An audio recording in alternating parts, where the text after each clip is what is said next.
The Kraft Foods Company presents The Great Gildersleeve. Yeah.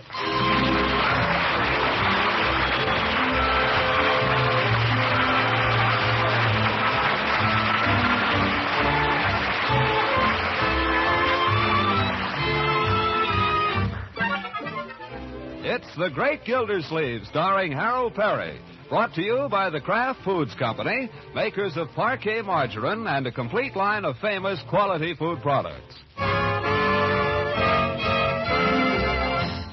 No one will ever know whether it was a night of unseasonable warm weather, or a snack of milk and pickles before he went to bed, or if it was the brownies themselves who disturbed his slumber.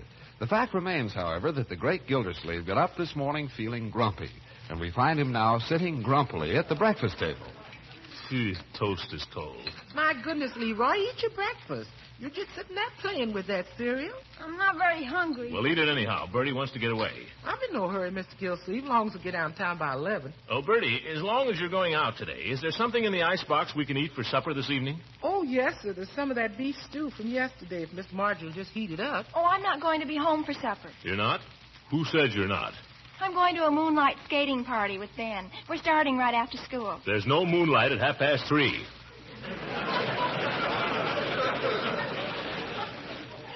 We'll wait. Well, it seems to me I might be consulted about these things. After all, on Bertie's day off. I told you about this a week ago, and you said it was okay. I have no recollection of it. Mr. Gildersleeve, you could warm up the stew yourself. It's just as easy as boiling an egg. I may do it if I'm in the mood. Ha! You wind up at the Summerfield Grill. With Leroy? And by the way, Leroy, it's time to go to school and you haven't eaten a thing. Now get busy. I don't know if I should go to school. I don't feel so good. I coughed a couple of times during the night, too. No, Leroy. That's right, Unky. That's right, he did. I heard him. I feel a little snuffly right now. Oh? Have these symptoms by chance any connection with the problem of your homework, Leroy? What do you mean? Did you get up early and do your homework this morning as you promised to? Well, sure, I got up. It wasn't so very early. Uh-huh. But you prepared a talk on some current event, did you? Sure, I got it out of the morning paper. You did? What story did you select, if I may ask? The weather. The weather for a current event? It was the only short one I could find. Young man, you're not prepared. Now confess it. Oh, well, I should worry. You haven't got our regular teacher anyway. What difference does that make?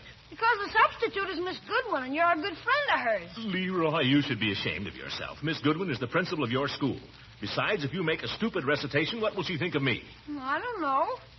Told you I don't feel good anyhow. Well, you won't get out of this with any fake illness, I'll tell you that. You'll go to school like a man and face the music. Come on, Leroy, if you're coming. He's coming, all right.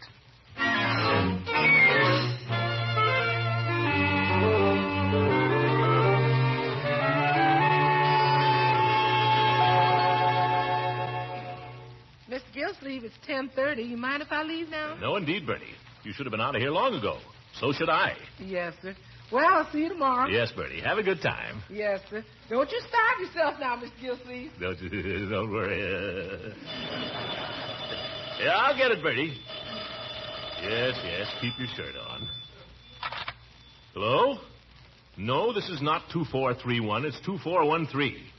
You think people would learn to dial a number, wasting other people's time?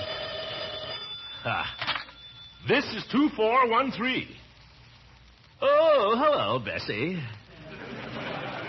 Yes, I'm coming down to the office. Well, I've been trying to get started, but the phone keeps ringing.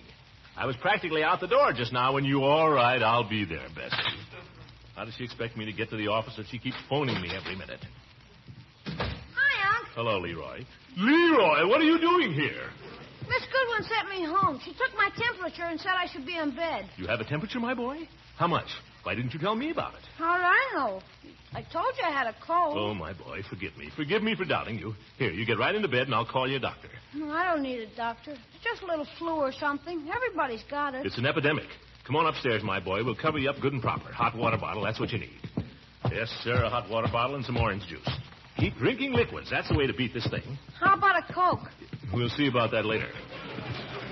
Come on, get your clothes off now. Wait. Let me feel your forehead. Miss Goodwin say how much of a temperature you had? No. You feel hot. Where are your pajamas, my boy? In the closet. Yes. Oh. Quite a mess in here, Leroy. What the... Those are my drums. Here, get into your pajamas quickly. Tell me, why do you keep the drums in there? Well, you won't let me play them. Not since 2 days after Christmas. Get into bed, my boy. And as soon as you're well, you can play the drums all you want. I can? Gee, thanks, Unc. Cover up now. You need more blankets? Heck no. I'll get you a hot water bottle. I don't need it. Oh, yes, you do. The patient never knows what's best for him.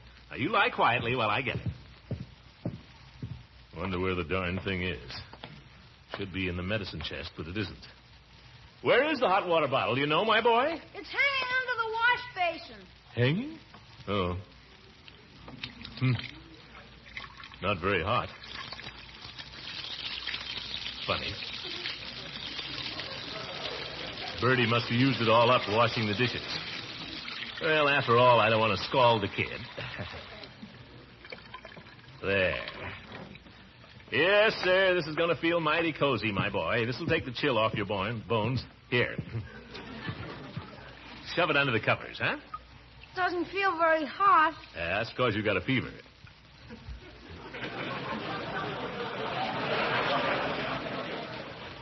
Now, are you comfortable? Sure, I guess so. How about a nice tall glass of orange juice? That'd be super. Can I have some honey in it? If you want. Honey, did you say? Sure, that's the only way I like it. Well, you shall have it. Your old uncle's going to take care of you, don't worry. You know, Leroy, I may lose my temper with you once in a while, but down deep underneath, I love you very much. Why, if anything was to happen to you, my boy, I don't know what I'd do. I want you to forgive me for not believing you were ill this morning. Will you do that? Sure, that's okay. That's the boy. Now, Bertie's gone for the day, and Marjorie's not here either. But I'll just stay home from the office and show you what a good nurse I can be.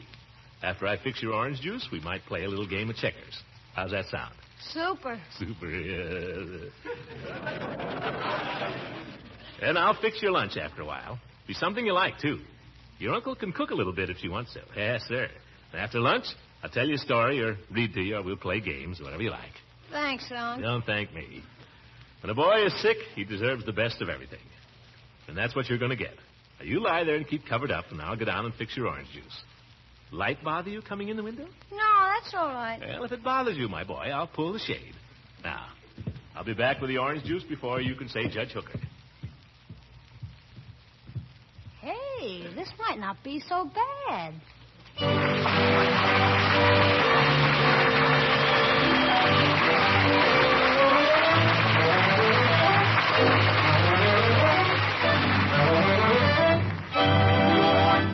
It might be worse than Leroy thinks. We'll find out very soon.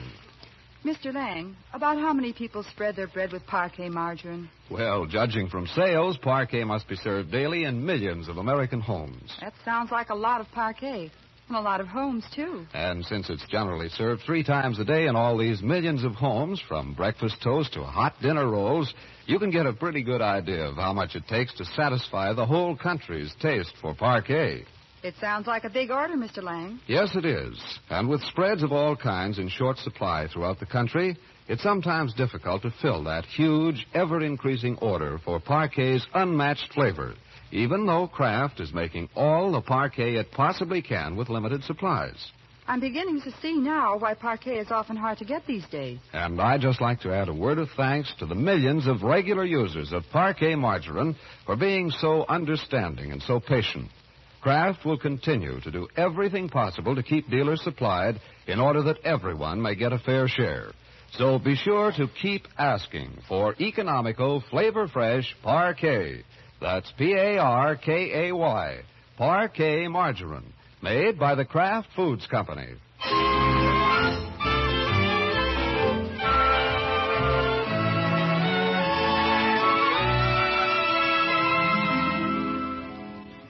Now let's get back to the great Gildersleeve. Concerned about Leroy's health, he has spent a frantic half hour trying to get Dr. Pettibone on the phone. Failing to get anyone but the operator, and not getting very far with her, he has turned in his extremity to his friendly neighborhood druggist. Hello, Mr. Gildersleeve. What can I do for you? Peavy, what's good for a cold? What's good for a cold? Yes. Well, now, that's a question. Is this for yourself, Mr. Gildersleeve, or for a friend? What difference does it make? It happens to be for Leroy. Oh, I'm sorry to hear about that. But then there are lots of colds around, a lot of them. Man came in here just this morning. He had a cold. Yes. Last evening, we thought for a while Mrs. Peavy was coming down with one. She complained of feeling chilly. Oh? How is Mrs. Peavy now? Oh, she's all right. It turned out the back door was open. A lot of it around, though. Yeah, well, what I want to know is, what do you do for it? What do you take? Have you tried aspirin and bicarbonate of soda? A lot of people take that. Aspirin and bicarbonate of soda. In a glass of water. That will cure it? Well, no, I wouldn't say that. But,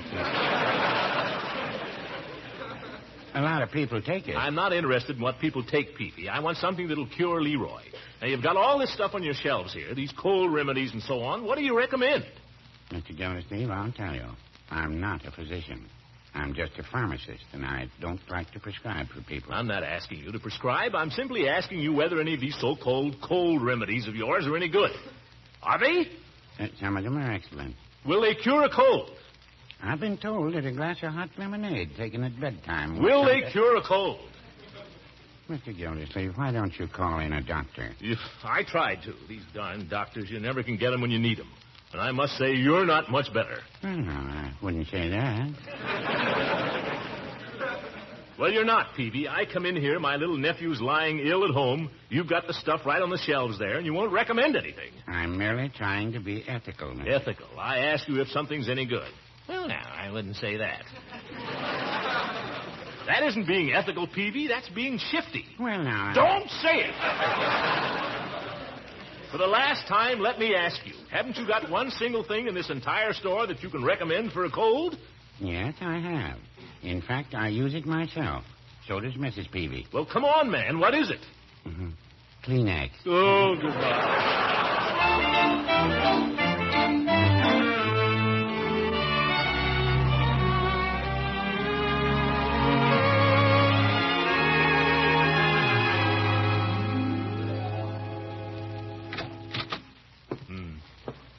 Sounds awfully quiet up there. Wonder if the little fellow's asleep. Well, I hope so. Sleep is the best medicine, they say. Well, I'll tiptoe up in a few minutes. What the... Leroy? If that kid's out of bed...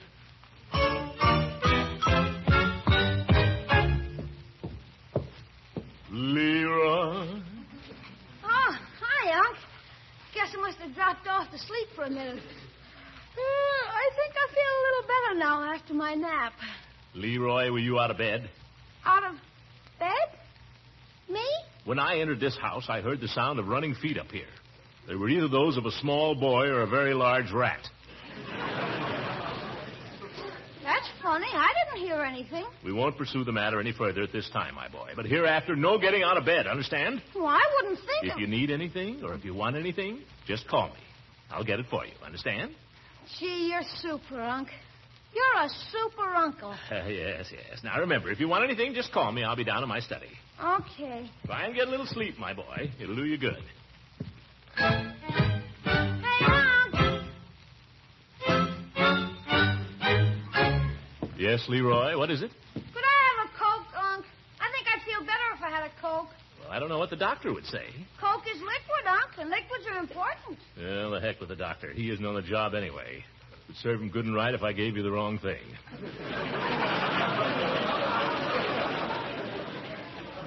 Gosh, Unc, you're so good to me. Yes. Keep covered up now. Hey, Unc. Oh, nuts. Yes, Leroy, what is it now? When you come up, bring the funnies, will you? And some scissors. And some paste. Oh, well, have to humor him, I guess.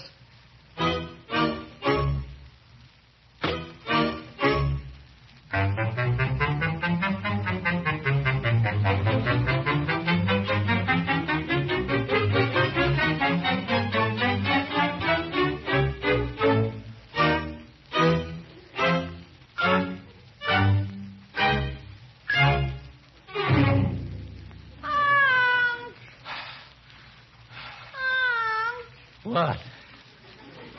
What you doing? I'm just sitting here Where? on the stairs, What doing? trying to get my breath. Bertie would have to be off today, confound it. Unc, What? I'm hungry. I just gave you lunch. Yeah, canned soup and prune juice. You're lucky to get it. Unc, Now what? I'm lonesome. He's lonesome. Well, I'm tired. I've been up these stairs 50 times today if I've been up them once. And you tell me you're lonesome. Well, there's nothing to do. How can you say that, my boy? I brought you funny papers. I brought you games. I brought you books. I get you a jigsaw puzzle off the top shelf in the sewing room closet and nearly broke my neck. Look at it all over the floor. And all these little scraps of paper. Look at your bed. What do you do to it? I don't do anything. Looks like a weasel's nest. Just gets tangled up. Well, straighten it out. Here. What was that? My pistol and my baseball bat. What are they doing in your bed? I don't know. Confound it. Lie down, Leroy. Straighten out. Pull down your pajama top. Pull up your covers. Act sensible. God. You're not here to be entertained, young man. You're here to get well. What are you looking at me like that for? All right, Leroy, I'm sorry. What would you like me to do? Would you like me to read to you? Huh? If you want to. Well, I don't want exactly. I have to do other things downstairs. Just offer to do it if you think it would amuse you. Now, here's a nice book. The Wind in the Willows. Yeah, Christmas book, evidently. How about it? Would you like me to read that? If you want to. I just told you I don't want to at all. I'm doing this for your sake. I know what would amuse me, Unc, if I could listen to the radio. I'm offering, Leroy, to read you The Wind in the Willows. Do you want me to or do you not? Well, I looked at the first chapter, Unc. It doesn't look so hot. But if you could bring up the radio. Lug the radio clear up here, that great big thing? You let Marge have it when she was sick. All right, I'll bring up the radio, ye gods.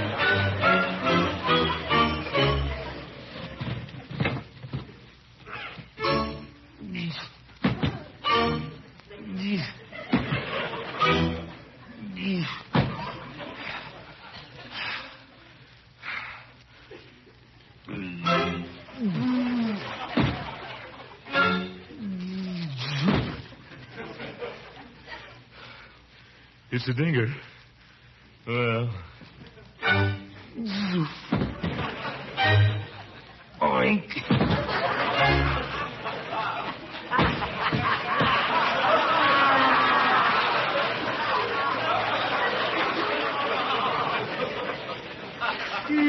There. Radio. Gosh, Unc, you're super. I'm a sucker. Go ahead now and amuse yourself. Don't let me hear another peep out of you. Wait, you haven't plugged it in. Oh? Where's the socket? Under the bed. Oh, for... Here, give me the plug. I'll... Stay under the covers. I'll do it. You'll never make it that way, Unc. You have to get down on your stomach and slide under. It's the only way. Well, if I have to. I fit. Here, Unc, you'll never make it. You better let me. You better let me. Oh, stop bouncing up and down up there. Sorry. Leroy, conditions under your bed here are an absolute disgrace. Simply filthy. Old shoes. Comic books. Yay! Unc, what's wrong? It's all right. It's just a bird's nest. I thought it was something else.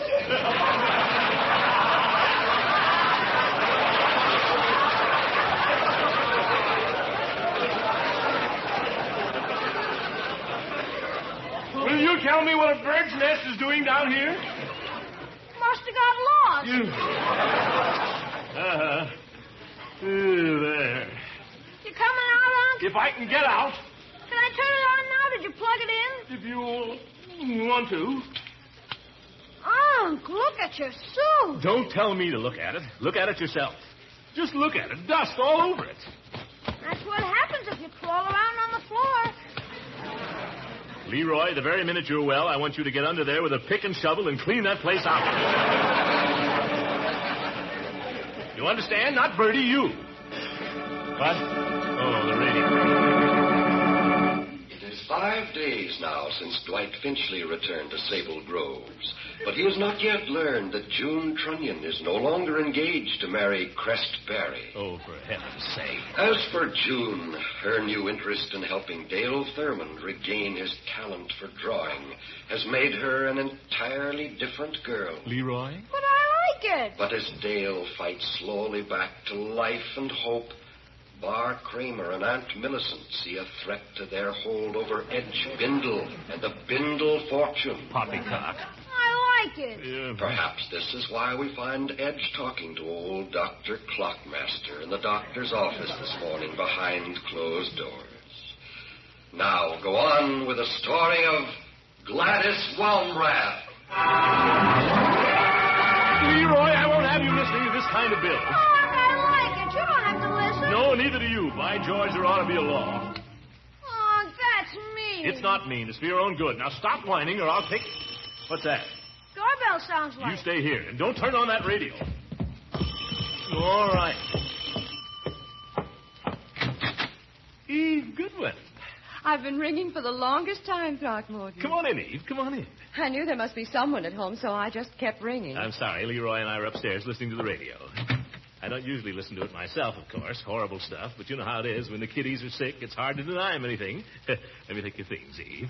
How is Leroy, Throckmorton? I worried about him after I sent him home. I could see he wasn't himself this morning. He's certainly been himself this afternoon.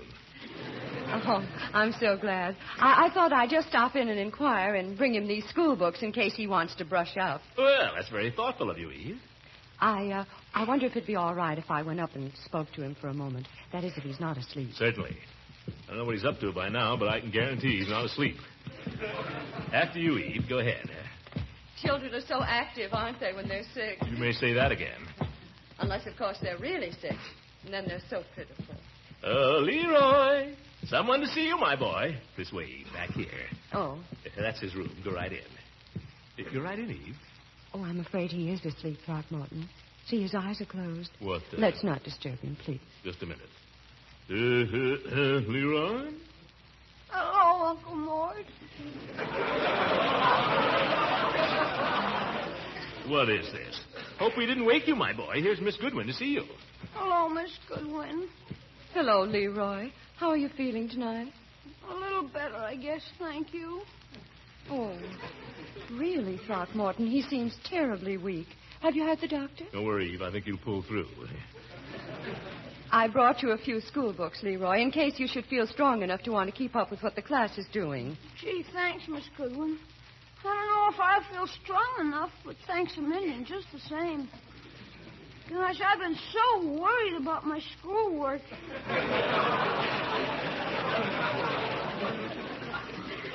Being out a whole day like this, I worried all day. Yes. Now, don't you worry. You'll make it up, Leroy. Why, sure. You'll be back in school by day after tomorrow, or I'll know the reason why. Unc just says that to cheer me up. He's so good to me, Unc is. He lets me listen to the radio and everything. Don't you, Unc? Yes. Yes, Leroy and I have had quite a day together, haven't we, my boy? Quite a day. I sometimes think we never really get to know our children till they're ill, and we have a chance to spend a little time with them. Oh, that's so true.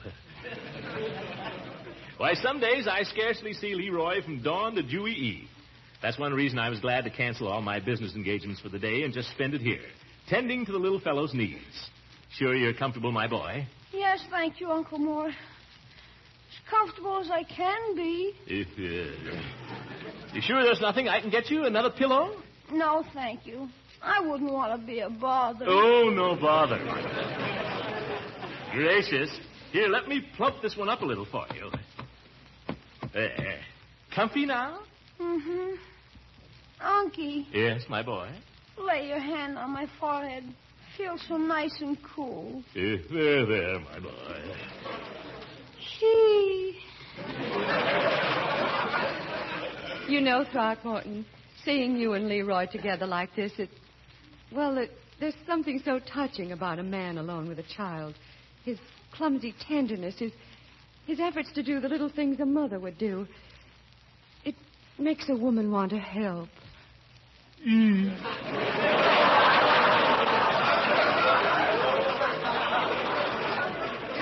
Yes, Throckmorton. Let's go downstairs and talk.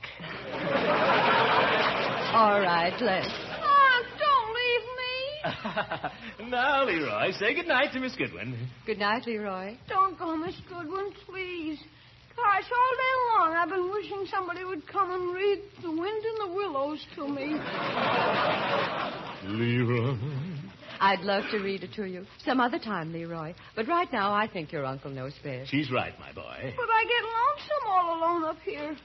I get scared of the dark. Tosh, that's nonsense, and you know it. Well, I'm sick. Eve, I think you better go ahead downstairs. Oh, certainly, Throckmorton. I'll hear the boys' prayers, and I'll be right down. Good night, Leroy. Say good night to Miss Goodwin. Good night, Miss Goodwin. Sleep tight and get well soon, Leroy. Yes. Now, you little rascal, you listen to me. You're no more sick than I am. I am, too. Well, you're certainly not as sick as you're letting on. Nobody's that sick. Look, Leroy, I've spent the whole day with you up here. I played games with you, and I fed you, and I waited on you hand and foot. Now, have a heart. What do you want me to do? Let me go downstairs and entertain Miss Goodwin. How are you going to entertain her, Unc? With my sparkling conversation. How do you think? Here, you better take along The Wind in the Willows. Leroy, by George, you're all right. When you're as old as I am, I'll do the same for you. What a character.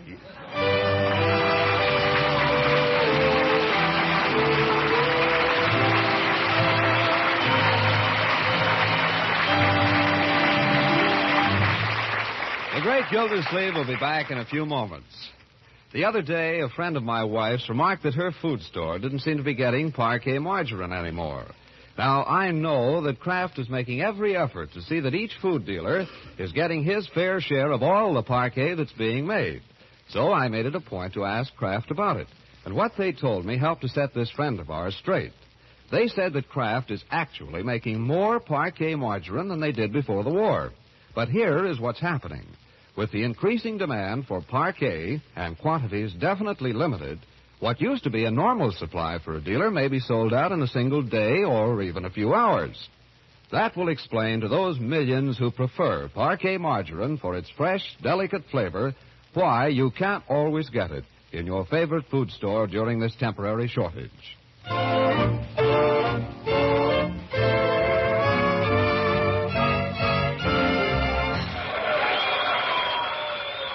Leroy, are you still listening to that radio? Sure. Oh, well. The Kraft Foods Company presents The Great Gildersleeve. Yeah. Oh, no, not that. Go to bed, Leroy. Good night, everybody.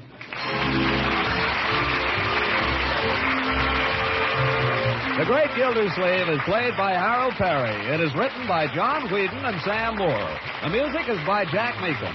This is John Lang speaking for the Kraft Foods Company and inviting you to listen in again next week for the further adventures of The Great Gildersleeve.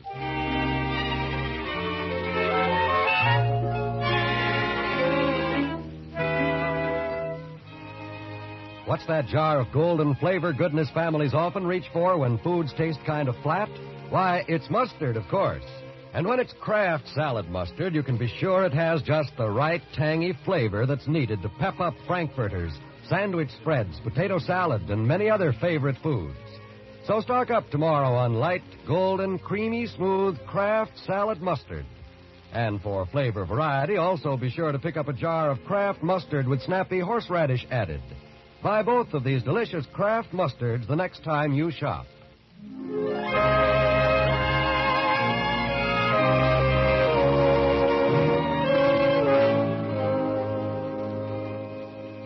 This is NBC, the National Broadcasting Company.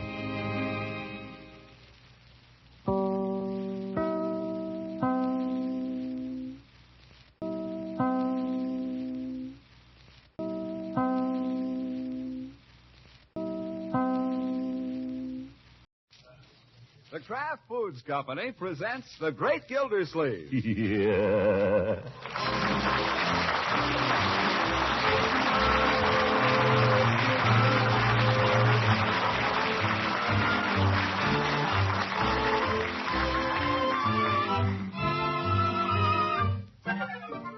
It's The Great Gildersleeve, starring Harold Perry, brought to you by the Kraft Foods Company, makers of Parquet margarine and a complete line of famous quality food products.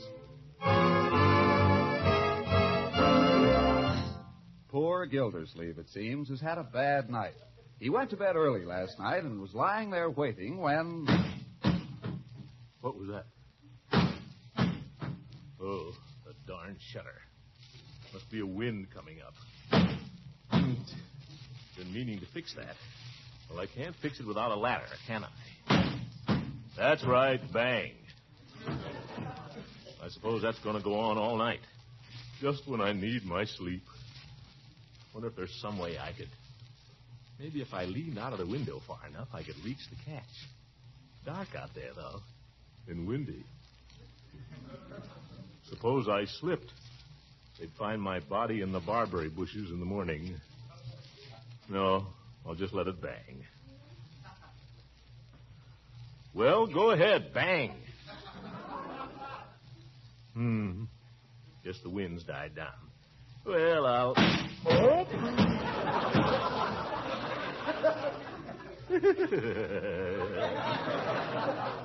Yeah, I'll just ignore it. I'll pretend it doesn't bother me. Go ahead, bang, see if I care. Well, go ahead.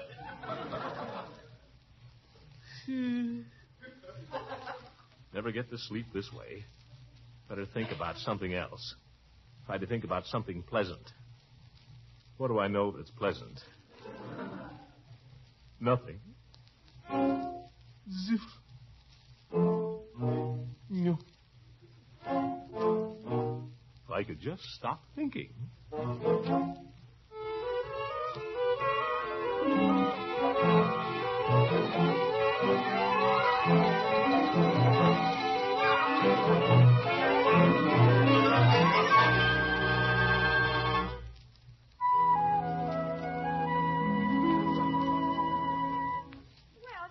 Unky. What's good about it? Gosh, you're late, Unc. Everybody's finished eating. What happened? You oversleep? I didn't sleep at all. Where's my breakfast? Tell Bertie I want my breakfast. Hey, Bertie, Uncle! Don't shout! Uncle wants his breakfast. Oh, excuse me, Mr. Gildersleeve. I didn't know you were down. Been down for some time, Bertie, waiting. I'm sorry. I didn't know you were awake. I was awake all night. Didn't sleep a wink last night. Not a wink. The reason I didn't sleep was a broken shutter, which has been banging outside my bedroom window every night for fully 6 months. Does anybody ever do anything about it? No. This is not the first time I've mentioned it, Bertie. No, sir, I'm sure it ain't. Well, why isn't it fixed? Confound it, have I got to do everything myself around here? Well, how much? Hire somebody. There are men who fix shutters. Hire them. Well, I just... That's just the trouble. Nobody willing to take any responsibility around here. By George, if you can't see that the place is kept in order, we'll just have to get somebody in who will. Unky. Hey, take it easy. Bertie, wait. Uncle Mort didn't mean to... Now you've hurt her feelings. Yeah. Well, what about my feelings? I didn't sleep all night. Does anybody care? No. I'm nobody. I just pay the bills around here, that's all. And fix the shutters. It wasn't Bertie's fault. Well, it was somebody's fault. It's about time we got started, Leroy. Ye gods, I don't see why everybody has to get so temperamental around here. Say the least little thing to them, and right away they go out in the kitchen. We'll be lucky if she doesn't go right on out the back door. All right, I'll apologize to her. Take a peek out in the kitchen, my boy. See if she's still there. Yep, she's there all right. What's she doing? Is she, She's sitting at the kitchen table with her head on her arms. See? Oh, my goodness. Tell her I'm sorry, Leroy. Ask her if she'll come in here just a minute. Unc says he's sorry, Bertie. I ain't never heard your uncle talk to me like that, Leroy. Never. Not as long as I've been here. Close the door, Leroy. What am I going to do? Never should have done that to Bertie. She's the one person who's on the job around here. My nerves, that's what it is. Maybe I'd better go out there and speak to her. What are you going to say? Maybe I'd better just leave her alone and hope it blows over.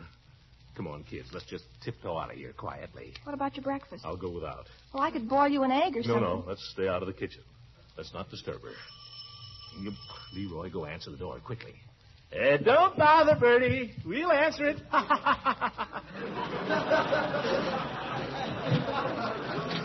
Morning, Leroy. Ask your uncle if he'd like a ride downtown. Tell him not so loud. Come in, Judge. He's just having breakfast. I mean, he isn't. Well, morning, Marjorie. Good morning, Judge. Throckmorton. Morning. Who's dead? Nobody. We're trying to be a little quiet around here, Judge. Bertie's not feeling very well. Oh, I'm sorry to hear that. What seems to be the trouble? Just nerves. Uncle Mort's. Unc's got Bertie sore at him. Go to school, Leroy. What happened? He got out of the wrong side of bed. Go to school, both of you. Come on, Marge. Gildy, you better get hold of yourself, old man. You're screaming like a madman. I don't know what's the matter with me, Horace. I'm all nerves. Haven't been sleeping lately. Maybe I've been working too hard. Most unlikely. Well, whatever it is, I'm getting awfully hard to live with, Judge. I can hardly stand it myself. You know what you need, Throckmorton? You need a hobby. Hobby? Best thing in the world for a man. Relaxes him. Takes his mind off his worries. What kind of a hobby? You mean like building tabourets? Any hobby. There are all kinds of hobbies. Now, my hobby is stamp collecting. Always has been. I don't know if I could get worked up over a stamp. Fascinating pastime. Fascinating. I'll tell you. Why don't you come over tonight and I'll show you my collection? Well, I don't know, Judge. I'm hard up. Come to dinner, Gildy, and we'll make an evening of it. Well, I might come to dinner. I don't know if I'll get any around here. Bertie isn't exactly speaking to me. You do that. You come to dinner, and I'll make a philatelist out of you. A whatist? A stamp collector. Oh, that. You think that might improve my disposition, do you? How do you think I've become such a lovable character? All right, Horace, I'll try anything.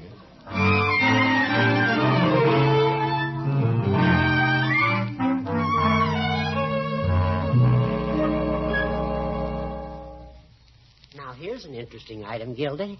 See this stamp? What color is it? Blue. What do you think? Very good. Now, look at this one over here. Looks just like it, doesn't it? What color's that? They're both blue. Ah, but there you're wrong, my friend. This stamp, when viewed in pure sunlight, has a slightly lavender cast. Yes. What difference does that make? All the difference in the world, that's all. All the difference in the world. The blue stamp is worth maybe 4 cents, 5 at the most. But the lavender one, I could sell that for 35 tomorrow. You don't say.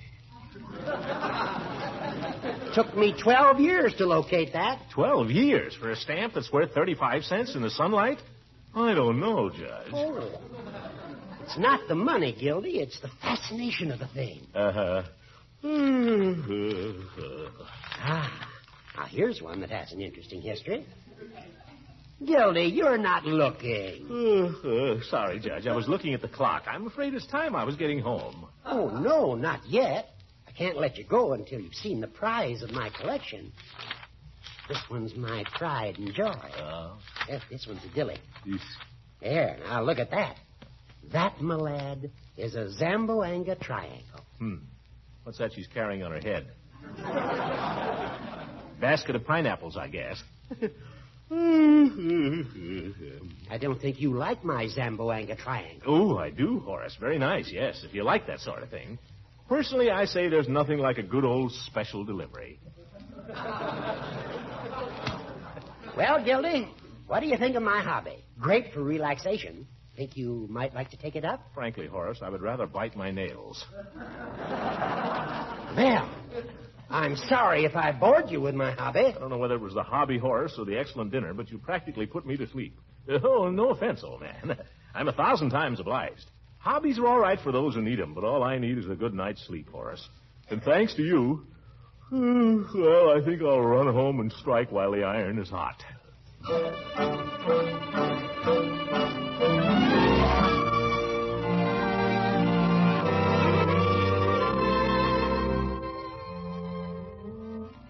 Good old Horace. He's such a bore. But a bore in need is a bore indeed. Hey, what's this? A note on my pillow? From Bertie. Don't tell me she's... Dear Mr. Gildersleeve, I trust you'll be able to sleep this evening as I had a friend come and fix that blind. He climbed up on a ladder and fixed it, so I trust you'll be able to sleep. Your friend, Bertie.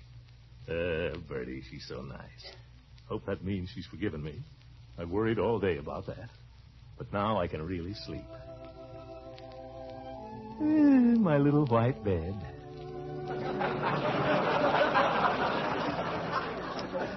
I can hardly wait.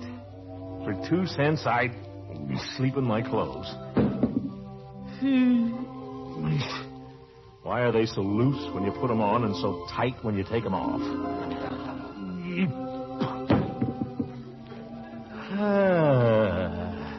Now, pajamas.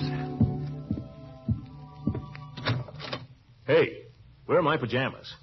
No pajamas. Confounded, can a man have any pajamas? I got to run around here naked and freeze to death looking for pajamas? Don't mind me, I'm nobody. I just paid it. Gildersleeve, for heaven's sake, get hold of yourself. The laundry hasn't come back, that's all. You've slept in your underwear before, you can do it again. You don't have to raise such a fuss. Take it easy, man. Now, open the window. That's right. Now, turn out the light. That's right. Now, in you go. Wait a minute. Where is it? Where is it? Oh, there it is.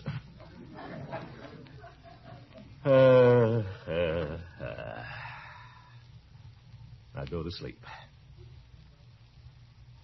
Well, go ahead. I can't. That's ridiculous. What's to prevent it?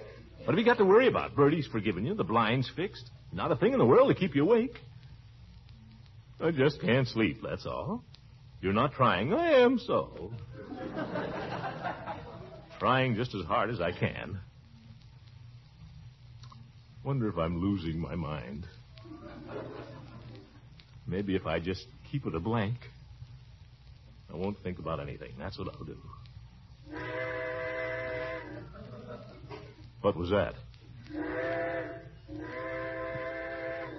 Trains. I suppose they're going to blow all night now. Well, go ahead, blow. Oh, it's the waiting I can't stand.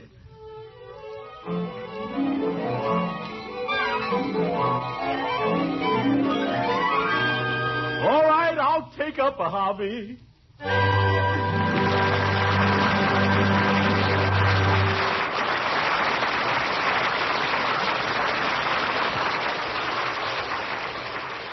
We'll find out what the great man's hobby will be in a very short time. Mr. Lang, what kind of bread do you like best? White, whole wheat, or rye? Well, I prefer whole wheat bread. However, the other members of our family like enriched white bread, so we generally serve a variety. That's just the way it is in our house.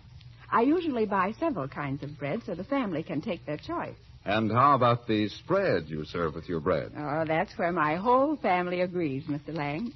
We all prefer parquet margarine because it tastes so good and it always has such a fresh, sweet flavor. I think you'll find that millions of American families agree that parquet margarine is still unmatched for fine, fresh flavor. Also, parquet is one of the finest energy foods you can possibly serve. And it's fortified by Kraft so that every single pound contains 15,000 units of important vitamin A.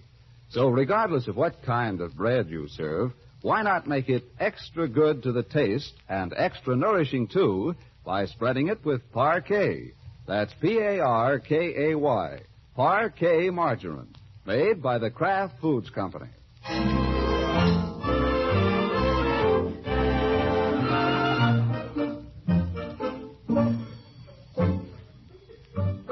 Now let's get back to the great Gildersleeve, whom we find entering Mr. Peavy's pharmacy.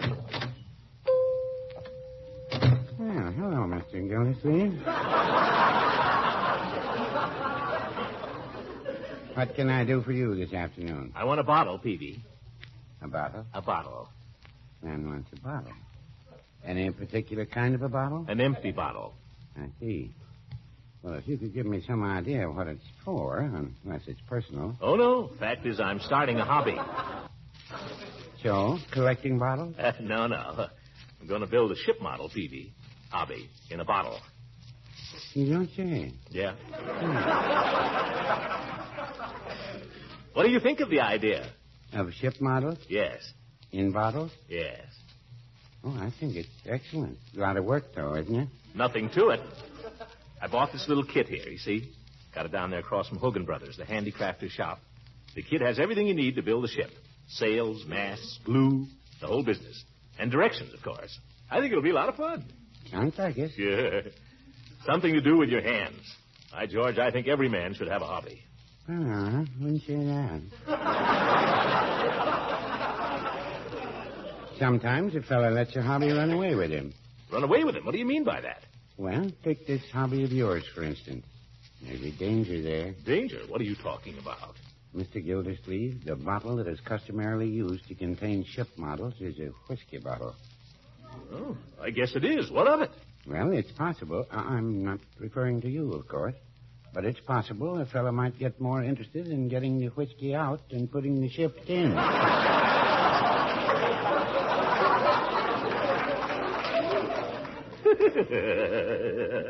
Well, no danger of that with me, Peavy. I never cared for the stuff personally. Oh, me either. Yes. You happen to have a whiskey bottle I could use, Peavy? I have a whiskey-type bottle. I don't carry spirits in any form. Oh, I understand. Yes. Just let me have the whiskey-type bottle. Yes, sir. I believe it's right down here with my whisk brooms and lighter fluid. Oh, brother. Need a whisk broom by any chance? No. Lighter fluid? No, Peavy, just the bottle. Well, here we are. That's about the shape you had in mind? Oh, just right. What do you want for it? Well, Mr. Gildersleeve, since you're starting a new hobby, I'll let you have the bottle with my compliments. Well, thanks, Peavy. When I get it finished, you can be the first person to come and see it. I appreciate that. But there's a favor I'd like to ask you, if you don't mind. Oh, anything at all. Name it.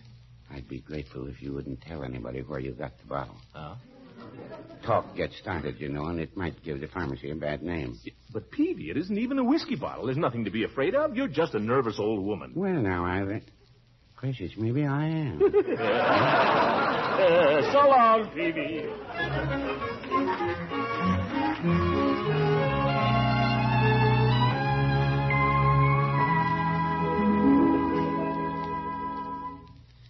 Six times 8 is 48. 6 times 3 is 18, and 4 is 23. 6 times 4 Leroy, I'm sorry, my boy, but you'll have to do your arithmetic somewhere else. I need this table. Oh, for now I'll have to do the problem over. Why do you need this table? I need a little more room here to spread out my things. We already got the big table and the desk. My boy, if I'm going to do this at all, I'm going to have to do it right. Kindly remember, this is my hobby. I'm surprised you don't take more interest, Leroy. After all, a boat. What good is a boat in a bottle? You can't sail it. Well, you can look at it. It's going to look fine up there on the mantel, my boy. A full-rigged ship in a bottle. Everybody will want to know how I got it in there. How do you? That's my secret. First thing is to build it. See? I'm going to glue this little sail onto the mast right now. Go ahead. I have to do my arithmetic. I don't understand that boy. You'd think he was old enough to take an interest in grown-up things. Not so, apparently. Now, where'd I put that mast? Leroy! What do you want? What became of that little mast I had here just a minute ago? You saw it, didn't you? How should I know? You mean that little thing like half a toothpick? That is the mainmast. I mean, the mainmast. Did you take it? No, I never touched it. Probably fell on the floor or something. Oh, must be here somewhere. Well, slipped underneath the directions. Come here, you little rascal. I want to glue a sail on you. Unky,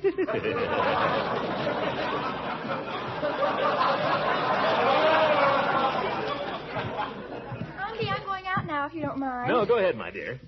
How do you like my ship so far? Where is it? Well, I've got the sail glued onto the foremast here. And, of course, the hull is all ready. You had that done before supper. What have you been doing all this time? Well, I spent some time getting reorganized. Have to have a plan, you know. A place for everything and everything in its place. Then when you get all set, bing, bing, you got a ship. Well, that's fine. Well, I'd better get started. In a hurry? I thought maybe you'd like to sit here and watch for a while. Maybe help me a little. Well, I'd love to, Unky, only I'm going to glue the mainsail onto the mainmast any minute now. Well, I think it'll be more exciting if I look at it when I get home and see how much you've done. You're not fooling anybody with that kind of talk, young lady. Go on, go out if you're going.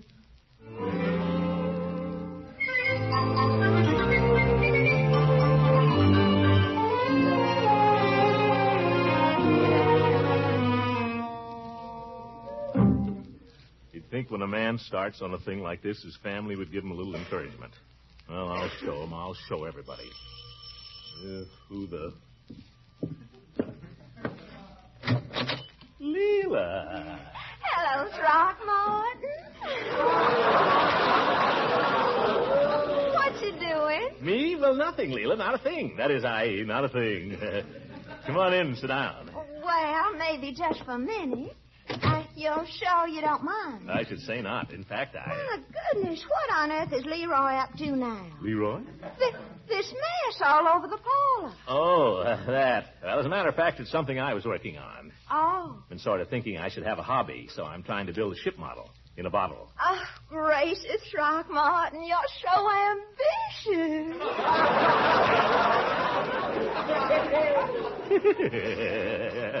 Well, it won't be easy. Oh, I bet it's fun, though. These little tiny sails. Throckmorton, I have never in my whole life seen anything so cute.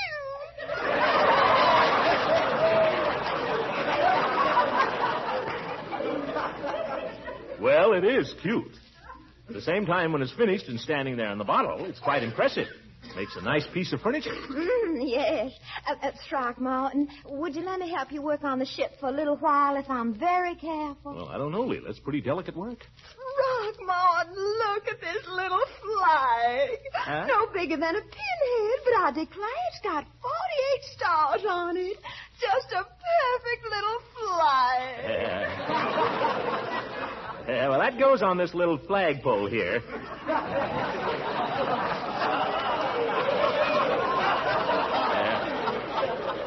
And then it hangs over the back end of the boat. The bow, they call it. Yes, I guess so. The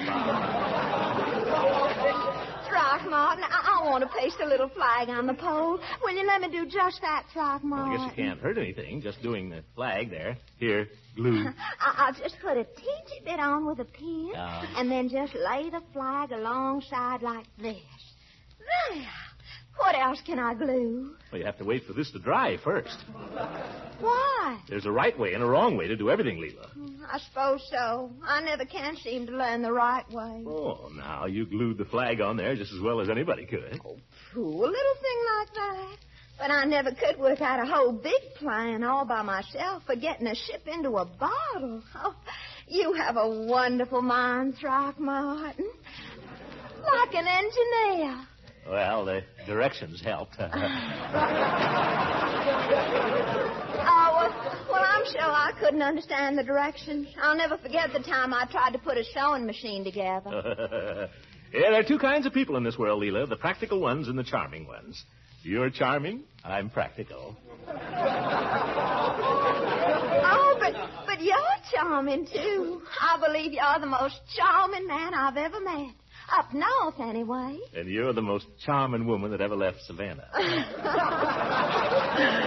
Oh, you. Well, I suppose I'm pretty, but after all, what does that amount to?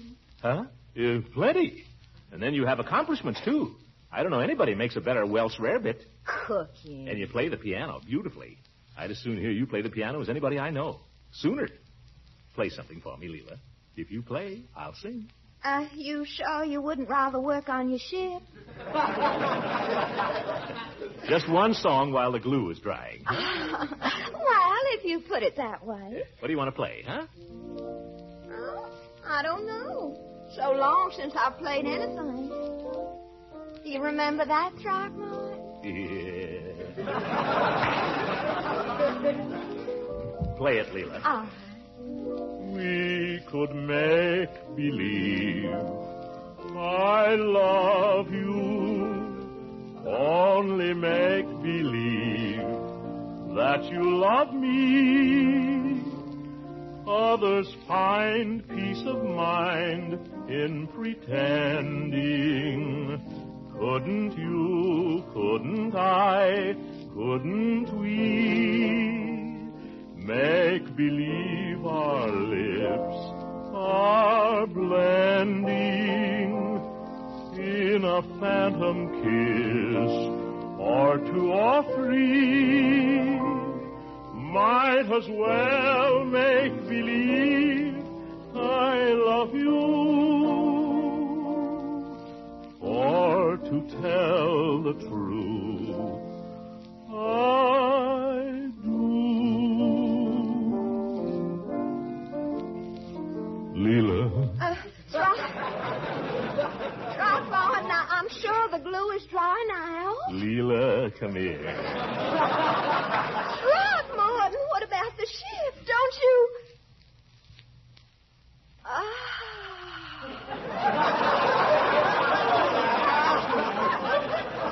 You know, Leila, music is a hobby we've been overlooking.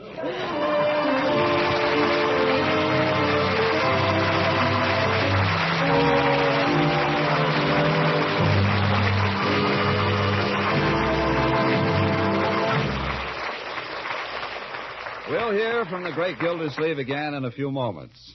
And now a special message from Kraft. Food dealers from coast to coast report that Kraft's Parquet margarine is in bigger demand than ever. Yes, more and more people are asking for and buying this spread that tastes so good. And even though Kraft is trying in every way to keep your dealer supplied, it may not always be possible to meet your family's complete needs for delicious, flavor-fresh Parquet. The Kraft Foods Company, its distributors, and your food dealers want to assure you again that every available pound of Parquet margarine is being distributed so that everyone may get a fair share. So if you can't buy Parquet margarine the first time you shop, please try again, won't you? I'm sure you'll agree that the fine quality and unmatched flavor you get in Parquet are worth waiting for. So keep asking for Parkay, Parquet margarine, made by Kraft.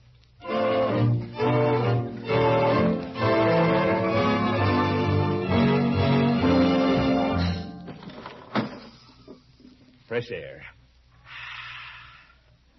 Nothing like it. Oh, almost forgot my exercises. Can't go to bed without my exercises. Eat. Eat. Eat. Well, that's about enough. Don't want to overdo it.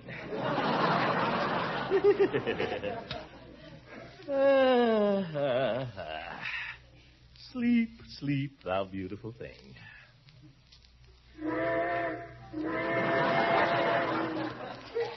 Trains, how I love them.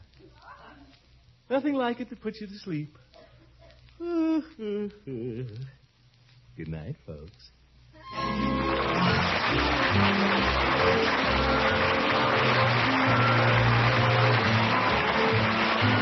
The Great Gildersleeve is played by Harold Perry. It is written by John Whedon and Sam Moore. The music is by Jack Meekum.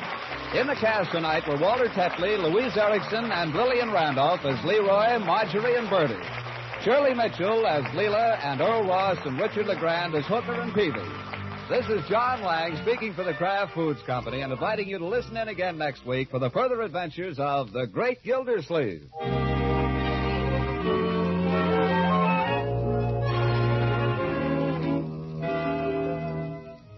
Ladies, here's how you can make today's leftover meats and vegetables the pride of tomorrow's meal.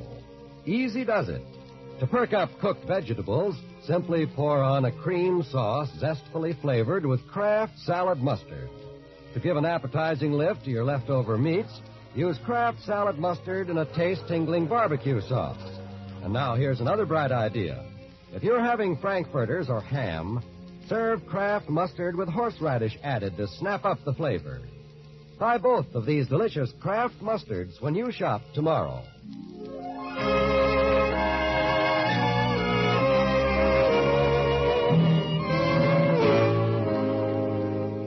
This is NBC, the National Broadcasting Company.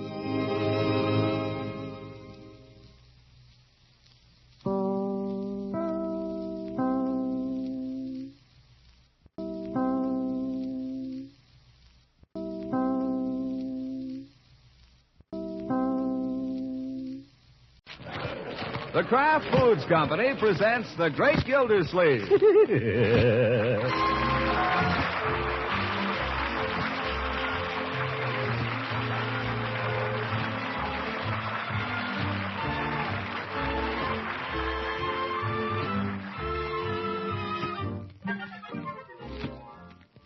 It's The Great Gildersleeve, starring Harold Perry, brought to you by the Kraft Foods Company, makers of a complete line of famous quality food products.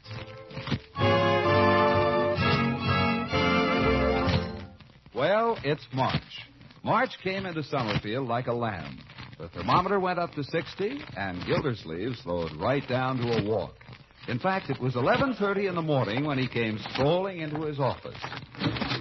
Well, hello, Bessie. Fine day. Oh, Mr. Gildersleeve, everybody's been after you. I've just been going crazy. The mayor's office called. They want you to call right back. Judge Hooker phoned to confirm your lunch engagement. You got a wire from the Boston Gear Works. They say it may be 6 weeks. Call Mr. Anderson, please. A man came in, but he went right away. The bank claims you're overdrawn. Is it all right if I go to lunch a little early? I think I'll go home. I beg pardon? Nothing. Shall I call Charlie Anderson out at the reservoir? Well, not yet. Let me get my coat and hat off first. Hi, Gildy. Oh, hello, Judge. Well, all ready? Let's go then. Go where? Why, to lunch. Lunch? I just this minute got here. I can't help that. We had an engagement for lunch. If you choose to come sauntering in here at 11:30... I did not saunter. I've been rushing ever since I got up.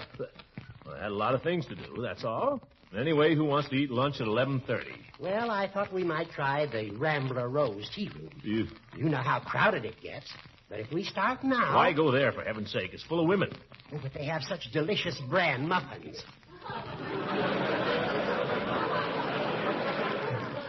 I hate bran muffins, you old goat. And I'm not going to any tea room. They have butterscotch pecan pie, Gildy. I hate butter. Are you sure? If you get there early enough, specialty of the house. Well, just let me run through my mail, Judge, and I'll be right with you. Now, make it fast. Bessie, where is that girl? In here, Mr. Gildersleeve, in your office. Oh. Open up a window or something, Bessie. It smells like yesterday in here. Yes, sir. Well, what's in the mail this morning? Just letters. Just letters. Oh, well. I know, but is there anything important? Anything requiring my immediate attention? Well, there's a letter from someone named McGregor. He's coming to see you. Someone named McGregor. It's a state water inspector. What does he want? Let's see. Throckmorton P. Gildersleeve, Esquire, Department of Water, City Hall, Summerfield. Dear sir. Gildy, the bran muffins are always gone by 12 o'clock. Will you forget your bran muffins? This may be important, Judge. I've had some nasty correspondence with this guy. I think he's laying for me. Well, hurry up. Let's see. Dear sir, this is to inform you that I shall arrive in your town Friday afternoon at 5:45 on a routine tour of inspection. Routine. Ha! He isn't fooling me. Your cooperation in facilitating a thorough inspection of your plant and facilities and all books and records pertaining thereto will be appreciated. Very truly, T.P. McGregor, State Inspector of Public Water Supply. Well, shall we go? I don't think I'll be eating any lunch today, Horace, or any dinner either.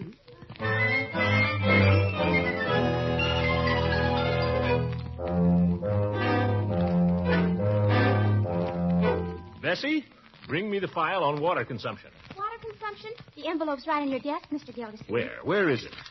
So much stuff here you can't see the woods for the trees. Here it is. Was there some particular figure you wanted? The figures for 1945 and 1944. Want to make a comparison for McGregor. Got to beat him to the draw.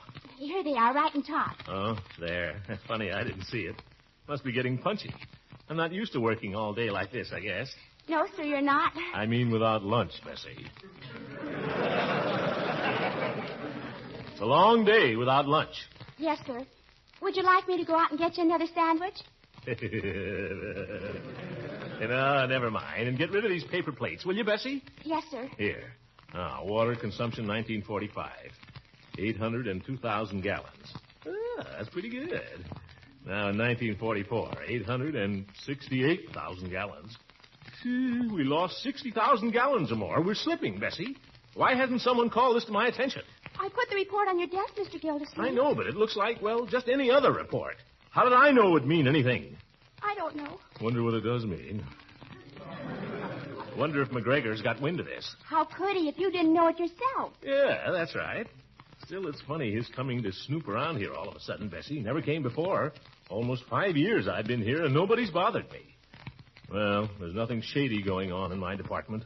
I may be sloppy, but I'm not shady. Am I, Bessie? No, sir, you're not. Shady. Yes, I've got to write a report explaining the decline in water consumption, though, Bessie. Otherwise, McGregor may blame me for it. Got your book? Yes, sir. Okay, take a report. Report on water consumption 1945. While at first appearance the water consumption figures for 1945 may appear to show a decline, there are several factors to explain it. Yes, sir?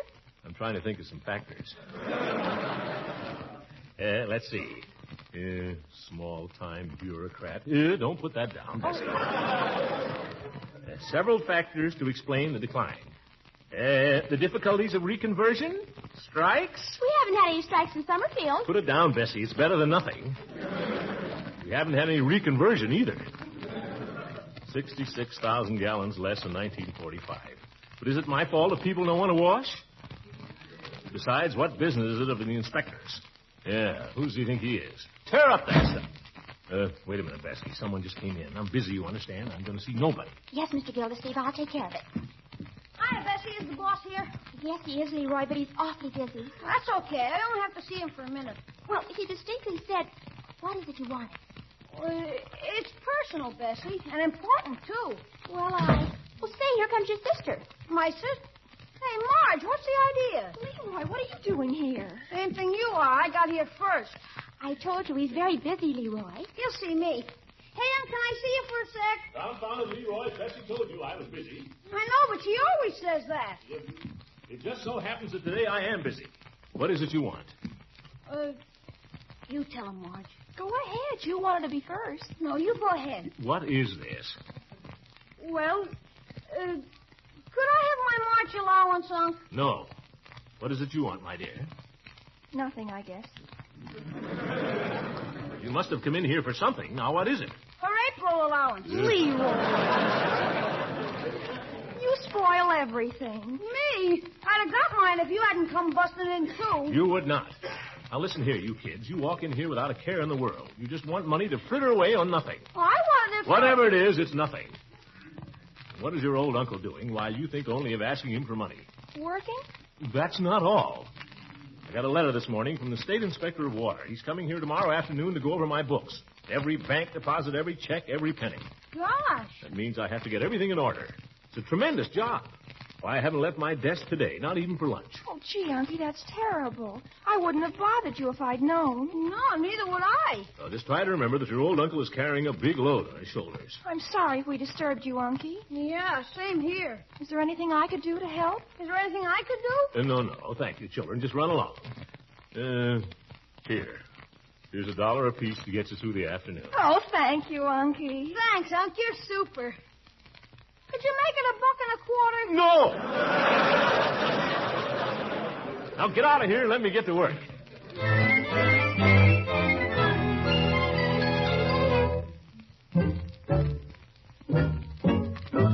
Well, Bessie, let's forget 1945. That's water over the dam. How are we doing in 1946? In what respect? The first quarter. How much money did we bill in January, February, and March? The March bills haven't gone out yet. Haven't gone out? Ye gods, Bessie. Why not? I told you. The meter reader had the flu. That's no excuse, Bessie. Confound it, we've got to have some system around here. Somebody just came in, Bessie. Tell him I'm busy. Yes, sir. And this time I mean it. Yes, sir. Where's Gildersleeve? Where's the chick that runs this office? Where is everybody? Uncle Charlie, Bessie, shut the door here. Tell him I can't possibly see him now. Yes, sir, I'll tell him. Oh, well, there you are. Where's the fat boy? Oh? Are you referring to Mr. Gildersleeve? You know who I'm referring to, chick? Is he still out to lunch, or is he taking a snooze? Mr. Gildersleeve is in his office, and he can hear every word you say. That's good. Charlie Anderson here to see you, Commissioner. I'm not here. Mr. Gildersleeve is very busy. He can't possibly see you this afternoon, Mr. Anderson. Oh, he can't he? Now, see here, Charlie Anderson. I've stood about enough from you. You ain't stood nothing yet. Where's that worm gear I told you had to have? Well, I've ordered it, Charlie. I know that. You've been telling me that right along. I got a wire from the Boston gear people this morning. We'll have it in 6 weeks. 6 weeks? I told you a month ago I had to have it right away. Charlie, there's a war on. The war's over, and I'm tired nursing that pump like a baby. I'm just going to let her run down tomorrow. Charlie, you've got to keep that pump going. It's a matter of life and death. That's what I've been telling you. Week in, week out, you just sit there in your swell office smoking them swell cigars and telling me to keep my shirt on. Have a cigar, Charlie. I'll take one, but I don't mean nothing by it. This is one time you stalled too long, Commissioner. Charlie, you're not quitting. Quitting? Heck, no. I'm going to sit right there by the reservoir and draw my pay while that dad-busted pump kicks itself to pieces. Then in a couple of days, you'll go to the sink and turn on the water, and all you'll hear is...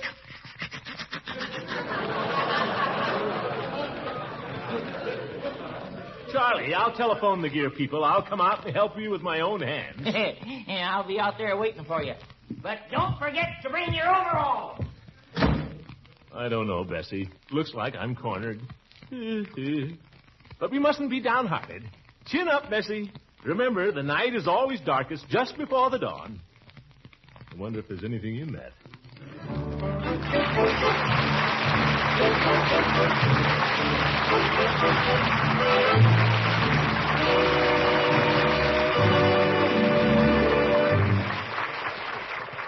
Probably you know that our government still needs a great deal of nutritious cheddar cheese.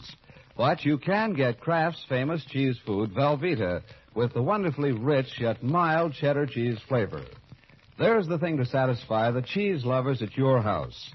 Spread or slice golden Velveeta for snacks and sandwiches. See how perfectly Velveeta melts for hot dishes. With Lent beginning so soon, remember the easy recipe for Velveeta sauce. Just melt 1/2 pound of Velveeta in the top of a double boiler, then stir in 1/3 cup of milk. There's a gloriously rich, smooth cheese sauce that's delicious on fish or eggs. And nutritious, too, for Velveeta helps supply high-quality, complete protein, milk minerals, food energy, riboflavin, and vitamin A. In the food stores these days, keep your eyes open for the delicious cheese food of Kraft quality. The yellow packages of the genuine are always plainly marked Velveeta.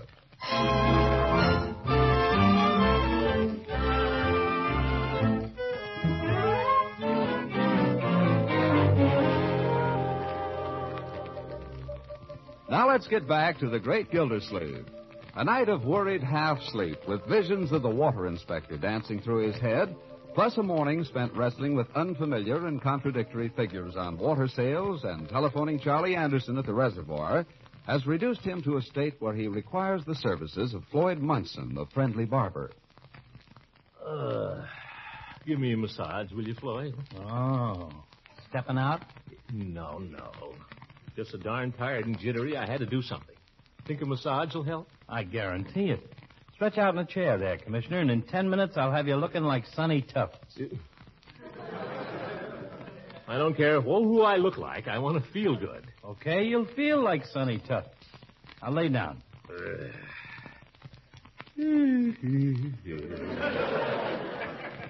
How come you're so knocked out, Commissioner? Don't seem like you to work yourself so hard. I work just as hard as anybody in this town, Floyd. Only kidding, Mr. Gildersleeve. Just the same, when you're tired, it's news. Yeah. Been going crazy the last 24 hours. That's why I'm tired. The state water inspector's coming in 6 o'clock this evening to give my place the once-over. Oh, a little shortage in the cash drawer? Floyd. Only kidding. Gosh, this thing's got you kind of edgy. Ordinarily, I'd welcome it.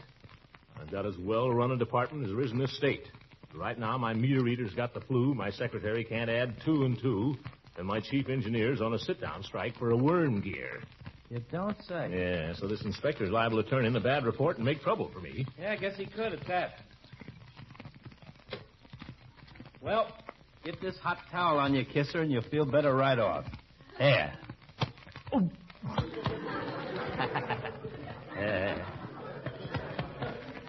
What kind of a guy is this inspector, huh? That's what I was going to ask you. Yeah, go ahead.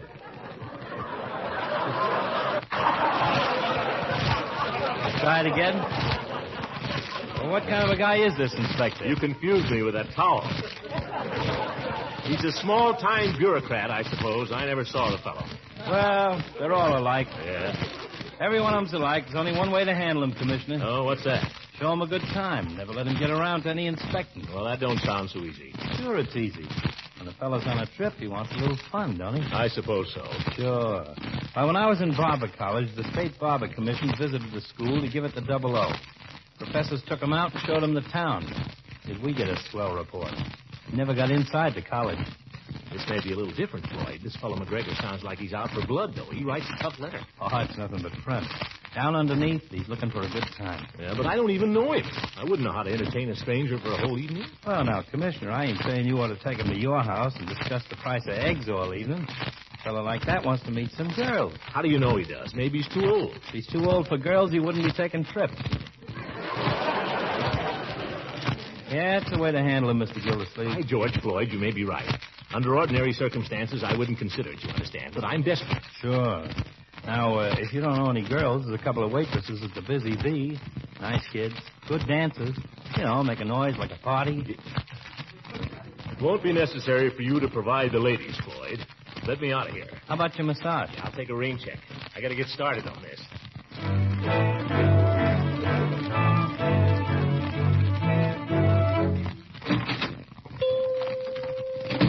Yeah, hello, Mr. Gildersleeve.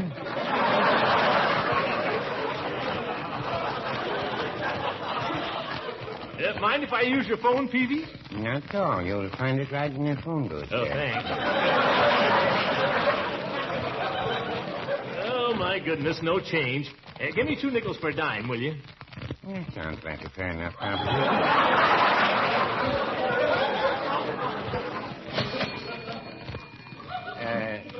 Thinking of calling up somebody, are you? Oh, no, I was planning to wash out my socks in there. What do people usually do in telephone booths? I sometimes wondered.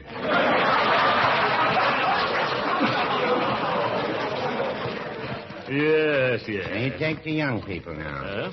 They seem to come in just to carve their initials and dispose of their chewing gum. And other people... Look, Peavy, I'm in a hurry. Never mind what they do in phone booths. Well, you are. Never mind, I'm in a hurry. If it's all the same to you, I'd like to make a phone call. Well, go ahead, man. Make it. Well, give me my nickels. Mr. Gildersleeve, I beg your pardon. I took your dime and I didn't give you your nickels. Now, that just goes to show how you can get your mind on something and then... You did give me the dime, didn't you? Certainly I gave you the dime. That's what I thought. There you are. Thank you very much, and call again. I hope she hasn't left the house, that's all. How do you close the door on this darn booth? Oh, you needn't close it, Mr. Gildersleeve. That is, unless you want to. Well, I want to. Well, perhaps I can help you. I only suggested leaving it open because some of our customers find that the booth tends to steam up on an extended phone call. You want me to leave it open so you can hear what I've got to say? Oh, no, I wouldn't say that.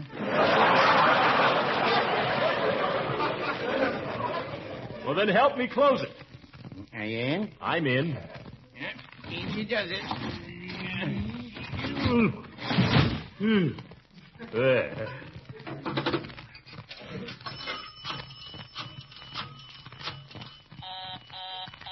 Busy, confound it. Talk.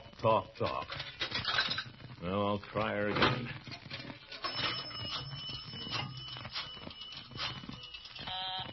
Go nuts, I'll go over there.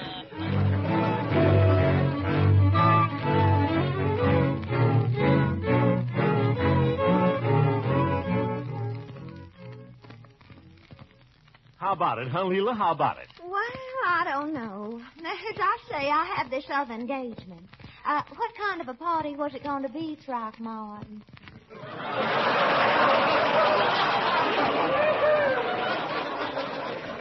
Oh, a swell party, Leila. We'll do the town. You see, I've got this friend coming from out of town. I thought we'd all go out You together. didn't tell me about your friend, Throckmorton. What's he like? Well, he's not a friend exactly, Leila. I mean, I've never met him. Well, his name's McGregor. T.P. McGregor. He's a water inspector. A water inspector? You're asking me to go out with a Oh, water... not just you. I thought I'd invite Eve Goodwin, too. Thought we'd make it a sort of a foursome. A girl for each of the fellas. Don't you think that would be fun? Well, I suppose a school teacher could get along with a water inspector, and vice versa. But it doesn't sound like any riot. Maybe we could shake them later, huh? Oh, hell. As a matter of fact, I thought that I'd sort of pair off with Eve, Leila. And stick me with a water inspector? Oh, no. But you don't understand. This fellow McGregor is a big shot. He works for the state. Why, he could get me fired tomorrow. That is, if there was any reason to fire me, which of course there isn't. Why should anybody want to fire me? That's ridiculous. I'd just like to see him try. He could, though. I fail to see what that has to do with me. Well, don't you see, Leila? Here's this fellow from out of town. He probably wants a little fun. So I thought if you could, well, kind of be nice to him and kid him along and entertain him, maybe put in a word for me at the same time. Let Eve Goodwin entertain him. Oh, you know Eve, Leila. She's a swell girl, but she's kind of intellectual for this type of fellow. I mean, Eve is such a lady. Well, I just wish that one of my male relatives could hear you say that. Well, you know what I mean, Leila. God. Mr. Gildersleeve, I don't know what kind of brawl you're planning, but you may plan it without me. Leila, don't be like that. I am not giving up a lecture by Burton Holmes for a wrestling match with a water inspector. Yum. Now what do I do? Try Eve? If I can't get Leila, what chance do I stand with Eve? You said it. None. Well, Gildersleeve, I guess there's nothing to do now but go back to the office and face the music. It's too late now, boy. Too late now. No use trying to cover up. Just face the music, that's all. You've made your bed. Now lie in it.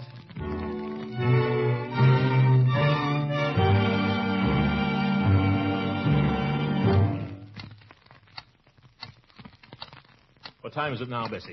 What time? 20 minutes to 6. You could come any time now, any time. Well, why doesn't he come? Mr. Gildersleeve, are you all right? Sure, I'm all right. I'm sitting pretty, I am.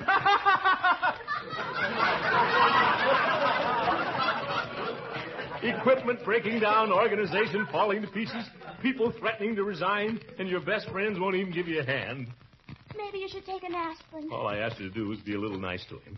Now, Floyd, he isn't a particular friend of mine, but at least he offered to help. Even offered to arrange a party. Hey, say, Bessie. Yes, sir. Bessie, get me Floyd Munson on the telephone. Quickly, get me Floyd Munson. Floyd? The barber shop. Here, I'll get it myself. Now, close my door, Bessie. If Mr. McGregor arrives, ask him to wait out there just 1 minute. Barber shop. Floyd? Yeah. Gildersleeve. Say, about those girls you mentioned, Floyd, the ones that work at the sandwich shop. I thought I'd be hearing from you, Commish. What about them? You think you could line them up for this evening? I know it's kind of short notice. No such a thing as short notice with them girls. They're ready for fun at the drop of a hat. Well, my friend McGregor won't be here, well, for a minute at least, and I'd kind of like to, kind of get things started right away. And since the Busy Bee is right across... You just sit tight there, and I'll have the girls over to your office in 5 minutes. If they ain't doing something else. They're not doing something else. Oh, but there's sure to be girls as popular as that. Why get your hopes up? Gosh, I should have told them to call me back. Now I don't know where I stand. This is my last hope. My last hope. If this fails, I fail. 10 minutes to 6. They must have been late, thank goodness. Why doesn't Floyd call? Why doesn't he... Hello, Floyd? Yeah, Commish. Mr. Gildersleeve. Just a second, Floyd. Bessie, I'm on the telephone. I know. Tell the inspector I'll be right out. Now close the door. Mr. Gildersleeve says it's... Hello, Floyd. What's the good word? It's all set, Commissioner. The girls are on the way over. They should be there any minute. Gosh, Floyd, I don't know how I can ever thank you. That's okay. Don't thank me. Thank the girls. I think you're going to like these girls, Commissioner. A lot of fun. The big blonde does imitations if you coax her right. The little dark one's pretty good on the banjo. Well, thanks a million, Floyd. Thanks a million. Saved with the bell. I only hope the inspector brought his banjo. Will we show him a time? Well, mustn't keep him waiting. load up with a few cigars here first. Well, Bessie, where's the... Are you Mr. Gildersleeve? Yeah, but I can't see you now, lady. I'm very busy. Bessie, I thought you said Inspector McGregor was here. I am Inspector McGregor. Yes, You're... You mean you're T.P. McGregor? Teresa McGregor, yes. What do you know about that?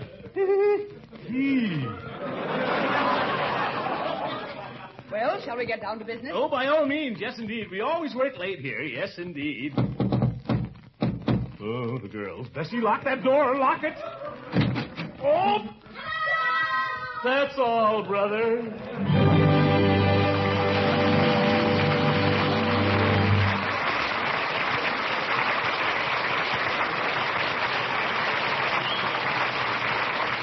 The Great Gildersleeve will be right back, so stick around. If you have youngsters at your house, we certainly hope your refrigerator holds a package or two of the famous cheese food Velveeta. For there's the cheese food youngsters particularly go for. And Velveeta is so good for them. Hidden in Velveeta's rich yet mild cheddar cheese flavor, there's high-quality complete protein for strong muscles, important milk minerals, food energy, riboflavin, and vitamin A. All this Velveeta puts into good-eating snacks and sandwiches. Remember, too, how perfectly Velveeta melts for hot main dishes you may be serving more often during Lent. When you shop, look for the cheese food of Kraft quality. Genuine Velveeta.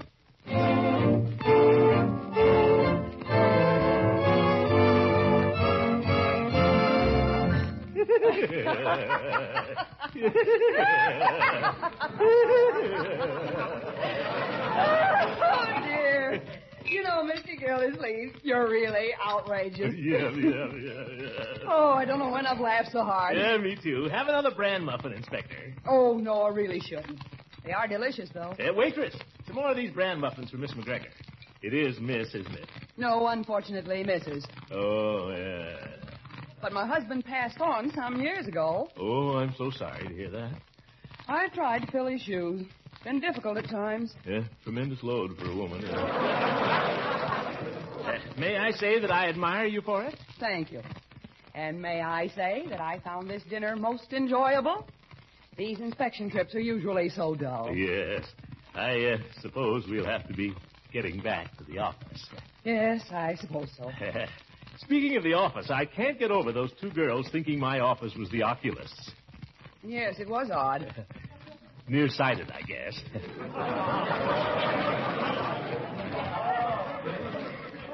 Say, I was just thinking. What? No, I don't guess so. What? Well, no. Oh, come on. Well, how would you like to go to a Burton Holmes lecture? Why not? After all, this inspection is purely routine. Of course. We can clean it up in 5 minutes tomorrow morning. Sure. Well, better get started. Let me get your wrap, Inspector. Good night, folks. Don't worry about me.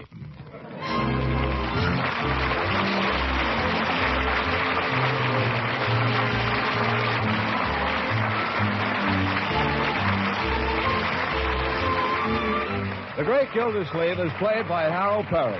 It is written by John Wheaton and Sam Moore. The music is by Jack Meakin. Leroy and Marjorie are played by Walter Tetley and Louise Erickson.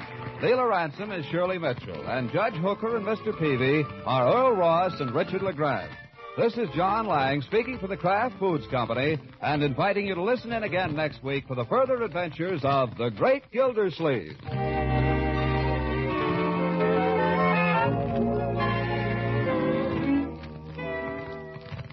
Remember, there are delicious prepared mustards, too, in Kraft's famous line of quality foods.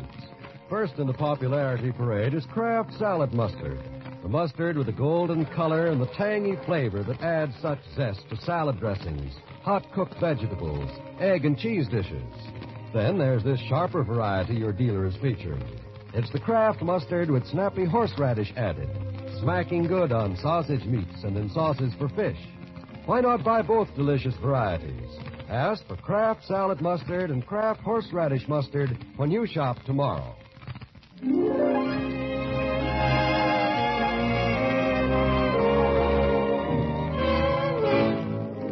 This is NBC, the National Broadcasting Company.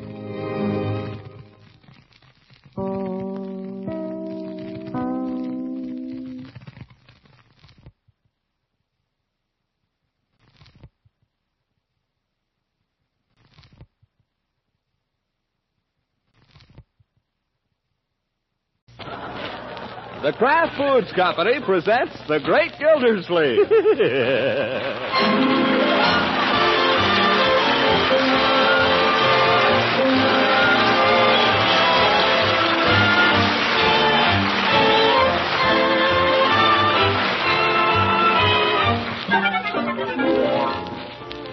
It's The Great Gildersleeve, starring Harold Perry, brought to you by the Kraft Foods Company, makers of a complete line of famous quality food products.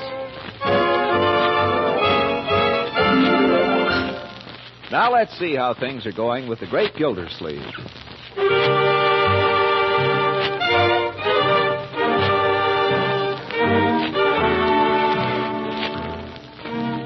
Yes, it's been a long, hard day, a long, hard week.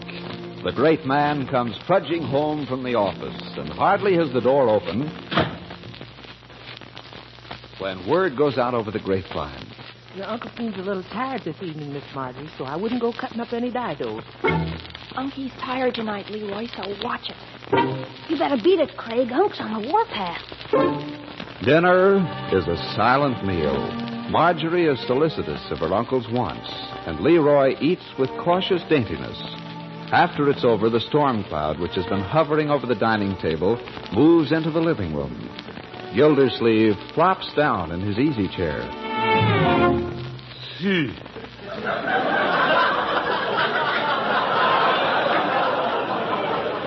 For a moment, he just sits there, and then he begins. Where's the evening paper? Confound it. Where's the evening paper?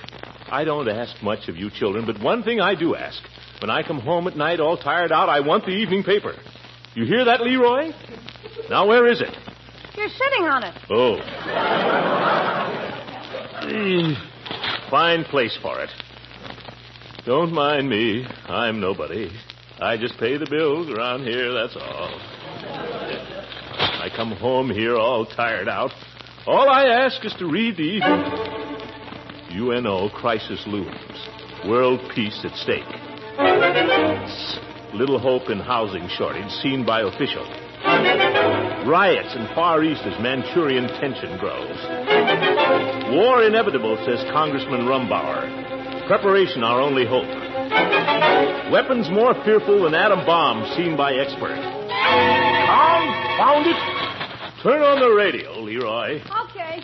Trouble, that's all they give you. I just won't read it, that's all. I just won't read it.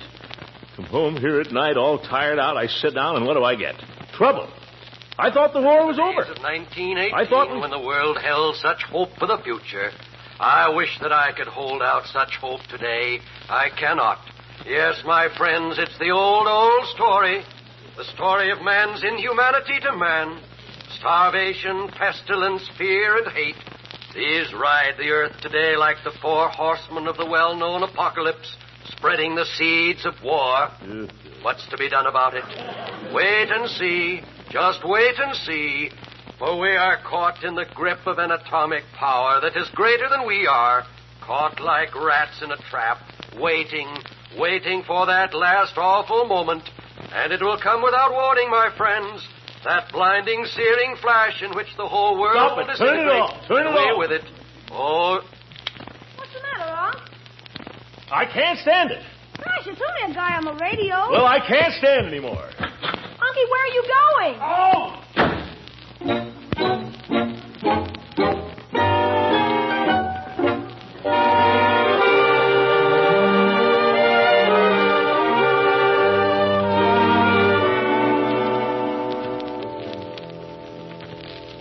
Just a question of time, that's all. All you have to do is read the papers. People starving abroad, nations wrangling among themselves. It's just like 1918, only worse. And what can you do about it? Nothing. We're caught here like rats in a trap. Wouldn't say that.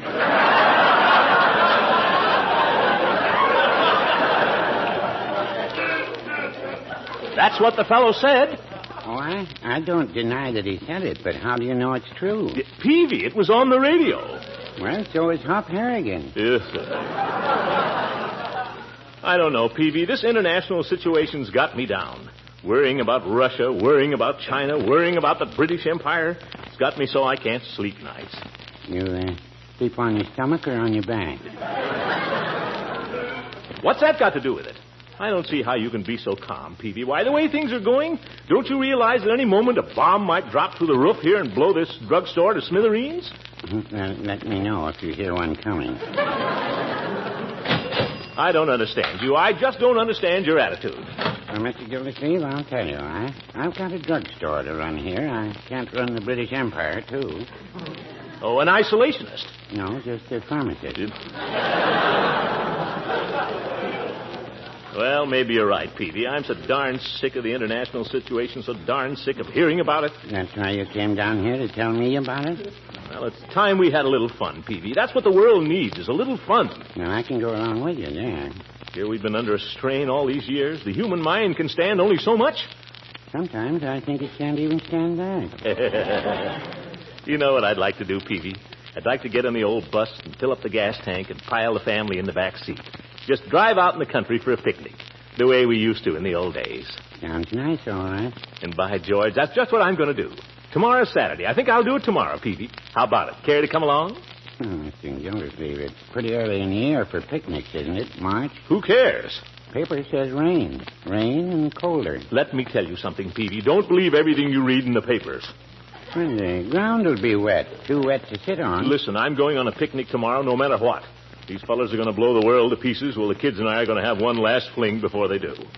I don't know where you get all this talk about blowing the world to pieces. Don't be a fool, man. All you have to do is read the papers.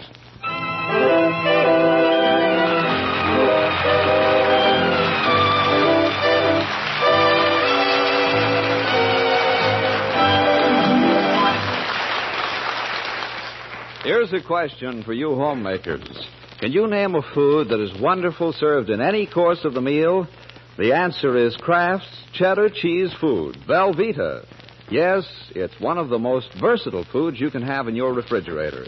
You can spread it on crackers to serve with soups or appetizers, slice it in thin slivers to glamorize your favorite salad, or serve it with fruit for a delicious dessert. And for main dishes, or as a sauce for vegetables, Velveeta just can't be beat. It's so easy to make a smooth, golden Velveeta sauce. You just melt 1/2 pound of Velveeta in the top of a double boiler. Then stir in 1/4 cup of milk, and there's your sauce. Ready to add rich yet mild cheddar cheese flavor to those vegetables or to dress up leftovers. Grand on fish, eggs, macaroni, and other Lenten main dishes, too. Remember, Velveeta helps supply high-quality, complete protein, milk minerals, food energy, and vitamin A. So for a glorious cheese sauce, for snacks and sandwiches, for a 6 uses, get genuine Velveeta. It's the cheese food of Kraft quality.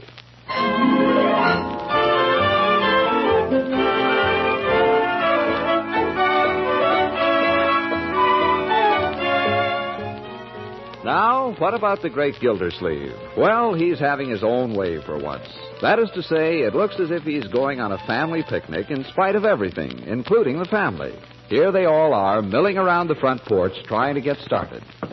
What about you, Leroy? You ready to go? Me? I've been ready for hours. Well, you can't go without a sweater, my boy. I told you that. Now go get one. I don't see why I need a sweater. It's a perfect day. Perfect. It's freezing. It's not freezing, Marjorie. It's a fine day. Then why do I need a sweater?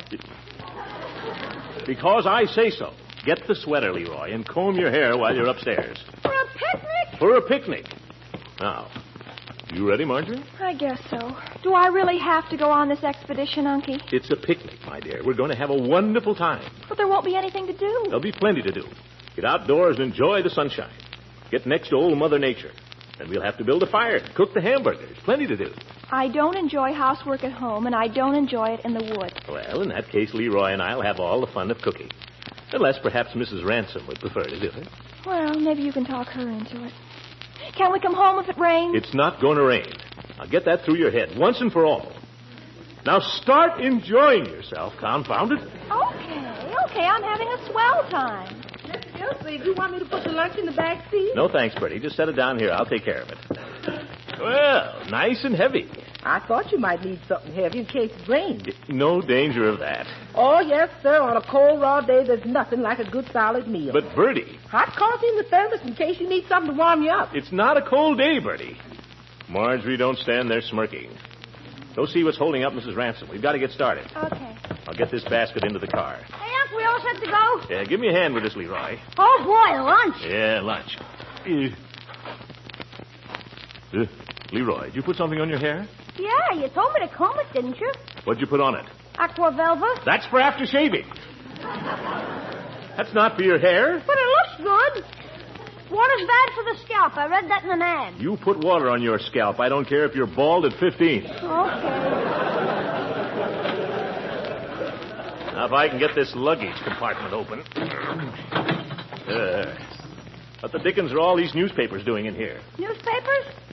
Holy cow, those were for the paper drive last fall. You were supposed to leave them at school for me. Oh, I guess it slipped my mind. Oh, well, I should worry. I got credit for 40 pounds. We'll have to do something about that. I don't think... Throckmorton, look at Leila. Leila! How do you like what I've got on, Throckmorton? It's a play suit. Well, let's play.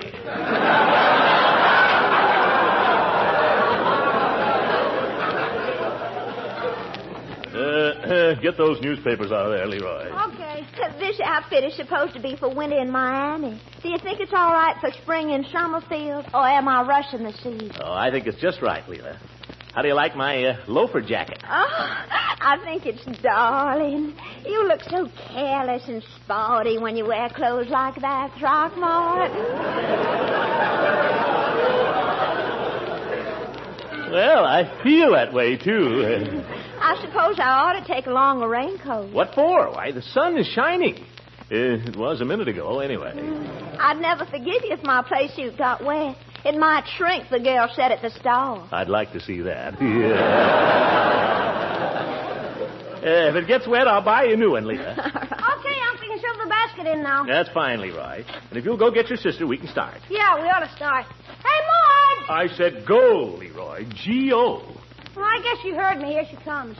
Hurry up, Marge. We're going to start. All right, let's start. I'll just put the lunch basket in here. Come on. Leila, you're in front with me. I was hoping I would be. Kids in the back. Come on, pile in. Thought we might drive out to those woods just the other side of Salinas. That's a swell place, Unc. Yeah, a little stream runs through there somewhere. Oh, wait a minute, Unc. Here comes Bertie. Bertie, what does she want? She's got an umbrella. We don't need an umbrella. We don't need that, Bertie. You never can tell, Mr. Gildersleeve. Oh, well, grab it, Leroy. Thanks, Bertie. You're welcome. Have a good time if possible. Oh, I'm sure we will. Goodbye, Bertie. Good night. Bye. Goodbye, Bertie. Oh, Throckmorton, wait. Here comes Horace Hooker. Maybe he'd like to go with us. Oh, he eats too much. We'll need another whole basket if we... Oh, hello, Judge.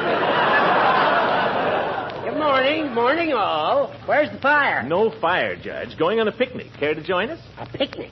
No, thanks. Not in the middle of winter. But winter? It's practically April. Just a day for a picnic. April showers bring May flowers. Anybody can see it's going to rain. Do you really think so, Horace? I most certainly do. Where are you going? Thought we might try the woods over by Salinas. Well, that's quite a distance. On your tires. Don't worry about my tires. Woods are a bad place in a thunderstorm. I'm not expecting one. And if it should rain, it just so happens I'm enough of a sport so I can stand it. We all are. You said it. Oh, yeah? Come on, Judge. Make up your mind. A picnic or an afternoon in the law library? My mind is made up, thank you. But if you all come down with pneumonia, don't blame me. Yeah, we won't. Stand back, you old goat. Make way for the younger generation. Bon voyage, Noah.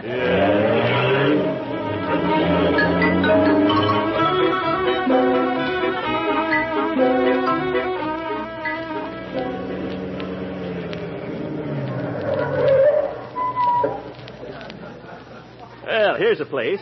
Woods, grass, little brook. This place has got everything. It looks wonderful. Only what about the no trespassing sign? Oh, we won't worry about that. Probably the fellow just doesn't want people shooting his chickens. Well, maybe we ought to drive a little further, Throckmorton. I'd hate to get chased off. Don't worry, Leila. If anybody tries to get tough with us, I'll handle it. Come on, everybody out. Get that luggage compartment open, Leroy. By George, I'm hungry already. Oh, my, isn't that funny? It's the fresh air. Why, it's so warm here in the sun. I declare, Throckmorton, it's almost hot. Sure, what'd I tell you? And it'll get hotter. Uncle Martin, look. Huh? Violet. Where? Oh, Marjorie, aren't they darling? Look, Throckmorton. What do you know? Violets. Get 10 cents a bunch for those in Chicago. You want a hand with that chow basket, Leroy? Yeah, I don't think I can handle it alone. Well, take it easy there. You'll blow a gasket. Now, you got the handle? Yeah. Here we go. Just put it over here. Yeah. Hey, there's some swell rocks for a fireplace. Yeah, just the thing. Let you and me do the cooking, Leroy. What do you say? Give the ladies a treat. Oh, no, you don't now, boys. I want to do my share. So do I. I want to cook the hamburgers. Okay, then I'll build a fire. Well, then I'll get out the sandwiches and see that everything's ready. Well, happy little family. I think I'll just lie here under the tree.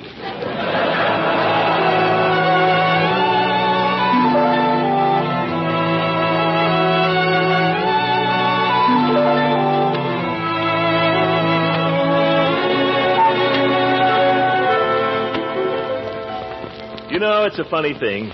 After I eat a big lunch at home, I don't feel like moving. Right now, I feel energetic. So do I. All right, Leroy, you burn up the paper plates, and I'll pack up the lunch basket. After that, I'll race you down to the creek. Unc, you want to help me build a dam? I might, or even a hut, or possibly both.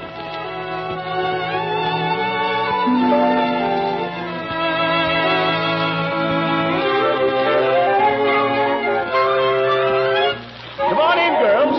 The water's fine. With your trousers rolled up and mud all over your face. Take off your shoes and stockings and come on in. Come on, Marjorie. Is it cold? Nah, just like Palm Beach. I notice your lips are blue. Get out of the water, Leroy. No use overdoing it. Back to dry land, everybody.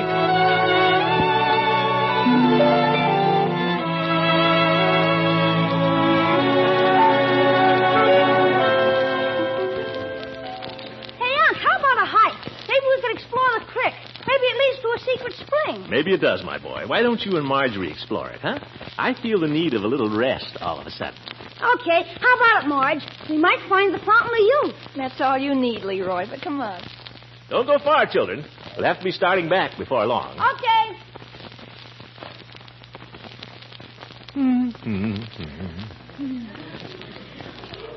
What do you want to do, Leila? You like to walk through the woods a little? Oh, I don't feel like walking or anything. I just want to lie here on the grass and listen to the birds. Okay, that's good enough for me. Let's listen to the birds, huh? No birds. Must be some birds around here. Why don't they sing? Maybe they don't want to interrupt you. They're just lazy, that's all. They won't sing. They won't sing. Oh, they'll start after a while. Birds are shy. Yeah, birds are shy. Yeah, I never thought of that. Don't know if I'd want to sing myself for a couple of strangers. Oh, tell me a story, Throckmorton. I think I'd like that just as well as the birds. Story, eh? Mm-hmm. What kind of story? Any kind, just so I like it. Well, I'll tell you a story about Jackamanori. No, my father used to make me furious with that old Jackamanori. Yeah, so did mine. Just for that, you have to tell me a real story. All right, I'll tell you a real story, Leila. You have to shut your eyes, though. They're shut.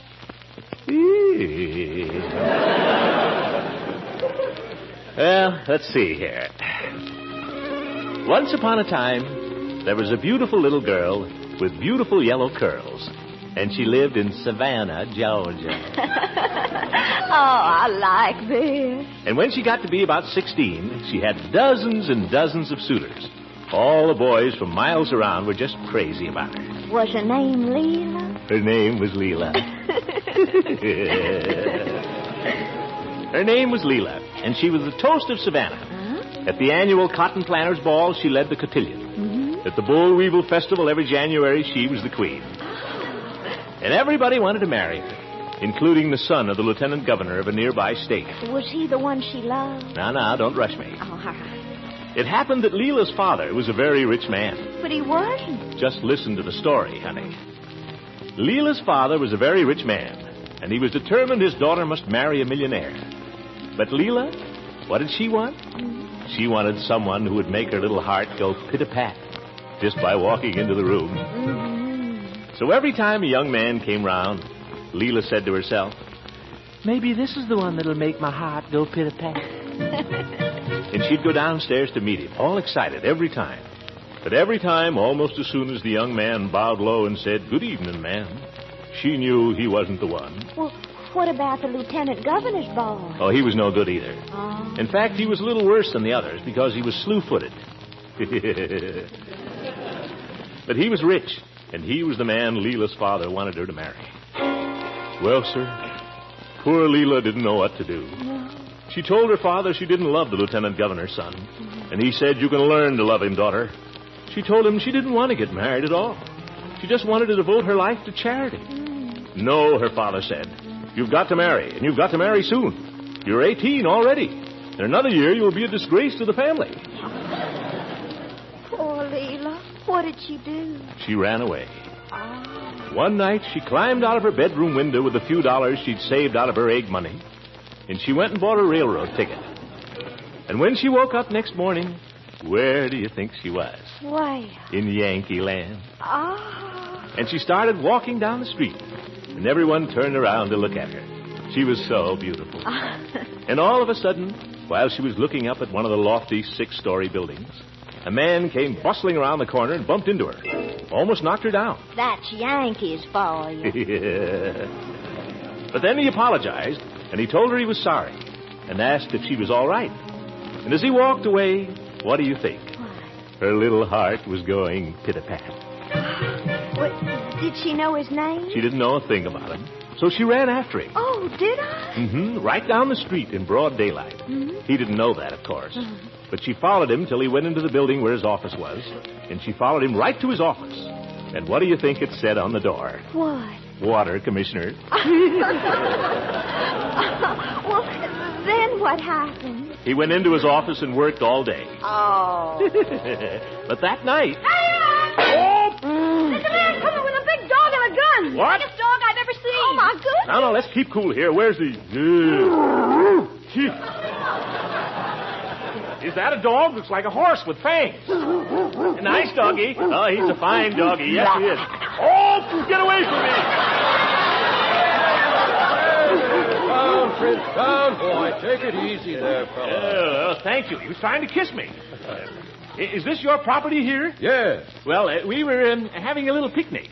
But if we've done any damage, we'll be glad to... Oh, no. Glad to have you. Well... Day like today, everybody should be out here. Oh, that's awfully kind of you. Yeah. Not at all. Drop over any time. Be fish in the creek pretty soon, Sonny. Come on, Prince.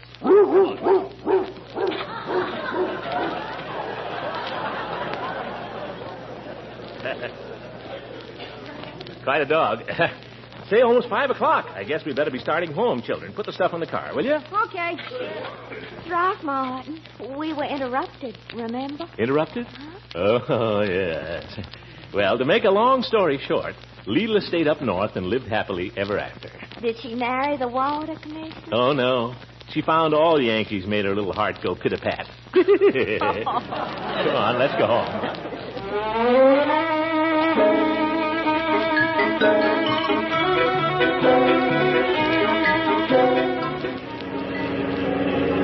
Put on your old gray bonnet with the blue ribbons on it, and we'll hitch old Dobbin to the shade. Through the fields of clover we'll ride up to Dover on a golden wedding day. By George, this has been a fine day. Yes, sir, fine day. Gracious. What was that?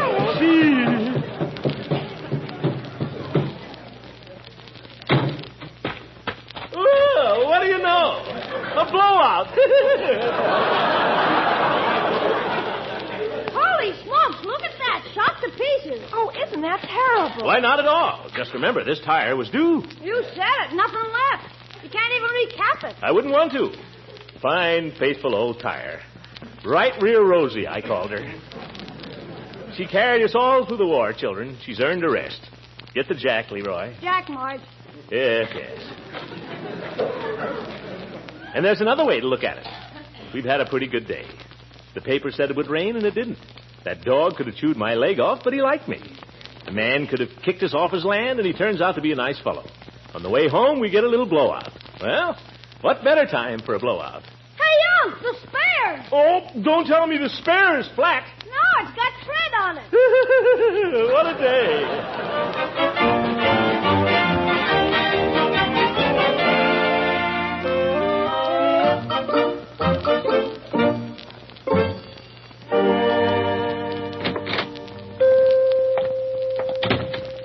Hello, Mr. Gildersleeve. Hello, Peavy. Have you got a 3-cent stamp, old man? 3-cent stamp? Well, yes, I guess I have. Thanks. Got a letter here I want to get off. No, make it an airmail if you got one there. Airmail it is. Yeah, thanks. By the way, how was the picnic? Oh, Peavy, it was lovely. Just lovely. Everything worked out. It didn't rain. The sky was clear. The sun was warm. Really felt like spring. Sounds mighty nice. Yeah, it was. You can forget how good it is just to be alive, Peavy. You know that? We get so wound up in business and politics and one thing and another. If you ask me, we don't know whether we're coming or going half the time, including me. Mr. Gildersleeve, you're the last man I'd expect to hear that from. Well, I did a lot of thinking today, Peavy. Guess I haven't done any of that in a long time either. And I got to thinking while I was lying on the grass there. You know, it's a pretty good old world after all. Or it could be. And anybody who talks about blowing it up, anybody who sits by and let them start another war, the way they're talking in the newspapers. Well, here, I wrote a letter to my congressman. Haven't sealed it yet. I'll read it to you. Honorable George R. Rumbauer, House of Representatives, Washington, D.C. Now, see here, Rumbauer. You call yourself a representative? Well, start representing. We just had a war, and we didn't put you in office to start another one. So get your big feet off the desk and get busy. Or have I got to come down there myself? Because believe me, Rumbauer.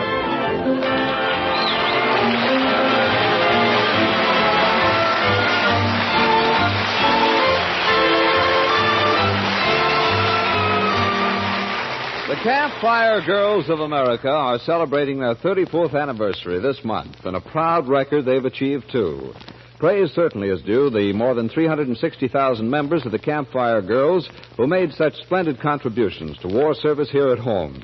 The aim of the Campfire Girls is to perpetuate the spiritual ideals of the home and to stimulate and aid the formation of habits making for good health and character. Among the Campfire Girls, there's no distinction as to class, race, or creed. These girls learn by doing. And since their beginning in 1912, millions of girls have been given practical training in citizenship and homemaking. They are America's citizens of tomorrow. The Campfire Girls need the continued support of everyone in the community, women and men alike, for youth is the greatest potential for the protection of the American way of life that we aim to preserve. Congratulations to the Campfire Girls from all of us.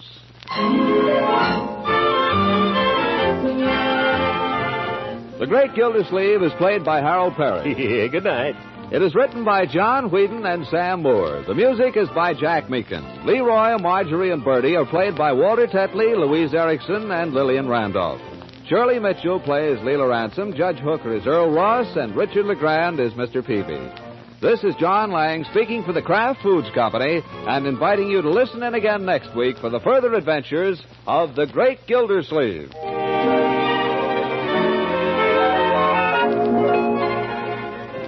Now, a tempting lunchbox suggestion. Combine tangy golden Kraft salad mustard with your favorite cream cheese and salad dressing. You'll find this makes a wonderfully appetizing sandwich spread. For another taste-tingling treat that's sure to score a hit at lunchtime, blend Kraft salad mustard into delicious golden fillings for deviled eggs. And remember, there's also a mustard in the Kraft line for sharper tastes. It's the Kraft mustard with snappy horseradish added. Be sure to buy both delicious varieties. Get Kraft quality mustards on your next shopping trip.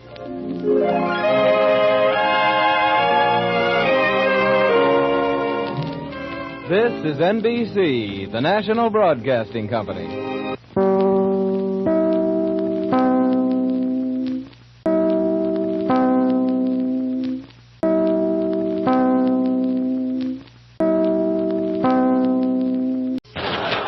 The Kraft Foods Company presents The Great Gildersleeve.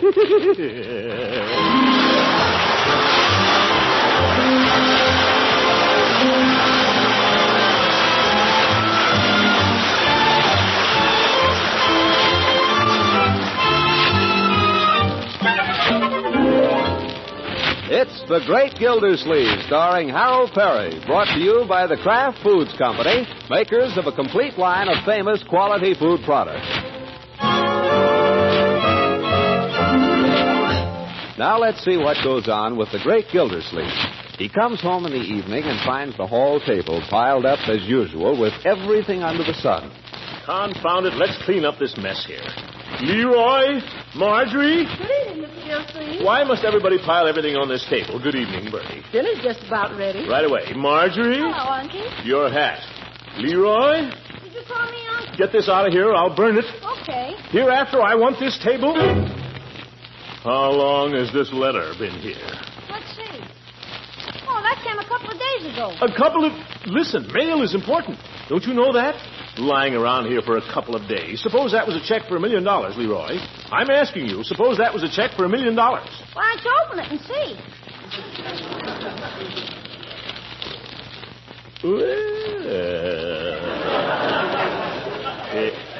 Leroy, have you washed your hands? I wasn't reading it out. Have you washed your hands? Sure. Well, go wash them. Okay. Man has no more privacy around here than... What day is this, Marjorie? Wednesday. I mean, what date? I think it's the 3rd. Oh, my goodness. Then this is for tomorrow. Oh, that's terrible. It says RSVP. I don't know what she must think of me by now. I'll just have to call her up. Miss Gildersleeve, dinner. Bertie, do you know how long this letter has been lying on this table here? 5 days. At least.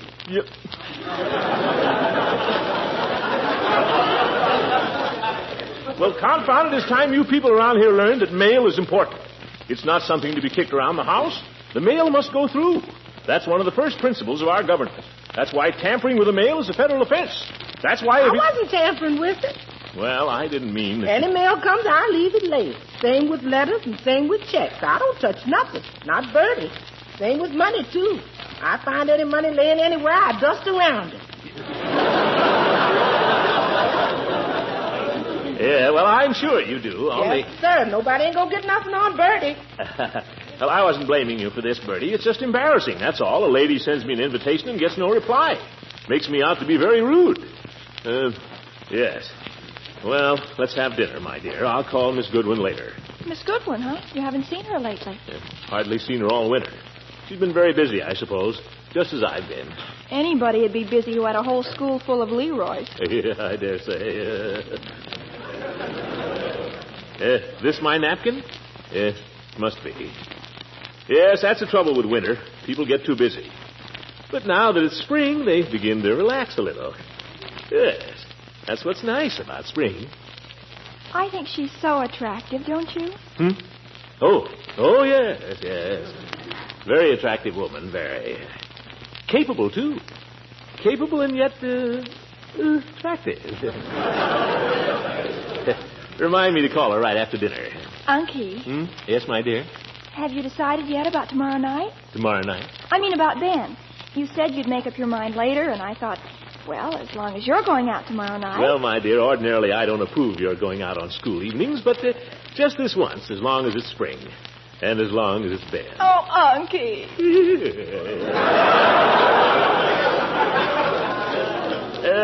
Go ahead. Have a good time, my dear. Where's dinner here? Where's Leroy? Leroy, I told you to come down to dinner. He told me to wash my hands. Well, come to dinner. Bertie? I'm coming. Hey, you can bring it on now.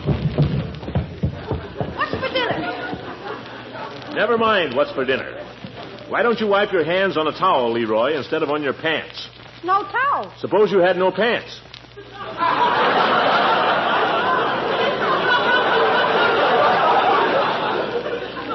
If there's no towel, go get one. Yes, sir. Not now. Sit down and eat.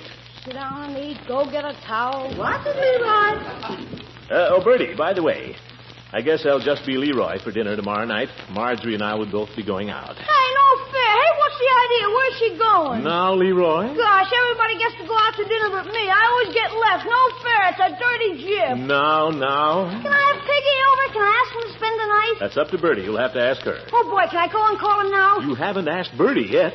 Oh, she always says yes, don't you, Bertie? Boy, that'll be super. Piggy and I can have a neat time. I'm glad you're going out. We can have the whole house to ourselves. Well, be careful what you do with it, that's all. Mr. Gildersleeve, excuse me. Are you talking about tomorrow night, Thursday? Yeah, that's right, Bertie. Oh, my goodness. That's your day off, isn't it? Hate to ask you to change your day off again, Bertie, but... It ain't that, Mr. Gildersleeve. It's about Judge Hooker's dinner. Is he coming here to dinner again? Well, I understood you and the whole family was going over to Judge Hooker's tomorrow. Not tomorrow, Bertie. Oh, no. By George, it is. It's tomorrow. Completely slipped my mind. Oh, for corn's sake, do we have to go over there? Can't we get out of it some way, Uncle Mort? Golly, I'd like to. We've got to, that's all. Yeah, gosh, Pick'll be so disappointed now if he can't come. Yeah.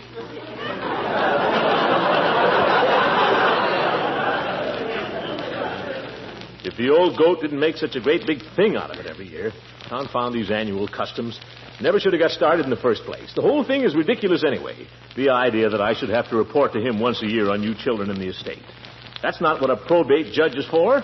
Just something the old goat made up. Sure, what does he know about it, the old goat? Leroy. That's not the attitude either. Judge Hooker's been a very good friend to both of you children, and to all of us. It's just that, well, confound it, I've got better things to do. So have I. Me too. Well, I don't know how we're going to get out of it this late. I know. Tell him you're sick. But, Leroy, that wouldn't be true. Pardon me. Maybe if you explain to him, Uncle. I know. I'll tell him I had a previous engagement, only I didn't know it till today. Ah. That just happens, young man, to be the case. Now eat your soup.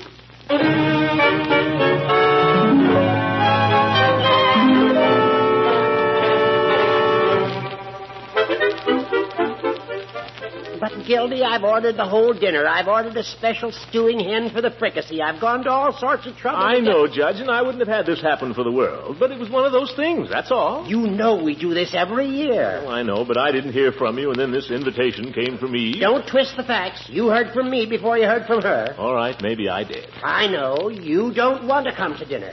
Horace. If our little custom means no more to you than that, let's skip it. Well, too bad. But if he's going to be an old goat about it, oh, well.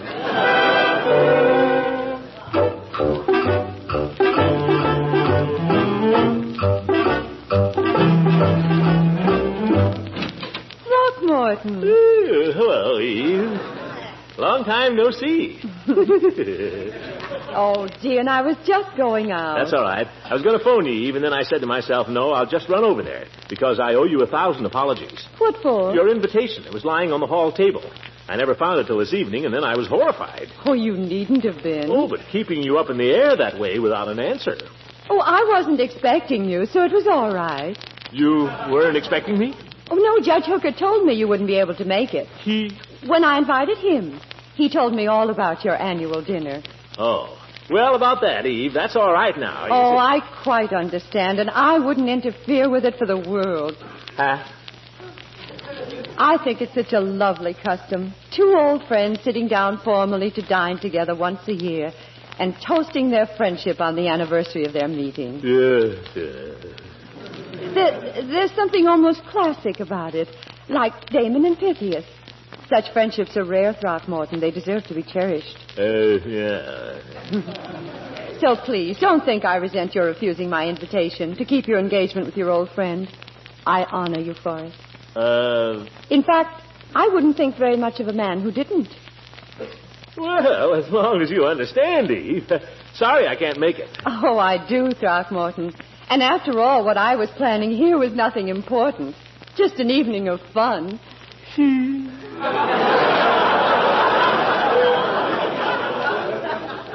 Well, goodbye, Eve. Goodbye, Throckmorton. Oh, and by the way, if the judge's dinner ends early, drop over later. It'll end early, all right.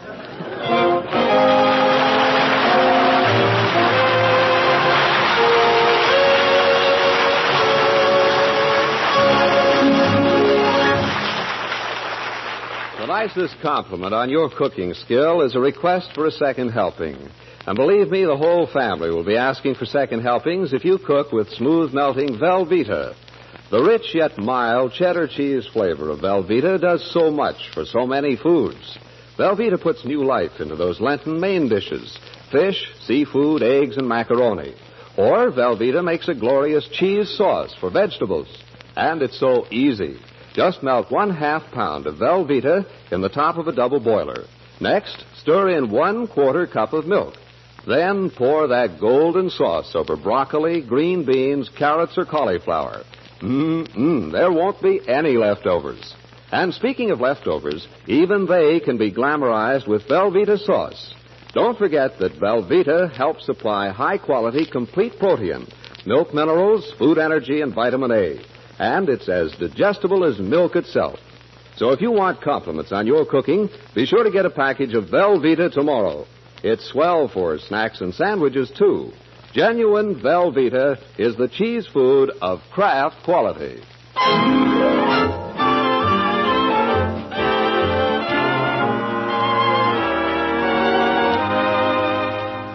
Now let's get back to Gildersleeve.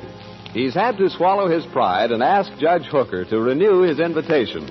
But weighing the prospects of an evening with the judge against an evening of fun and games at Eve Goodwin's, it becomes clear to him that something must be done. And so... Yeah, hello, Mr. Gildersleeve. What can I do for you today? Peavy, you can do me a favor. Well, that's what you're in business for. What's the nature of the favor? Well, I'll tell you. I'm going to dinner at Judge Hooker's tonight. You see, every year well, I won't go into the whole boring business, but the long and short of it is, I want to get out of there. I want to get out of there early. Something else on the fire? Never mind. I want to get out, and I need an excuse. That's where you come in. Where? I want you to call me up at the judge's house. Wait till about 9:30, then call me to the telephone. But what shall I say? It doesn't matter. I just want an excuse. I'll say I got an emergency phone call and I was suddenly called away. Will you do it?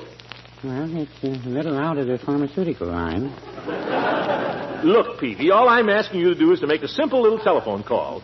All it can cost you is 5 cents. Oh, it's not the 5 cents, Mr. Gildersleeve. I know you're good for 5 cents. Well, what is it then? Well, suppose I call up there and Judge Hooker answers. What's he going to say? You don't have to tell him who you are. Disguise your voice. How? Easy. Just make it sound like somebody else. Go ahead. Now try it. Now? Now. Go ahead. Let me hear you. Hello, Judge Hooker. This is Mr. Peavy. Is Mr. Gildersleeve... Don't say it, Peavy. That'll give you away, sure. Make up a name. Oh. Now, try it again. Hello, Judge Hooker. This is Mr. Smith. You sound just like Peavy. Well, no, I wouldn't say that.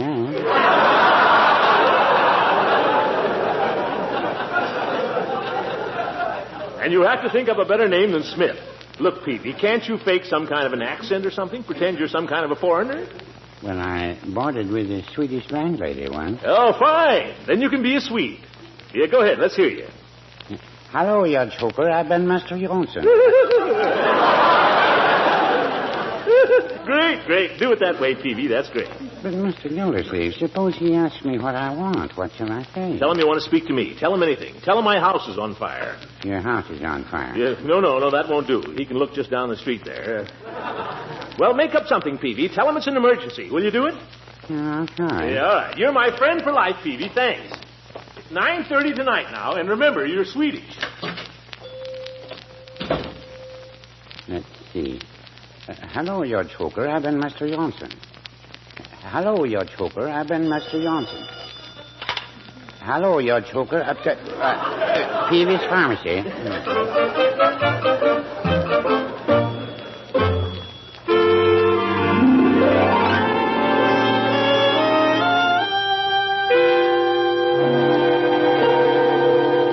All ready for the party? Party? Yes, I'm ready. You look very nice, my dear. I think it's perfectly ridiculous wearing my hair like a child just to please the judge. No, Marjorie, if it makes him happy. As a matter of fact, it's very becoming. After all, it's only once a year. But why does everything always have to be the same? It's so boring. Now, we're all having to give up something this evening. Let's just grin and bear it, shall we? Grin, Leroy. Who's that supposed to be? Judge Hooker. Oh, great. Are you all ready to go? Sure. Let me look at you. Yeah, you look pretty good. Pretty good for you. You know, you're quite a nice-looking boy when you get dressed up with your hair combed. There's just one thing. You ought to shine your shoes. Shine my shoes? You can't shine these shoes. They're too beat up. Well, then put on another pair. This is the only pair I have. I buy you a pair of shoes every week, it seems to me. What becomes of all the shoes I get you? Well, some of them get too small, and some of them get like this. A few get lost. Well, go upstairs and try to find some of the lost ones. If you can't find any, try to polish these a little. Okay. Gosh, all this fuss for nothing. Chicken fricassee. Doesn't Mrs. Fogel know how to cook anything else? The judge's housekeeper is a very kind-hearted woman, Leroy. She thinks you like chicken fricassee. Kindly behave in such a way that she will have no reason to change her opinion. But it makes me sick. If I don't tell her this year, we'll just have it again next year. You can stand it once a year? I don't mind the chicken. I hate the carrot soup. Well, I don't really mind that. It's the prune souffle.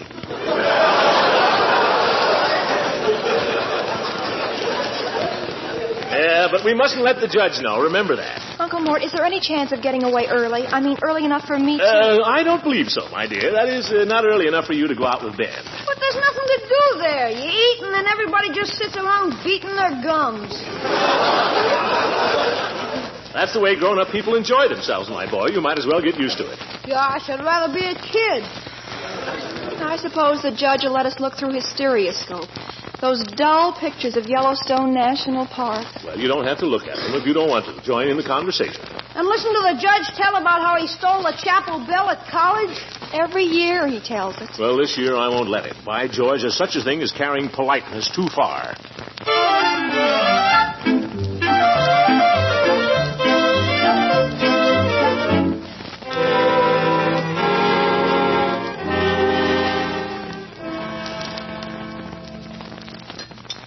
Well, this is certainly a joyous occasion. I've said that before, and I'll say it again. Yeah, it sure is. How about some more of the stewed celery, Leroy? No, thanks, Judge. Well, some more of the chicken anyway. Mrs. Fogel, would you mind going around again with the chicken? Surely. Oh, no, thank you, Mrs. Fogel. I couldn't possibly. It's delicious, but really... Mr. Gildersleeve. Mrs. Fogel, I just don't dare. I'm known to be devoted to the pleasures of the table.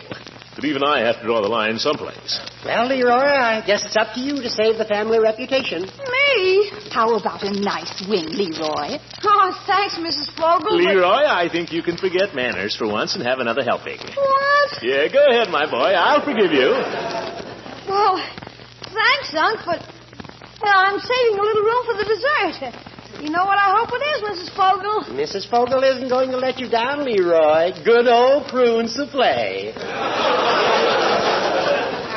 Oh, boy. Did you hear that, Unc? Your favorite.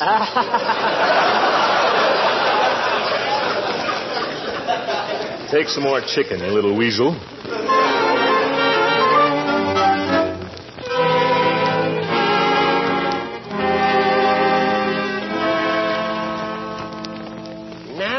Another little ceremony we go through every year. Anybody remember? Oh, which one, Judge? The measuring. Come on over here at the door, Jam Leroy, Marjorie. Oh, for corn's sake. Yeah, come on, son. Come on. Now, my guess is that Marjorie has grown the most these past 12 months, beginning to look like quite a young lady. With these pigtails? Really, Judge? Where's last year's mark, Horace? Let's see. My glasses here. Marjorie, 1945. There it is. Stand up there, my dear, head flat against the wall. That's the way. Now hold still while I make the mark. There. Where is it? Right there, over your nose. What? I've only grown half an inch. Unky, do you realize what that means? What? I've grown up. Well, you may be right. Little Marjorie. Well. I suppose you'll be going to dances and all that kind of thing in another few years. In another few years? Why, if it wasn't for this thing... Yes. Leroy, suppose you stand up there and see if you're getting any bigger. Are you kidding? Stand still, young man. No tiptoes now, you little rascal. Now, don't cheat the boy, Horace. Make the mark level with the top of his skull. That's level. By golly. He's grown about 3 inches. 3 inches? The gym teacher at school says I grew 3.5 inches since last year. Well, what does it matter? After all, the main thing is to have a record each year, isn't it? And as long as you're not shrinking, Leroy. Well, I should say not. He's getting to be a fine big boy. I suppose you'll be going to college one of these days, won't you, Leroy? I suppose so. Sending him to your alma mater, Gildy? Or do you want him to get an education? Now, listen here, you old goat. Just because you went to some little eastern college that nobody ever heard of, with a football team that couldn't even beat Vassar. Why, we had an excellent team. Yeah. It was an excellent college. And if Leroy happens to have an inclination toward the law, he couldn't choose a better school to give him his foundation. What about it, Leroy? Care to be an attorney?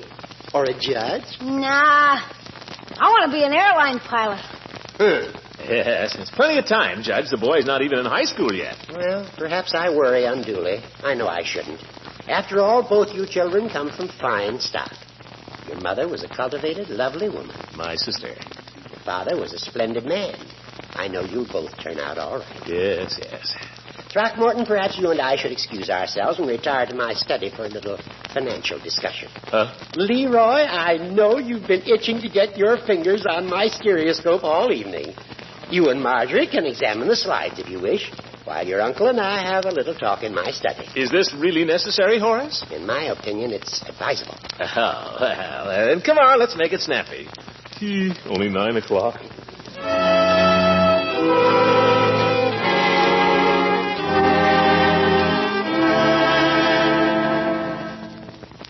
The Grand Canyon. Look, Marge, there's a little guy riding on a mule way down at the bottom. It's probably the judge.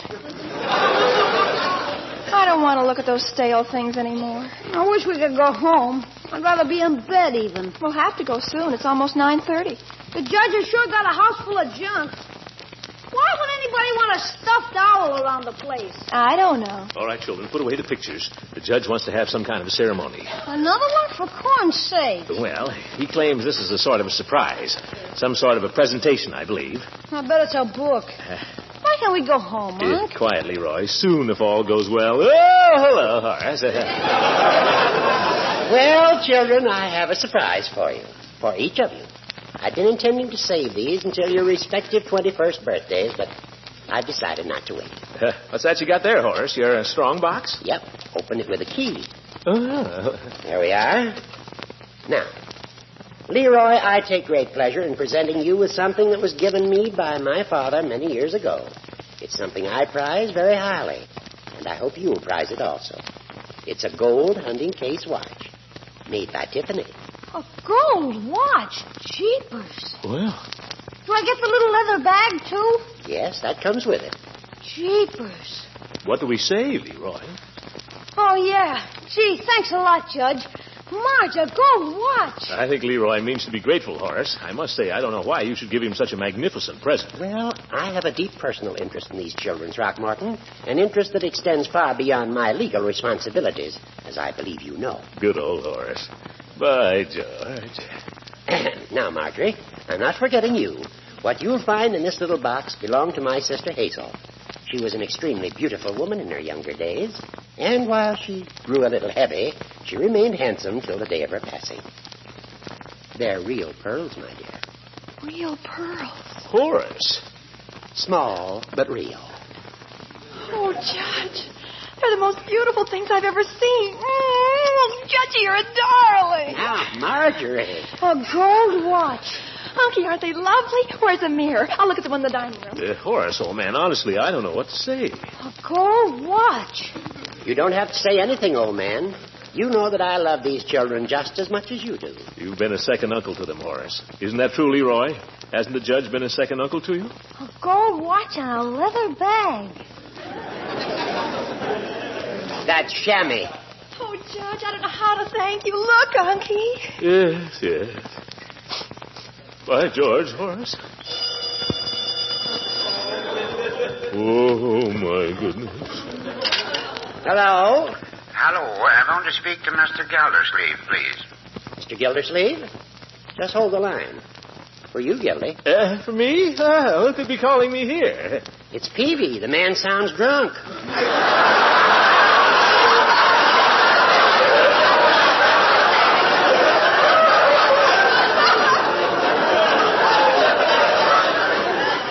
Why, it couldn't be Peavy, but I'll speak to him. Hello? Mr. Gildersleeve, the dam has burst.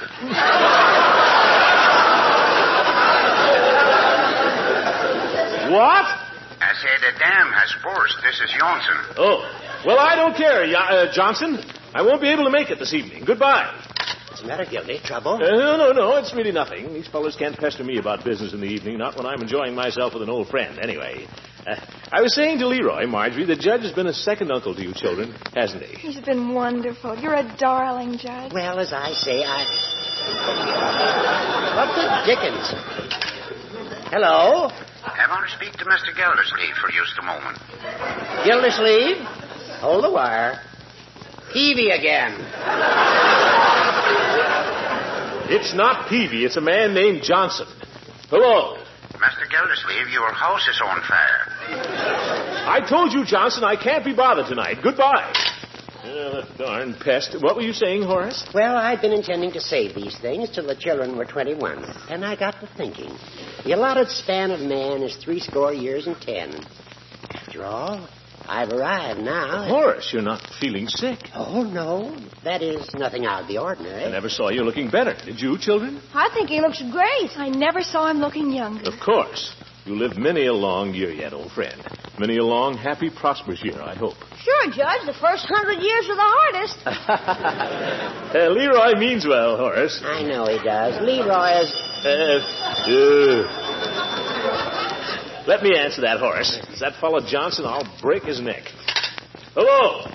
Mr. Gildersleeve? Is that you, Johnson? No, this is Peavy. I just wanted to know if you got the message. Yes, I got it. Ye gods, what do you think I am, a half-wit? Are you there, Johnson? Yes, I'm here, but I don't know what to say. This is Peavy. I'll see you tomorrow, Johnson. But if you see Peavy, tell him to stick to the drug business. Peavy is an idiot. Well, now, Goodbye!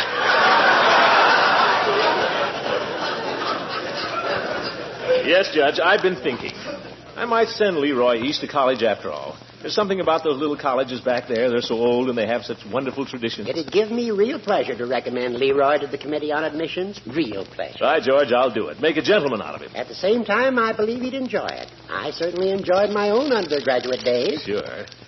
Say, kids, have you ever heard the judge tell about the time he stole the chapel bell when he was in college? Tell him, Horace. Yeah, tell us. Go on, tell him. Oh, you'll love this. Well, it was like this. Yeah? There was a little gang of us. Yeah, I remember. We were sophomores at the time. One night we all...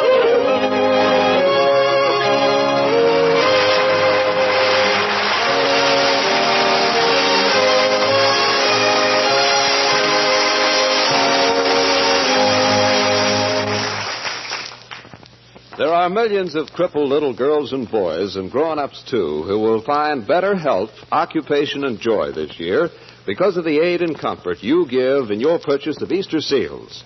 When the mailman brings your envelope of Easter seals, you will know that whatever you give will go to bring comfort to 500,000 crippled children, about 7 million crippled adults, and nearly 15,000 war veterans. The National Society for Crippled Children and Adults has 42 state societies working to make this silver anniversary Easter Seal campaign its most successful. The greatest investment one can make is an investment in human life. You can invest in the life of crippled children by keeping your quota of Easter seals. Good night, folks.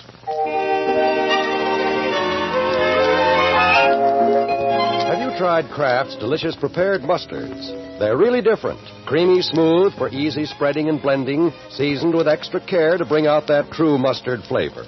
For the folks in your family who like a mustard that's mild and delicately spiced, the variety to buy is tangy golden Kraft salad mustard.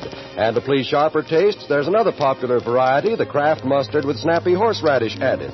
Why not buy both kinds? Get them flavor fresh from your dealer tomorrow. Ask for Kraft horseradish mustard and tangy golden Kraft salad mustard. This is NBC, the national broadcasting company.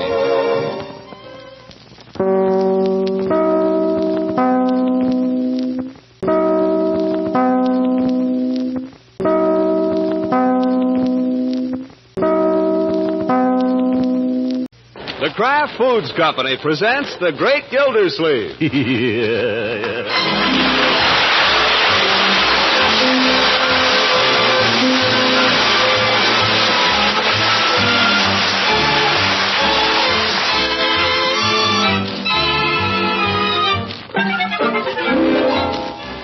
It's The Great Gildersleeve, starring Harold Perry, brought to you by the Kraft Foods Company, makers of a complete line of famous quality food products.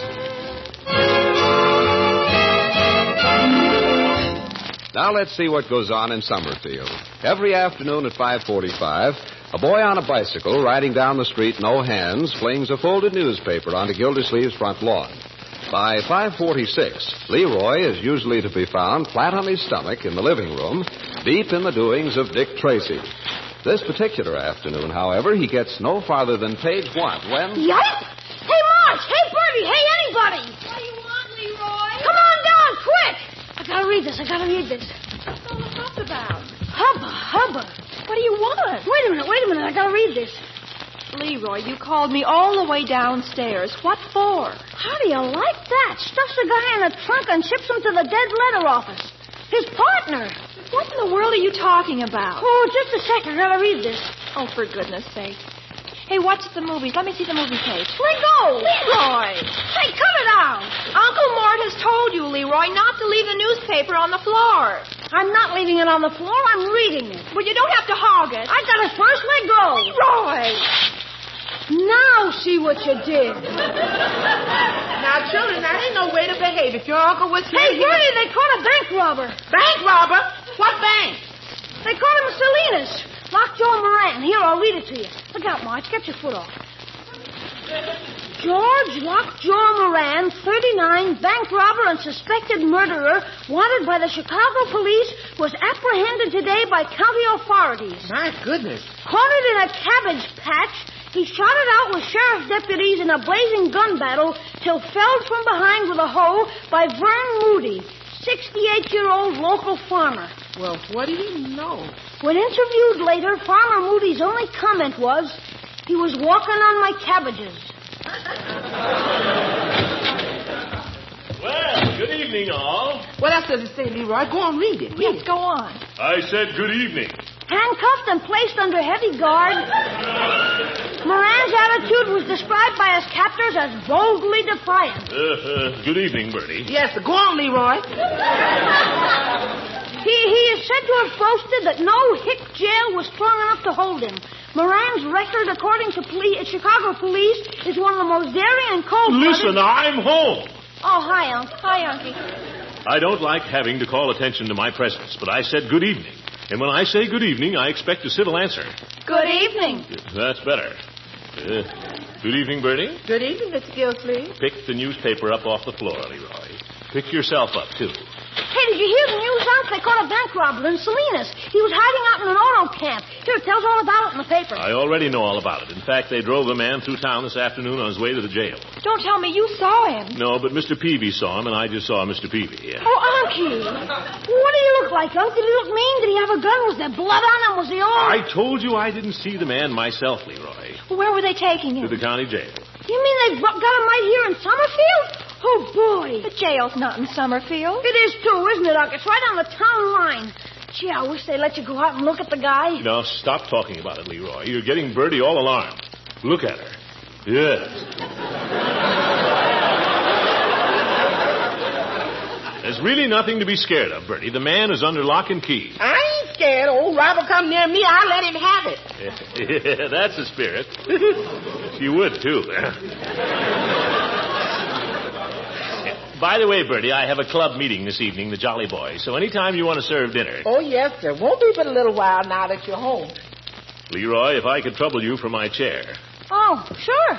I didn't know you wanted to sit here. Sit down, Unc. Now, the newspaper, if you please. Oh, sure. I didn't know you wanted to read it. Yes, yes. What do you think they'll do to him, Unc? Will you please stop hanging over the back of my chair? Oh, sure. You want to wear out the mohair? Unc, what do you think they'll do to him? What was that, my boy? I say, what do you think they'll do to him, Unc? They'll undoubtedly hang him. Oh, boy. So let that be a lesson to you. Lesson about what? Just let it be a lesson, that's all.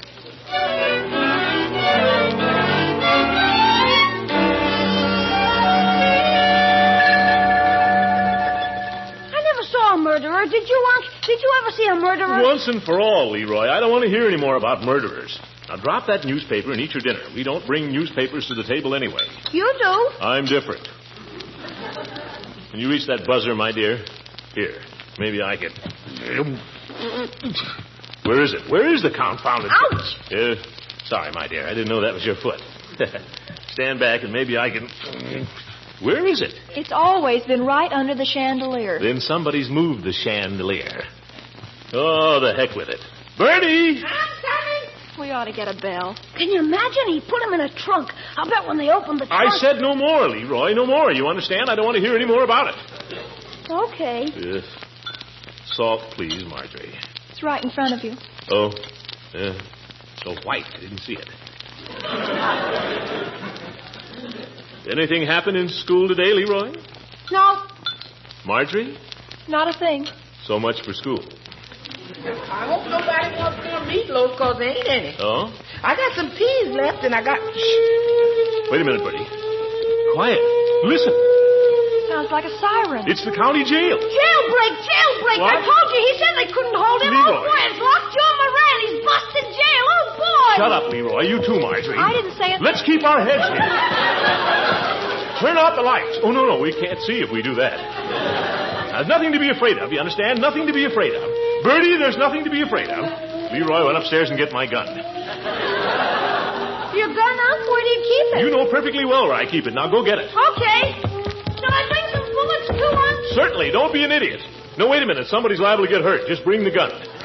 And what good is a gun without bullets? Bring the bullets, too. They're in the drawer with my collar. I know. Why don't you get them? Don't stand there and ask me foolish questions. Now keep cool, everybody. There's nothing to be afraid of. Marjorie, go see if the back door is locked. What for? Do as I say. Bertie, get me my air raid helmet. Mr. Gildersleeve, excuse me, but ain't you getting yourself a little bit excited? I'm merely trying to take precautions, Bertie. Ye gods, everybody else stands around here scared to death. Well, what would anybody want to come here for? The man's a dangerous criminal, Bertie, and he's looking for a hiding place. He might break in here and use us all as hostages. Let's not get excited, though. Let's keep cool and use our heads. Here's the gun, Unc. Yeah, don't point that gun. Always hand a man a gun by the barrel. And pointed at me? Telephone, Unc. Don't answer it. It might be a trap. How can it be a trap? Well, let me answer it. Well, go ahead. Hello? Oh, Throckmorton, is that you? Yes, it's me, Leela. Call me back later, Leela, will you? I'm busy right now. Throckmorton, wait. Throckmorton, are you there? Yes, I'm here. Throckmorton, I'm scared to death. I wish you'd come over and protect me, will you? You come over here. But I'm scared to go out of the house. Now, Leela, there's not a thing to be scared of. It's just a little jailbreak, probably. Yes. I'd come right over, only I have to wait here for an important phone call. Oh, Throckmorton, please, for Leila. Don't worry, Leela. I'll keep an eye on you from here. But Throckmorton... I'll be watching out the window every minute. Who are you expecting a phone call from, Unc? Phone call? I'm not expecting any phone call. But you told Mrs. Ransom you were... Oh, that. Well, after all, I'm a deputy. At a time like this, you never know. I might get a call from the chief of police. It's my duty to stand by anyway. Here's your air raid helmet, Miss Gildersleeve. Oh, thank you, Bertie. I guess I might as well put it on, just in case. Shrapnel or something.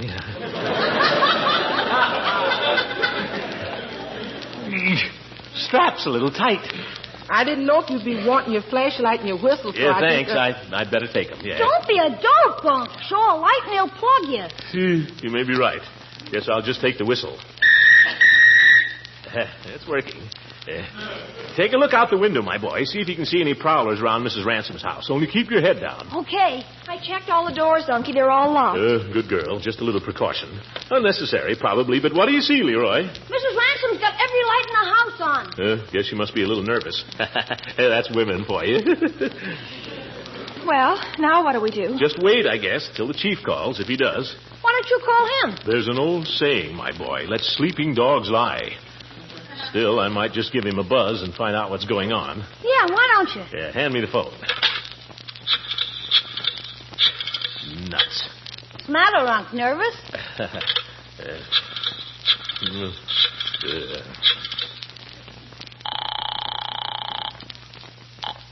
Police Department. I'd like to speak to Chief Gates, please. This is him. Chief, this is Gildersleeve. What's all the excitement over at the county jail? I heard the siren. Oh, pay no attention to that. It's just Sam Coombs. Coombs? You know, Shipless Sam, the town drunk. Somebody left the door open and he walked out.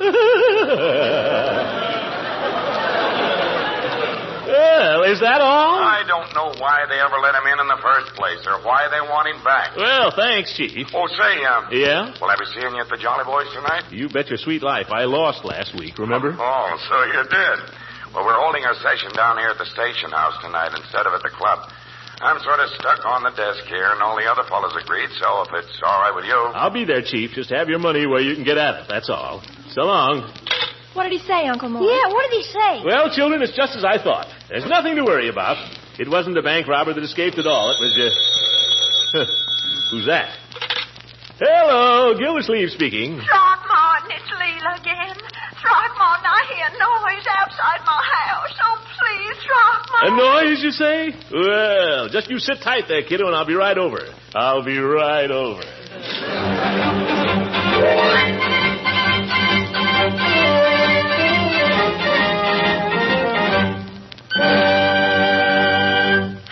Oh, Throckmorton, you're so brave.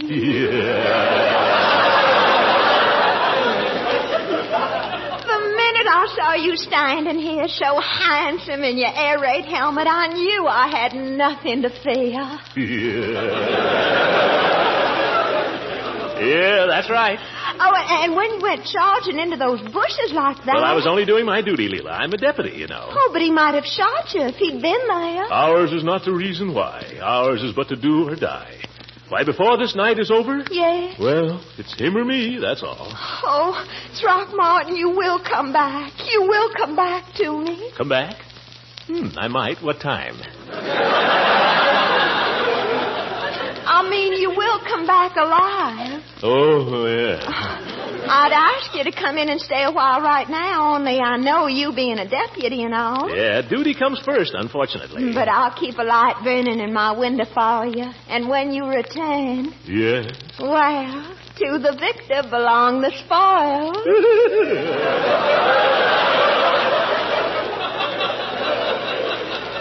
I'm off, Leila. My hero.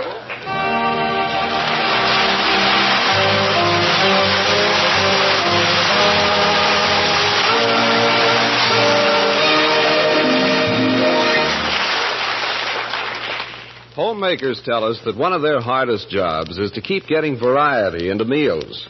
For example, those daily vegetables, they do get a little monotonous when served the same way day in and day out. And here's where that smooth-melting cheese food, Velveeta, comes to your rescue. Vegetables taste new and different when topped with a glorious Velveeta sauce, a sauce that's so easy to make. Just melt 1/2 pound of Velveeta in the top of a double boiler. Then stir in 1/4 cup of milk. There you have a grand, smooth sauce packed with a rich yet mild cheddar cheese flavor, ready to add golden goodness and variety to almost any vegetable. It works wonders with leftovers, too. And don't forget, Velveeta sauce is such a big help with Lenten main dishes, eggs, fish, or macaroni. For Velveeta helps supply high-quality, complete protein, milk minerals, food energy, riboflavin, and vitamin A. And for snacks and sandwiches, nutritious Velveeta spreads or slices perfectly. Insist on genuine Velveeta when you shop, for it's the cheese food of Kraft quality.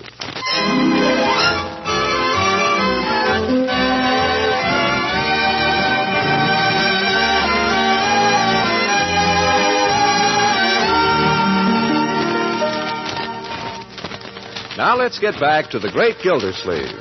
Condemned by the widow Ransom to an heroic role, or at least obliged to pretend he's a hero for a couple of hours, Gildersleeve strolls into the Summerfield police station, which for tonight is the headquarters of the Jolly Boys Club. Well, greetings, Chief. Hi, Floyd. Good evening, Commissioner. Hi, Commish. How'd you like a nice outside cell with hot and cold bread and water? American plan. Yeah, well, sounds good to me. How's business, Chief? Caught the shiftless desperado yet? No, Sam's still at large. I have to sit here till somebody rounds him up. Well, I've seen worse places to sit around. Nice, comfortable chairs, cuspidors. There was only a copy of the Police Gazette. That's for barber shops. Speaking of barber shops, how's about a little harmony, boys? Come on, Commish. Down by the old... Fellas. Please. Sing, Chief, we need a bass. Well, fellas, I don't want to be a wet blanket or anything, but maybe we better not sing in here. Why not? Well, after all, this is a police station, not a joint. Wishful thinking. Wouldn't want people to think there's some kind of a brawl going on here. Well, how do you like that? The chief invites us over here as a favor to him. We got no cokes to drink. We can't sing. Why don't you play a little poker? No objection to that. Poker's no good for three people. Where the dickens are Hooker and Peavy? They'll be along. See why they can't be here promptly. Maybe we should start a system of fines for being late. I'd hate to try to collect them from our members. Hey, look what I found. Handcuffs. Come here, Commissioner. I'll slip the bracelets on you. Don't you come near me with those things. Careful, Floyd. I can't hurt nothing. How do they work? Well, I guess you just slip your wrists through here, and then you... Come on, Commissioner. Lock me up. Huh? How? Just snap them shut, that's all. Oh? Well, if that's the way you want it. Hey, look, Chief, I'm handcuffed. Well, what do you know? Floyd Munson, the notorious hold-up man. How do I look, Commissioner? Criminal. Kidding? Nope. Oh, well. Take them off, will you, Chiefy? Now, let me see. I wonder where I put the key to those cuffs. Chief! He'll starve to death. Yeah, golly, I thought I had it right here. Oh, come on. Oh, there's nothing to worry about, Floyd. We can have them filed off. In the morning. In the morning? Yeah. Chief, have a heart. The wife, she'd never believe it was an accident. And then when I convince her, she'll never let me hear the last of it. She'll call up her mother 60 miles away to tell her about it. Oh, have a heart, Chief. Well, if it's going to be as tough as all that, come here. Oh. Yeah, you're a free man. Boy. But don't go breaking any laws. Oh, I won't. Say, it feels good to get them off. I'd hate to do a real stretch in them things. Summerfield Police Station, Captain O'Benny talking. Give me that. Gates talking? No sense of humor. Oh, hello, Al. Never listens to the radio. No signs of Sam yet. I'll call you if we bring him in. Okay. Al Hoffmeyer out at the county jail. Don't look good for him, you know, having Sam walk in and out of the place like it was a powder room. No, it don't. I hope they got a couple of fellas watching Lockjaw Moran. Al's watching Moran, all right. He's the only prisoner out there now. Say, Floyd, how about a few hands at casino till the others get here, huh? Okay, by me. Deal the cards. Well, here's Peavy. Peavy. Hi, Peave. Good evening, gentlemen. Manipulating these papers. Yeah, we're doing just that. Come on, pull up a chair, Peavy, so we can get started. Oh, Mr. Gildersleeve, I just came by to tell you I don't believe I can sit in tonight. Can't sit in? We need you for a quorum, Peavy. Why don't you want to stay? Oh, it's not that I don't want to stay, but whenever there's a jailbreak at the county jail, Mrs. Peavy gets nervous. She wanted me to close up the store and come home an hour ago. But there's nothing to be nervous about, Peavy. There's no jailbreak. Just Sam Coombs walked out when nobody was looking. Oh, that's who it is? Sure, you remember. You remember Sam Peavy? Wouldn't hurt a fly. No, I wouldn't say that. He used to take a nip now and then, I've heard. Take a nip? He was the town drunk whenever he had the money. Well, I don't see what that's got to do with it. He's just a harmless bum, Peavy. Mrs. Peavy has no reason whatsoever to be nervous. Now, you just call her up and tell her. Doesn't talk much like a married man, does he, Floyd? He sure don't. For your information, Commissioner, when a woman's nervous, it don't do any good to explain she's wrong. It only makes it worse, huh, Peave? That's been my experience. Mine, too. Women have got you all buffaloed. Tell you what, Peavy, let me call Mrs. Peavy and explain this to her. No. Thank you. It's bad enough when I do it myself, huh? I'd better be running along. What a club. If I ever get married, Here's fellas. Judge Hooker. Hello, Judge. Now you got enough prayers without me. We still need you. Greetings and salutations, jolly boys. Come on, you old goat. You're holding up the business of the evening. 1,000 apologies, gentlemen. Well, I'd better be getting home to Mrs. Peavy. Good night, Judge. Peavy, what's the matter? His wife's nervous on account of the jailbreak. Entirely unnecessary, Peavy. The escaped person is only Sam Coons. Just call up Mrs. Peavy and tell her to go to sleep. You darn bachelors. I think I'd better go, Judge. If I... Hey, who's that? Hello, fellows. Is the chief here? Sam Coombs. Huh? Grab him. Get the handcuffs. I don't need any handcuffs. All I want is a ride back to the county jail. Well, you can darn well walk. Walk all the way out there? Well, you walked in. Why'd you bust out this time? I heard there was a Betty Grable picture in town. Turned out it was last week, so I might as well go back. Got a cigarette, Chief? No. You coming in here wanting all kinds of service? Any of you fellas got a cigarette for Sam? Well, I don't know if I'm smoking his brand, but here. Oh, thanks. Might as well take a couple, huh? Why not? Light? Yeah, thank you. Well, Sam Coons. Remember me, Sam? I sure do, Judge. I'll never forget you. You gonna drive me out there, Chief? Oh, I suppose I'll have to. Doggone you, I've got other things to do besides chauffeur you around. Well, no hurry. Well, I'll take you out there after a while, if you behave yourself. Okay, fellas, let's get down to business. Peavy, call the wife and tell her the situation is under control, will you? Come on, Floyd, you deal. No wild games, no high-low, joker for aces, straights, and flushes. Okay. You playing poker, fellas? What do you think we're doing? If somebody would lend me a couple of dollars, you'd have 6 players. Well, of all the nerve. Wait a minute. It's a better game that way, Chief. Here, Sam, here's a deuce. Remember where you got it. Thanks. Let's start with a little spit in the ocean. What do you say? You want me to deal? Now, don't start making the rules. Where's Peavy? Oh, telephoning. Oh, dear. They caught that criminal, so I think I'll stay down here and chat with the boys for a little while.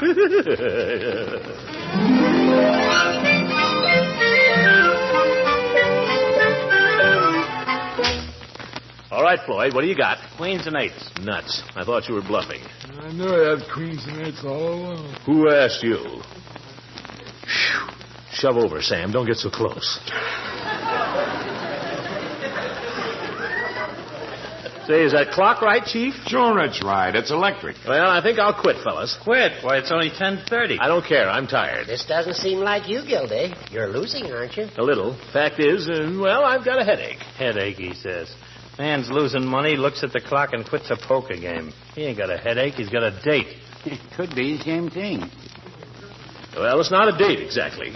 But this lady was a little nervous when Sam here busted out of the county jail, so I told her I'd look in on her on my way home. Has she got a friend?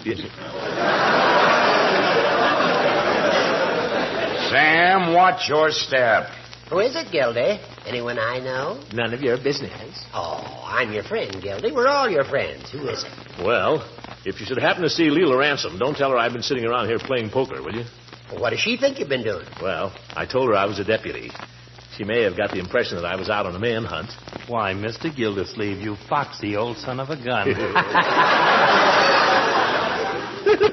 Well, you know how it is. So if you fellows will excuse me, I guess if you're quitting, I might as well drive my prisoner out to the county. No hurry. Hey, wait a minute, fellas. I got an idea. Let's all go along with Gildersleeve on his date. Yeah, why not? Good idea. Yeah. Oh, no, you don't. No, you got me wrong, Commish. I'm thinking of a way to build you up. What makes you think I need it? Well, you hear it, will you? Now, look, the chief has to take Sam back to jail. Well, why don't we all drive past your lady friend's house and tell her you caught this desperate criminal single-handed? You're talking about me? Yeah, you.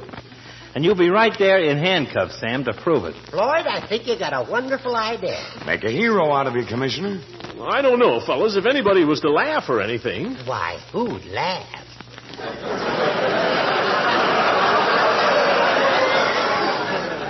Now, look, Commissioner, we're your pals. We're trying to help you. I don't know. Peavy, you haven't said anything. What do you think? Bachelors, I'm going home.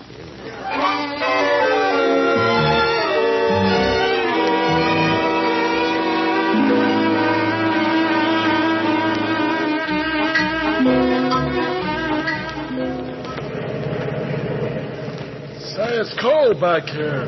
Anybody got a cigarette? Where do you get smokes when you're in jail, Sam? It's tough. You can't even get beer out there. Well, I'd give you a cigarette, but we're almost to the lady's house, and we, Commissioner? That's right. How about putting the handcuffs on him, Chief? It'll look better. I don't need the handcuffs. I'll behave. You're darn right, you will, or the judge will slap another 30 days on you. At least. Oh, here we are, Chief. Yeah, there's a light downstairs. Leela's either still up or still scared. Good either way. Come on, Sam, get out. Snap the bracelets on, Chief. Okay. This is just for a few minutes, Sam. I ought to get time off for this. I'll give you a cigarette after. Yeah, come on. Now, you fellas stay down here while I go up and knock on the door, see? I got you. Get a little of this porch light on Sam so she can see the handcuffs. Okay. And try to look a little tougher, will you, Sam? I'll try, but I ain't no Dillinger, you know. You can say that again. Well, go ahead, Commissioner. When she opens the door, I holler, "Good night, Mr. Gildersleeve. Thanks for helping us catch the criminal." Shh, not so loud. Well, here I go. Good luck.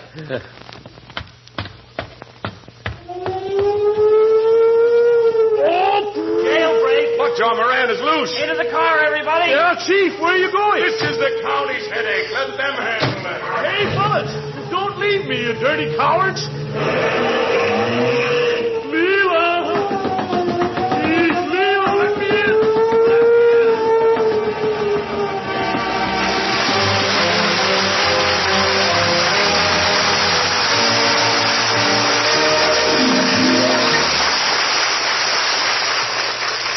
Do you have icebox raiders at your house? You know, those refrigerator pirates who must have a snack before going to bed? Well, if you have, then you should know it's a good idea to have a package of Velveeta stowed away. They'll really go for Velveeta's rich yet mild cheddar cheese flavor. And it's as digestible as the milk you urge them to drink.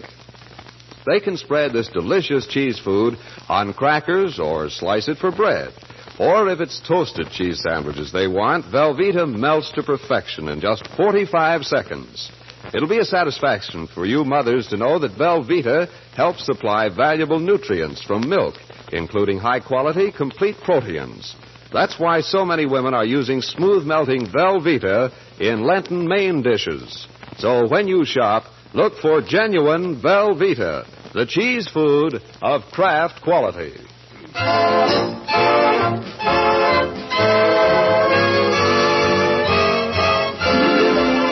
Yes, Peavy, you missed a lot of excitement last evening. You went home too early. You think so? Yeah. And I'll tell you something else.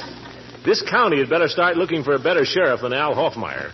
2 jailbreaks in one day. Who ever heard of such a thing? It was quite a coincidence. Yes. How you ever let Moran get hold of a gun, I can't imagine. But just to turn the keys over to him, the man has no conception of his duty.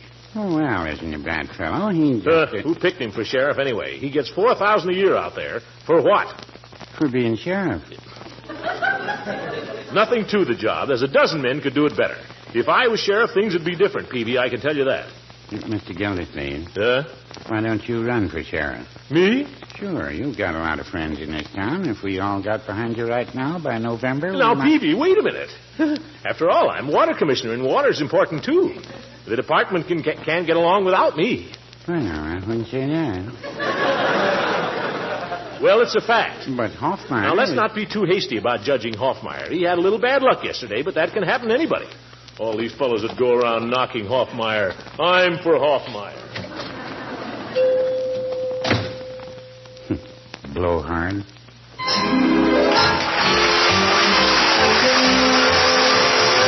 The Great Gildersleeve is played by Harold Perry. It is written by John Wheaton and Sam Moore.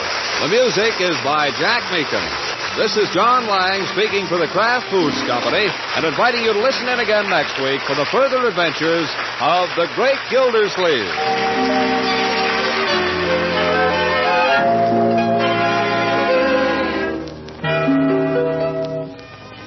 Baked ham is a traditional Easter favorite. And if you'd like extra praise coming your way at next Sunday's Easter feast, we suggest you bake your ham under a crusty coating of brown sugar combined with tangy golden Kraft salad mustard. The fragrant spices, the fine mild vinegar, and the choice mustard seed of which Kraft salad mustard is made all add a delightful flavor tang to the ham, while the sugar coating helps seal in the savory juices. Get a jar of Kraft salad mustard from your dealer tomorrow.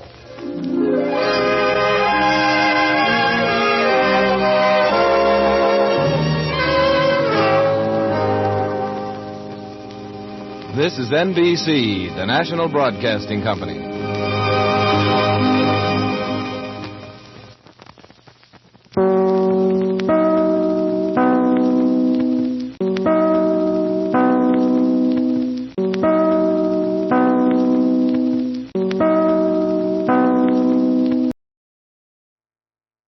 The Kraft Foods Company presents The Great Gildersleeve.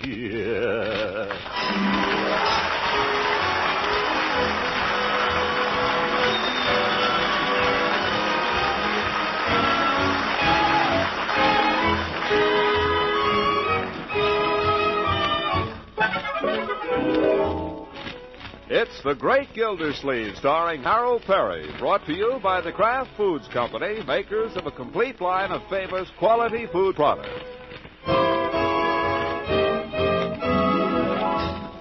Now let's see what goes on in Summerfield. Here's Unc. Hi, Unc. Hey, Unc, can I have some money to go to the movies tomorrow? There's a swell western at the Majestic. Piggy and I were going. Can you spare a little cash? Money? Certainly, my boy. What did you say? You can have the money, Leroy. Just mow the lawn tomorrow, and I'll give you 50 cents. Mow the lawn in my vacation?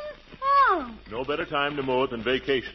Looks like a hayfield out there. But, Unc, we're supposed to go back to school feeling refreshed. Teacher said so. I'm supposed to rest. You get plenty of rest, Leroy. What you need is something to rest from.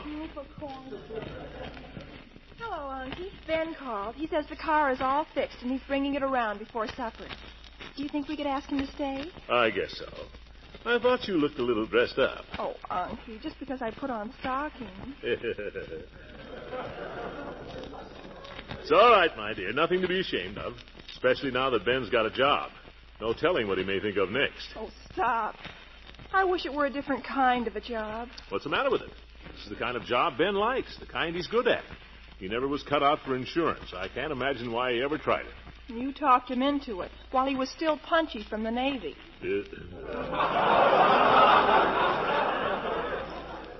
Well, this time I found the right place for him. Yes, sir, he'll thank me the rest of his life for this job. Ben has a real gift for mechanics. He can't be very good at it. His hands get so dirty. My dear. That's the way the work of the world gets done. Dirty hands are the mark of honest toil. Oh, all right. Just the same, I wish he had one of those jobs where you carry a briefcase. Nonsense. Ben isn't the kind of a fellow who... Excuse me, Mr. Gildersleeve. Mr. Bullard's been trying to get you on the phone. Oh, yes, I forgot to tell you. Oh, Bullard, eh? Well, who talked to him, you or Bertie? I guess we both did. We tried you 2-3 times. He said he'd call you later. Oh, wonder if I should call him. Better not. I might disturb him. Any other messages? No, sir, except supper will be ready in a few minutes. Yeah, that's good. Is there enough to set an extra place for Ben, Bertie? Yes, sir. I already said it. Well... Miss Marjorie's way ahead of you, Miss Gildersleeve. Marjorie, I think you might have consulted me. I did. Well, I know, but... Hey, get in the car. Hurry up quick. It's coming in the driveway. Well, you don't have to shout like that. Come on, Marjorie. But in the future, kindly remember...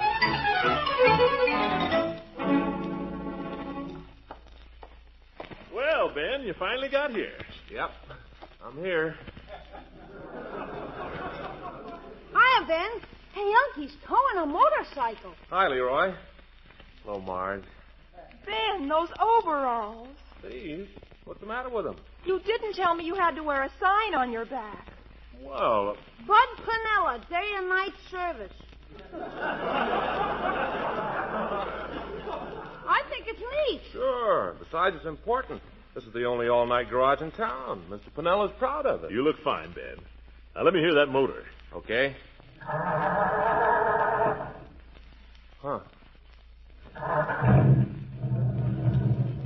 There. How's that? Well, by George, you wouldn't think it was the same engine. Smooth. Well, I rebored the cylinders and put in all new rings, and new set of spark plugs, and new fan belt. Fan was making a lot of racket under there, you know. Is that what that was? Uh-huh. Well, I did some work on the clutch. You get that crunch out of it? Sure. I think you'll be pretty happy with it now, Mr. Gildersleeve. Want to take her around the block? Not just now, Ben. We're about to have supper. Why don't you stay and join us? Oh, No, thanks. I couldn't. Got to get back to the shop. On the motorcycle? Yep. For goodness sakes. How long do you have to work? Well, I'm on duty till 10 tonight. Mr. Pinella says it's the most important shift he has. That's the stuff. I told Pinella you were a good man, Ben. I told him he'd have to watch his step or you'd own the business inside of a couple of years. You did? Gee, I don't think he'd like that, Mr. Gildersleeve. Well, don't worry. You just do your job.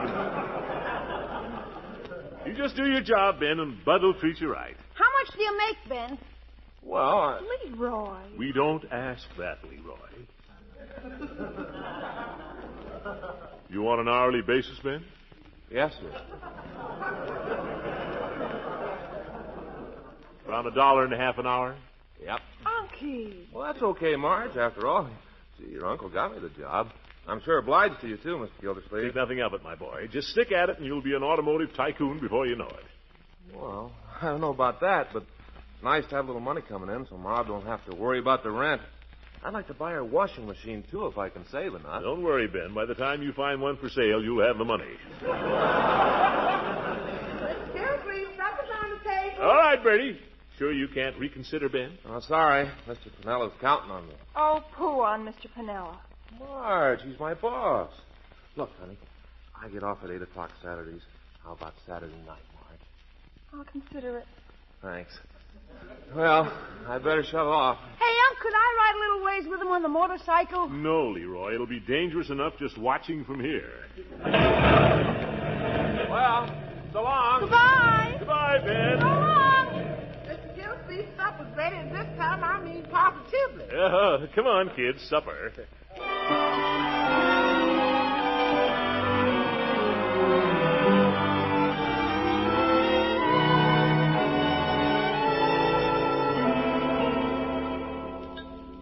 Pass the rolls, will you please, Leroy? Here. Not one roll. I said rolls. Pass the plate.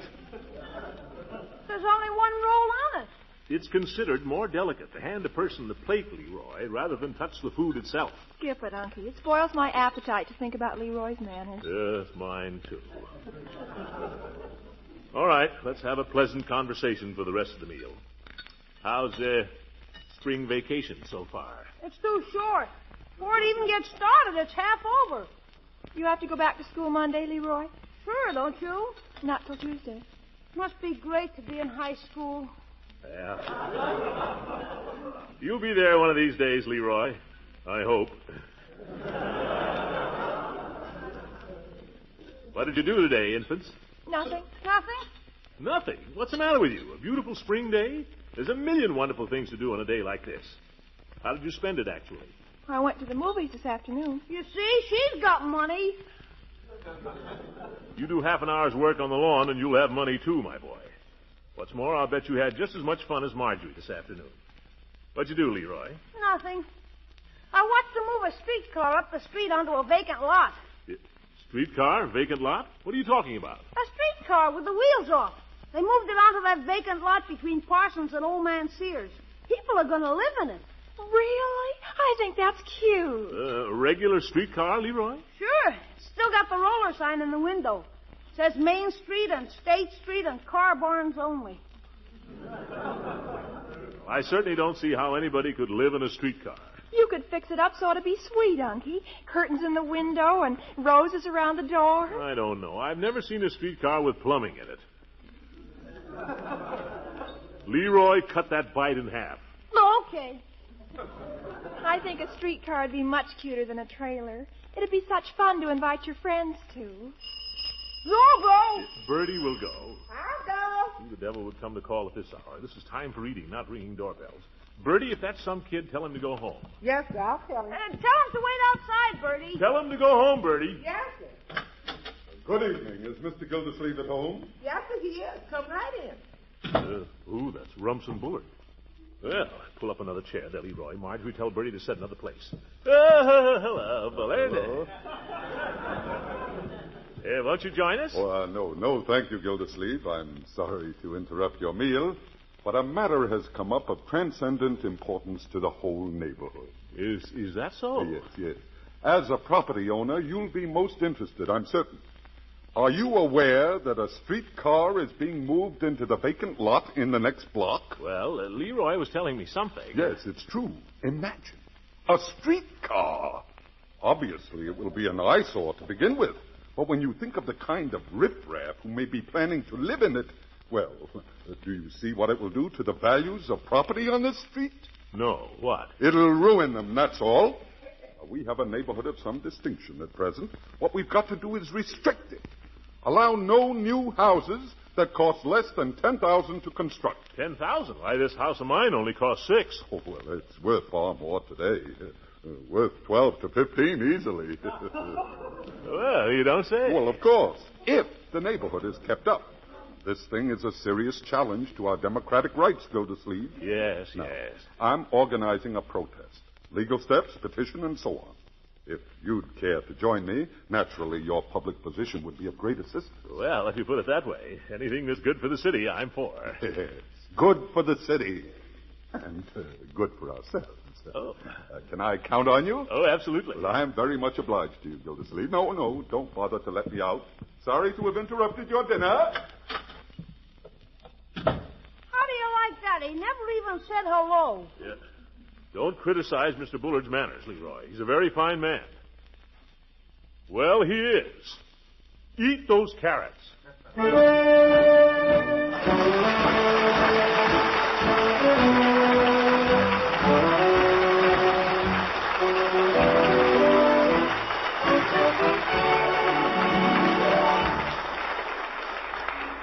After that big Easter dinner, the family is probably sitting around without a thought about the next meal. But you, Mother, no doubt have been planning ahead, deciding on the best way to serve those leftovers. Well, that's pretty easy if you happen to have a package of smooth-melting Velveeta. That leftover ham or chicken or those vegetables will score a quick and appetizing comeback when served with a rich golden cheese sauce, made the easy way with Velveeta. Just put 1/2 pound of this famous cheese food in the top of your double boiler, and when it's melted down, stir in 1/4 cup of milk. There's your Velveeta sauce, as easy as that.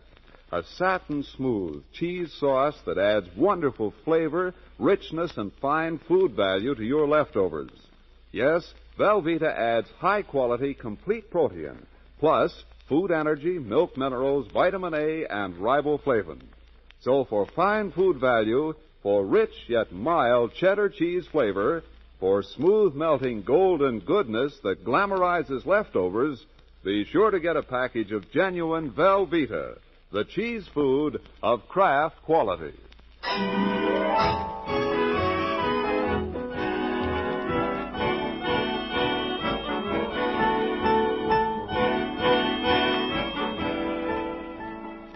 Now let's get back to the great Gildersleeve. He has been convinced by his persuasive neighbor that the little trolley car which is being converted into a residence up the street is a menace to the whole community. And so, like a modern Paul Revere, he sets off, armed with a petition, to rouse the sleepy burghers of Summerfield.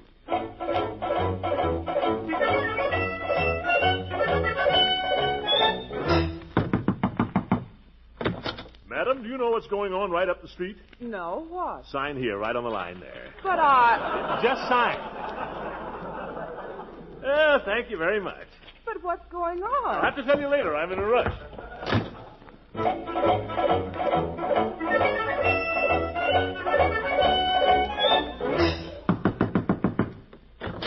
We've already got one. Yeah, wait a minute. I'm not selling anything, mister. Gildersleeve's my name, Throckmorton P. Perhaps you've heard of me. What do you want? I want to ask you a question. How would you like it if somebody was to build a gas station on that empty lot right across from you there? A gas station? Don't think it couldn't happen. The fellow just moved a trolley car onto a lot up the street. What we need in this town is some decent restrictions. Now, I have a petition here. I'll sign. Let's have it. Here, use my pen. By the way, Mr. Golnick. By the way, Mr. Golnick, what line are you in?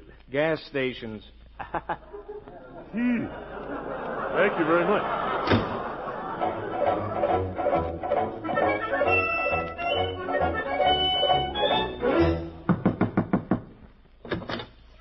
Throckmorton. Hello. Look, Leila, I've got something here I'd like to have you sign. It's a petition. For me? Well, no, it's for the town council. But I'd like to have you sign it. Oh, aren't you sweet? I just love signing my name to things.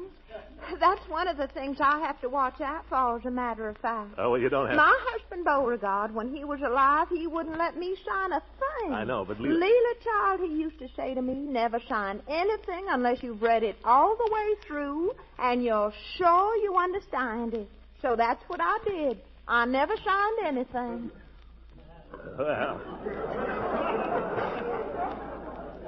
this is different, Leila. This is just a simple little petition. Is that anything like a subpoena? No. No, this is nothing. Oh, why don't you come in and explain to me all about it?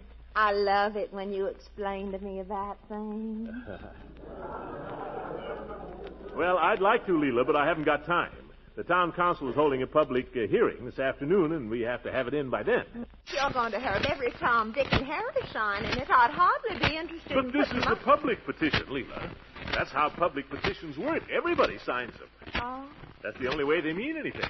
well, I don't know. Beauregard always told me that Look, Leila, you trust me, don't you? Trust you? Gracious, I should say not. I don't trust any man. That's another thing Beauregard taught me. All right. You don't have to trust me, Leila, then. Just sign it. But I don't understand. You what don't it's have about. to understand it. Just do as I tell you. Sign it. No. Confound it, you're just like Marjorie, Leila. That's the trouble with you women. You're not practical. But it would be so darling. Darling, why do you know how much that thing is going to cost when they get it finished? Maybe $800 or $900. Not even $1,000 at the most. Isn't that wonderful? It's not wonderful at all. It's going to reduce the value of every house in this neighborhood if we don't put a stop to it. How would you like it if you had to sell your house and you found the value of it had been cut in half? What would you do, Leila? Where would you go? I'd go live in a trolley car with Oh, Rambler. I can't make any sense out of you, Leila. You don't listen to a word I ever say. You aren't fit to own property or anything else. You ought to have a guardian. You hear that? You ought to have a guardian. I'd love one. Do you know of any? I better get out of here. Oh, come on, wait. Well, Aren't you going to let me sign your petition? let you. What do you think I've been trying to do for the past half hour? Well, give me your pen. That's the girl. Here. Right on the line there. I just hope Beauregard isn't watching, that's all. Well, thanks, Leila. With your signature, that makes it 100% unanimous so far. So thanks a lot. Oh, don't thank me. I'm glad to sign. Well, thanks. After all, who knows? I might want to live in a trolley car myself someday. Sure. Huh? Oh, well, never mind. Got to run now. Bye-bye. Beauregard was right.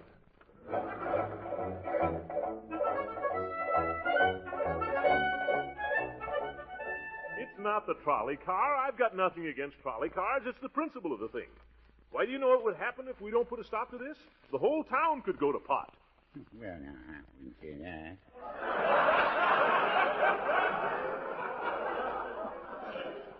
It's true, Peavy. Unless we get some restrictions with teeth in them here, well, you're not so safe, you know. You've got an empty lot next door to you. How'd you like to see a trolley car moved in there? Well, Mr. Gildersleeve, I'll tell you. I figure nobody wants to live in a trolley car. Maybe so. I figure if a man lives in a trolley car, it's because he hasn't got any other place to live. That's his tough luck. He doesn't have to run down my place by moving into the same neighborhood. Well, he has to move somewhere. Well, let him move somewhere else. Mr. Gildersleeve, do you ever read the Bible? Well, yes. Certainly I read the Bible. As much as most people. Did you ever read that story in there about the Good Samaritan? Fellow was lying in the street, all beaten up, and people kept passing him by. Yes, I know all about that, Peavy. That's all very well. But while we're quoting the Bible, there's another saying in there. Am I my brother's keeper? You know who said that? I don't know who said it, but it's in the Bible. The man who said that was Cain, the first murderer.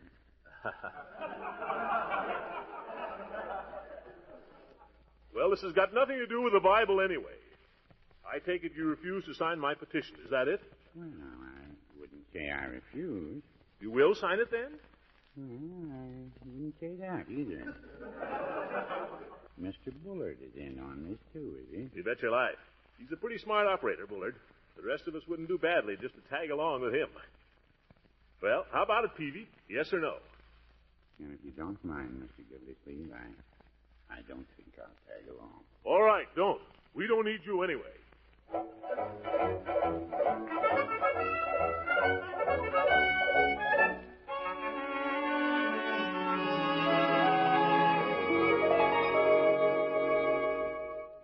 $5 gallons. That's $1 even.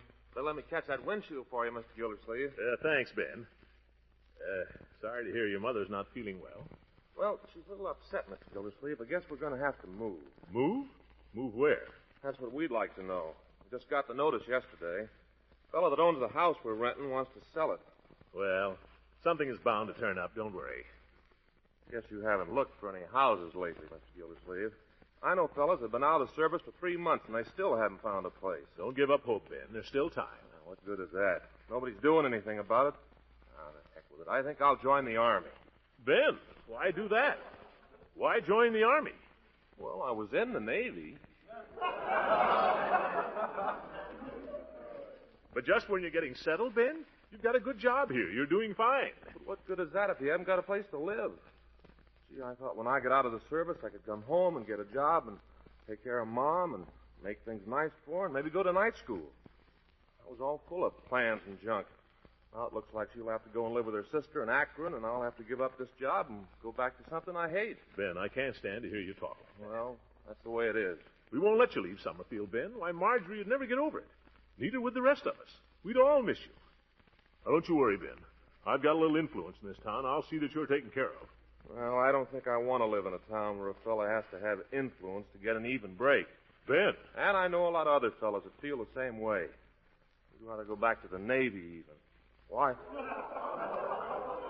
I know one fella, he was so hard up for a place to live, he went and bought himself a trolley car. Was going to make himself a house out of that. Now I hear they're even trying to make it tough for him. Ben. Well, heck with it. They can take their GI loans and their GI Bill of Rights and all the rest of that GI hot air, and they can... Ben? Well, they can. Ben, my boy, do nothing till you hear from me. Understand? Do nothing till you hear from me.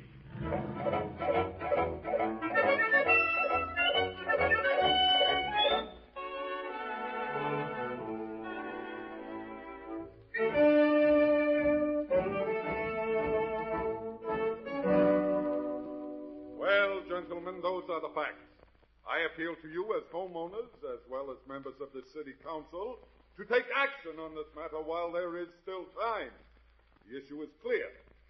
Shall Summerfield continue to be known as the city of homes, the city of gracious living? Or shall it become an overgrown trailer park, a virtual shanty town? The council thanks Mr. Bullard for his expression of opinion at this time. I'm sure If I might be permitted another word, Mr. Chairman. Yes? I had hoped, in fact, I had expected, that my colleague, our esteemed water commissioner, Mr. Throckmorton P. Gildersleeve, would be here this afternoon to add his words to mine. I cannot imagine what has detained him, but... Don't worry, I'm here. Here he is. Quiet, Leroy. Pardon me, ma'am. Pardon me. Mr. Gildersleeve.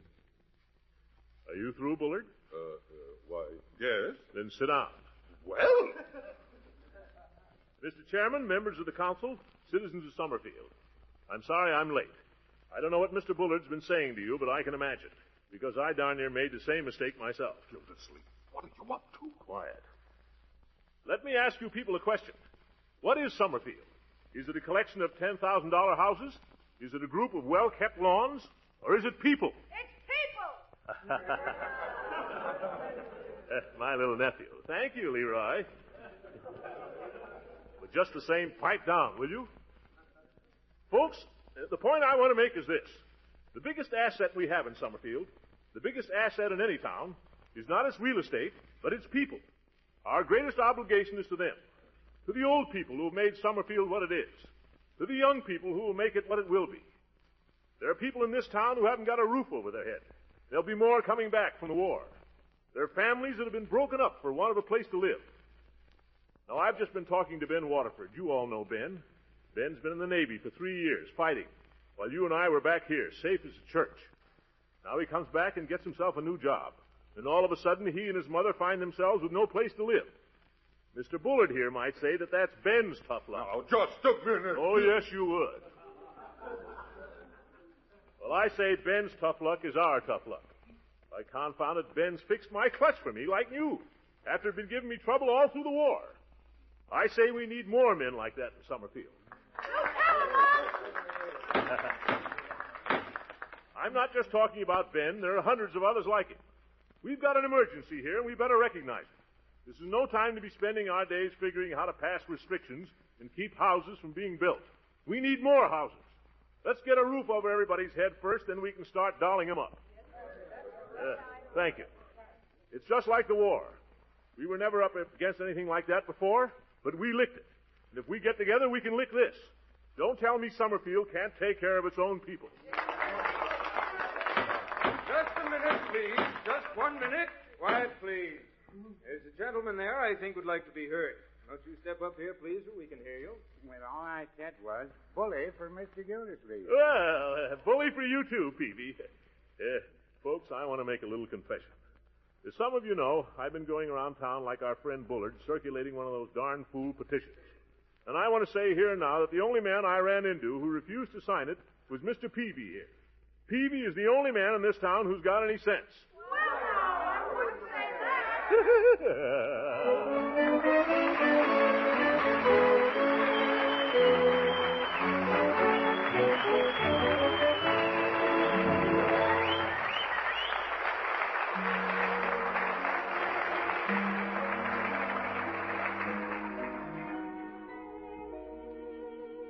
Ladies and gentlemen, for several years, it's been our privilege to have James L. Kraft, the founder of our company, join us on Easter Sunday broadcast.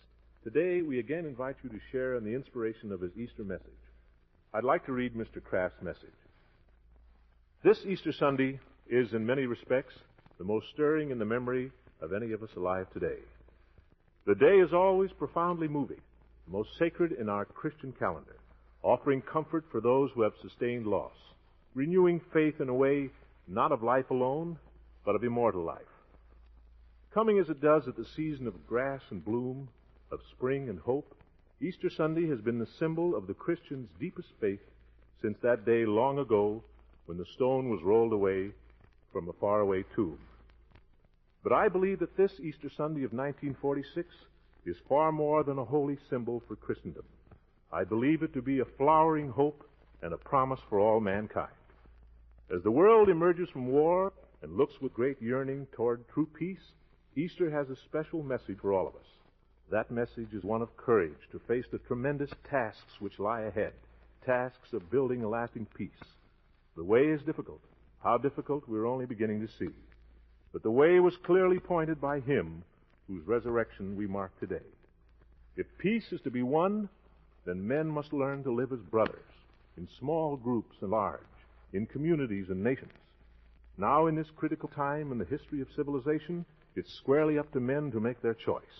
They must learn to live together, work together, and plan together for the common good of all, or perish from the earth. The life and the teaching of Him who died on the cross and rose again offers the greatest example to all thinking men that we can, if we will, achieve this highest goal, harmony and peace. Easter speaks to the whole world of a triumphant way of life, a spirit among men which would enable them to transcend all their problems. It speaks of one who gave his life for that ideal and who triumphed over the forces of even death itself. Amid the uncertainties, the confusion, the perplexities and problems of this present-day world, Easter renews our faith and our conviction. Out of the winter time of the world's despair can grow the springtime of its hope. May this Easter of 1946 bring to all men everywhere the faith to fight the good fight of human brotherhood, to work for our great common dream of peace on earth. Thank you.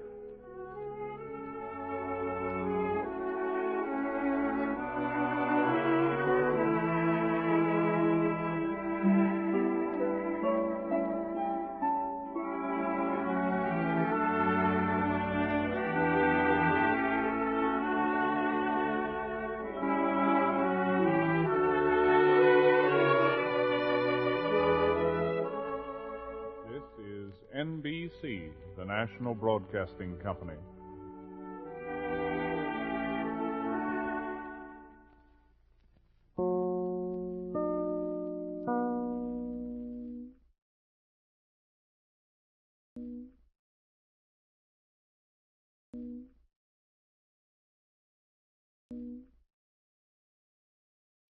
The Kraft Foods Company presents The Great Gildersleeve.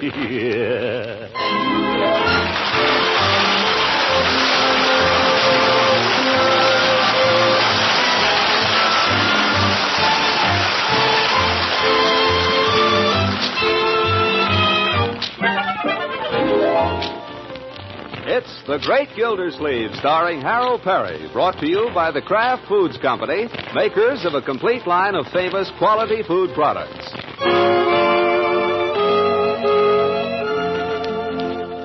Now let's see what Gildersleeve has on his mind.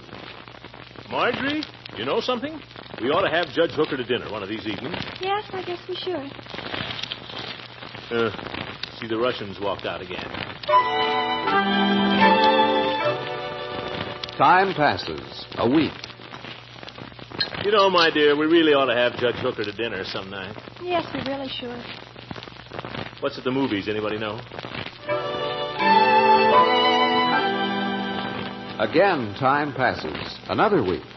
You know, by George, we ought to have the judge to dinner. We really should. Yes, we should. You hear that, Bertie? We ought to have Judge Hooker to dinner. Yes, sir. Anytime. Just let me know. Okay. Time keeps right on passing. Now, listen, everybody. We simply got to have Judge Hooker to dinner. It's just terrible. He had us to dinner weeks ago and gave you children those lovely presents. We just got to have him to dinner. Yeah, yes, we must. Bertie, we got to have the judge to dinner. Yes, sir. How about tomorrow night? We'll make it day after tomorrow. Inevitably, the day after tomorrow arrives, and with it, the judge.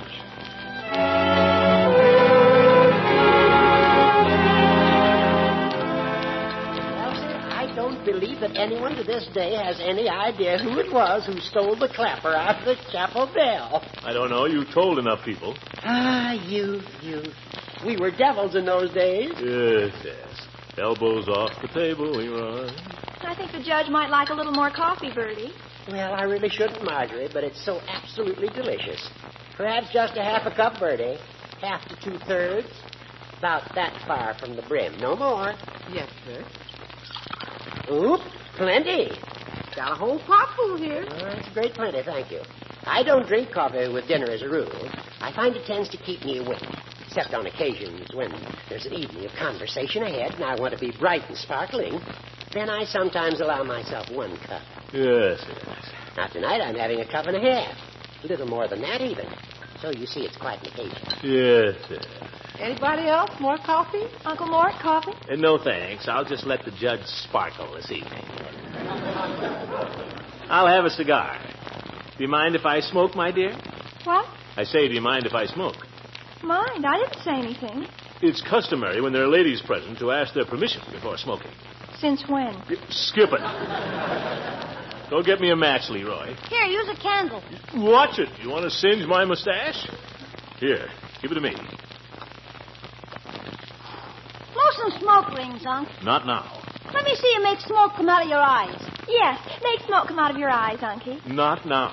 My father used to be able to do that trick. So can I, Judge, if I want to. Let's see you. Yes, do, Unky. Well, watch closely now.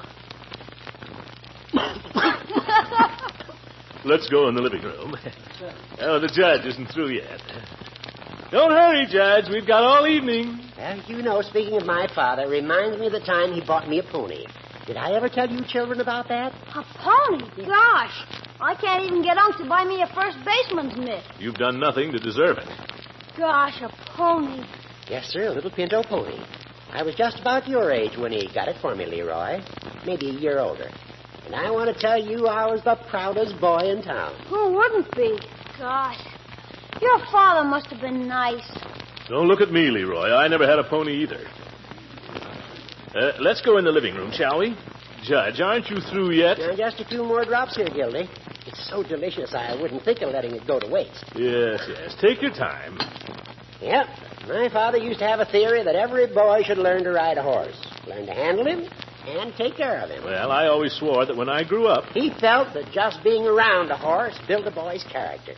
And while I don't attribute mine entirely to that, Well, I always swore that if I ever had a son, I'd see that he had a horse. But, of course, I never had a son. You've always got little me. Well, my boy. Couldn't we get a horse, Unc? Couldn't we, please? Just a pony. I'd take good care of him, honest. Where would we keep him, Leroy? It isn't as if Well, we might... you could keep a horse here, Gildy, if you wanted to. You've got a nice big backyard out there and all those vacant lots for him to graze in. I know, but... You've got a 2-car garage. You could build a box stall in part of it. Yeah, it wouldn't have to be very big. A pony doesn't take much room. I suppose we could even build a little addition onto it if we could find some second-hand lumber. Oh, Les, I think it'd be fun. Hey, Unc, can we, huh? Now, my boy. The judge and I are just talking. I think it's time you said goodnight and ran along up to your room. But can we, please? I'd take awful good care of him. I wouldn't do anything else. The minute I came home from school, Now, Leroy, calm down. Say goodnight to the judge and run along. But can we, huh? We'll see. He wouldn't be any trouble, Unc. I'd mow the lawn without you ever telling me and feed him all the grass. It wouldn't cost you a cent. Couldn't we get just a little pony? Not if you keep bothering me about it. Okay, I won't say another word. Good night, Judge. Have to go up and do my homework now. Good night, Leroy, and pleasant dreams. Good night, Marge. If I get a pony, I'll let you ride him. You can ride him first. Why, Leroy. Good night, Unc. I hope you have a swell sleep and wake up in the morning feeling fine. Good night, Leroy. Come on, boy. Get up.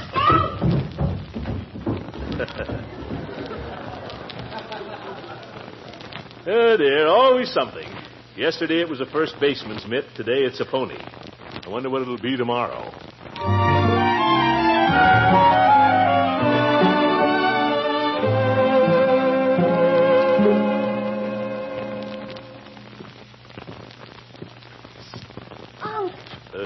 Leroy, is that you? Why aren't you asleep? Has the judge gone yet? Yes, he's gone, thank goodness. Now go to sleep. It's late. Almost midnight. Unc. Yes, what is it? Can we, Unc, get a pony? I told you we'll see. Now go to sleep.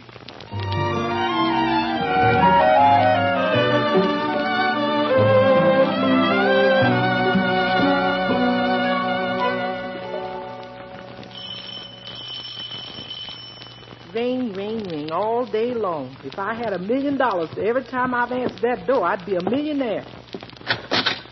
Oh, hello, Craig. I want Leroy to play with me. Leroy? He's out in the garage. I want him to play with me. Well, you better go around his garage then, because Leroy ain't going to come round to you. Not if I know Leroy. Here, you can come through the house. Wipe your feet first, though. Wipe them. That's the way. Now, come along. How's things over at your house, Craig? Okay. I see Lily B had a lot of sheep out this week. You been having company? Nope. Saw a big blue runabout pull up into your driveway yesterday. That some friend of your daddy's or somebody? Nope.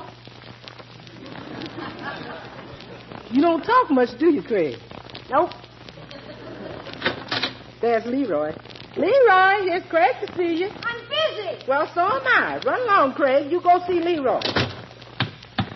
Hi, Leroy. Hi. What you doing? Sweeping out the garage. What does it look like I'm doing? Can I sweep too? No. Why not? You're too young. Besides, I gotta get this done before Unc gets home. Why? Because he might be bringing a pony home with him. A pony? Yep. He's gonna get me a pony all my own. Gee, can I ride him? Nope. Why? You're too young. Can I just pat him? Nope. Why? Because ponies don't want little kids patting them all the time. I wouldn't pat him hard. You keep your hands off him. I don't care. My father's going to get me an airplane that'll fly with me in it. Yeah. If I give you my scooter, will you let me pat him? Nope. Now, don't be walking there. I just swept up. Is this where the pony's going to be? Yeah. The bucket's for his water. And that box is for him to eat out of. The grass is in case he wants to lie down. I pounded a big nail in here to tie him to. Pretty slick, huh? Yeah, slick. Had to move all the firewood over here to make room. Some job. Yeah, some job. How's your uncle going to get the car out now? Well, we'll figure some way. Come on, let's go in the house. Yeah, let's go in the house. Nobody better mess that garage up till the pony comes. Yeah, nobody better mess it up. I just cleaned out the garage garage, pretty, so don't mess it up. Well, look who's talking. Close that door, Leroy. Close it, Craig. If I close it, can I pat the pony? No, now close it. Craig, I just this minute put a cake in the oven. You want to ruin it? Watch it, Craig, will you? You told me to shut the door. I didn't say slam it. Craig, ain't it just about supper time over there at your house? Nope. It is, too. Now, you run on out of my kitchen, you two. Go on. Come on, Craig. It's time you went home. They're looking for you. No, they're not. Yeah, too. Now beat it. I won't go home till you let me pat the pony. You're not going to pat the pony, see? So stop asking me. I want to pat the pony. Oh, so what? Kids all the time patting them. Boy, what's all this? Oh, hi, I want to pat the pony. Stop it. Leroy, let me pat the pony. Confound it. There isn't any pony. No pony? And what's more, there isn't going to be any pony. Craig, I think you better get along home. Go on, run along. That darn Bullard kid. What's all this talk about a pony? What have you been filling him with, Leroy?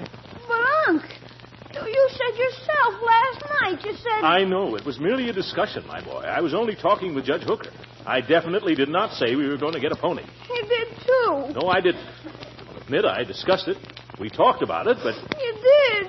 Leroy? I asked you and you said you'd see. Well, I didn't mean... Leroy, be reasonable. Where would we keep a horse on this place? What do you think I've been doing all afternoon? Leroy, wait a minute, my boy. Leroy. Now listen to reason. Wait, Leroy. Leroy. Oh. Good evening, Bertie. I didn't see you there. Evening, sir. Well, sort of looks as if I'd started something, doesn't it? Yes, sir, it sure does. Yes, sir, it sure looks like you started something.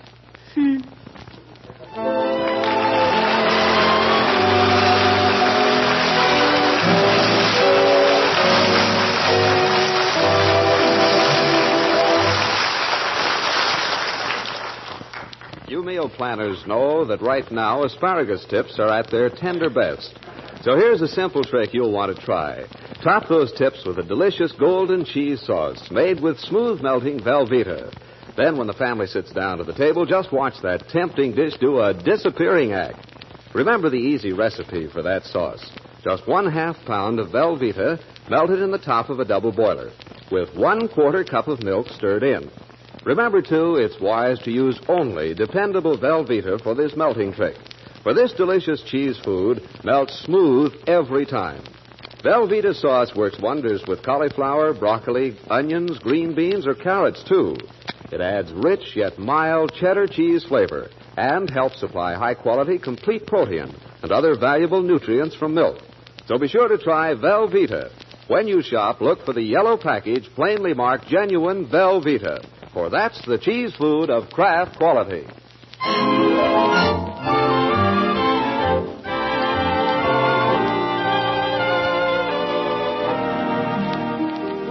Now let's get back to the great Gildersleeve. Well, good morning, my boy. Reading, I see. Yes, sir, nothing like a good book. What is it you're enjoying, Leroy? Something worthwhile, I hope. The encyclopedia. The encyclopedia. Well, I'm sure there's a lot of valuable information in it. Intend to read it myself one of these days. But, don't you think you should be outdoors playing?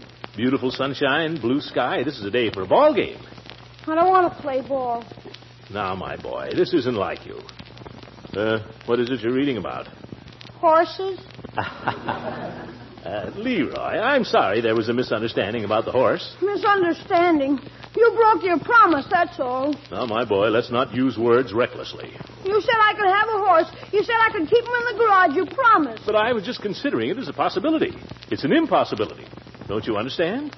You broke your promise. Leroy, I don't want you unhappy.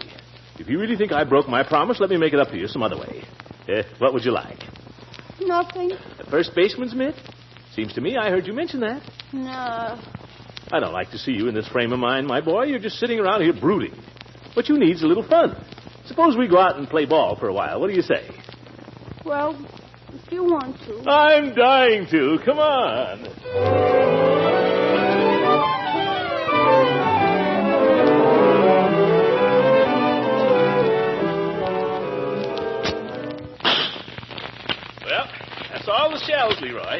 Good fun, wasn't it? Would have been more fun on horseback. Well, how would you like a chocolate soda, Leroy? Okay, I guess.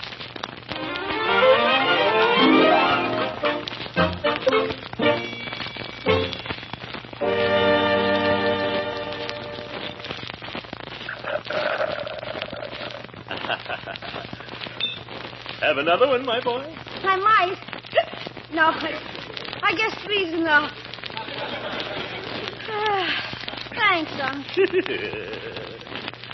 That's more like it. Happy now, my boy? Well, no, not happy. Oh, for goodness sake. Have a heart, Leroy. Be reasonable. I am. No, you're not. You're ungrateful. Come on, let's go home. Peavy. What's he doing back there? Peavy. Don't tell me Leroy's going to try another soda. No. Just want to pay you, Peavy. How much is 3 chocolate sodas? And that'll be 45, and 2 cents for the government. All right. Here, take it out of this. 47 out of $1. Confounded Leroy, don't look so glum. Smile, can't you? Be reasonable. I am reasonable. No, you're not either.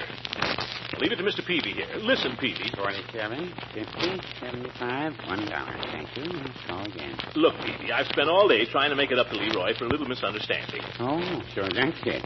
That's why it must be his birthday. No. I said something last night, and he thought I meant something else. Just a misunderstanding, but I've tried all day to make it up to him, and he just acts unreasonable, that's all. What was the misunderstanding? He promised to buy me a horse. I did not. Well, that's a misunderstanding, all right.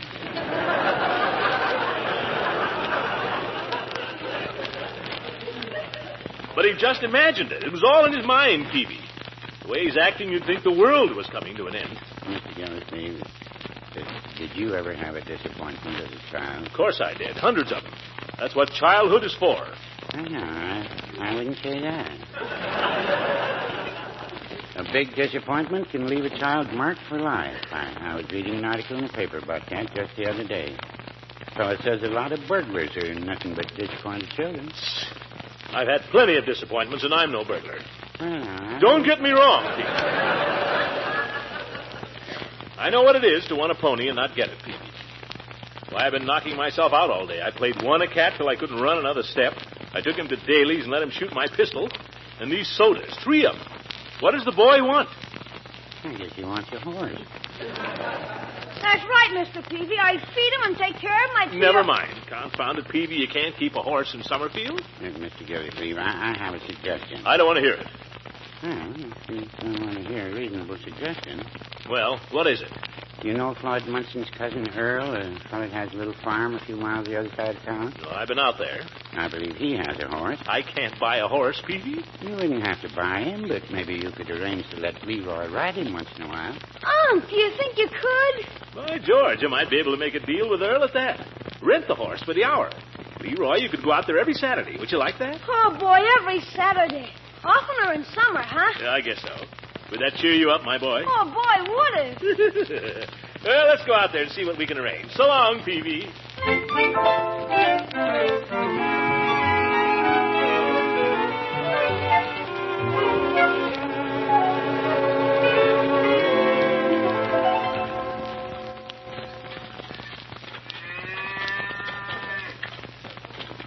This is a farm, Leroy.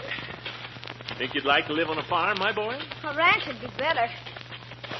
What's that smell?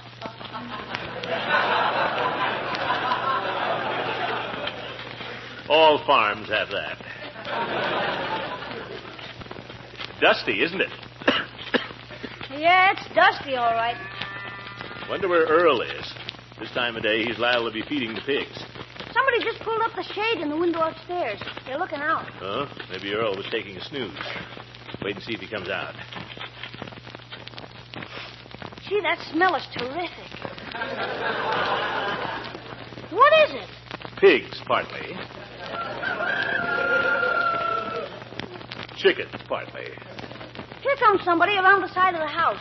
Oh? Oh, that's Earl. Hi, Earl. Remember me? I'm Mr. Gildersleeve, Earl. You remember me, friend of Floyd's? We rented a sleigh from you one time. I remember. Want to rent the sleigh again? Not in April, Earl. And this is something else. I understand you have a horse. Yep. Well, this is my nephew, Leroy, Earl. Hi. Hi. This young fellow somehow got the idea he'd like to ride a horse. And I thought maybe if your horse was suitable, if you had a saddle, maybe we could rent the horse occasionally, by the hour. Rent him? I couldn't let you take him off the place. Oh, naturally. But if the boy could just ride him around for an hour or so. A lot of trouble. How much you think of paying for an hour? Well, anything fair. Pay for the wear and tear on the horse, your time and everything. Say $1 an hour. Oh. Could we see the horse? Yes, I guess so. Have you got a saddle? Yeah, how about that? No saddle. I just ride him bareback with a bridle. Unc, I can learn to ride bareback. I might wind up in a circus. I'm aware of that danger, Leroy. Is the horse safe, would you say, Earl? What? I say, is the horse safe? Sure he's safe. He's locked up in his stall. Right this way. Hey, Unc, it smells better in here. Yeah, that's horses.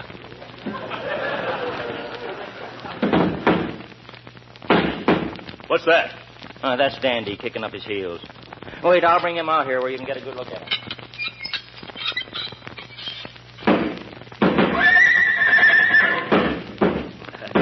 Seems lively, doesn't he? Yeah. Come here, you ornery son of a gun. No, you don't. Don't try to bite me either. I'm on to you, you no good.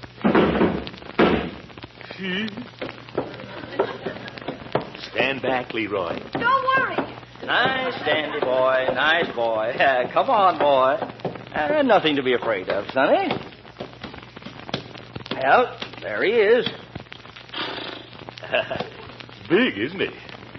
Stands about 16 hands. Come on, Sonny, pat him. He likes kids. Yeah? Go on, pat him, Leroy. You pat him first. Well, all right. Nice horsey. Yes? What's the matter? He didn't do nothing. No, but I thought he was gonna. How old is the horse, Earl? Oh, he's young yet. Going on 18. That's so? Let's see his teeth. If you want to look at his teeth, you open his mouth. Well, I don't doubt your word, Earl. Horse looks about 18. Hey, I saw his teeth just then when he yawned. They're yellow. All horses' teeth are yellow, my boy. They're so big. Like the keys on a piano. Why don't you climb up on them, Sonny? See how it feels. I don't feel like it. Unc, why don't you try him? I'm not so sure he could hold me. Oh, he can hold you all right. He tried to bite you. He's only fooling. He's good-natured when you get to know him. Get up on him, mister. He rides good. It was my nephew who wanted to ride, not me. What's the matter, Unc? You scared? Certainly not. Well, go ahead. Give him a ride. I never rode bareback. Will he hold still while I'm out, Earl? Oh, sure. Well, here. Hold my hat, Leroy. Okay. Here, just hold the bridle in your left hand till you get on. Left hand, Oh, yes. Well, how do I get up there? Oh, yeah. Wait a minute. Here's a box you can stand on. Oh, thanks. I still may need a little shove. If you need one, I'll give it to you. Go on, throw your leg over. Throw my leg over, yes. Yeah. Nice, Dandy. Well, here goes. Oh, give me a shove. Oh. Gee. Well, Leroy, here I am. How does it feel? Fine. He's a fine horse. Splendid animal. Well, no use overdoing it. Look out, Leroy. I'm getting off.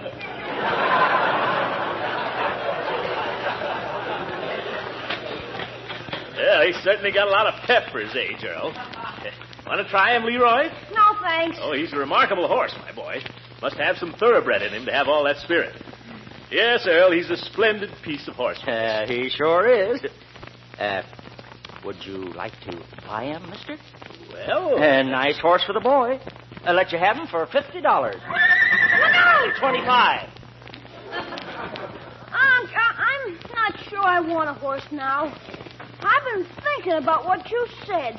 About how inconvenient it would be in the garage. But I don't understand, Leroy. All day you've been telling me how much you wanted a horse. Now, here's this splendid animal. I know, Unc, but... Well, I guess I've been selfish, that's all. I've been thinking of myself instead of thinking of others. I think instead of a horse, I'd like a first baseman's mitt. Ha! Too late, Leroy. What? You missed your chance for the first baseman's mitt this morning. Well, you can't blame me for trying. Come on, Unc, let's go home.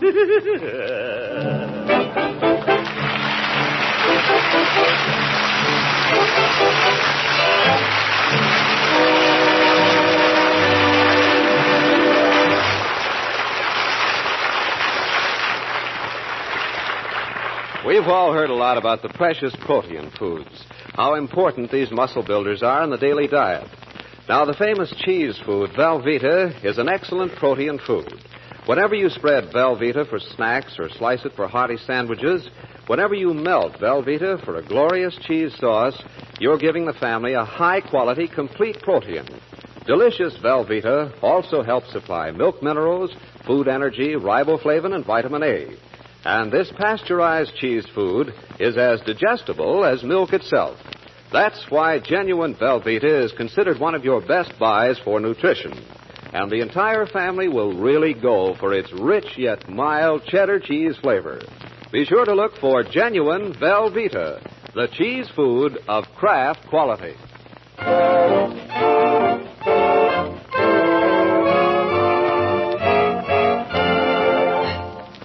I have a special message for all those who were listening to this program last Easter Sunday. We've received many inquiries from listeners who wondered why Mr. Kraft was not heard in his annual Easter message after I had introduced him. He was to have spoken from Chicago, but due to a network equipment failure beyond our control, his talk was not transmitted. That is why I read his timely message. Good night, folks.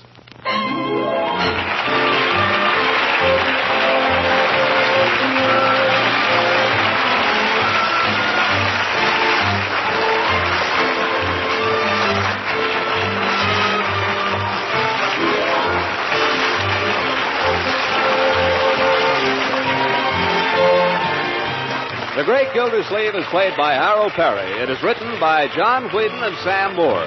The music is by Jack Meakin. Leroy, Marjorie, and Bertie are played by Walter Tetley, Louise Erickson, and Lillian Randolph. Judge Hooker is Earl Ross, and Richard LeGrand plays Mr. Peavy. This is John Lang speaking for the Kraft Foods Company and inviting you to listen in again next week for the further adventures of the Great Gildersleeve.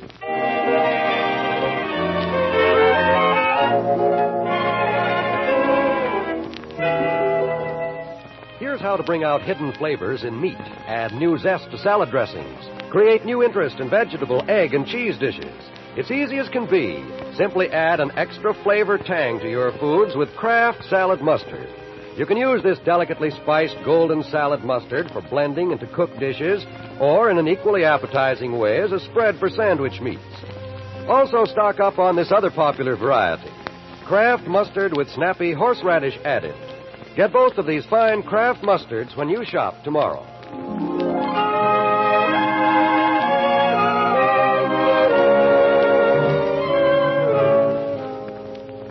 This is NBC, the National Broadcasting Company.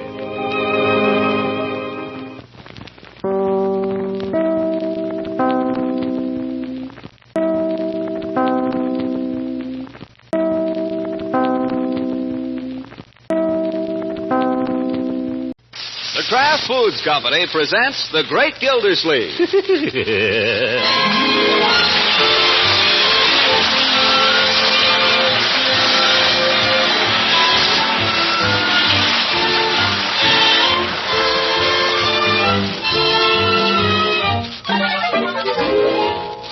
It's The Great Gildersleeve, starring Harold Perry, brought to you by the Kraft Foods Company, makers of a complete line of famous quality food products. Now let's get on to Summerfield in the Gildersleeve house. It's a balmy spring evening, and it seems to be whispering something to Gildersleeve. On the surface, he appears to be toying with his after-dinner coffee, but underneath...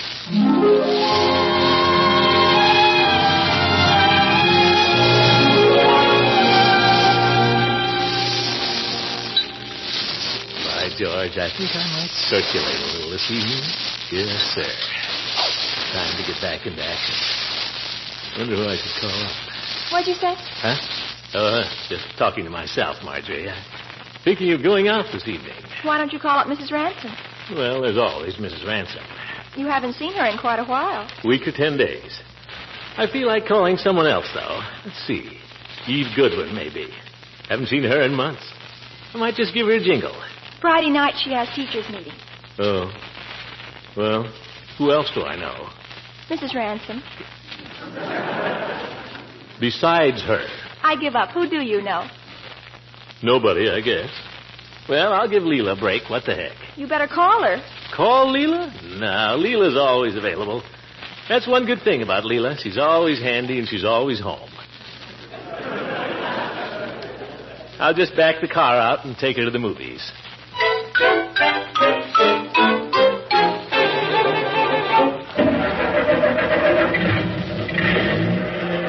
Good old Leila. I'll buy seats in the loads and hold her hand. Oh, there's a light in the parlor. Well, no use being fancy about this. There she comes to the window. Who is that? It's me. Put on your hat. We're going to the movies. What? Nuts. Looks like I'll have to be fancy after all. Oh, well.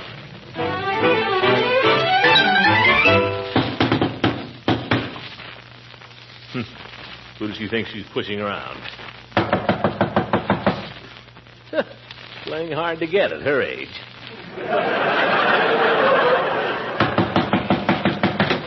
Oh, hello, Leila. Are you trying to break my door down, Throckmorton? I was only knocking. Come on, let's go to the movies. No, thank you. And for your further information, I am not particularly flattered by the style of your invitation. Blowing your horn. Yeah, but, Leila, I was just trying to save time. Come on, or we'll miss the newsreel. I'm not going with you, Throckmorton. Don't tell me you got a date. I'm afraid you've been taking me a little too much for granted. Me? I don't know how you could get an idea like that. I've been busy, of course. So have I. Huh? I've been busy too, Throckmorton. Well, that's fine. Glad to hear it. But look, we don't have to be technical, Leila. We understand each other. And if you're not doing anything... I'm not, especially with you. Leila, let's talk this over. Mr. Gildersleeve, a gentleman does not stick his foot in a lady's door. But we're old friends. Just let me come in for a minute. Well, of course it won't mean anything. Gosh, just because I stay away a while and hurt your feelings, that's no My reason... feelings are not the question, Throckmorton. It happens I have a new interest. Sit down, won't you? Thanks. What do you mean, a new interest? His name is Mark Wade. He's a newspaper man. A newspaper man? You don't want to have anything to do with a newspaper man, Leila. He probably drinks. Oh, I'm sure not. He's always been a perfect gentleman. That way, I mean. What do you mean? Well, I mean, in some ways, he's simply outrageous. I've never in my whole life had a man treat me the way he treats me, Throckmorton. You know the first thing he told me? He said I had a funny nose. I don't think you have. Your nose is okay. As a matter of fact, I have a very cute nose. Oh, sure. Your nose is swell. That's not the point. Somehow Mark just says things to me no one else could say, that's all. Sounds fresh to me. Oh, he is. Like the way I met him. I was taking a little news item down to the Indicator office. I always talk to Miss Clement, the society editor, and she introduced me to Mr. Wade. We talked on a minute, and then he said, Mrs. Ransom, I'm going to a fire. How'd you like to come along? Can you imagine? A fire's no place to take a girl. Well, of course I declined. But the next night he phoned and asked me to dinner. He said he'd forgotten my nose and he wanted to check it.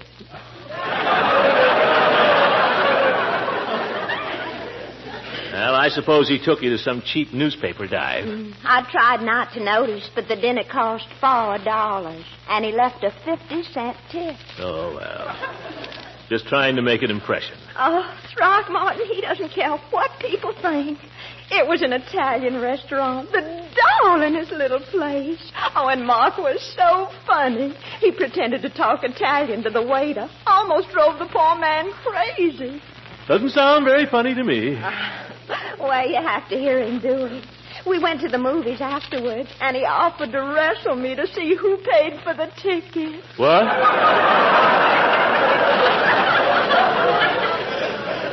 He was only joking, of course. This guy is nothing but a show-off, Leila. Well, naturally, I wouldn't expect you to appreciate him, Throckmorton. He has such imagination. Everything he does is so unexpected. He calls me Stinky.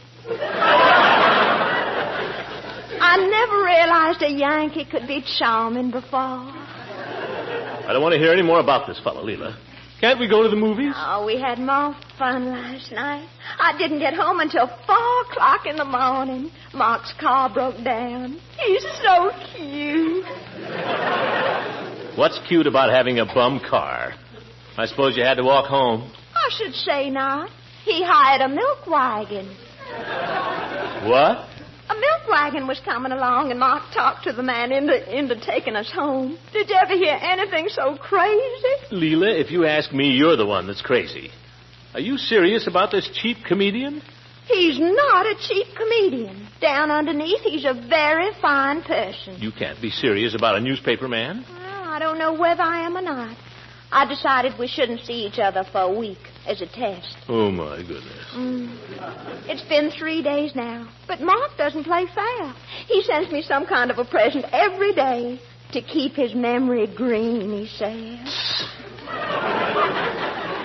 This morning he sent me a phonograph record. He's crazy about music, with the craziest note. Something about, I hope this tender lyric will convey the passion seething in my soul. But look at the record. Record? Mm-hmm. This it? Yeah. Cement mixer.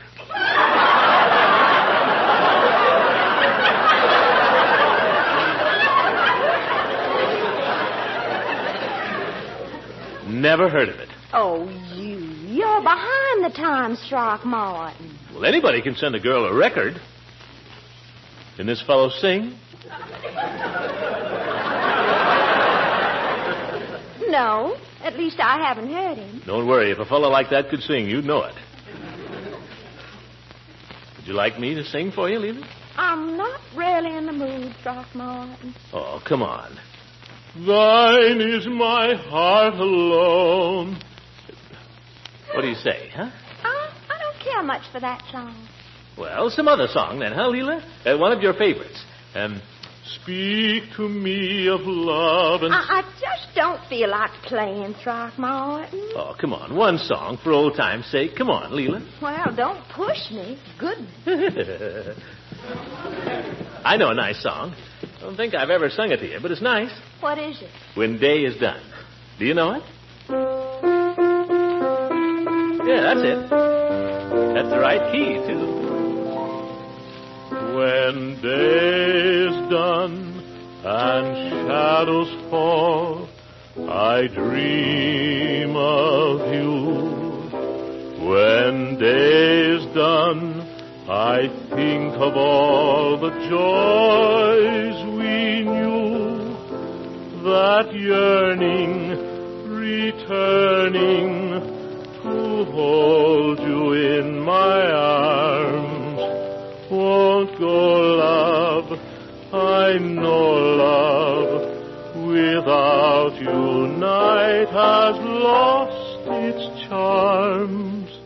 When day is done and grass is wet with twilight's dew, my lonely heart is sinking with the sun.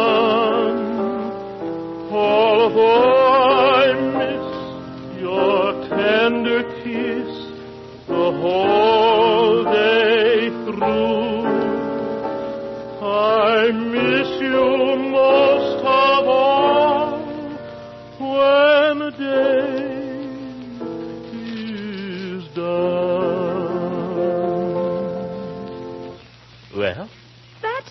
trouble with you, Throckmorton. You're in a rut.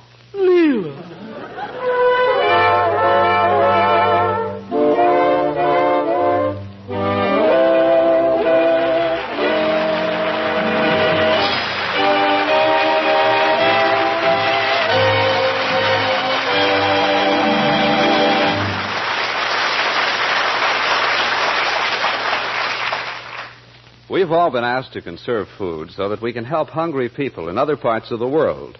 So homemakers, hold on to the leftovers. One of the cleverest ways to serve leftover vegetables or meat or seafood is in a rich golden cheese sauce, made the easy way with Velveeta. This cheese food with the rich yet mild cheddar flavor always melts smooth, adds such goodness and fine food values. As a matter of fact, when you glamorize leftovers with Velveeta sauce, you're adding high-quality, complete protein, precious milk minerals, food energy, riboflavin, and vitamin A. To make that rich-tasting, nutritious cheese sauce, just melt 1/2 pound of Velveeta in the top of your double boiler. Then, gradually stir in 1/4 cup of milk. Like magic, you have satin-smooth cheese sauce, perfectly delicious on vegetables, eggs, fish, leftover ham, chicken, veal, or what have you. Tomorrow, look for Velveeta at your food store. The name on the package tells you that you're getting the smooth-melting cheese food of Kraft quality.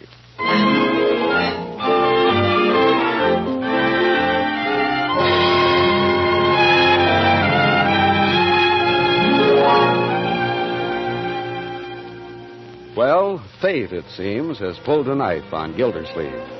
All winter, he lay dormant, too comfortable and too lazy to exert himself much socially. Now comes spring, and once again, the sap is stirring. He steps next door to pay his respects to his charming neighbor and finds that a stranger has stepped in ahead of him. That kind of thing can shake a man. It has shaken Gildersleeve. He comes home from his evening with Leila in a daze and wanders disconsolately off to bed, but not to sleep.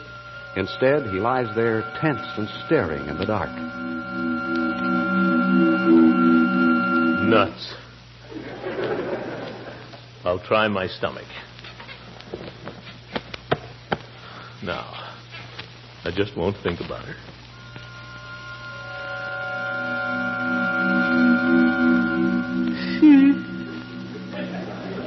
Leila, how could you do this to me? I know I haven't been around much lately, but gee whiz, I thought we had an understanding, sort of. I mean, gosh, after all, we've been to each other, almost.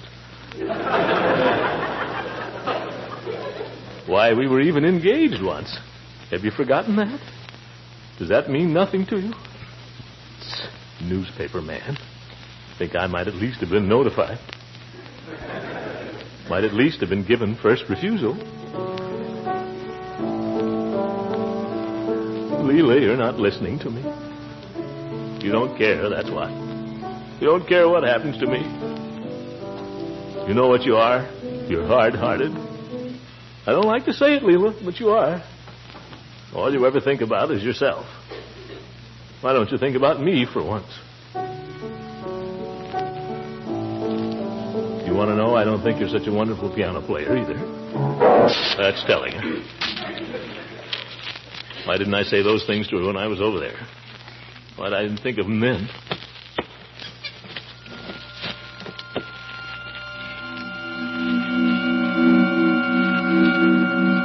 Nuts. I can't sleep. No use just lying here like this. Maybe if I read for a while, might go down in the kitchen and look for a bite to eat. Might as well be eating as just lying awake.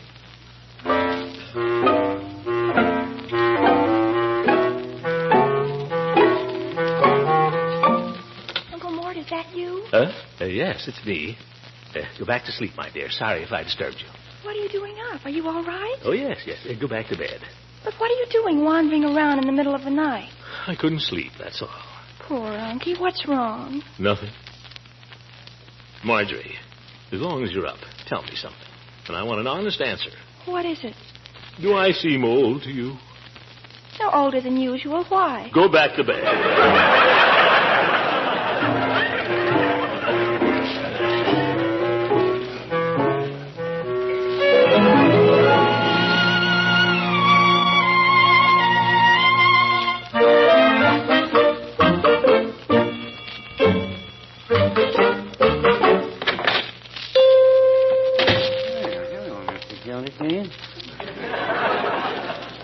Hello, Peavy. What can I do for you this fine May morning?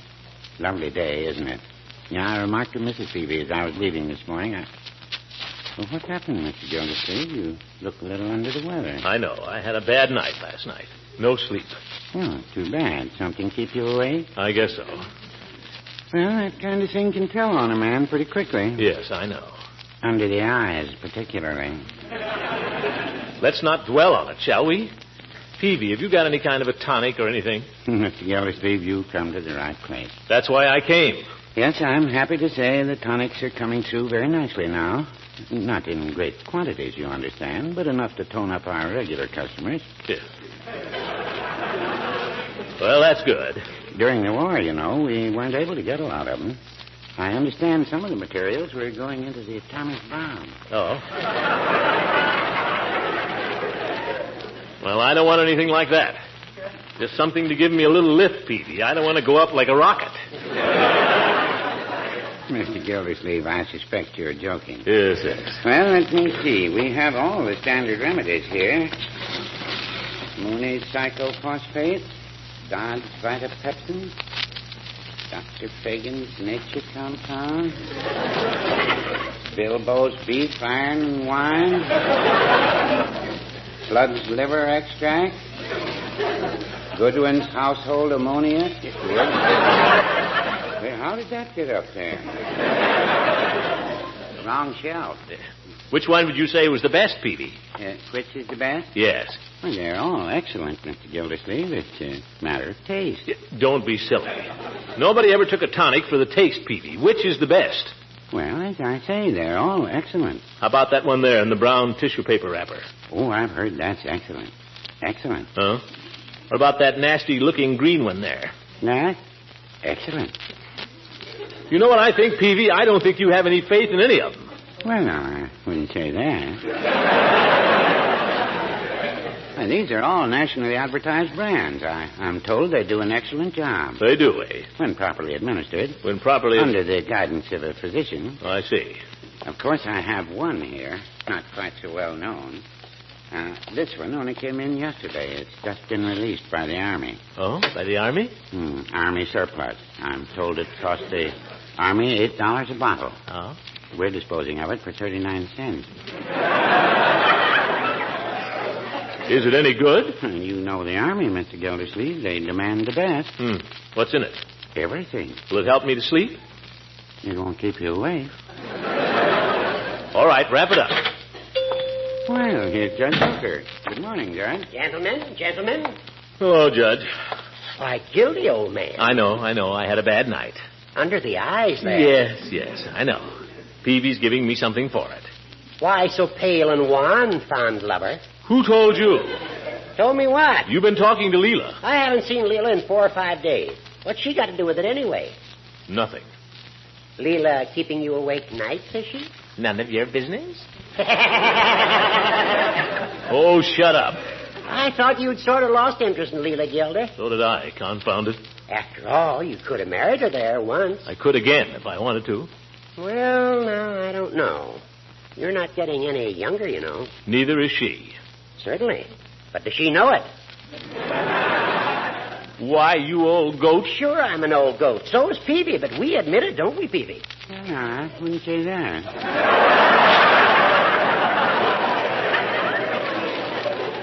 Another day I might admit it, Judge, but this spring weather, I've got a half mind to close up early. You do that, Peavy. Take the rest of the day off. But, Mr. Gildersleeve, what about your tonic? Don't you... Give it to the judge, Peavy. I know something quicker.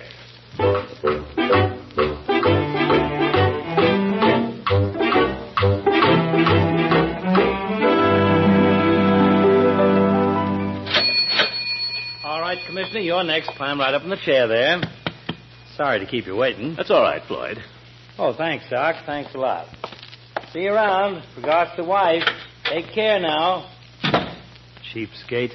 Only guy in town that hasn't raised his tip since the war started. Well, how's it going, Commissioner? Been doing any... Commissioner, what happened? I had a bad night, Floyd. I'd rather not hear any more about it. But them things under your eyes. Well, don't tell me about them. Do something about them. Okay, I'll try. I want you to give me the works, Floyd. I want you to make me look 10 years younger. Well, that's quite an order, Commissioner. I ain't no miracle worker, you know. I ain't no Elizabeth Arden. All I claim to be is a darn good barber and a fair tenor. But I'll do what I can. Is that too tight for you? No, that's okay. Guess we better start with a massage, huh? Unless you want to go in for surgery. For what? Oh, only joking, Commish. My surgery's unintentional, you might say. What do you think about my mustache, Floyd? Do you think that's a little droopy? No. Why? Somebody been making cracks? No, I just wondered if it couldn't be a little more youthful. Well, we could heist it a little, maybe. You got a date or something, Commissioner? Or just worried about holding on to your job? Well, I have a sort of a date. Sort of a date? What kind of a date is that? Well, this party, I won't mention her name, but she's gone and got some notions all of a sudden about youth. Oh. Afraid I'm going to have to do some missionary work there. Mrs. Ransom running around with some younger fella, is she? Where did you get that idea? Well, what else? You come in here and want your mustache heisted. There must be something behind it. It ain't so long it's getting in the soup. What makes you think it's Mrs. Ransom? Well, ain't it? This fellow's got the darndest line, Floyd. He insults her. Tells her she's funny looking, and she loves it. Sure, it's them little attentions that gets him. I swear I think this guy is crazy. He took her for a ride in a milk wagon. Can you imagine that? I seen a fellow do that in a movie once. Maybe he did, too. Only in the movies, they usually bring the horse home to breakfast. But, Floyd, what way is that to behave with a lady? Well, it's not so dumb. Women don't want a man who's faithful. They just want a man to be cute. Well, maybe. How do you think I and the wife have stuck it out all these years? I just let things go along, and when I see they've gone as far as they can and she's about ready to crown me, I pull something. I get cute on her. You can't hit a guy when he's cute.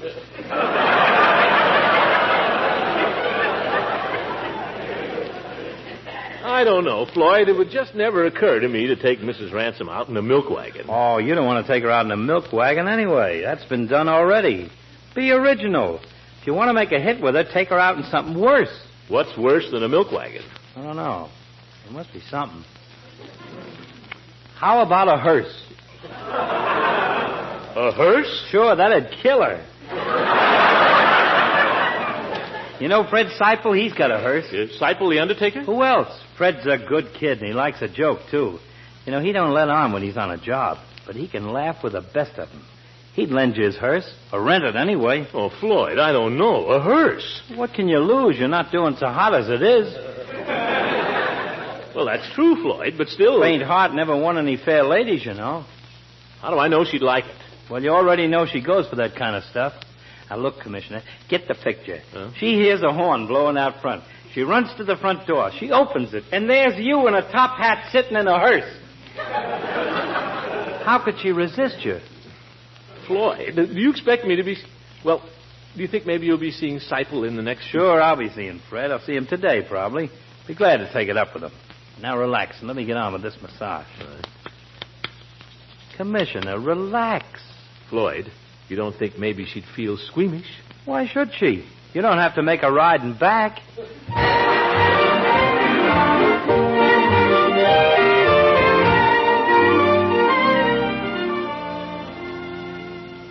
Well, thanks a lot, Mr. Seipel. I'm certainly much obliged. It's a nice little job you got here. I'll be careful with it. You've driven Pierce Arrows before, have you? Oh, yes. That is, they drive just like any other car, don't they? I guess so. Just keep her under 35, that's all. I had new rings installed, and they're not worked in yet. Oh, I will. Yes, indeed. Has a horn, has it? Right there. Fine horn. I don't have much call for it, actually. Well, good luck, Mr. Gildersleeve. Thanks again, Mr. Seipel. Hope I can do as much for you sometime. All clear there? All clear. Oh. Here we go.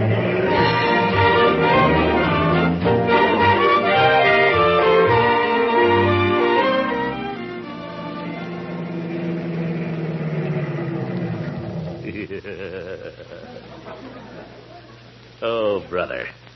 Just wait till she sees me in this. Will she think I'm crazy?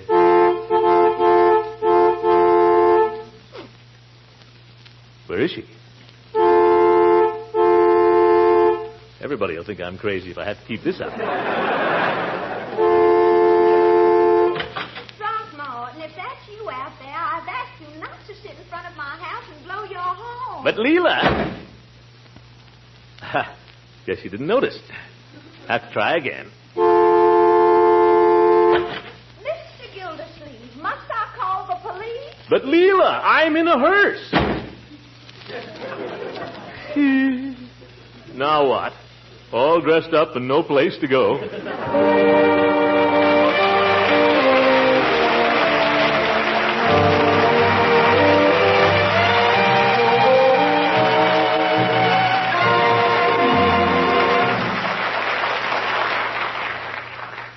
A smart lady I know has reduced all this nutrition business to its simplest terms. She says there are two kinds of foods, filler-uppers and builder-uppers. Of course, right now, many homemakers are having to use more of the filler-upper foods than they ordinarily would. But it's important that every meal includes some of the builder foods. Important that we remember which ones they are. Definitely in the builder-upper class is Kraft's famous cheese food, Velveeta. For Velveeta helps supply muscle-building protein, milk minerals to help maintain strong bones and teeth, food energy for working power, vitamin A, and riboflavin. Remember all this when you see Velveeta at the food store. When you buy, get genuine Velveeta, the nutritious cheese food of Kraft quality.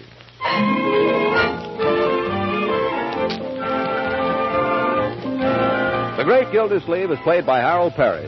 It is written by John Whedon and Sam Moore. The music is by Jack Meakin. This is John Lang speaking for the Kraft Foods Company and inviting you to listen in again next week for the further adventures of the Great Gildersleeve. Good night.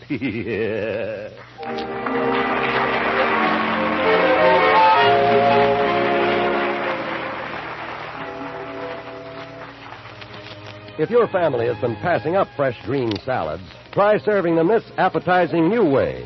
For a surprise touch of flavor, zip up your salad dressing with some tangy golden Kraft salad mustard. Then watch them go for those fresh, nourishing vegetables. And here's another suggestion. In serving hot cooked vegetables, blend Kraft salad mustard into your favorite cream sauce for a zesty extra touch of flavor. And remember, there's another Kraft mustard with snappy horseradish added for sharper tastes. Try both of these delicious Kraft mustards when you shop tomorrow.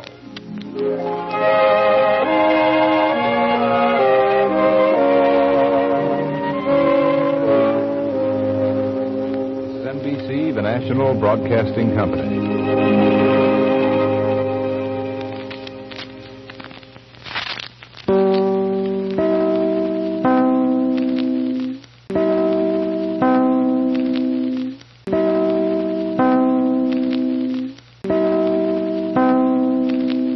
Kraft Foods Company presents The Great Gildersleeve.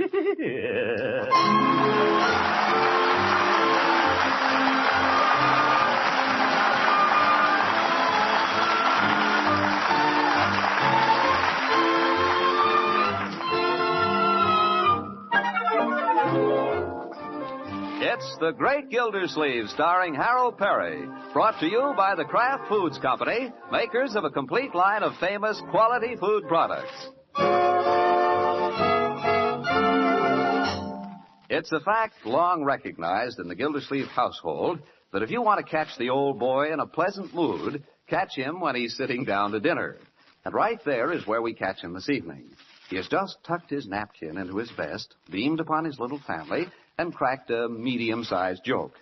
From Marjorie, all he gets is... Oh, Unky. But from Leroy... Hey, that's pretty good. Did you hear that, Marge? Where do you get all those jokes, Unc? It's not as funny as all that. I thought it was funny. Crackers, please, Marjorie.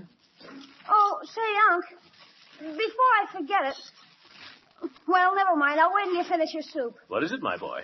No, go ahead. I don't want to interrupt you. I am perfectly capable of eating and listening at the same time, Leroy. It's an old trick handed down to me by my father. Well, I got a note from the principal today. Miss Goodwin? Yeah, she wonders if she could have a talk with you. She does, eh? What does Miss Goodwin wish to talk to me about, Leroy? Me. I knew it. Where is this note? What's in it? Why are you keeping it from me? I'm not keeping it from you, Unc. I got it right here somewhere. That's funny. I did have it. Gosh. Leroy. The other pocket, Leroy. Oh, yeah. Thanks, Marge. There it is, Unc. No. Yes. Why don't you mind your own business? Well, why did you pretend you didn't have it? None of that. Leroy, this note is addressed to me. How does it happen that you're familiar with its contents? I didn't read it, Unc. Honest, you can ask anybody if I did. How did you know, then, that Miss Goodwin wants to have a talk with me? Something told me. Ask him what he did that made her write the note. I will ask my own questions, Marjorie, thank you, without any help from you. What did you do, Leroy, that made her write the note? Answer me. Miss Goodwin says here that some of your social attitudes require adjusting. What does that mean? She claims I was picking on the girls. Well, were you? Well, that's not the point. It is to the point. Now, were you or were you not picking on the girls? Well, I wasn't the only one. Piggy was in it, and so was Walter May. And Donald Rosenberg. He's terrible. He doesn't do anything the teacher tells him. Never mind Donald Rosenberg. What exactly did you do? We raided the girls' playground.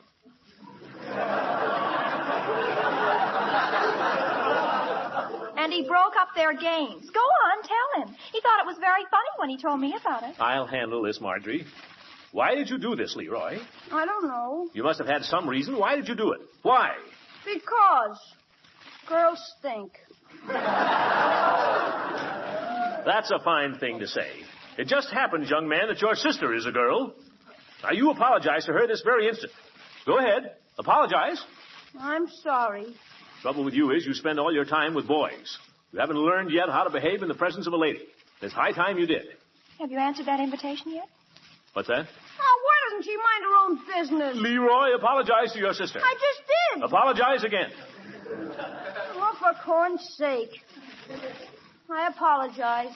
Now, what's this about an invitation, Leroy? He got it a week ago, and he hasn't had the decency to answer it yet. I think he might at least tell a girl yes or no. Well, I haven't made up my mind. That's no way to do. What kind of a party is this, Leroy? Birthday party. Birthday party? Why, that sounds like fun. You go to it then. Now, who's giving the party, my boy? Ethel Hammerschlag. Why, Ethel's a nice little girl. I walked home with her father just the other night, Harry Hammerschlag. A very pleasant fellow. I think you ought to go. I don't want to. Why not, for goodness sake? Piggy says they're going to have dancing. That's nothing to be scared of. Why, Marjorie and I will teach you how to dance, won't we, Marjorie? Will we? Huh? Dance with her? Why, before Okay, I apologize. Whether you go to this party or not is entirely up to you, Leroy. But I will tell you this. If you don't go, you'll spend the time right here at home. You don't go off the property, understand? And what's more, you'll mow the entire lawn front and back. All right, I'll mow the lawn. No, you won't. You'll go to the party.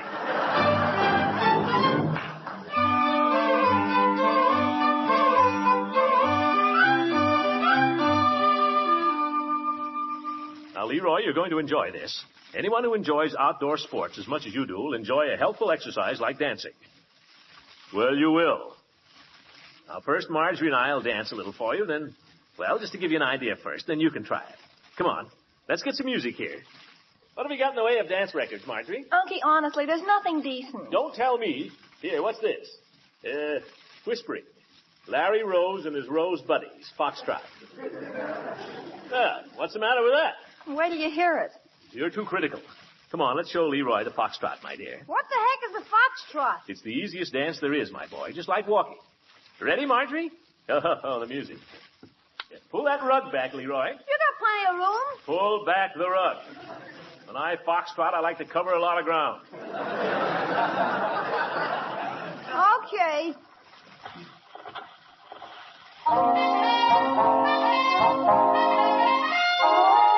Fine music.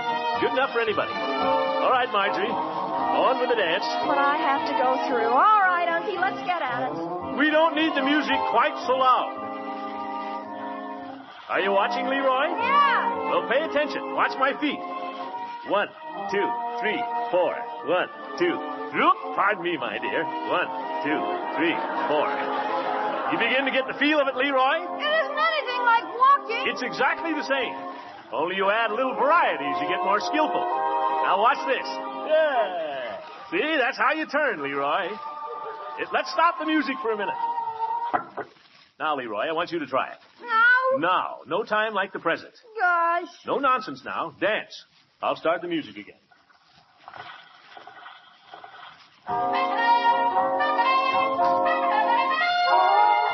Put your arm around her waist. It's around it. A gorilla couldn't get his arm around her waist from where you're standing. Now move in closer. But I don't like it. You don't like what? This is your own sister. Well, I don't mind with her, but suppose it's somebody I don't know. Don't argue. That's the way it's done. Now get hold of her. Okay. Now dance. You see, Leroy, it's not so bad. You're doing fine, Leroy. Now just don't walk forward all the time. Back up once in a while. And steer around in a circle, my boy. Count, Leroy. 1, 2, 3, 4, 5, 6, 7. You're counting wrong. Leave him alone. But he's out of step with the music. Confound it, Leroy. Can't you hear the orchestra? Are you kidding? Well, try it your own way for a minute. Try to look as if you were enjoying yourself, my boy. Enjoying myself? God, this is my idea. All right, hold it a minute. Saved by the bell. Not for long, you're not. Hello? Leroy? He's busy now, and he can't... wait a minute. Who is this? I'll call Leroy right away. It's for you, Leroy. Miss Ethel Hammerschlag. Her? Leroy, she can hear you. Oh, for corn's sake. Gosh, if you knew how she pesters me. Leroy, she can hear you. She can hear you, too. Hush. Hello? Well, hello, Ethel. What? Your mother's sick? The party's called off? Gee, Ethel, that's too bad. Lucky Leroy. That sure is too bad, Ethel. I was counting on your birthday party. The little hypocrite. By George, I can't let him get away with this. Leroy, give me that telephone. Just a minute, Ethel. What's the matter, Uncle? Just give me that telephone. Hello, Ethel. This is Mr. Gildersleeve. I'm sorry to hear about your mother. May I speak to your father for a moment? Thank you. It's tough about the party, isn't it, Unc? Ha! Hello, Harry. Gildersleeve. Say, it's a darn shame about Mrs. Hammerschlag. Touch of flu? Glad it's not serious. Just the same, it's too bad Ethel has to miss her birthday party. I was wondering if she couldn't come over and spend tomorrow afternoon with Leroy anyway. Oh! Leroy, let go of my leg. Leroy! Leroy's so disappointed. I thought maybe we could have a little party just for the two of them. Oh! Let go of my leg. And that will take Ethel off your hands while her mother's sick, and at the same time, the kids will have a lot of fun. That'll be fine, Harry. You deliver Ethel, and I'll take care of the rest. Goodbye. Now, on with the dance.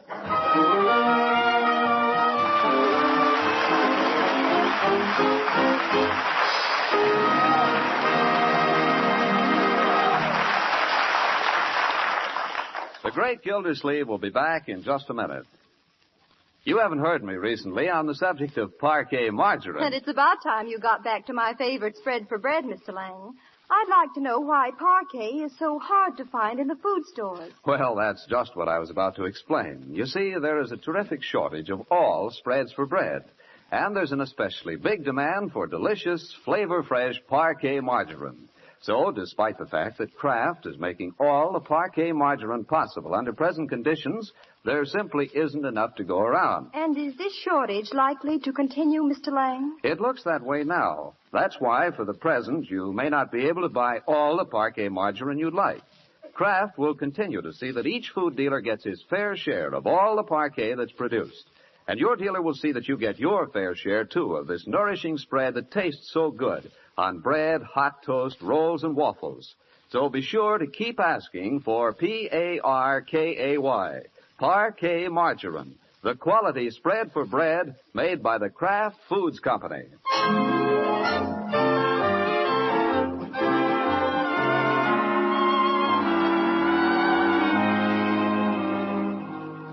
Well, Gildersleeve appears to have got himself into something again. He intended just to invite the daughter of his friend, Harry Hammerschlag, over to spend the afternoon with Leroy. But he winds up at the last minute trying to make a party out of it.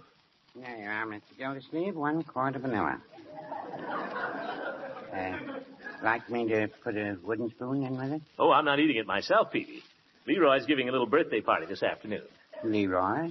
A birthday party? How many birthdays does Leroy have a year? This isn't Leroy's birthday. He's giving the party for Ethel Hammerschlag. And it isn't a party exactly, just Leroy and Ethel. But I thought I'd try to doll it up a little bit and give him a good time. Say, you haven't got any favors or anything like that, have you? You know, it's remarkable you should ask. Huh? Man came in here just last week, a salesman. And I said to him, well, I'm a sucker, but put me down for a dozen just the same. A dozen what? The snappers, you know, the crepe paper snapper with the motto and the funny hat and the thing you pull that goes bang. Just the thing. Let's see him. Well, if you would just step over into this department. Yes, the essentials are beginning to trickle through now, one by one. Army's releasing things. These are the first snappers I've seen since the war. You're not going to tell me these are Army surplus. No. No, I believe these represent reconversion. You see, they're the standard pink with the customary ruffle at each end, only they have the added feature of the little Santa Claus sticker on there. That accounts for the slight increase in price. Increase? 20 apiece. Used to be 10. Will you sell them for 10 without the Santa Claus? Sorry, Mr. Gildersleeve. But I don't want the Santa Claus. It isn't even the season for Santa Claus. I'm sorry, Mr. Gildersleeve, but that's reconversion. Well, I only need 2. I guess 40 cents won't break me. You say they got something inside? Paper hats, yeah, and mottos. Mottos? Yeah, clever sayings and so on. Are they suitable for children? I imagine so. You imagine so? Don't you know? Well, I haven't actually... I don't want Ethel Hammerschlag going home with something that'll make her mother refuse to speak to me. Oh, I wouldn't be too concerned. You're not going to sell me a pig and a poke, Peavy. If you don't know what's inside, we'll open one up. Well, Mr. Gildersleeve, everyone who buys a snapper buys a pig and a poke. That's the only fun there is, seeing what's inside. Open one up. I'll pay for it. Here, grab a hold of the other end of this. Now pull on it. Pull, Peavy. Peavy, pull, will you? Mr. Gildersleeve, when these things go off, they make me so darn nervous. Oh. Here, give it to me. What's inside? Let's see. Huh? Well, wait till I get it open, will you? Well, I always like to see what's inside. Dunce cap. Here, you can have that. What I want is this. What's it say? Roses are red, violets are blue. I love the girls, and the girls love me. Yeah. Wait a minute, it doesn't rhyme. Doesn't it? What kind of a motto is that, Peavy? It doesn't even rhyme. How can anybody... It says here, made in Japan. So, reconversion, eh? Peavy, you know what I think? Well, I wouldn't say that.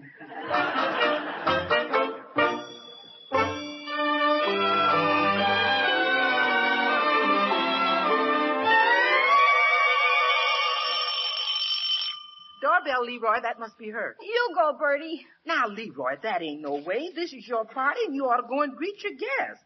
I know your uncle would want you to if he was here. Leroy, there goes her daddy driving away. You just can't leave her standing out there. Go ahead now, Leroy. Oh, for corn's sake. Girls. I suppose she'll want to play house. Hi. Hi. Well, come on in. I've got a new dress. New for my birthday. That's nothing. I've got a real army compass. Come on in if you're coming. Is this where you live? Sure. What do you think? It's nice. Sure, it's okay. Well, what do you want to do? Anything you want to do. I'm not going to play house. Who wants to play house? Okay. I saw you cleaning the blackboards yesterday for Miss Sprague. She made me. I don't like her very much. Do you? Nah. Here's old lady Sprague. Leroy, I shall be forced to detain you after school. Now, after me, children, all together. How doth the little busy bee improve each shining hour? You're funny. Oh, that's nothing.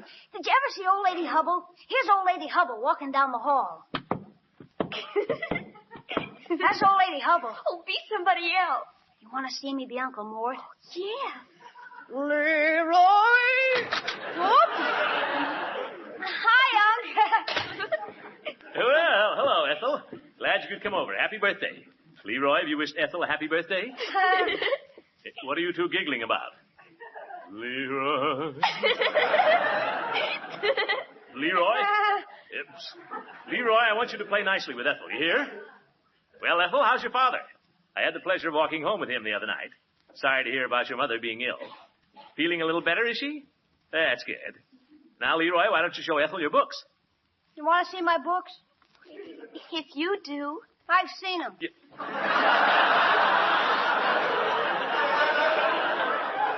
Confound it, Leroy, that's no way. Ethel's your guest. It's your duty to entertain her. It's not a question of what you want to do, what she wants to do. Well, what does she want to do? I don't know, but ask her nicely. I've got to take these things out to Bertie. You two just have fun. You hear me, Leroy? I want you to have fun. Okay. Well, is your uncle mad? Nah, he's always like that. Don't mind him. He's okay. What shall we do? Anything you'd like to do. I can stand on my hands. You can? Easy. You want to see me? Oh, you might hurt yourself. Nah. We got a tree out back. I can swing by my knees and drop off and land on my feet. Every time, almost. Come on out. I'll show you. Leroy, where do you think you're going? Well, just out and back. I told you I want you to play with Ethel. Now come back here. Okay. Gosh. Remember, this is a party. You're supposed to have a good time. Now, how about a good game of blind man's buff? What do you say? Blind man's buff? Blind man's buff is what you play at parties, my boy. Would you like that, Ethel? I'd like anything. There. You see what a polite little girl Ethel is, Leroy? Why can't you be like that? But, Unc, you can't play blind man's buff with just two. You can't? Well, I know. How about pin the tail on the donkey? Oh, doorbell. Yeah, pardon me, children. I know who I'd like to pin the tail on. I heard that, Leroy. Well, Eve, come in, come in. She's it, Miss Goodwin. I hope I haven't come at a bad time. You've come at a perfect time, Eve. We're just having a little party here. Aren't we, kiddies? Oh, well, I don't want to interrupt anything. I was just out for a walk, and I thought, hello, Leroy. Hello, Miss Goodwin. And Ethel. Hello, Miss Goodwin. Well, this is a party. Yes, indeed. I got your note, Eve. Leroy delivered it all right. Go right ahead and play, children. I'm trying to do something about Leroy right now, as you can see. About his getting along with girls, I mean. What is it, Leroy? Can we go outside? Now, Leroy, I've told you, this is a party. I see Bertie's got the table set there, and I think she's going to have a surprise for you. Oh, my, doesn't it look festive? Snappers and everything. All ready there, Bertie? All ready. Come and get it. Been with us a long time. All right, kiddies. Now, remember, Leroy, let Ethel go first. She's a lady. That's right. Now, Ethel, you sit at one end of the table, and Leroy, you sit at the other. They're going to be a little far apart, aren't they? Oh, but Leroy, what do we do first? We pull out the lady's chair for her, don't we? I can pull it out. Let Leroy do it. It's good for him. Oh, for corn's sake. Leroy. Now, happy birthday to you. Happy birthday. All right, Bertie, you can bring it on. Happy birthday, dear Ethel. Happy birthday to you. Oh, how beautiful.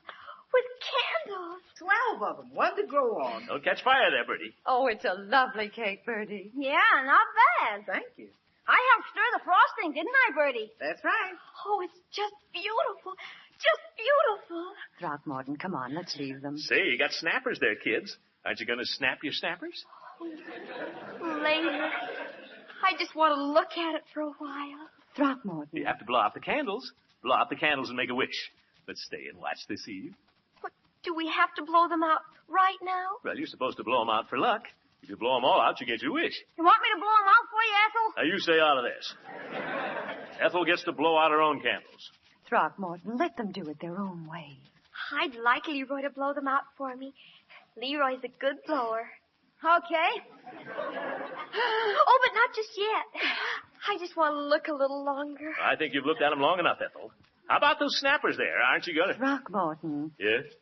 The principal would like to see you, please, in her office. Huh? Oh. Let's go into my study then, shall we? Have fun, kids. Just don't burn down the house, that's all.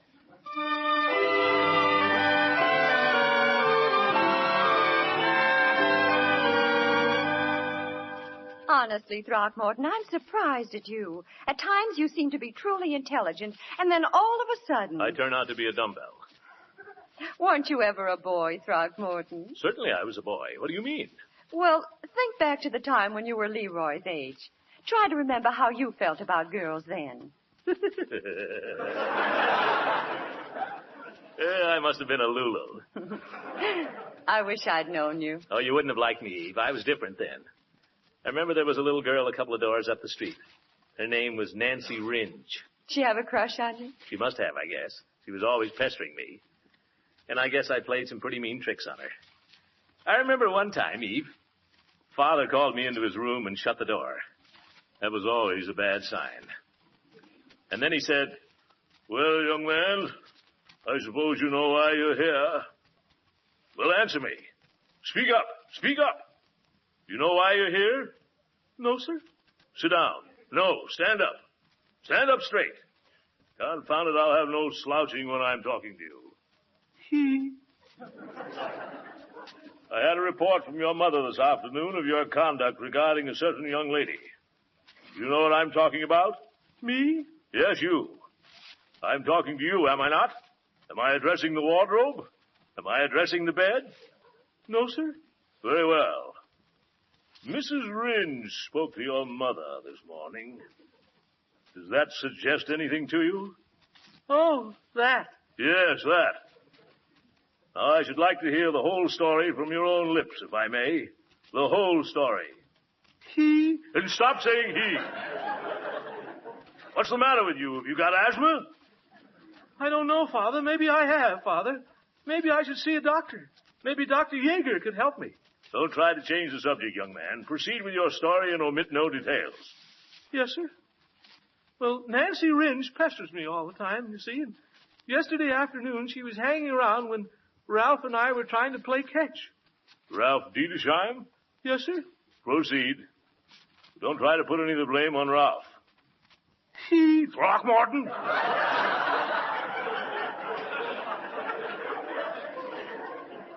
"I'm sorry, Father. It's my asthma. Anyhow, she kept hanging around, and we weren't paying any attention to her, and then she started interfering with our game." "In what way?" "She was trying to butt in on that game of catch. She was trying to make us quit playing. So, well, I chased her away, that's all. That's all there is to it." "My son, I'm not to be fobbed off with a long, inconsequential story about a game of ball. How did you chase the little girl away?" "I dumped a bucket of mud on her, but it wasn't full." "Young man, I'm astonished and appalled at your conduct. Toward a girl. I can't believe it. Your mother and I have tried faithfully to teach you that a man's highest obligation is to defend and protect the members of the opposite sex. You will receive punishment A, Throckmorton." "Punishment A? Father, please, I won't do it again." "Punishment A. Remove your trousers, Throckmorton." "He." "And there'll be 2 extra for your asthma." He really gave it to me, too, Eve.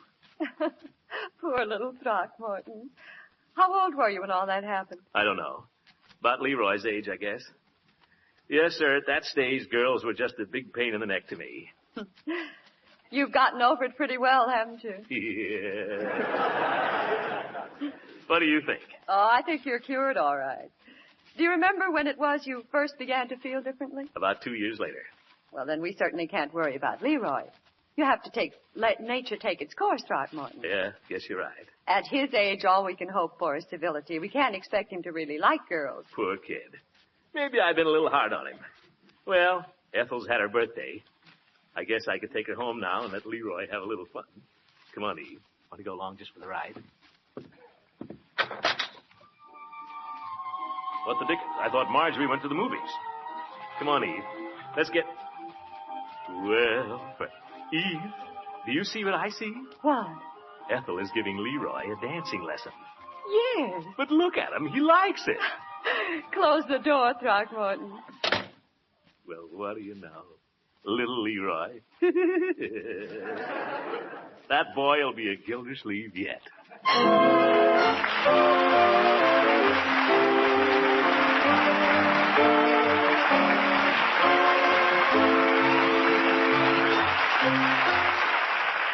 We'll hear a good night from the great Gildersleeve in a few moments. Many listeners have written to tell us how disappointing it is when food dealers can't supply Parquet margarine. Now, if you've had that experience, we're sorry, and your dealer is sorry, too, especially since millions of American families have made Parquet their favorite spread for bread. But, as I explained a little while ago, there's been an increasing shortage of all spreads for bread, and an especially big demand for Parquet. Kraft is continuing to produce as much Parquet margarine as available supplies permit, but this is still far short of meeting the big demand. Your Kraft food dealer is trying to serve you as best he can. Both he and the Kraft Foods Company appreciate your patient understanding during this period of temporary shortage. We pledge our best efforts to see that everyone gets a fair share of all the Parquet margarine that's available.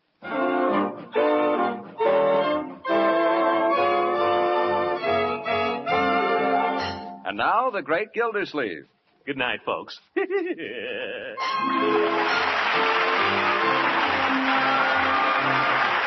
The Great Gildersleeve is played by Harold Perry. It is written by John Whedon and Sam Moore. The music is by Jack Meakin. This is John Lang speaking for the Kraft Foods Company and inviting you to listen in again next week for the further adventures of the Great Gildersleeve.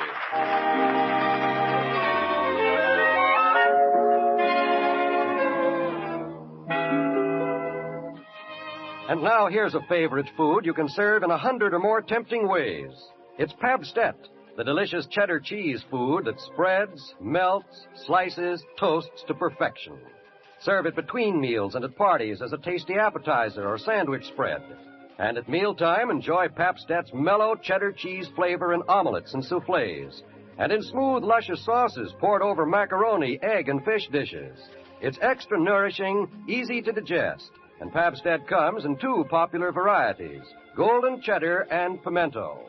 Buy delicious Pabstet cheese food when you shop tomorrow.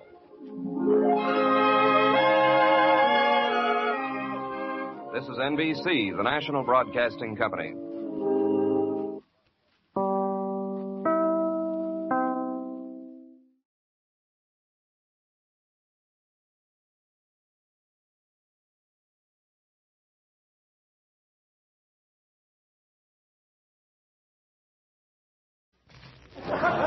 The Kraft Foods Company presents The Great Gildersleeve.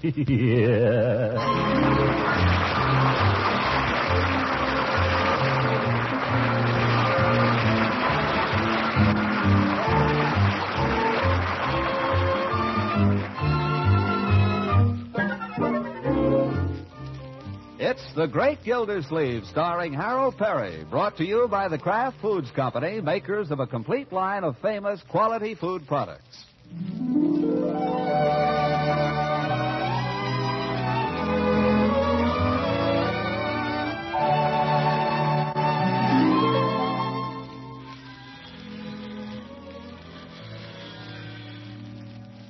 Gildersleeve this evening is in a reflective mood.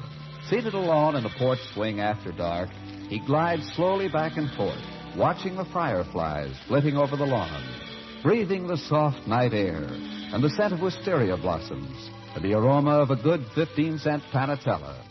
Through his head there runs a tune.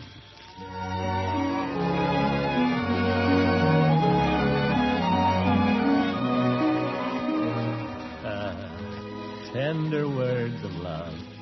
La-dee-da-da-dee, I implore you. Love. I remember the first time I ever fell in love. Well, not the first time. Don't be ridiculous. But it was during the early days of the war. And it happened right here on this lawn. I guess it must have been love at first sight.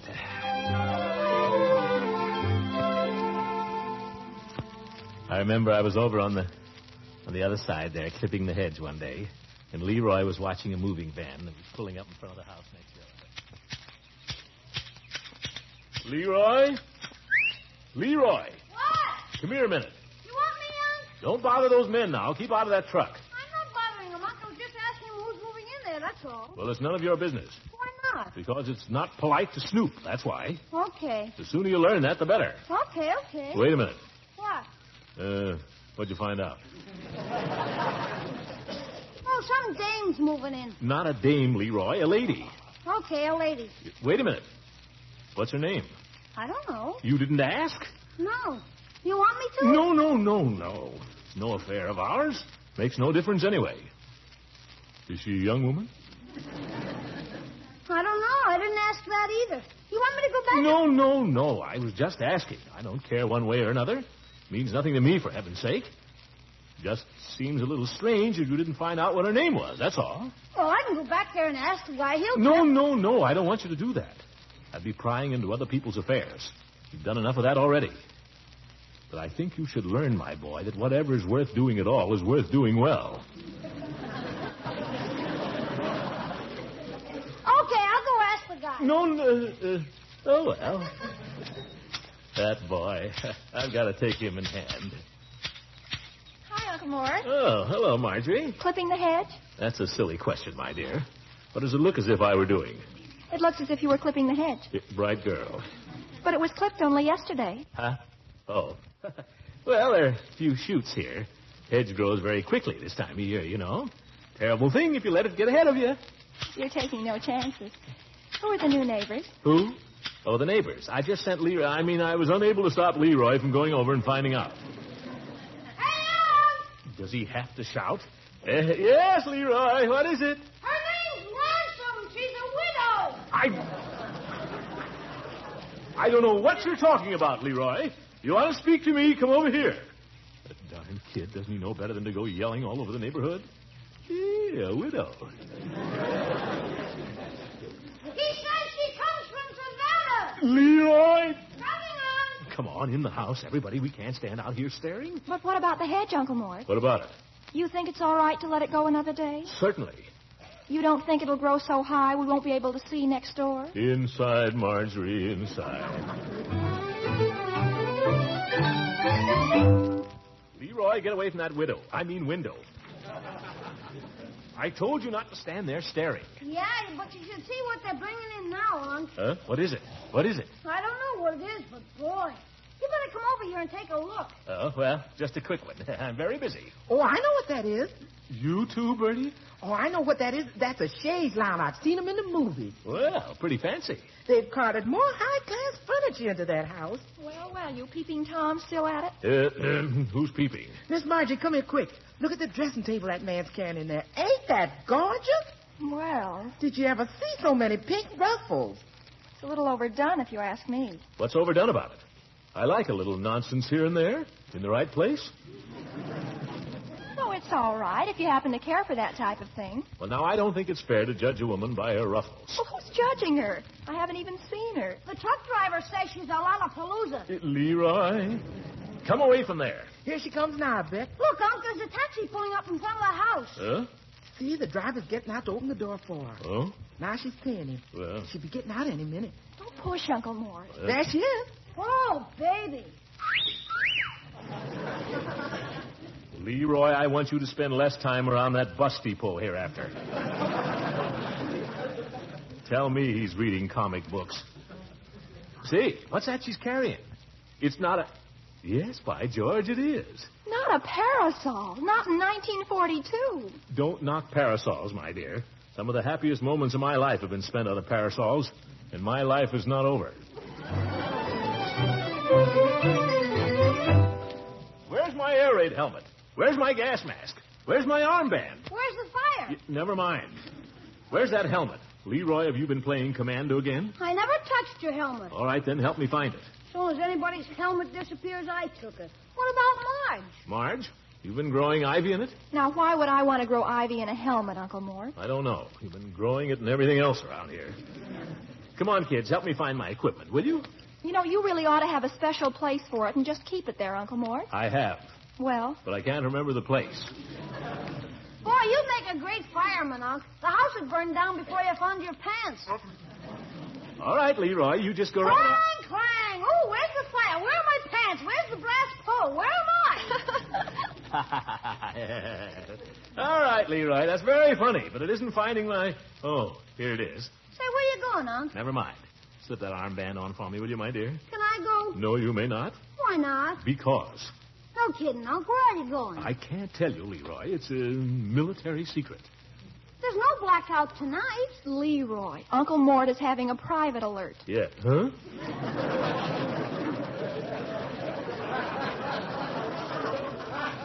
He has to take care of the widows and orphans, so don't bother him. Yes, yes. Don't forget your flashlight, Uncle Mort. Oh, yes. We got everything. Armband, flashlight. Smelling salts? Oh, my helmet. Are you sure you're going to want that? Certainly. Why? You'll never get it under a parasol. Oh, is that so?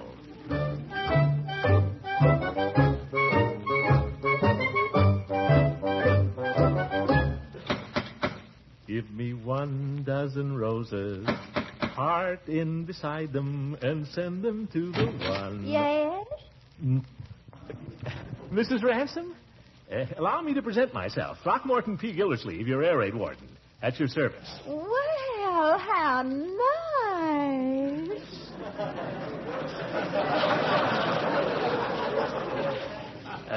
I just want you to know, Mrs. Ransom, that you can count on me in the blackout. Oh, why, Mr. Gildersleeve. Come in, won't you? Come right in. Well, thank you, Mrs. Ransom. I mustn't stay but a minute, though. You know something, Mr. Gildersleeve. What's that? I reckon it's silly of me, but here I am all alone in this big old house, and when I opened the door just now and saw you standing there, I was just scared to death. You look so big and military. You ought to see me in my gas mask. Oh, I'll bet you look even handsomer. You probably say that to all the air raid wardens. No, I always just say the first thing that comes into my pretty head. Oh, but mercy, I mustn't keep you standing here. Step into the parlor, won't you? Just toss your hat on the table there. My hat? Oh, thank you. I forgot I was wearing my helmet. Oh, that's perfectly all right. I hope you'll forgive the way the house looks, Mr. Gildersleeve. I'm afraid this is a bad time to call, Mrs. Ransom, but as your air raid warden, I felt it was my duty to stop by and check your defenses.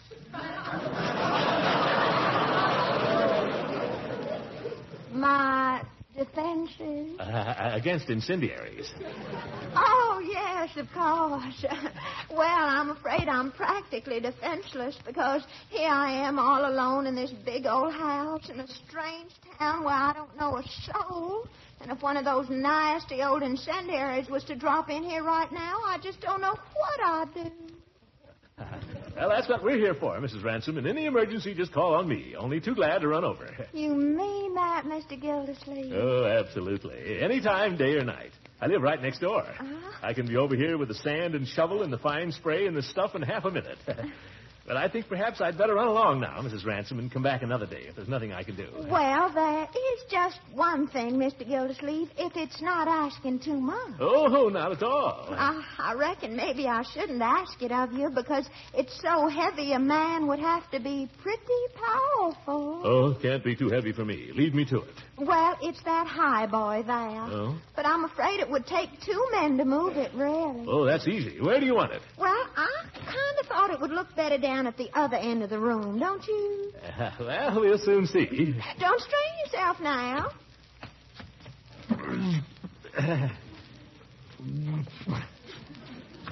What's in this? Oh, well, it's full of perfectly priceless old linens that belonged to my grandmother Beecham. Oh, you sure she's not in it? Oh, Mr. Gildersleeve, I do declare you say the most priceless thing.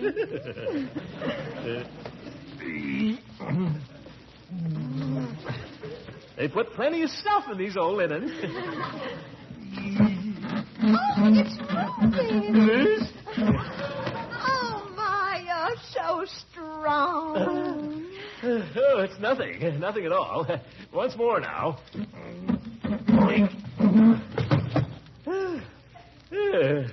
There you are. Mr. Gildersleeve, I don't know how I can ever thank you. Why, it's a pleasure, Mrs. Ransom.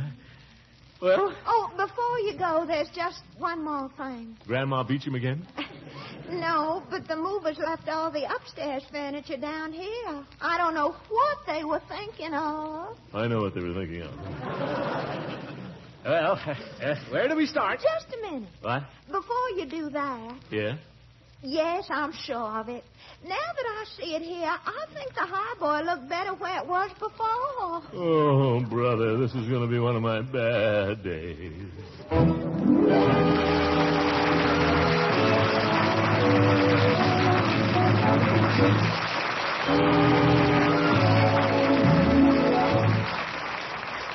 We're going to hear more of the great man's reminiscences in just a few moments, but... Mr. Lang, I'm a firm believer in if at first you don't succeed, try again. I get it. You've been trying and trying to buy some parquet margarine, and you've succeeded. That's right. Yesterday I walked into my food store, and was I surprised to find my favorite spread for bread. Well, now, that's not so surprising. After all, Kraft is frequently supplying thousands of stores from coast to coast with limited quantities of delicious, flavor-fresh parquet. In fact, we're making all the parquet margarine possible under present conditions, and every effort is being made to distribute it equitably. Fair enough, Mr. Lang. Of course, I'd very much like to buy parquet oftener. I'm sure you would. Parquet has such a fresh, country sweet flavor. Helps provide such good nourishment, too, that millions would like more of this fine quality spread for their bread, toast, and rolls. However, with the demand so great, there'll be times during the present shortage when your dealer can't supply you. So if parquet sometimes isn't available, I'd say it's a very good idea to try and try again.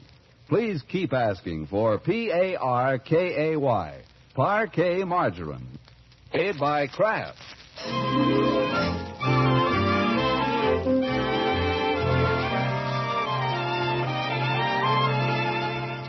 Now back to the great Gildersleeve, his hammock, and his memories.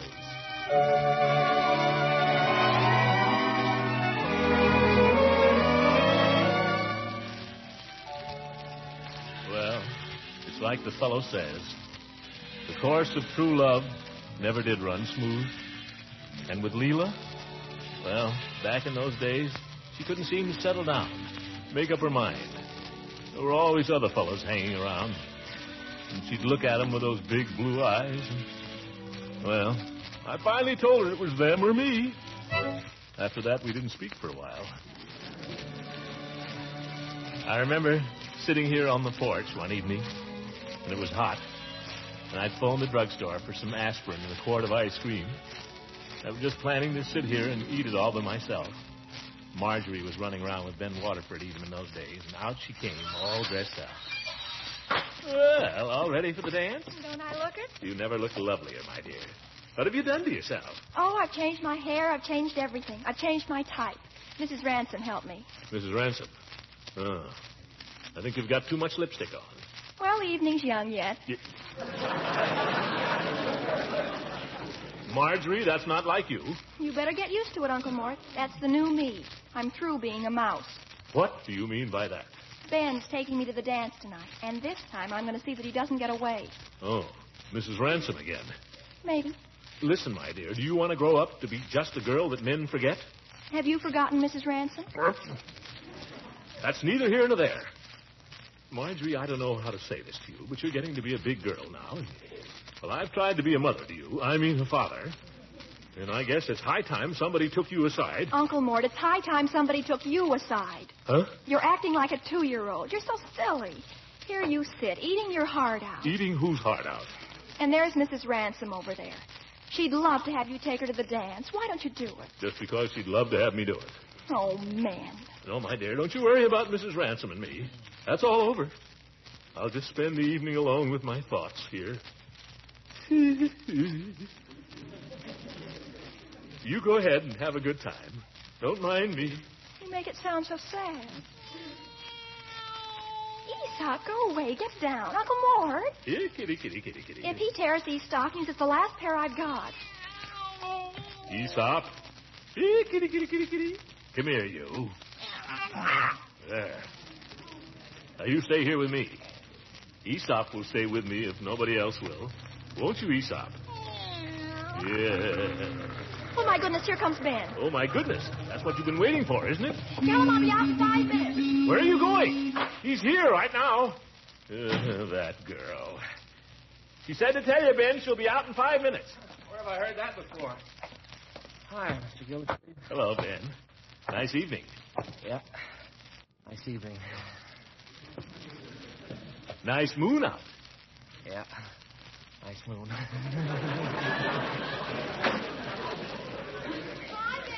Hi there. Sorry to keep you waiting. I just this minute got out of the tub. Oh, isn't that terrible? Well, take your time. I'll wait. Oops, sorry, Uncle. That's all right, Leroy. Slam the door if you want to. I don't care. Where are you going? Over to Piggy's for a while. I won't stay out late, Unc. I'll be back early. Well, have a good time, my boy. I sure will. Hi, Ben. How's the kid? Okay. Hey, just climb in, Leroy. We'll drive you over. Where's your sister? She's coming. You. Hi, Ben. Hi, Marge. Good night, Uncle Mort. Oh, well, good night. That was a quick bath. Are you sure you're dry? No. I wish you were coming with us. No, I'm afraid my dancing days are over, my dear. But go ahead and have a good time, and don't think about me. I'll just sit here. You're not going to just brood about Mrs. Ransom all evening. No, I may have a cigar if I feel up to it. Well, good night. Come on, Ben. Okay. Night, Mr. Gildersleeve. Yeah, good night, my children.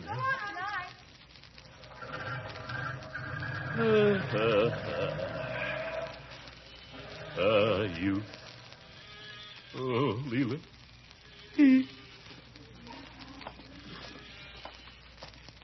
Who's that? Is that you, Judge? Hello, Gildy. Wait a minute. What's your hurry? Come up on the porch. Have a cigar, Judge. I can't stop, thank you. I've got to get home and dress, and then I have a bar association meeting. Bar association. Sitting around with a bunch of stuffed shirts talking about whereas. I've got some ice cream coming later. Thank you, Gildy, but I better not. I had crab for dinner. There's something about crabs and ice cream. All right, you old goat. Go on, go to the bar association. Night, Gildy. Yeah. I'm alone. Leela's alone. Maybe I ought to... No, by George, I won't. I'm taking the back door key, Mr. Gildersleeve, because I don't know what time I'll be getting in. What? You going out too, Bertie? Yes, sir. I'm stepping out with one of my old reliables.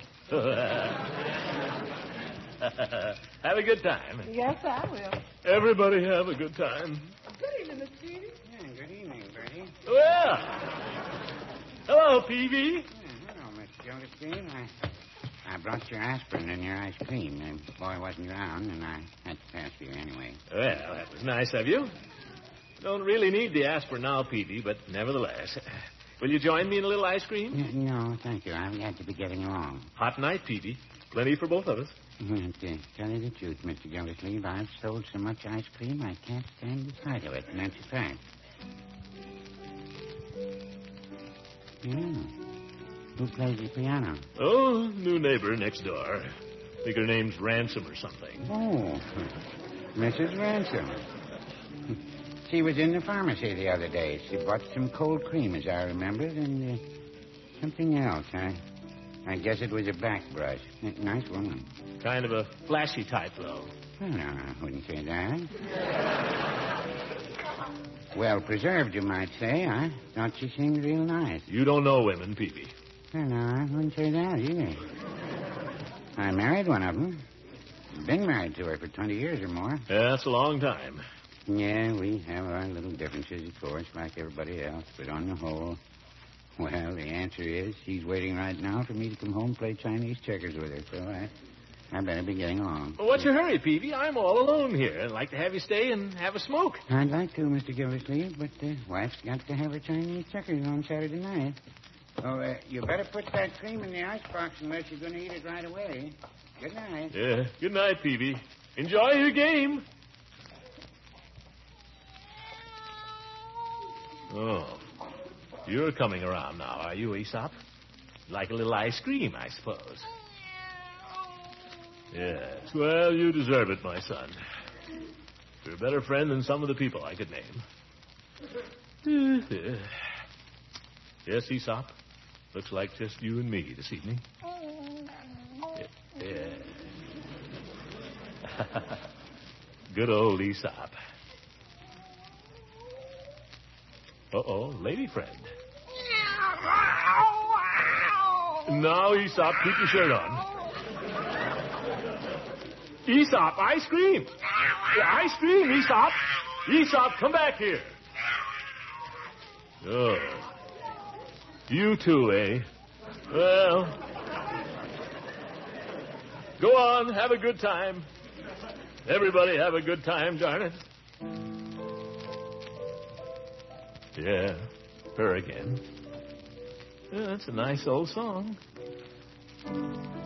Lover, come back to me. Ooh, wonder if she means that. She's certainly putting her heart into it. Gildy, old man, maybe you have been too hard on that poor little widow. Oh, the poor kid. I can just see her over there with her head on the piano, crying her eyes out. And I've done it to her. I can't stand this. I've got to do something.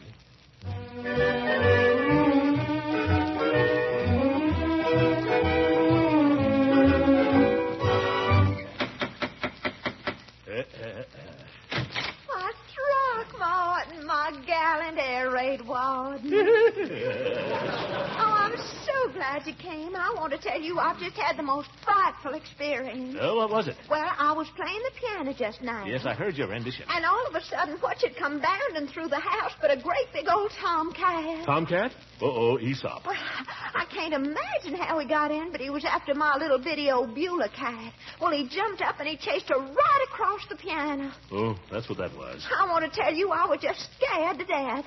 If I ever catch that mean old cat hanging around here again, I'm going to call up the society. You just call me, Mrs. Ransom. I'll protect you. Oh, thank you, Throckmorton. My poor little Beulah thanks you, too. I guess it's just a case of love me, love my cat. Oh, but goodness, who said anything about love?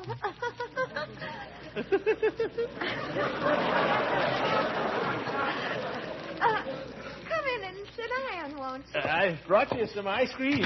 Did you? Oh, Throckmorton, I declare you're the most thoughtful man. Always bringing me little things. Well, I'm afraid maybe it's not as cold as it was, though. We'll see. Oop, it's leaking. It's soup. Oh. Get something quick. All over your trousers. Never mind that. It's running down my shoe. It's cold. Quick. Oh, dear. Would an ice tray do any good? No, there's a whole quart of it. Quick, it's falling apart. Uh-oh, here it goes. The fireplace. Oh, what a mess. Peavy will answer to me for this. Oh, never mind, Throckmorton. It's the thought behind it that counts, and the thought was lovely. What thought? Just to know that you were thinking of me when you bought it. That's worth more to me than all the ice cream in the world. Leila, there's something I've been wanting to ask you. Let's go somewhere where the asking is nicer. Come into the garden, won't you? Yeah, the garden. Oh, excuse me.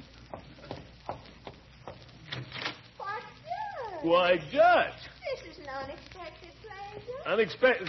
Gildy, what are you doing hanging around here? I thought you were going to the Bar Association. That's what you thought. I thought that I'd invite Mrs. Ransom down at the corner for an ice cream soda. She's already... Oh, lovely. Let's all go. I think that would be such fun. Yeah. Are you sure a soda won't unsettle your stomach, Judge? Oh, now, Throckmorton. Come on, shall we? All right, but if we go, I pay for the soda. Oh, no, you don't. Oh, yes, I do. But I insist. But I insist. Boys, please don't fight over me. There's just one way to settle this, Hooker. Oh, no. What's that, Gildersleeve? We'll pitch pennies. Oh, no. Not in my house, gentlemen. My father was always opposed to gambling. Well, then we let Mrs. Ransom decide. All right. Oh, dear, this is so difficult. You're both lovely boys. But if you insist... Which is it? Who pays for the sodas? Throckmorton. Yeah. Oh, shucks. I get to pay.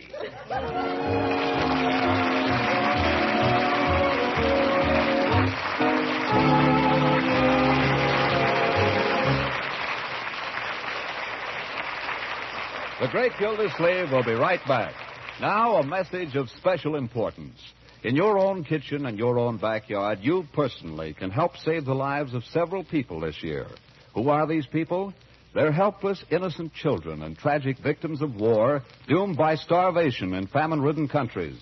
It is largely up to you how much of this suffering and death you will allow. You have a real opportunity to help. In your kitchen, you can help by preventing food waste, by conserving vitally needed foods such as fats, oils, flour, and bread. Buy less, eat less, waste nothing. In your backyard, your garden can help supply extra food that's so desperately needed. Keep at it all summer. Cultivate, weed, plant follow-up crops. See your garden through to the harvest, and then can and preserve your surplus. Remember, the fight against worldwide starvation starts right in your kitchen and in your own backyard.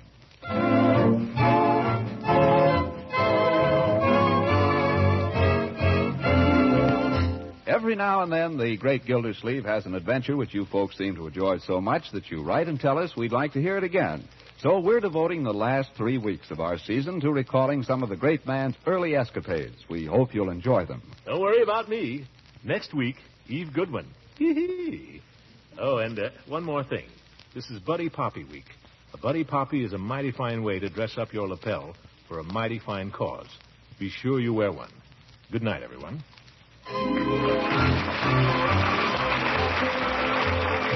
The Great Gildersleeve is played by Harold Perry. It is written by John Wheaton and Sam Moore. The music is by Jack Meakin.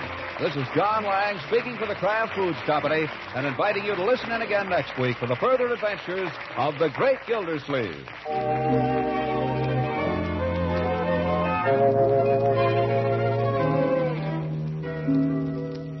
Do the children in your family like cheese? Then you can be sure they'll like Pabstet. It's so rich in mellow cheddar cheese flavor, so easy to digest.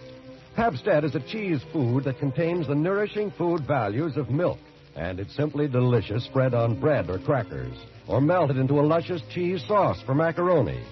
You'll find 100 or more tempting menu uses for Pabstet, so buy both delicious varieties, Golden Cheddar Pabstet and Pimento Pabstet.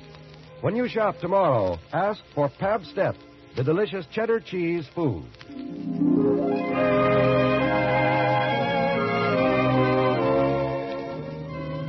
This is NBC, the National Broadcasting Company.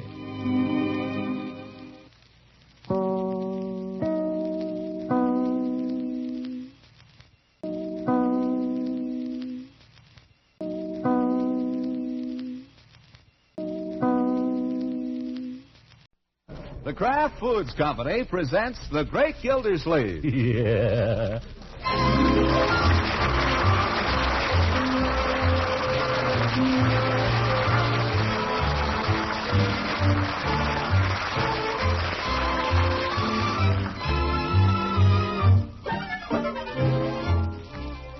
It's The Great Gildersleeve, starring Harold Perry, brought to you by the Kraft Foods Company, makers of a complete line of famous quality food products.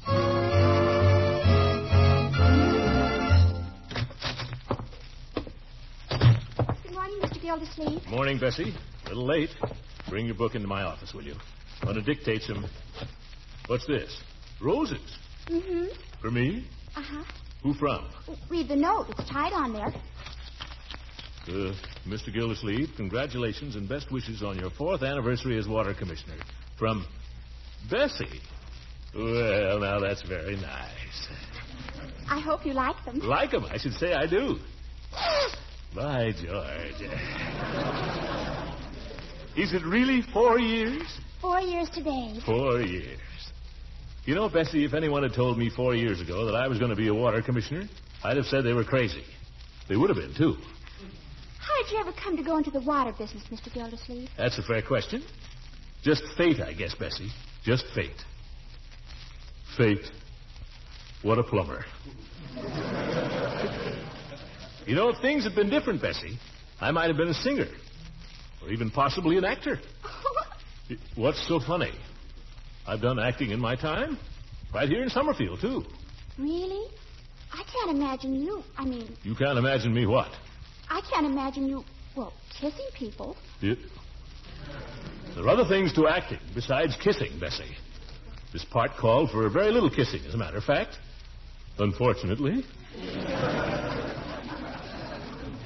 It was something Marjorie got me into, my niece.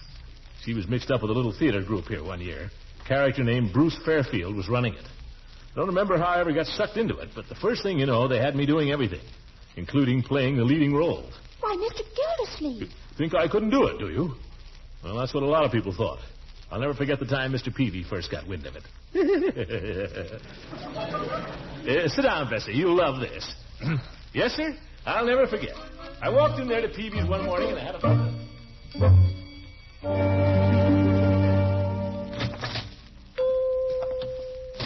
Hello, Mr. Gildersleeve. Good morning, Peavy. Good morning, good morning, good morning. What have you got there, Mr. Gildersleeve? Got some posters. Just had them printed up. Gonna let you have one for your front window. Well, that's real nice. If I can get this darn string... There. I suppose you saw the story in this morning's papers.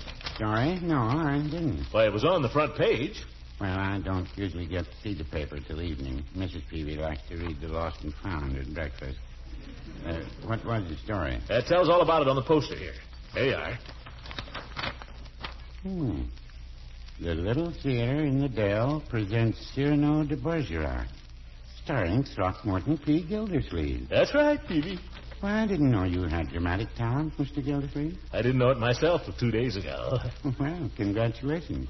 Mrs. Peavy and I will have to try to get to that. Come one, come all, and bring your friends. Here, I'm going to leave you some tickets, too, Peavy, in case you can sell any. Well, I'll be glad to try. I'll leave you a dozen to start with.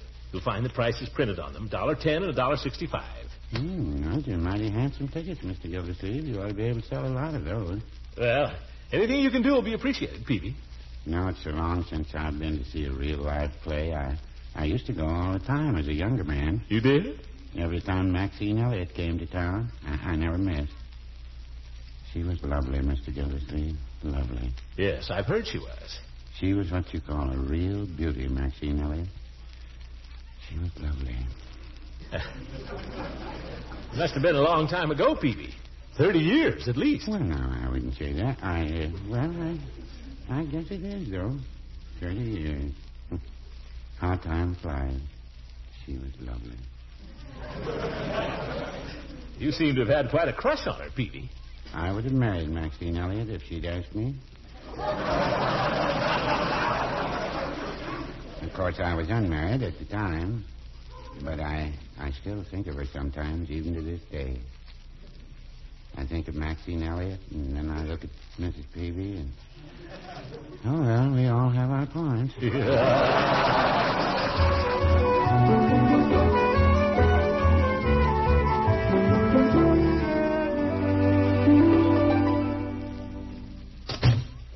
Well, but ain't Mr. Gildersleeve, the famous actor. Oh, hello, Floyd. I guess you heard. Yeah, I read in the paper.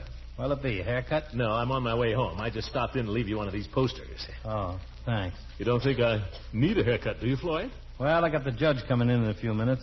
Guess you'll keep a couple of days. Mustache looks a little ragged, though. You might just give it a little trim. Oh, sure. Climb up in the chair there. Well, we're having our first rehearsal this evening, Floyd. That's so? Say, what kind of a play is this, Cyrano, Mr. Gildersleeve? It's a love story, Floyd. Greatest love story ever told on the stage. Oh? Say, guess those actors in those love scenes, guess they do plenty of schmoozing now, Mr. Gildersleeve? I don't know what you're talking about, Floyd. Oh, yes, you do.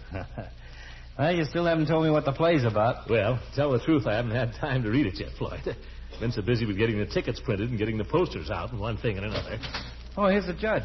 Sorry, I'm a bit late, Floyd. Well, Romeo. Oh, shut up.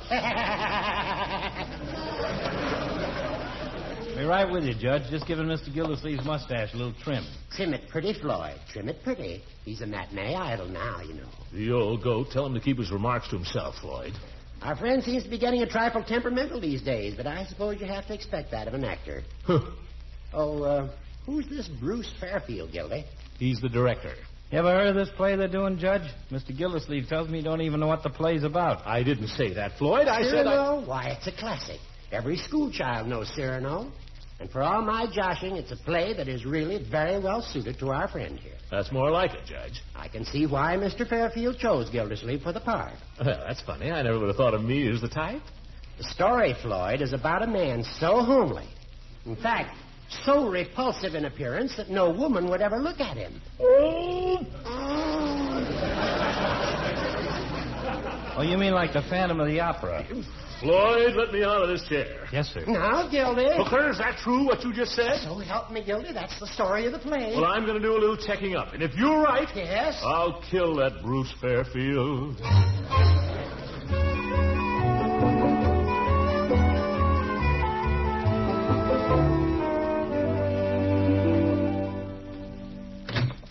Throckmorton. Eve, have you got a minute? Well, certainly. Come in. I can't. That is, I can't stay. I've got to get down to rehearsal. We're having our first reading of the play tonight. But before I go down there, there's one thing I want to know. What's that? That Bruce Fairfield. Is he trying to make a monkey out of me? Why? Because if he is, I'll punch him right in the nose. Well, goodness, whatever gave you that impression, Throckmorton? Well, this play he got me into, Eve. This Cyrano. I hear where it's about a fellow who's so ugly the women won't even look at him. Well, not ugly exactly. It's just that he has a big nose. Enormous, in fact. Eve, do you think I have a big nose? Oh, no. But they'll change it to fit the part. You know, build it up with putty and makeup. Well, I don't know that I want to be going around with a big nose in front of a lot of people. Throckmorton, I'm afraid you haven't read the play. What do you mean I haven't read it? I've got it right here with me. Why, only last night. Throckmorton. Well, I've been busy. Well, perhaps I should explain then that without Cyrano's grotesque nose, there'd be no play. His disfigurement is the whole cause of the tragedy. Tragedy? Yes. You mean I die in the end? Of course, at the end of the fifth act. Well, I don't know that I like that so much. But all the great actors die. Hamlet, Julius Caesar, Macbeth, they all die in the end. All right, I'll die then. No, it's a beautiful story, really. Cyrano is a soldier, one of the greatest swordsmen in France. And he's also a poet and very romantic. He has a comrade named Christian, and both of them are in love with a beautiful girl named Roxanne. Roxanne, eh? But here's the sad part. While Cyrano is ugly, even grotesque-looking, Christian is very handsome. I think I'd rather play the part of Christian. But Christian is really a very empty-headed young man. I don't care. Those fellows do all right. Now, Throckmorton, wait till you hear the rest of the story. Christian is so stupid that when he makes love to Roxanne from beneath her balcony at night, he can't think of anything to say. So he persuades Cyrano to hide in the bushes and make romantic speeches to her. And Cyrano does it? He even writes Christian's love letters for him. And you think Christian is stupid? But don't you see, Cyrano is so aware of his own ugliness that he'd never dare to tell Roxanne of his love for her. The only way he can make love to her is through Christian, as it were. Oh. Well, that is kind of tough. It's tragic. Because it's Cyrano's voice, Cyrano's words, Cyrano's passion that wins Roxanne for Christian. Well, doesn't she ever catch on to this four-flusher? Well, that's just the point. Before she has a chance to find out that he's not the man she thought he was, he's killed in battle, dies a hero's death. And for years she goes on believing that Christian was the great love of her life, while Cyrano she just treats as a kind and amusing friend. Well, gosh, that doesn't seem very fair. Oh, but then there's the most wonderful scene. Have you the script there? Yes, here. Thanks. There's the most wonderful scene where Cyrano is dying. He's been attacked by an assassin, and he's dying. It's in a garden, and he's alone with Roxanne. And here it is. Come, sit down here beside me, Throckmorton, and let's read it. Sure. You be Roxanne, huh? You see, it's late in the afternoon, almost dusk, and the light is failing. And all through the scene, the autumn leaves are falling. It's very sad. Roxanne takes out a love letter that she's been carrying next her heart all these years. The letter that was written to her as Christian lay dying on the battlefield long ago. She doesn't know it, but it was Cyrano who wrote the letter. And Cyrano takes it from her and reads it now. Read, Throckmorton. Huh? Oh. But you, Roxanne, I am dying. Dying tonight, my dear beloved. My heart is still full of love you've not heard. And I am dying. But how you read it, Cyrano. Never again will my eyes know the ecstasy of seeing you. I imagine those dear gestures that I love to watch. And I cry out to you. You are reading. I cry out at you. In a voice. My dear, my dearest, my treasure, my love. Why, in a voice that I've heard before. My heart has never left you for a second. I am and always shall be, even in the other world, the one who loves you beyond all love. Cyrano, you cannot be reading now. The light is gone. And now for 14 years, you have been the good, kind friend coming to amuse me. Oh, Roxanne. Oh,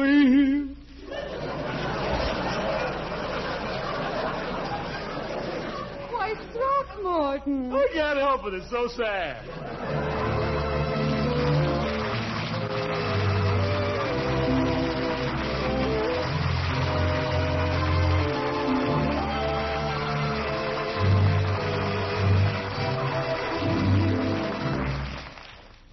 We'll hear more about Gildersleeve as Cyrano very soon.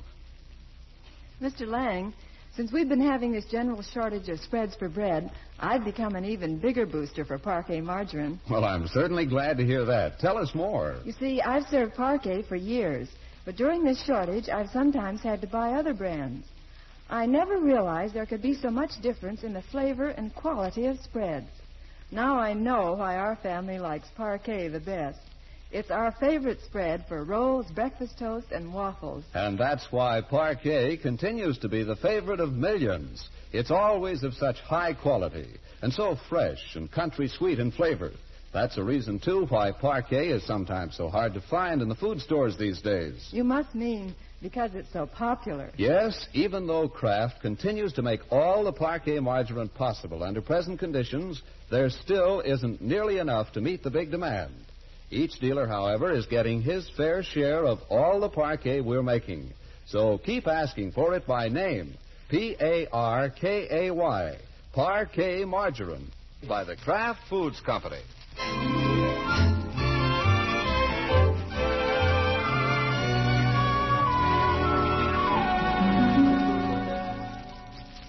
Well, Bessie, there may have been better productions of Cyrano, although I never saw one. There never was one that had so many directors. What does a director do, Mr. Gildersleeve? Director? He just sits around and bosses everybody. Doesn't do anything, actually. Oh, just like in the movies. Exactly, yeah. But my trouble was I had so many amateur directors. Everybody around the house was telling me how to read my lines, including Bertie. Marjorie was busy rehearsing a play for the following week, but she wasn't too busy to put her 2 cents worth in.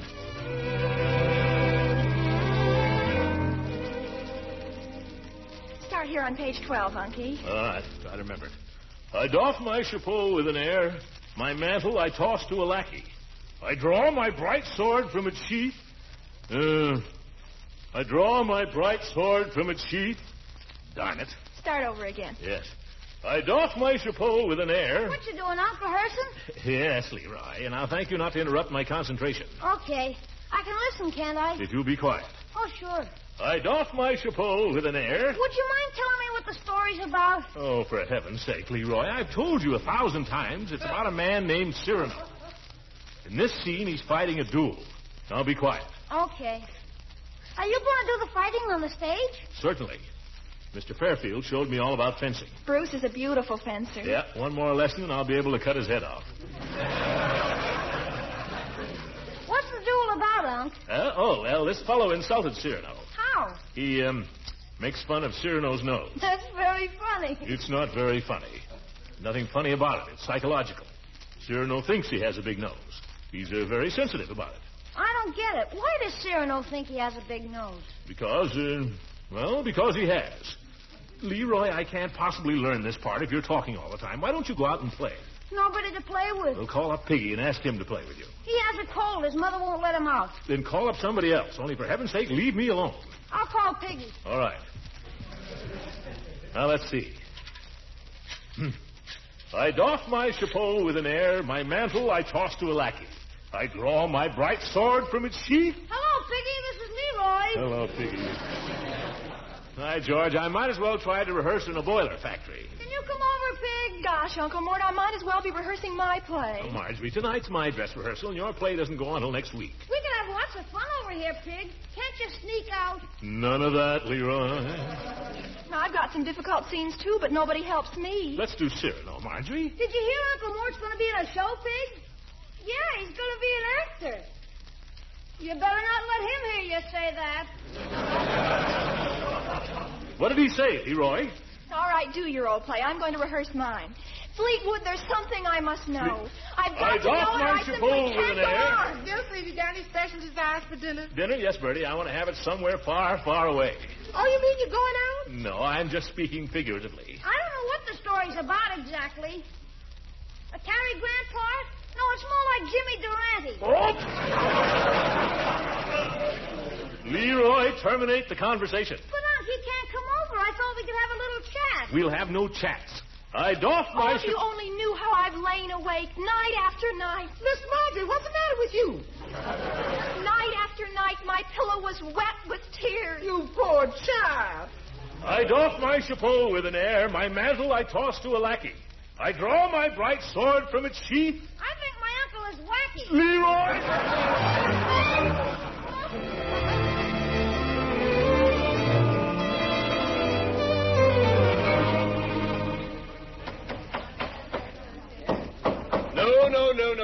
No. The fireplace goes over here. Cast, just relax for a moment, will you, till we get this set right. Good evening, Fairfield. Oh, hello, Mr. Gildersleeve. Good evening, Bruce. Hello, kitten. Hello, everybody. Well, all ready for the dress rehearsal? I got my lines perfect now. Let's have some light here, shall we? Larry, lights. Would you mind moving that chair back a little, please? Thank you. Now, Oh, Mr. Gildersleeve. Say, isn't this setting a little modern for Cyrano, Mr. Fairfield? Not that that's in my department, of course. I wanted to talk to you about that, old man. We're not going to be able to do Cyrano. We're not going to be able... What did you say, Fairfield? We can't do it. You see... Well, this is a fine time to tell everybody the night before it's supposed to go on. I'm sorry, old man. It's just... Everybody in town expects me to appear tomorrow night. We've sold all these tickets. There are posters all over advertising me. That was your idea. If you hadn't rushed out and had them printed up... Listen, why can't we put on Cyrano? Why? Give me one good reason. Well, I don't feel that it's ready yet. What do you mean it's not ready? I know every line in the play. I've worked hard. I say it's simply not ready for production. I have my professional reputation to think of, you know. What about mine? I've been rehearsing for 2 weeks. I've told all my friends. And now, by George, I'm going to do it. Listen, you fat idiot. Whoop. If you think I ever for one moment intended to sully my professional reputation by allowing you to appear on any stage whatsoever under my direction... See, so that's it. You've been just using me. Well, let me remind you, Fairfield, that I'm chairman of the finance committee for this theater. I didn't mean it. I didn't mean it, not a word of it. Forgive me. My nerves, you know. All these rehearsals, the strain. I could bite my tongue out. Well, go ahead. Mr. Gildersleeve, if you'll only listen to me for a moment. No. Marjorie. Yes? Come here a moment, kitten. Ask your uncle to listen to me. I don't understand, Uncle Mort. What's going on? Well, this weasel... I'm merely suggesting that we defer Cyrano until our second production. Oh? That's it. Cyrano will be our second production. Now, what I propose to do, with your uncle's permission, of course, is to put on Delicate Adventure tomorrow night. My play? We've been rehearsing it for a month. It's in much better shape than Cyrano. What do you say, Mr. Gildersleeve? You knew you were going to do this all the time. Yeah, well, let me put it this way. It's a chance for Marjorie. She plays the lead. You don't want to stand in the way of an opportunity for her, now do you? Well, of course not, only... I'll tell you what. We'll find something for you to do in tomorrow's production. Oh, it will have to be something you can learn quickly, of course. Will you do it? Well, for Marjorie. Oh, Uncle Mort, you're a lamb. Yes, you're a lamb. I am not. And don't you mind if your part is small. I know you'll be great.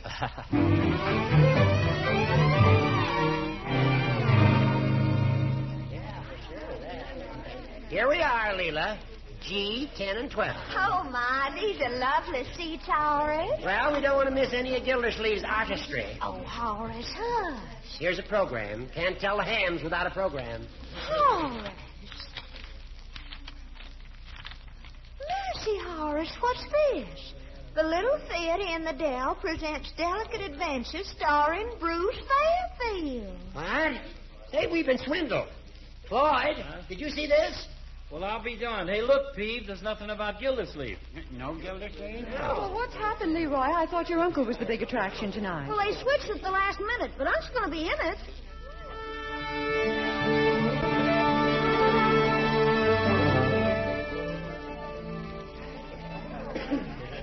Lower that backdrop. Okay. Little more. Little more. That's right. Oh, my goodness. Oh, my goodness. How do I look, Marjorie? Just fine, Uncle Mort. How do I look? Just like an actress. I wouldn't know you. Isn't it wonderful? Isn't it fun? It's horrible. Marjorie, don't go away. Why not? What's the matter? I'm nervous. I'm nervous as a bride.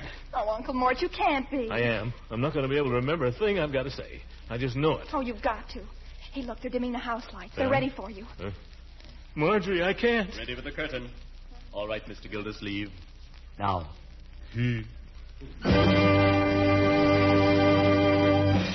Go ahead, Uncle Mort. You'll be all right when you get out there. Well, here I go. Good luck.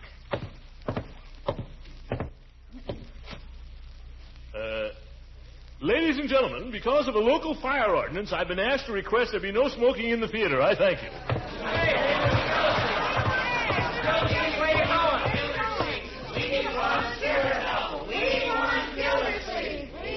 Oh, Uncle Mort, how can we go on? This is awful. Gildersleeve, you'll have to go out and quiet them. They're your friends, evidently. Well, I'll do what I can, Fairfield. We want Gildersleeve. We want Cyrano. Yeah. All right, folks. Quiet, please. Quiet.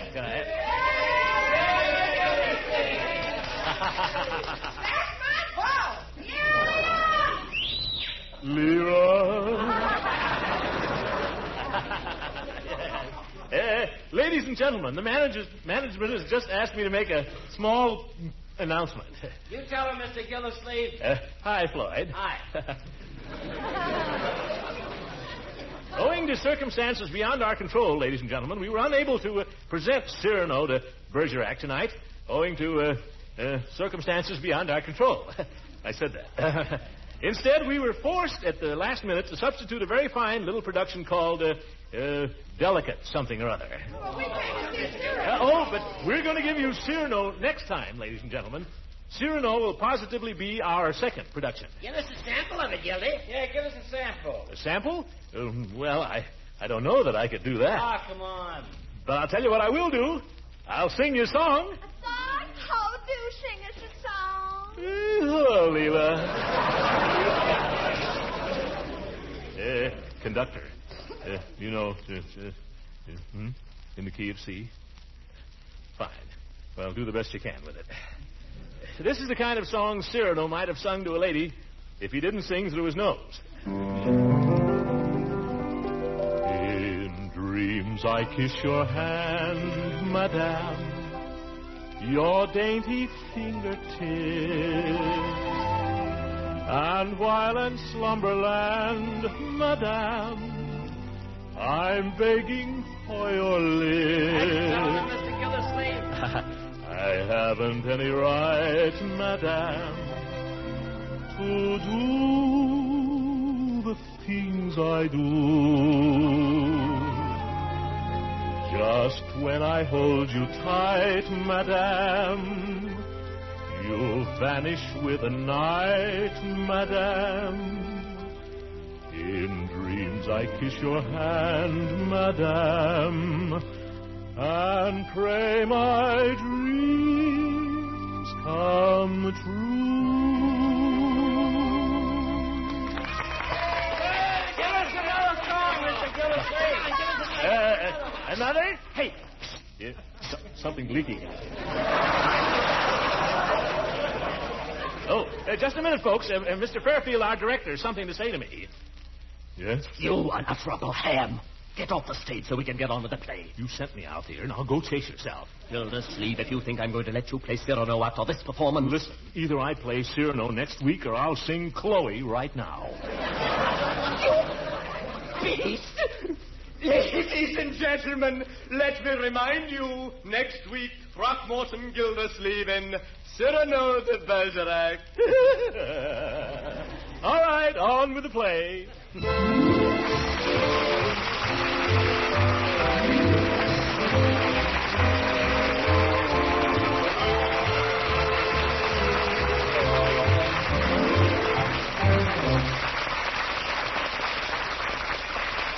The great Gildersleeve will return in just a minute.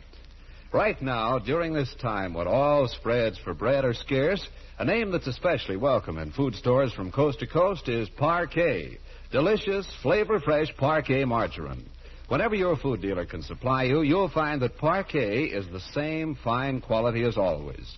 Country sweet in flavor, rich in food energy, and with 15,000 units of important vitamin A in every pound.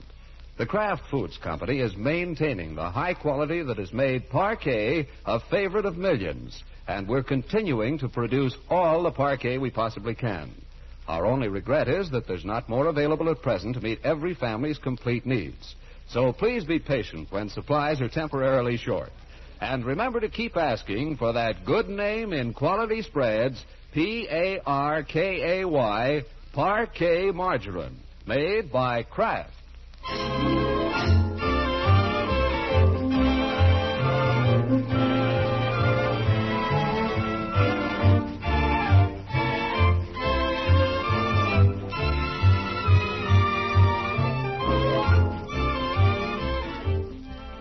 Every now and then, the great Gildersleeve has an adventure which you folks seem to enjoy so much that you tell us we'd like to hear it again. So we're devoting these last weeks of our season to recalling some of the great man's early escapades. That's right. We'll have another one next week, so be sure to listen in. Good night, folks.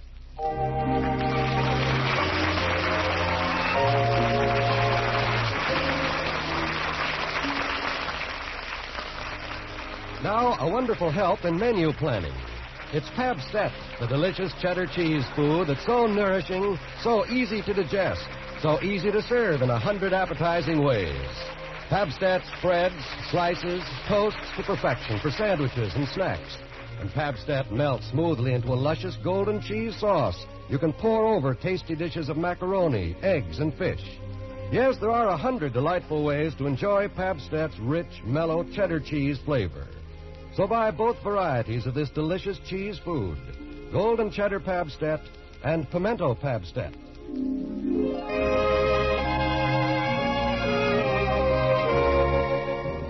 This is NBC, the National Broadcasting Company.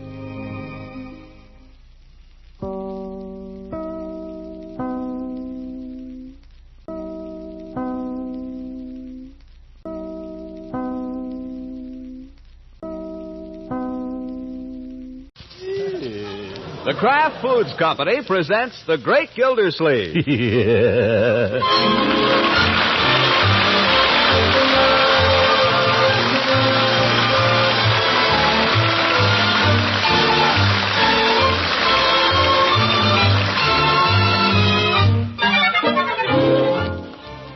It's The Great Gildersleeve, starring Harold Perry, brought to you by the Kraft Foods Company, makers of a complete line of famous quality food products.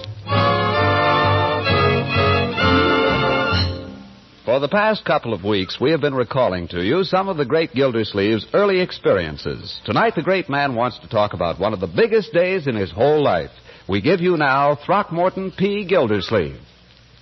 Well, sir, as long as I live, I'll never forget last 4th of July. What a day.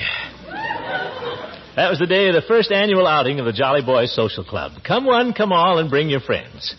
I'd been up late the night before with the committee on arrangements, and I was planning to celebrate the anniversary of the independence of our country by sleeping a little late that morning. About 7 o'clock, outside my window... Leroy... Happy 4th of July, Unc! Yes. There was a war on then. That was only a year ago. Can you believe it? You couldn't buy fireworks anywhere in those days. But breathes there a boy with soul so dead he can't find some way to blow himself up on the 4th? I figured I'd better get down there and see what... Leroy, whatever you're doing, stop it. I'm not doing anything, Unc. Don't tell me that. I've got ears. Or I did have. I'm just blowing up a tin can is all. Gosh, it's the 4th of July. Well, hold your fire till I can get down there.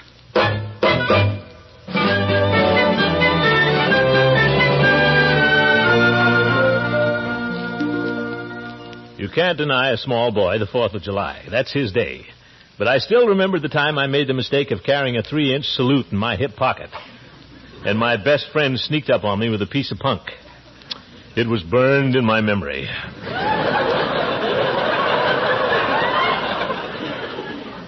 I didn't want anything like that to happen to Leroy, so I got up and shaved and got dressed, put on my white Palm Beach suit and my white canvas shoes that I hadn't worn in years, and hurried downstairs. Breakfast was a rather disordered meal that day. I guess we were all a little excited. Marjorie kept jumping up and down and rushing off places. I finally told her to sit down. Marjorie, I said, for heaven's sake, light somewhere. But I'm all through, Uncle Mort. I don't care. Sit down. You make me nervous. But I'm supposed to be helping Bertie make the lunch. That can wait till after breakfast. One thing at a time here. Where's my cereal? Leroy, wipe your chin. Bertie, I'm ready for my cereal. I'm coming. We ought to get a bell.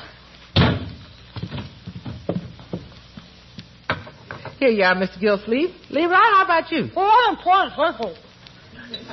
What's this you've given me, Bertie? That's your... Oh, my goodness. That's the chopped olives for the sandwiches. Olives are my favorite fruit, Bertie, but not for breakfast. Oh, I'm sorry, Mr. Gildersleeve. That's what comes from making lunch and breakfast at the same time. I only hope I didn't go and spread the oatmeal on the sandwiches. Bertie's a scream this morning. How do you like her with that cap over her eye? I really ought to go out there and help her. Sit still, my dear. It'll only add to the confusion. She'll fight her way out of this. What time are we leaving for the picnic grounds, Unky? Well, Floyd should be coming by here for us about 11.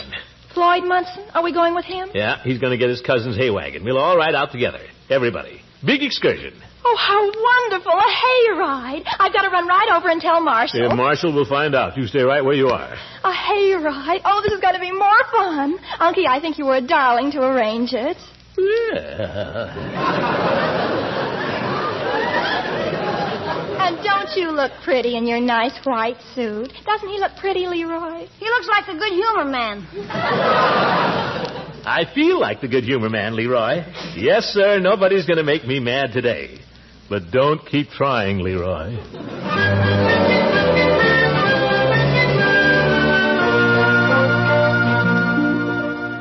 Well, we had work to do that morning, but all of a sudden nothing would do. We should drop everything and hang out the flag. Well, what's the use of having a flag if you don't hang it out on the 4th of July? All right. So you tramp upstairs to the attic. 2 flights.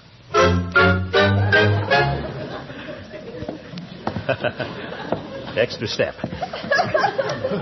Well, you rummage around and you find the flag. Then you open the front attic window.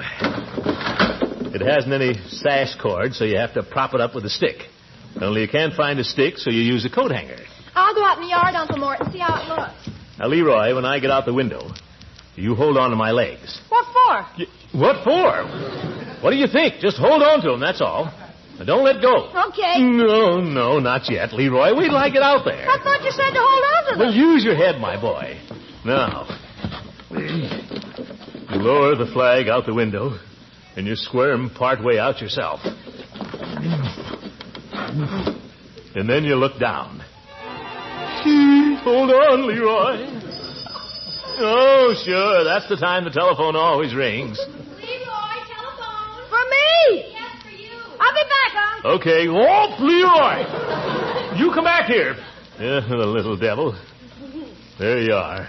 Half in and half out. Straddling the windowsill on your stomach in a Palm Beach suit that's just been cleaned and too tight. There's only one thing to do. You try to inch your way back in. There you are, teetering in space while your life hangs in the balance. And then it happens. Your elbow hits the hanger, the window drops like a guillotine. Oh, right in the back. You're pinned there like a rat in a trap, clutching at Old Glory. 4 or 5 hours pass. Maybe it's 4 or 5 minutes. You've been hollering as loud as you can, with the wind knocked out of you in your heart and your throat. And then some fool happens along and calls to you. What you doing, Throckmorton?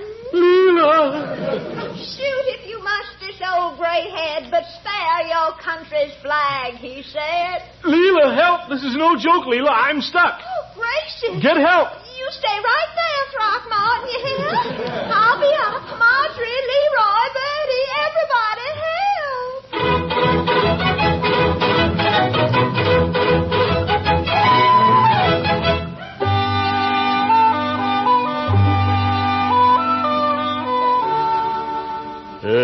safe at last. Safe again in the bosom of my little family. What might have been an ugly incident was turned into a happy triumph. For Old Glory waved proudly from our attic window.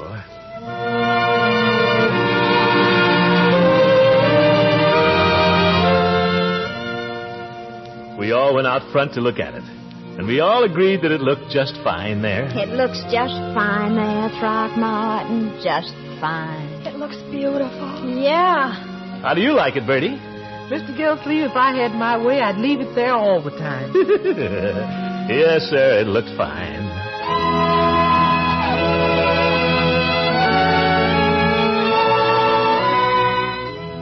But there were other things to do, and time was wasting, so I gave a few orders. Let's get going here, Bertie. No time to lose. Yes, sir. Now, Marjorie, you help Bertie with the lunch. Okay. Leila, I wonder if you could give him a hand. Well, I have to dress yet, Throckmorton, but I'd be glad to do what I can. Good. Leroy, you carry out the basket and things as they get them packed. Me? Yes, you. What are you going to do? I'm going to sit down on the porch here for a while and think about the Declaration of Independence.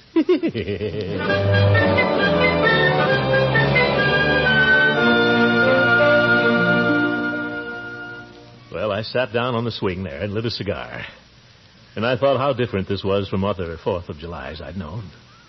How quiet and how nice. And I thought how a man's tastes change as he grows older. Why, when I was a youngster, I lived in a world of high explosives. Dynamite caps, 5-inch salutes, red devils, Roman candles, erupting strombolis, 50-cent skyrockets. I loved them. Not anymore. Suddenly I looked down the walk, and here came a little boy that might have been me at the age of 6. Only it wasn't. It was little Craig Bullard from across the street, and he was pulling a toy cannon. I knew what he was going to say before he said it. Can Leroy play? Well, hello, Craig. What's that you got there? I want Leroy to play with me. Well, Leroy's inside right now. Time to come out. Well, he has some work to do, Craig. I want him to come out. Later, perhaps later. Who gave you the cannon? My father. Oh, that's fine. Doesn't go off, does it? No, Craig, surely your father's told you not to aim that thing at people. Craig, what are you going to do? I'm going to shoot you.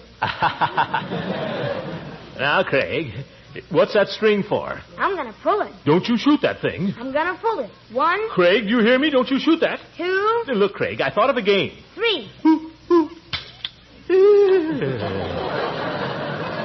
I knew it wouldn't shoot. Hi, Leroy. A little guest to see you, Leroy. Oh, for corn's sake. I'll see you later, Craig. I'm busy. I have a cannon.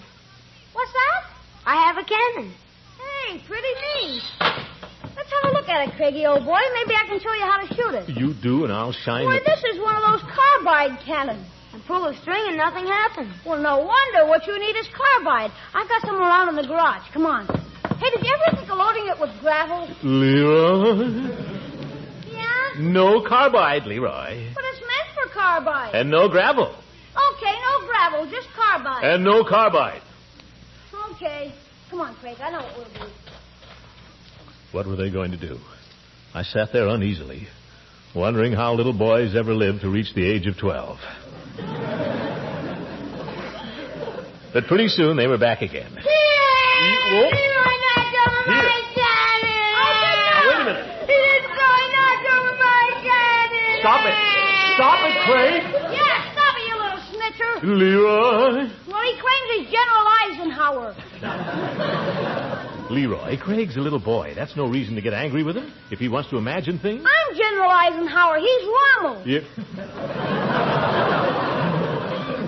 Now he wants to change sides, the dirty guy. He must have discovered how the game comes out.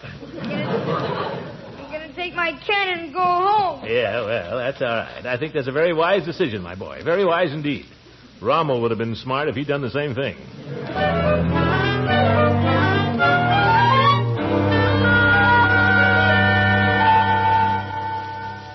Well, so it went. A few laughs, a few fights, a little excitement, and a lot of bustle and preparation. It was noon before we knew it, and the Jolly Boys were overdue. Leila had gone home to dress, and we were standing on the front porch waiting. Leroy and Marjorie and her boyfriend and I. And the wagon hove in sight. Here it comes, Auntie. Oh, boy, look at it. Yes, sir, it was Floyd's cousin's hay wagon with a nice bed of fresh hay. And there were red, white, and blue bows on the tails of the horses. And somebody had twined red, white, and blue crepe paper through the spokes of the wheels. Floyd's cousin was handling the horses, and Floyd sat on the seat beside him. And believe it or not, he had an accordion. Oh, brother, is that corny? Oh, it's wonderful. Don't you love it, Marshall? Oh, Unky, I'm so happy. Hey, don't jump up and down with the thermos bottles, my dear. Oh, ahoy there, Commissioner. Ahoy, jolly boys. Climb aboard. Oh, yes. Okay, let's get started, huh? There they all were. Good old Hooker, good old Peavy, good old Floyd, and good old Gates. I tell you to look at that good old wagon, all red, white, and blue, and all those fine fellows in it. Well, made you proud of your country, that's all. I'm glad there was a 4th of July. Come on, what are we waiting for? Yeah, come on, Commissioner. Scramble up there, Leroy. Okay. Up you go, Marjorie. You're next, Gildy. Give him a hand there, somebody. Oh. Don't strain yourself, Mr. Gildersleeve. Hey! Oh, now. All together, fellas. Now, up to daisy.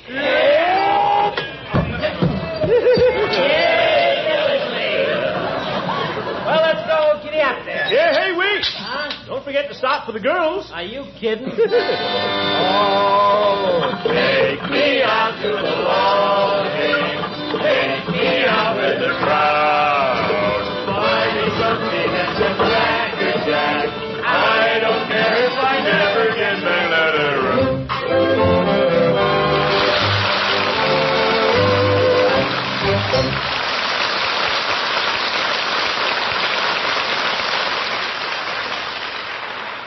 Yes, sir, it looks like it's going to be a great picnic. You know, when a person's hungry, there's nothing quite so satisfying as a slice of bread with your favorite spread. Well, parquet margarine's my favorite spread, Mr. Lang, but it's often so hard to get. And right now we're all being asked to go easy on bread, so there'll be more for hungry people who really need it. So surely you're not trying to sell me on the idea of using more. That's right, I'm not. The point I'm trying to make is that bread and spreads are basic hunger-satisfying foods.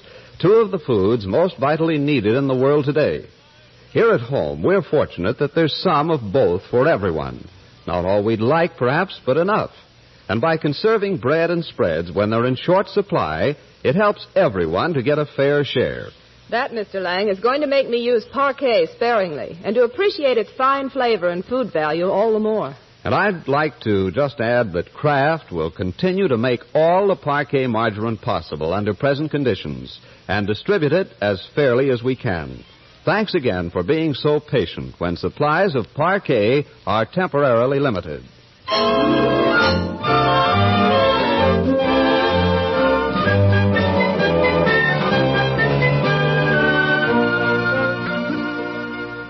Yes, sir, quite a day, the 4th of July. Everybody had a good time riding out to the picnic grounds.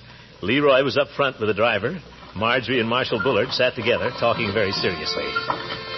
Floyd was playing his accordion. Mostly requests from Eve Goodwin and LEILA Ransom. Sounded pretty good.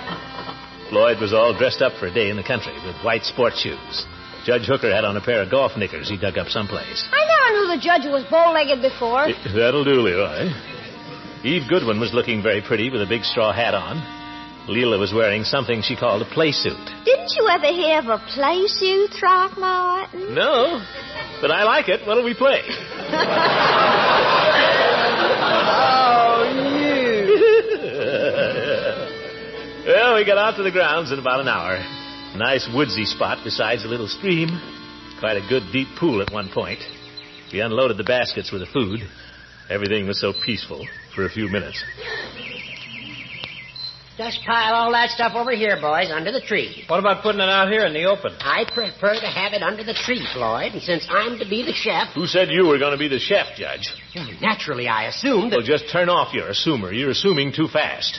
Yeah, I'm pretty fair-handed at barbecue myself. I will attend to the barbecuing, Floyd. Who said so? What? It just so happens, Gildy, that my recipe for barbecued frankfurters is acknowledged the best in town. Not by me, it ain't.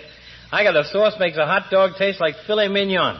Well, my sauce makes it taste like a hot dog. I still say if you have any regard for our guests, you let me be the chef. Oh, is that so? Yes. Now, wait a minute. Fellas, is this any way to behave?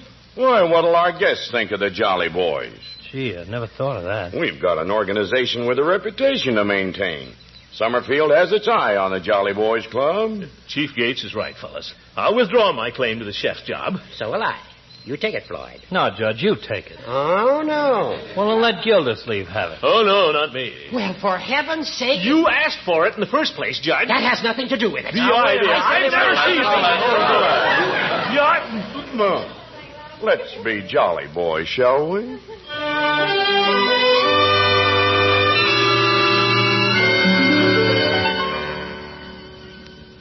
So harmony finally prevailed. We made Hooker chef, and then somehow I got stuck with the job of collecting wood for a fire. So naturally, I went looking for Leroy. I finally found him down by the creek. Leroy, put your shoes on. I want you to gather some wood for a fire. Oh, no. Now, Leroy. I'm working on an important project. I can't stop in the middle of it. What is the project? I'm improving the swimming hole. Everybody will be grateful when it's done. There's nothing the matter with the swimming hole, my boy. It doesn't need any projects. Are you kidding? It isn't deep enough. I can't even get over my head. It isn't necessary to drown to have a good time, my boy.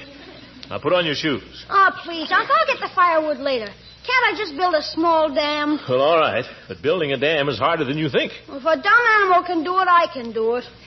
Gosh, a beaver. They chew down trees with their teeth and then slap the mud on with their tails. How are you going to manage that? Sit on it. Or maybe you could sit on it. That'd be better. Leroy! If you're going to play in the water, put on your bathing suit.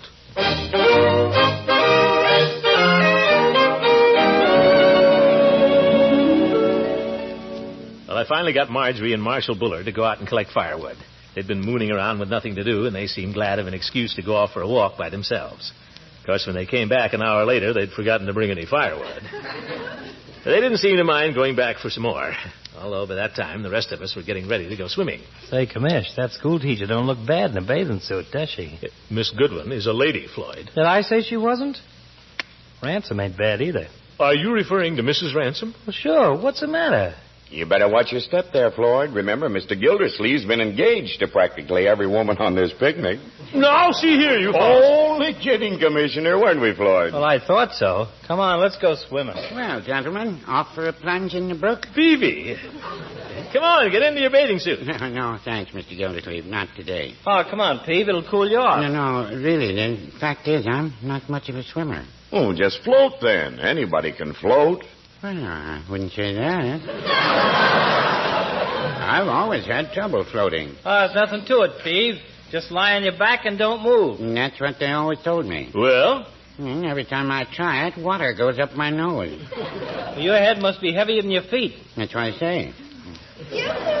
Aren't y'all going in the water? We'll be right there, Leela. We're trying to get Peavy to come along. What, Peavy? Not going swimming? No, Judge, not today. Well, good way to work up an appetite, Peavy. Well, I dare say, but the fact is, gentlemen, I promised Mrs. Peavy I wouldn't go. She has a theory it's bad to go in the water on a hot day. That's a lot of baloney.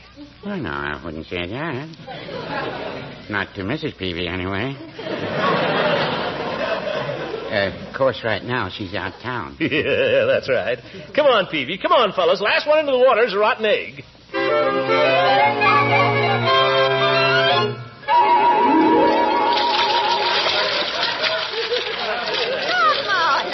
Get your feet wet. Well, that's no way. I want to dive in. Well, I don't think the water's deep enough, Throckmorton. Plenty deep enough for a good diver. You could dive off that rock, Commissioner, if you're really good. Let's see you dive off the rock, Unc. Well, that's pretty high. What's the matter? You afraid? Well, no, I'm not afraid. I'll show you, by George. You want to see me swim underwater, Mrs. Ransom? Can you really? Well, just watch. Oh, my goodness, look at Mr. Munson, Eve. He's actually swimming underwater. Hey, girls, aren't you going to watch me dive? Oh, my ankle. Did you think it was a lobster, Mrs. Ransom? It's only me. You cut that out, Floyd. Hey, girls, you want to see me imitate a whale? Oh, I'd love to see that. Well, watch. First, I float on my back, then... Oh, he's spouting. Oh, that's marvelous. Hey, girls, watch me. I'm going to dive. Go ahead, Commissioner. You better get out of the way. Stand back, ladies. Give the man room. Come on, Unc. 1, 2. Don't rush me, Leroy. Hey, girls, you want to see me stand on my head in the water? Look. Oh, that's marvelous. Look at him. Oh, who can't do that? Oh, both of them. Don't they look fantastic? Hey, girls, watch me. I'm going to die. Well, for corn's sake, go ahead and die. Oh, look, Eve. Here comes Mr. Peavy. Oh, my goodness. That long-sleeve bathing suit is hookers. Come on in, Peeve. The water's fine. I think I'll just sit on the bank here and dabble my toes. Come on up here with me, Peavy, and dive in. You'll get wet faster your way, Peavy. What'd you say, Floyd? I didn't say anything. Oh, do come in, Mr. Peavy. The water's lovely. Is it cold? It's just right. Stick your toe in. Well, seems nice and moderate. Guess I can risk it. I'll just rub a little water on my chest. And on my forehead. And my stomach. What's that for, Peeve? It prevents a chill. Look at me, darn it. I wonder if I can remember how to do a duck dive. Would you ladies care to see me do my duck dive? Oh, we certainly would, wouldn't we? I can't think of anything more enjoyable. Hey, here I come. And now you watch. When I wiggle my feet just before they go under, that's the duck's tail feathers. Good. Oops. There go the tail feathers. Look out, everybody. Here I come, and this time I mean it. Oh, oh, oh, oh. Holy cow, he knocked half the water out of the pool.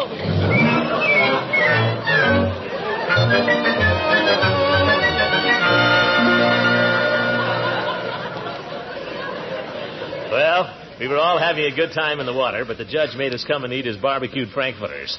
His sauce wasn't so much. I only ate 6. You ate 7. But I will say everybody was nice and helped clean up afterward. Even Leroy did a little work. A little? Leroy didn't have time to do much work because Mr. Bullard drove out and took him and Marshall and Marjorie home in his car. That just left the grown-ups to ride back in the hay wagon, and perhaps it was just as well. Moonlight's nice tonight, isn't it, Throckmorton? You bet. The moon's awfully pretty tonight, isn't it, Judge? Yes, it is, Leila. It is indeed. Moon's awful pretty tonight. Ain't it, Peavy? Get away from me, Floyd.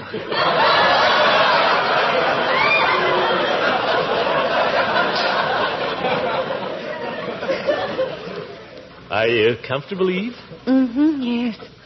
Comfortable, Leila? Yes, thank you. Although the hay gets a little itchy after a while. Are you cold, Eve? Oh, mercy, no. Well, couldn't you pretend you're a little chilly? Now, Throckmorton. I can hear every word you say, Commissioner. Well, play your accordion, Floyd, and give us a chance. Okay.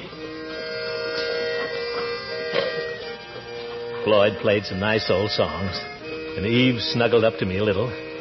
But I couldn't seem to get my mind on her. Maybe it was because I couldn't help noticing the judge kept trying to slide his arm around Leila. Leila's nothing to me, of course. But just the same, when she called over to me... Why don't you sing, Throckmorton? Sing? Hi, George, that's a good idea, Leila. Why don't we all sing? Come on, Floyd, something we all know. Well, let me see. How's that? Oh, that's just the one, Floyd. Okay. All together now, folks. In the good old summertime, in the good old summertime, strolling through the shady lanes with your baby mine, hold her hand and see old George, and that's a very good sign that she's your Thursday would see.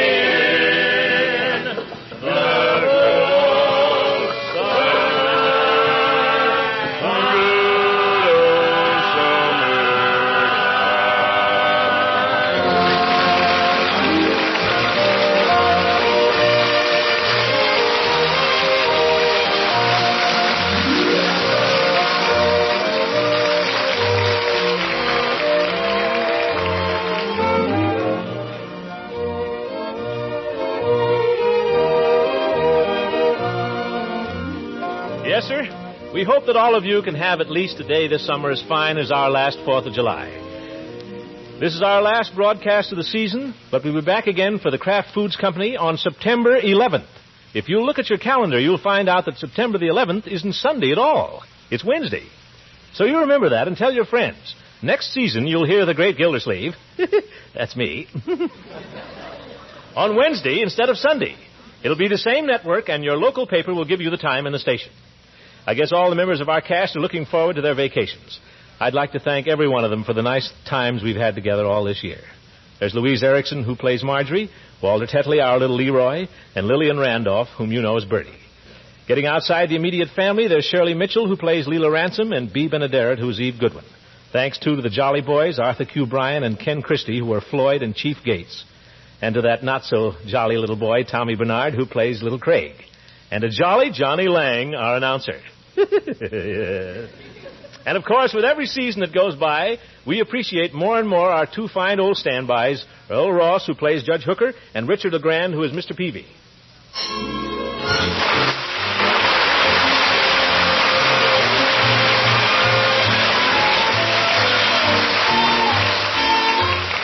As we come to the close of another season of fun on the Great Gildersleeve, we'd like to leave with you this very serious thought. How would your appetite hold up at dinner tonight if a starving child stood at your elbow? A child with hunger biting into his wide eyes and hollow cheeks. Please, just for a moment, pretend that you can see him beside you. This child who has known the worst of war and now faces famine. How when spring is back and our children frolic in the sun, these frail children of Europe and Asia long for bread.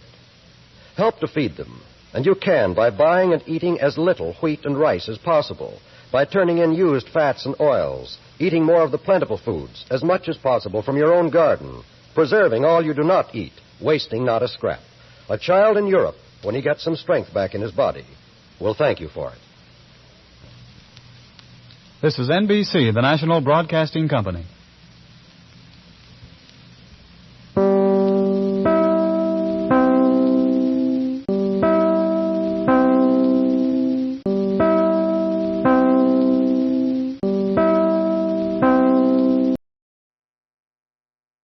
Kraft Foods Company presents The Great Gildersleeve.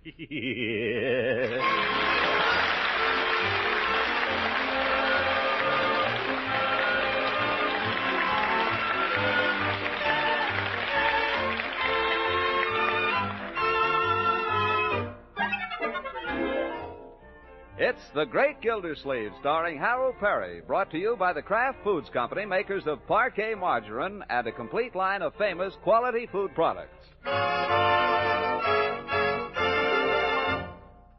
In the modest home of the Great Gildersleeve, there occurs a phenomenon peculiar to male youth. It is marked by the gentle pattering of feet, a small voice at the kitchen door,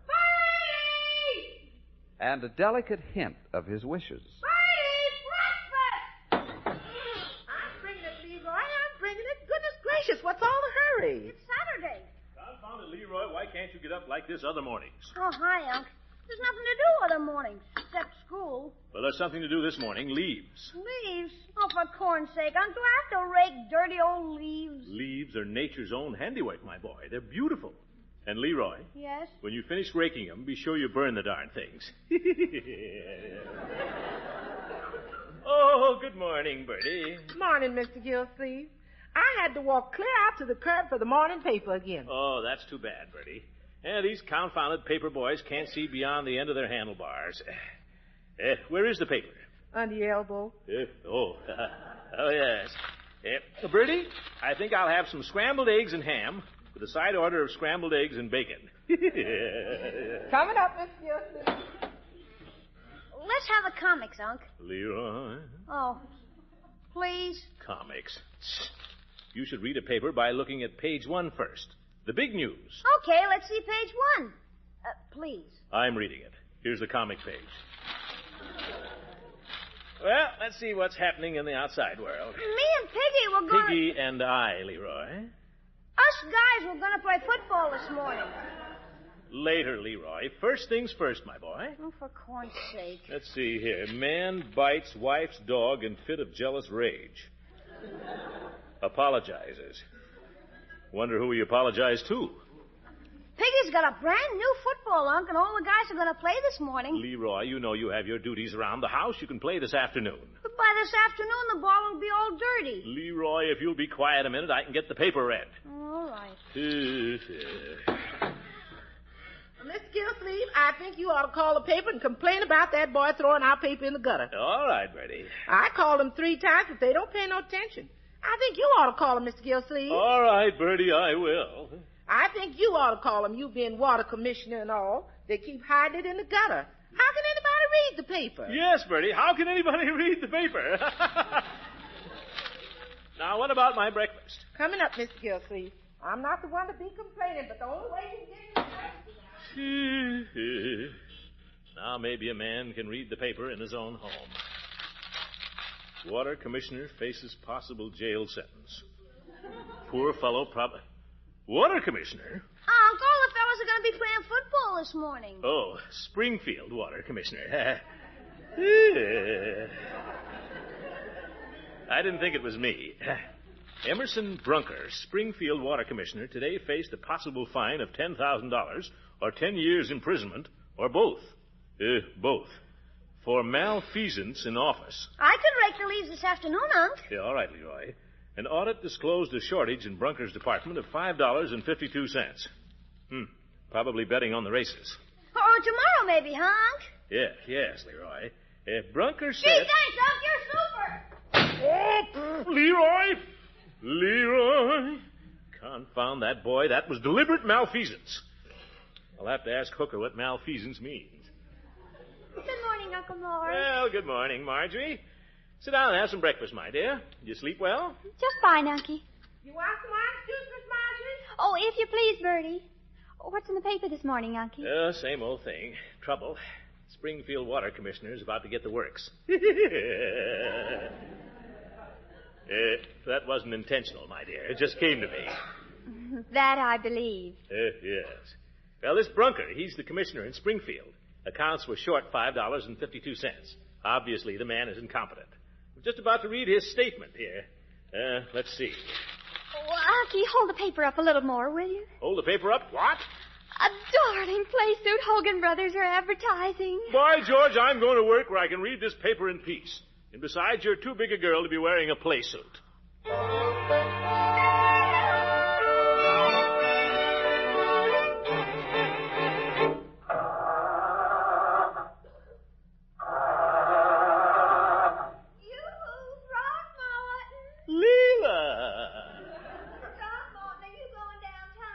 Yes. Want to go along? Would you mind, awfully? Oh, I'd love it. I simply must get to town today and pay my water bill. That nasty old commissioner might have my water turned off.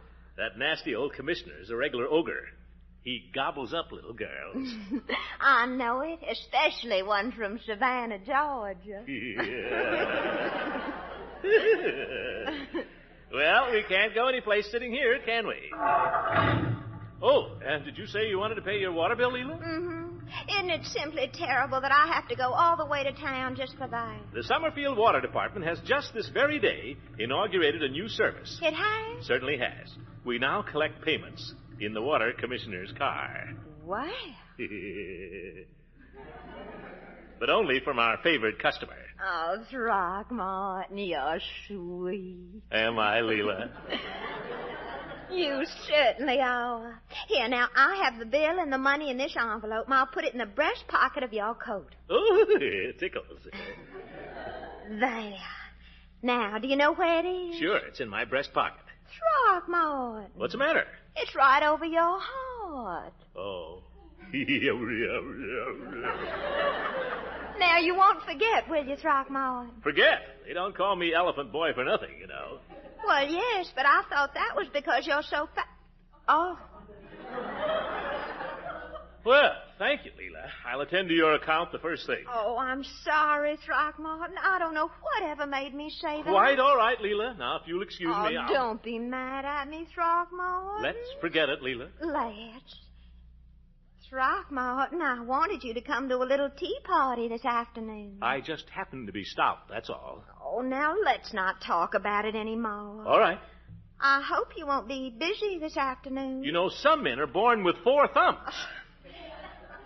Throckmorton, I like stout men. Really, I do. Especially handsome ones. What time is your tea party, Leila? Oh, anytime. I thought it would be nice if I started having afternoon teas. Just intimate little affairs.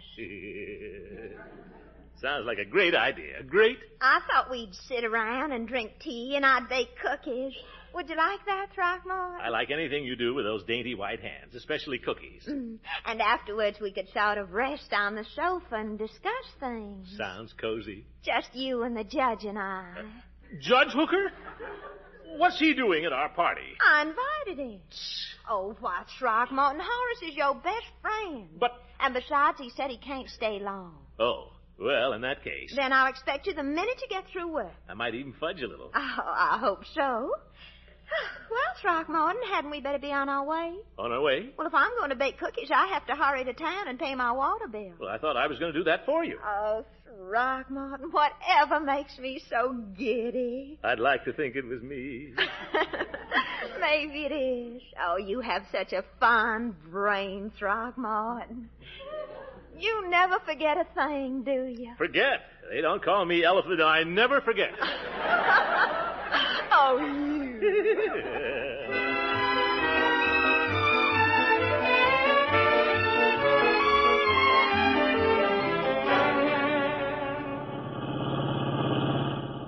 Well, for once there's a place to park right in front.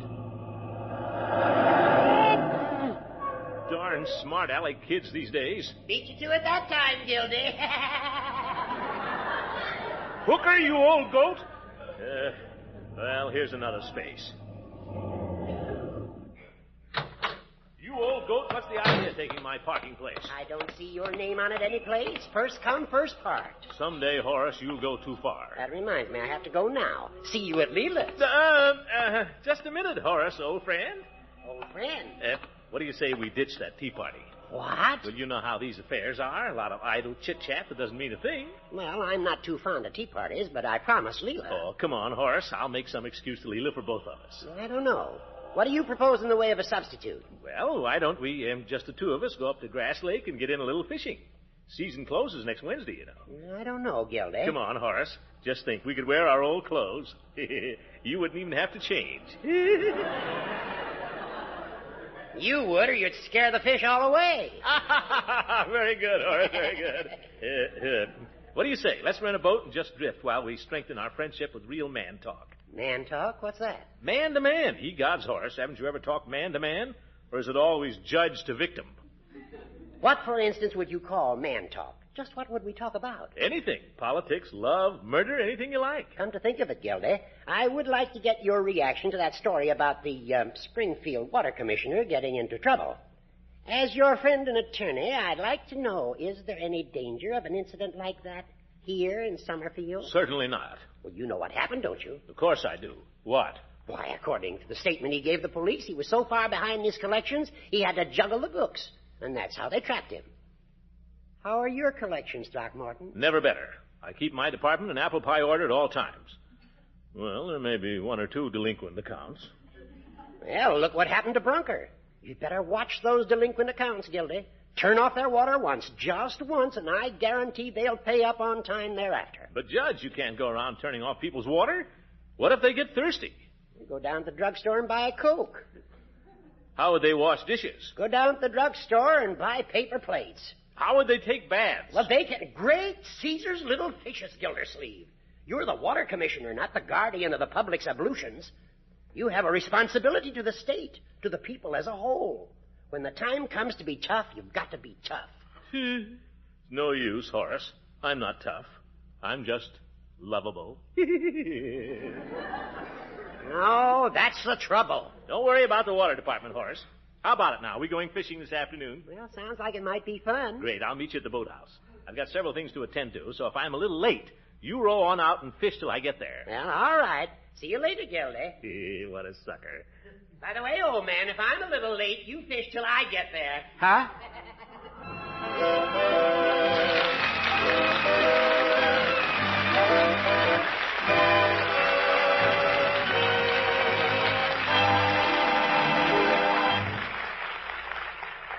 And we'll find out whether Hooker swallowed Gildersleeve's bait in just a minute. Mr. Lang, I heard you say last week that there still isn't enough parquet margarine to go around. But just yesterday, several of my friends bought parquet, and I was lucky enough to get a package, too. I can see where there's going to be a good eating at your house this week. Mm-hmm. Delicious, flavor-fresh parquet margarine for spreading on hot breakfast toast, or golden brown pancakes, or melting into muffins for a real flavor treat at dinner. Oh, I should say so. My family's delighted. But I wanted to ask, Mr. Lang, are we soon going to get all the parquet we want? I wish I could say yes. And, of course, you will get some from time to time because we're distributing parquet margarine as fairly as we can to food dealers. However, even though Kraft continues to make all the parquet possible, there still isn't enough to meet the big demand. Spreads for bread of all kinds are among the scarcest foods in America, in the whole world for that matter. Just remember, there are millions who prefer parquet. And though it's scarce, always look first for Parkay, parquet margarine, at your food store.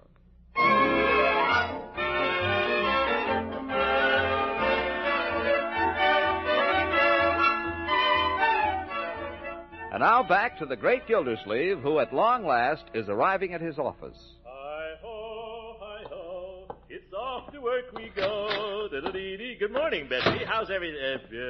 Bessie? Bessie, where are you? Confound that Bessie. I'm going to have to get rid of her. She's out of the office so much I'd get lonesome if I was here very often myself. Let's see what's to be done today. Have to get a new chair one of these days. Letters to be signed. More work to this job than most people think. Kind of fun signing letters, though. Wonder what Bessie has on my mind today.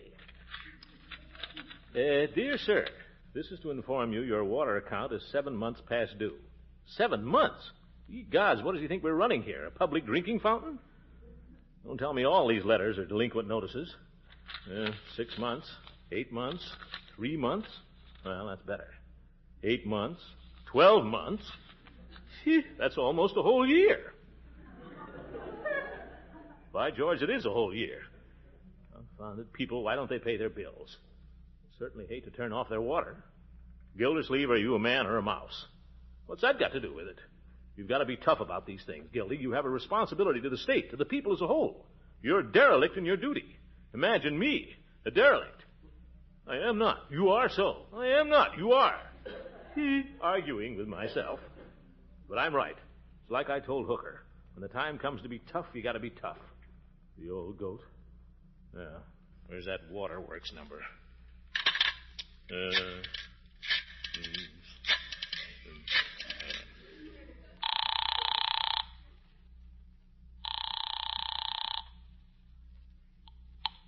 Charlie Anderson, this end. Charlie?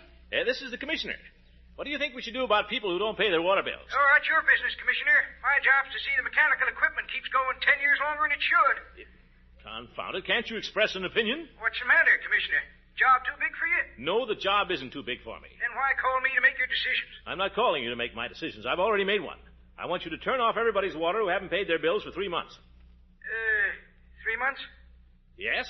I'll have Bessie make a list. You can pick it up in an hour and start right away. This afternoon? Okay, Right. Commissioner. Oh, by the way, tell Bessie not to put my name on that list. I'll bring the money when I get it. Charlie, what do you do with all your money? All my money? Listen, you fat tightwad, with my salary... Confound it, Charlie. Can't you show a little respect? After all, I am head of the water department. Okay, Waterhead. Oh!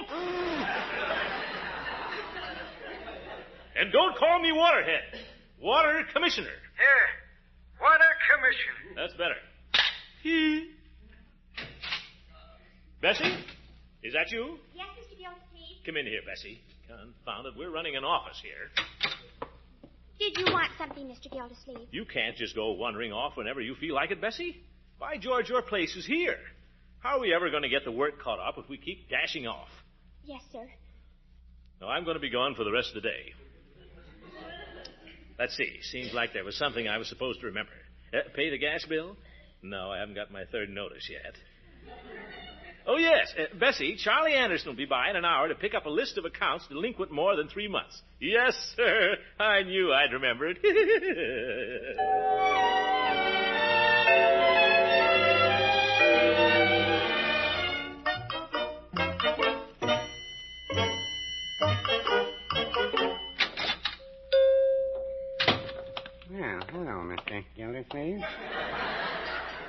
What can I do for you today? Peavy, give me about a half a dozen cigars. Yeah, just help yourself, Mr. Gildersleeve. Thanks. Peavy. Yes, Mr. Gildersleeve? What would you do if you paid your water bill, Peavy? Well, now, Mr. Gildersleeve, I have till the 10th of the month. I hardly think it's necessary to start dunning me so soon. That'll be 93 cents. No. What I meant was, you aren't delinquent, are you? If you mean by delinquent, have I ever been in trouble with the police? The answer is no. That is, nothing serious. Confound it, Peavy. I don't care if you have a private cell at Joliet. I'm talking about your water bill. I'm just having my little joke, Mr. Gildersleeve. Has there been a mistake in my statement? Mistake? How should I know? Well, you're the water commissioner, and I thought... Stop thinking. I want to ask your advice on something. No, I'm always glad to give advice, Mr. Gildersleeve, even if there's no profit in it. The cigars were 93 cents, Mr. Gildersleeve. Look, Peavy, I did a pretty drastic thing this morning. Too darn many people have been playing on my generous nature. They've let their water bills go as long as 12 months. So I'm having their water turned off. You don't say. Yeah. What would you do if you were water commissioner? Well, Mr. Gildersleeve, I think the first thing I'd do is sell this drugstore. Look, Peavy, forget the drugstore. My, what a pleasant thought. And you know, if I could get elected water commissioner... Peavy, just forget the whole thing.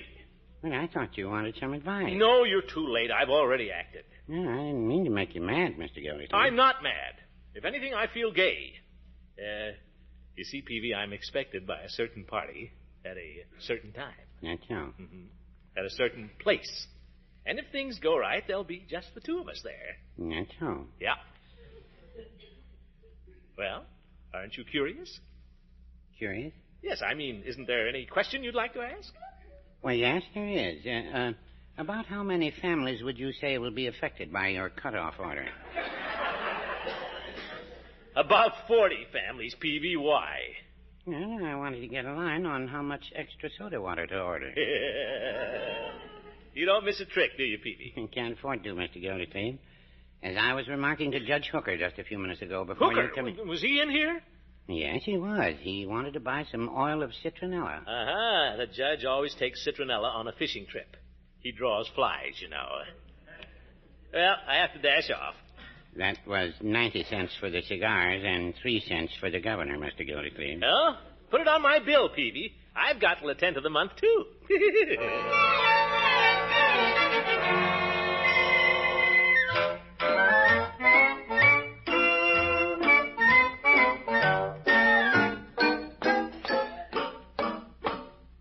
Well, here we are. Have Leila all to myself today. Should I ring or should I just knock intimately? I'll do both.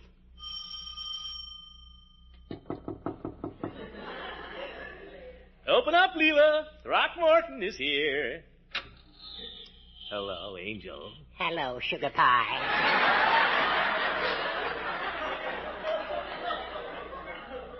Hooker, you old goat, what are you doing here? I thought you went fishing. I did, and I caught something, too, you big fish. Why, you scheming, conniving, double... Well, just wait until I tell Leila how you tried to persuade me to go fishing with you. Maybe you can try a little of your man talk on her. Hooker, if you say anything, I'll break your... Hello, Leila. What are you two boys arguing about? Well, this morning, Gildy and I had a little man talk. He suggested... Yes, man talk. You wouldn't understand. Well, I'd like to know why not.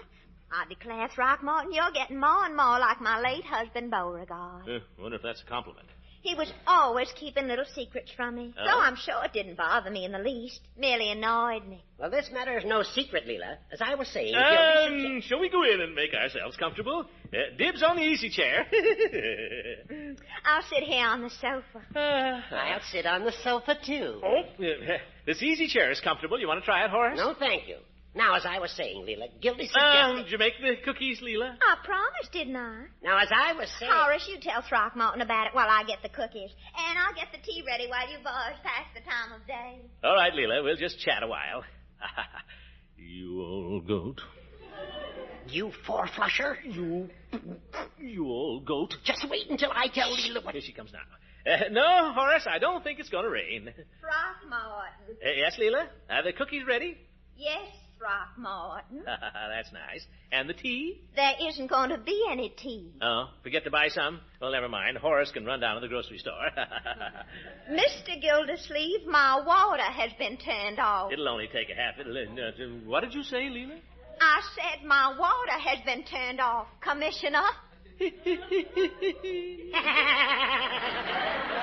Really, Horace, I don't see anything funny about it. Horace told me to turn it off, Leela. Well, Judge Hooker, I just wish some of my male relatives were here. Now, wait a minute, Leela. I did nothing of the kind. I merely advised the commissioner here to turn off the delinquent subscribers. I had no idea you were one of them. I'll have you know that I'm not. I gave Throckmorton the money this Mr. Gildersleeve.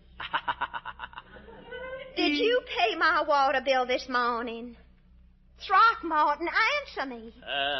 Water bill? Throckmorton, what do I see in your breast pocket? Looks like an envelope. Snitch. It is an envelope, the one I gave you this morning. This is all your carelessness, Mr. Gildersleeve. Why don't we all go over to my house and have tea over there? Well, Horace might like to, but You may count me out, Gildy. I just remembered a previous engagement. To go fishing. Well, if Horace is going fishing, yes, I'll come over.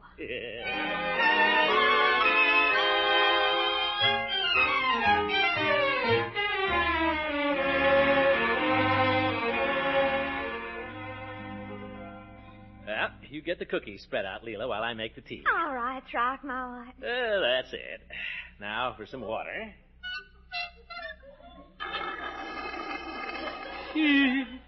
Oh, my goodness.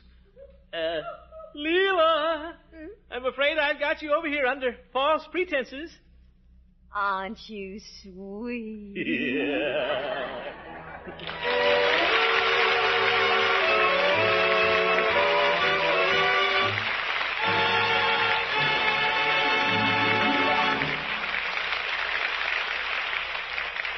We'll hear from the great Gildersleeve again very shortly. During this time when all spreads for bread are scarce, it's only natural that you should want the finest. That's true of parquet margarine, all right, because millions of homemakers keep looking for and demanding this quality spread that sells at such a reasonable price. Kraft is making all the parquet margarine possible under present conditions, but we know there's not nearly enough to meet the demand. From time to time, you will be able to get parquet from your food dealer. He's getting a fair share of all the parquet margarine Kraft is making. And when you do buy parquet, you'll find it's the same fine quality as always, fresh and delicately sweet in flavor, rich in food energy, and with 15,000 units of vitamin A in every pound. So look first for parquet when you shop. That's P-A-R-K-A-Y, parquet margarine made by Kraft.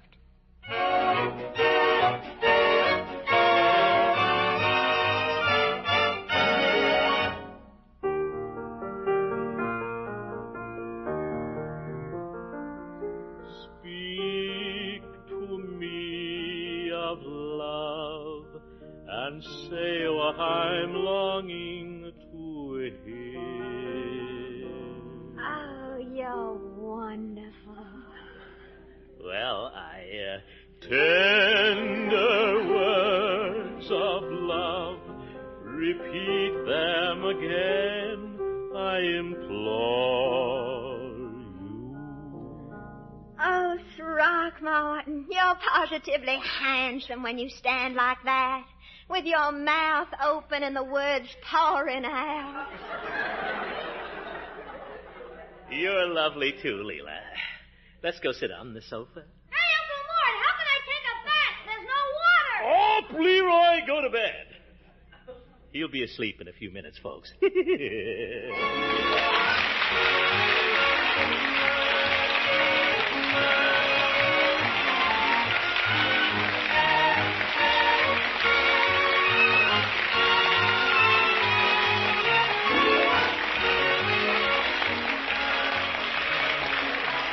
The Great Gildersleeve is played by Harold Perry.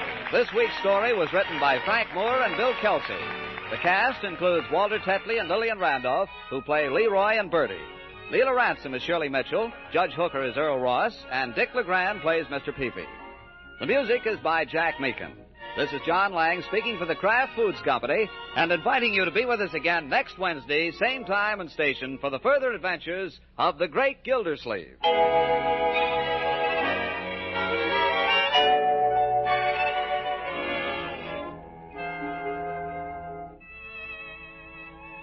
Ladies, here's how to make leftovers not seem like leftovers at all.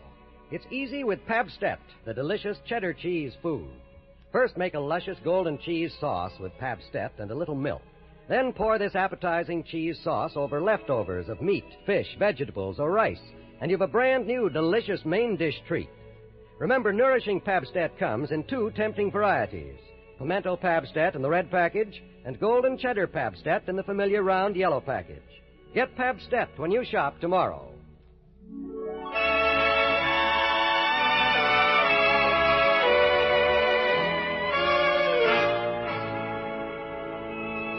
This is NBC, the National Broadcasting Company.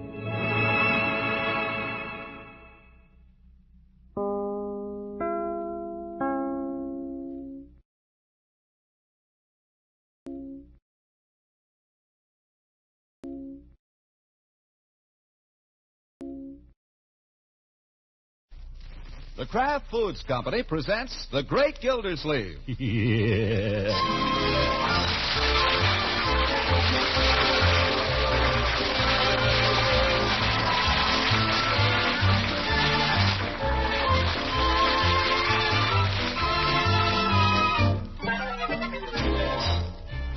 It's The Great Gildersleeve, starring Harold Perry, brought to you by the Kraft Foods Company, makers of Parquet margarine and a complete line of famous quality food products. Now let's join The Great Gildersleeve. After a day at the office, or almost a day, he has dropped into Peavy's pharmacy, where we find him concluding a small transaction. Thank you, Mr. Gildersleeve. Call again. Maybe I will, Peavy. Don't take any wooden nickels. Hey, what's this? Looks cute. That, Mr. Gildersleeve? Oh, men's perfume, eh? Well, it isn't exactly perfume. I believe it's called a grooming essential. It's a perfume, no matter what they call it. I'm surprised to find you displaying it. Well, I was forced to put it in, Mr. Gildersleeve. The young fellows want it. They say women find it attractive. You don't believe that, do you? I don't know. These young fellows seem to use up a lot of it, and they keep coming back for more. Oh, but this notion about women... Well, I only know what they tell me, Mr. Gildersleeve. I've never tried it myself. I'm glad to hear it. If a man can't attract women without dousing himself with some kind of stinkum, he shouldn't admit it. What's it smell like? Yeah. It's inoffensive. It's supposed to smell like pine needles. Here, I'll open one of these, and you can have a sniff. Don't bother. Pretty fancy bottle. Yeah, make a nice table ornament after it's empty. I can't seem to get the top off of the darn Let me do it. No, I've got it. If I could just... Oh, Peavy! Oh, Mr. Gildersleeve, I'm terribly sorry. All over my vest. I'll smell for days. Oh, no. It wears off in a few hours. Well, an ordinary dose might. You spilled half the bottle on me. I'm sorry. That's all right. It's not a bad smell. Mr. Gildersleeve, would you be interested in buying the rest of the bottle? Doesn't smell as good as all that, Peavy. Well, I can price it quite attractively. Oh, what do you mean?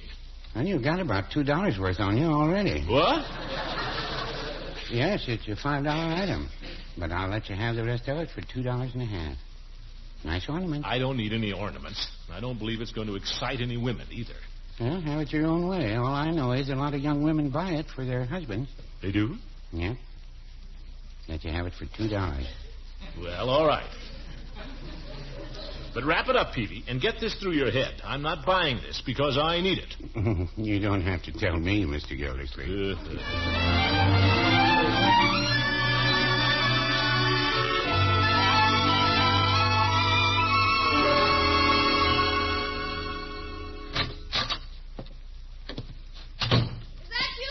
Yes, it's me, Leroy. Hey, a package. What's in it? Nothing for you, my boy. It's shaving lotion. Oh. Phew, what is that what I smell? Must be powerful stuff. I accidentally spilled some on my vest. Doing your homework? Yeah. Possibly you could concentrate better if the evening paper wasn't so near you. May I have it? Sure, I finished it. Yeah, so I see.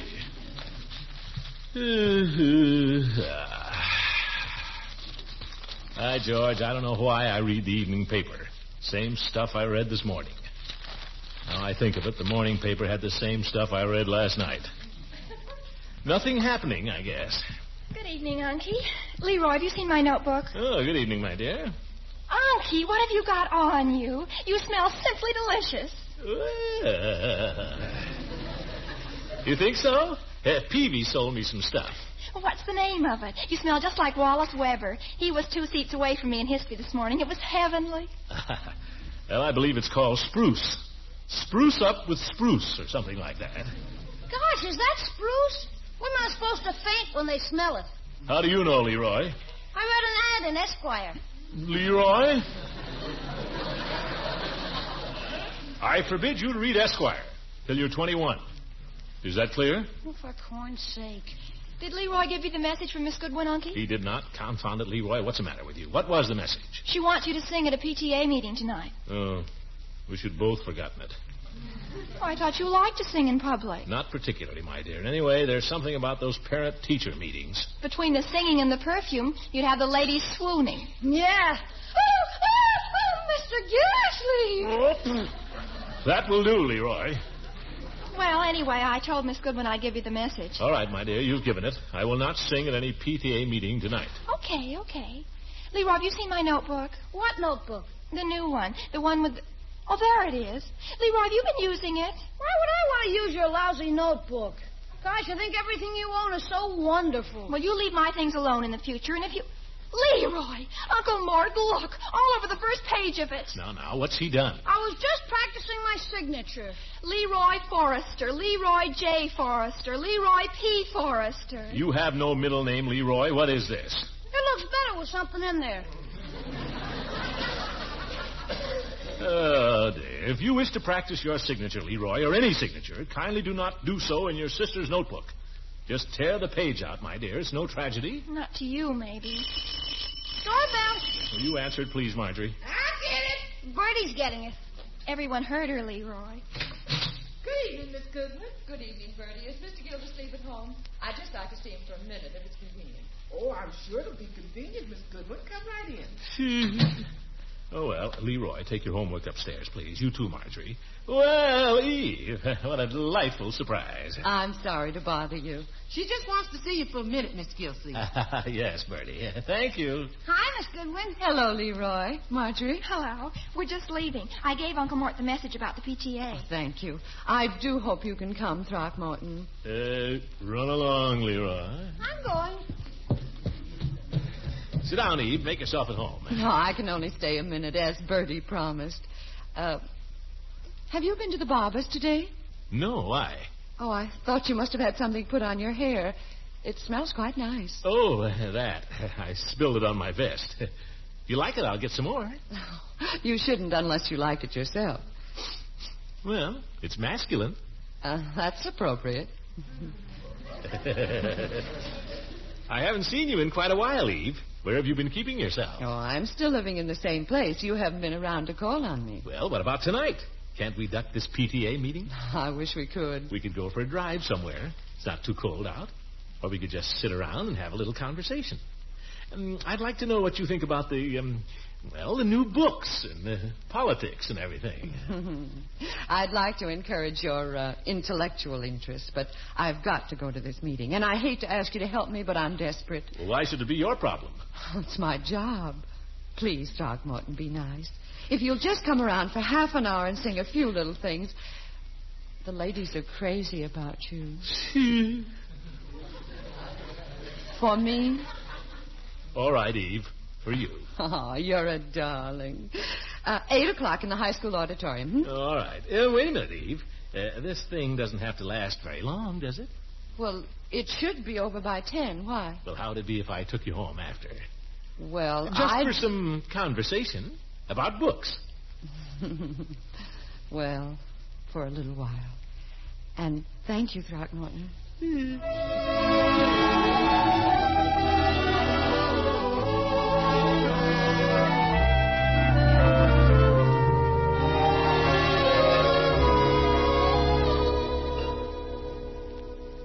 You change your clothes, Unky. Going out? Yes, after supper. Gonna sing for the PTA, Unc? Maybe I am, maybe I'm not, Leroy. Miss Goodwin has asked me as an old friend to help her out of a difficult situation. I'm considering it. Doorbell. I'll get it. Bertie's getting it. Leroy, you're developing an extremely tedious habit of proclaiming the obvious. Try to curb it. Okay.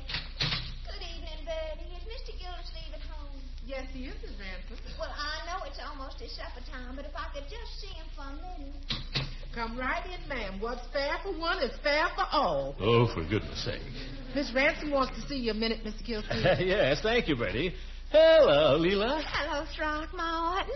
Good evening, Marjorie. Hello, Mrs. Ransom. Throckmorton. Hi, Mrs. Ransom. Oh, hello, Leroy. I didn't see you there. My, but you're growing. Throckmorton, I just wondered if you were doing anything important this evening. Are you? I'm afraid I am, Leela. I've agreed to appear at a meeting of the Parent Teachers Association. Throckmorton, you've got to get out of it. I simply must see you this evening. But, Leela, I've made a commitment. They have to have a speaker. Oh, pooh. They can find a million speakers. You don't want to sit around with a lot of mothers and talk about progressive education. Well, I wasn't going to talk about progressive education. I was, I was feeling sentimental. I thought we could have such a lovely evening together. Leela, I promise. I have a special reason for asking.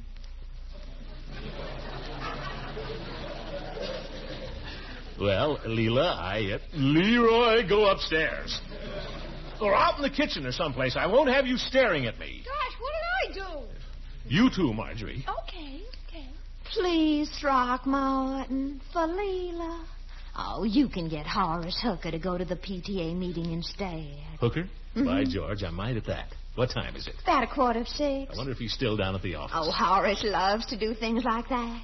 Will you come over early, Throckmorton? Right after supper. That is, if I can find Hooker. I'll be expecting you. Don't disappoint me now, you hear? But, Leela, what if I can't... I'm counting on you, Throckmorton. What do you know? Eve, Leela. Never rains, but it pours. Say, I wonder if that stuff Peavy sold me... now...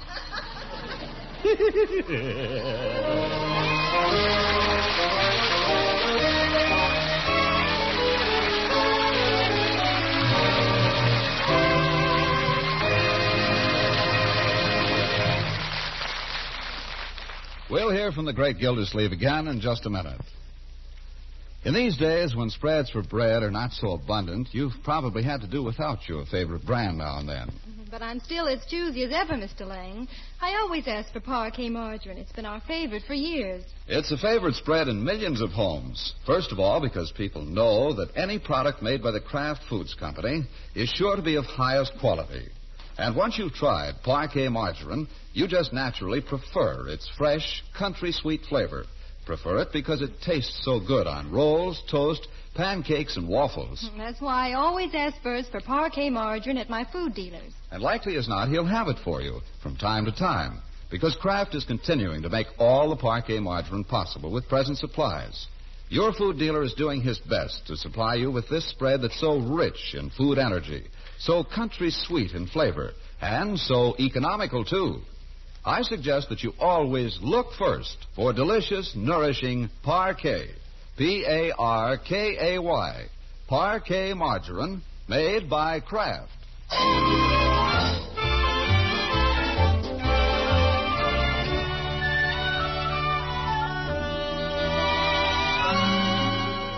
Now, back to our story. Having called Judge Hooker's house, Gildersleeve has learned that the judge is working late at his office. Let's watch Gildersleeve's maneuvers now as he enters the city hall, tiptoes down the corridor chambers, and finding the door ajar, wanders into the judge's chambers. The judge is absorbed in a document. Gildersleeve helps himself to a chair. Horace? Yes, Gildy? Hello. Hello. What you doing? Reading a brief. Oh. Horace? Yes? You're interested in education, aren't you? Not at the moment. I'm reading a brief. But I mean, you are interested in it. After all, you're a member of the school board. So are you. Well, yes, but... Now, let me read this. Court convenes at 9 in the morning. What I'm driving at, Judge... What are you driving at? What do you want? Oh, nothing. I just dropped in. That a new picture you got on the wall there? Nope. Oh. Horace, what are you doing tonight? I am not addressing the Parent Teachers Association, if that's what you've got in mind. Oh? Oh, it never occurred to me, Horace, but what an excellent suggestion. It was not a suggestion. You know who they got for the guest of honor now? Oh, this'll kill you. Me. What can I do? Sing a little. When I was a young lad. Who wants to hear that? Who indeed? But you, Judge, now you can't sing for sour apples, maybe. I can at least carry the tune. We won't go into that. You can't sing, but you can do something much better for the PTA. You can give them food for thought, Horace. You can bring things home to them. What can I bring home to them? Why, if... The time is too short, Gildy. As I told Miss Goodwin, I don't like to decline an invitation of this sort. Miss Goodwin? Eve asked you before she asked me? Who do you think suggested you?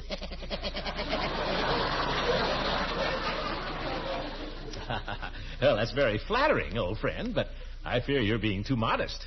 You see who they go to first. It's not modesty. There's no time. The meeting's tonight. There's no time to prepare anything. Oh. Say, how about that speech you gave last year, Judge? What was it called? Education and the Law or something? Don't tell me you've forgotten that. Why, I'll never forget it as long as I live. But, Gildy, I gave that before the PTA. It was well received, wasn't it? It was. It caused comment in the newspaper, didn't it? Did. A lot of good, solid stuff in that speech, Horace. Wasn't the kind of thing that could be absorbed in one hearing. I'll tell you why that speech caused comment, if you'd like to know. Because it dealt with a current problem of vital importance. A proper respect for law, my friend, should be inculcated in the young at the earliest possible age. True, true. Should begin in school, in kindergarten even. It should begin before that, in the home. I'll even go farther and say that it should begin with heredity. But if it's too late for heredity, let's begin where we can. I ask you, how can a child possibly learn respect for the law if at home he sees his parents flaunting it? Oh, that is so true. I say to you, my friend, law is the very keystone of our civilization. The very keystone. Keystone. The keystone. I say to you... Don't say it to me, Judge. Say it to the PTA. Yes. I must take another look at that speech. There are one or two things I might add. Meetings at 8:30, you say? 8:30. Keystone of our civilization. It's rather a good phrase. I say to you, my friends, law when I was a young man before my beard was gray.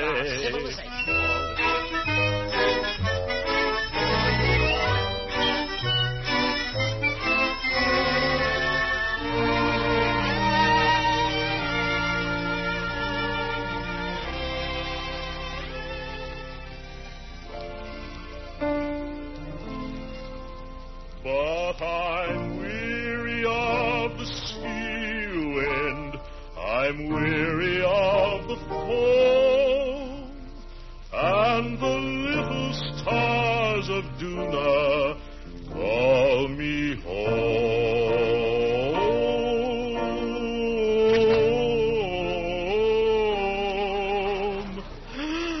The little stars of Duna call me home. Well, that's that. Oh, Throckmorton, let's sing one more. Just one more. Heck, I could be doing this at the PTA. Oh, gracious, I certainly don't know what you expected. Well, well, gee, after all, you got me to break a date to come here. You said it was going to be something special. It is. This is an evening I shall always remember, Throckmorton. Always. Well, all right. Let's make it something to remember. I think perhaps we could find a more comfortable place than the piano band. How about over here? Now, Throckmorton, we're going to have an understanding. I thought we had one. If I let you hold my hand, do you promise you won't go any farther? What do you think? I'd have to ask you to promise that. That would have to be the understanding. Leila, what's this all about? Why are you so particular all of a sudden?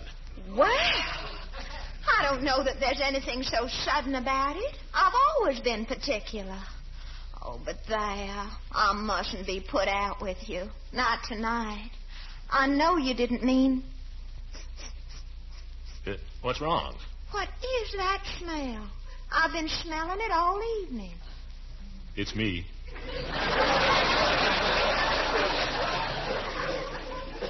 is it? On your hair? It's all over. Don't you like it? Well, I don't know, Throckmorton. I'm not sure.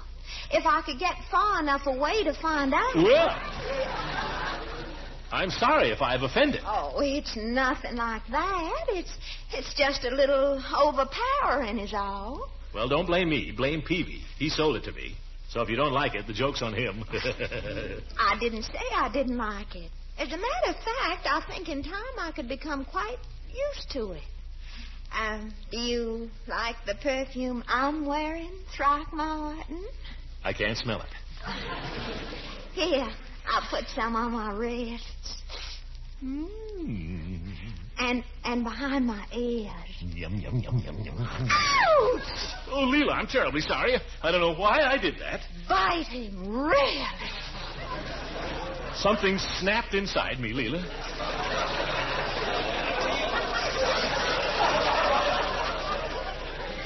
My mind just went blank, I guess. It was the perfume. And your little pink ear. Will you forgive me, Leila? Please forgive me. Well, I guess it wasn't your fault, Throckmorton. You couldn't help yourself. That's the girl. See, I'll kiss it and make it all better. Oh, no, you don't.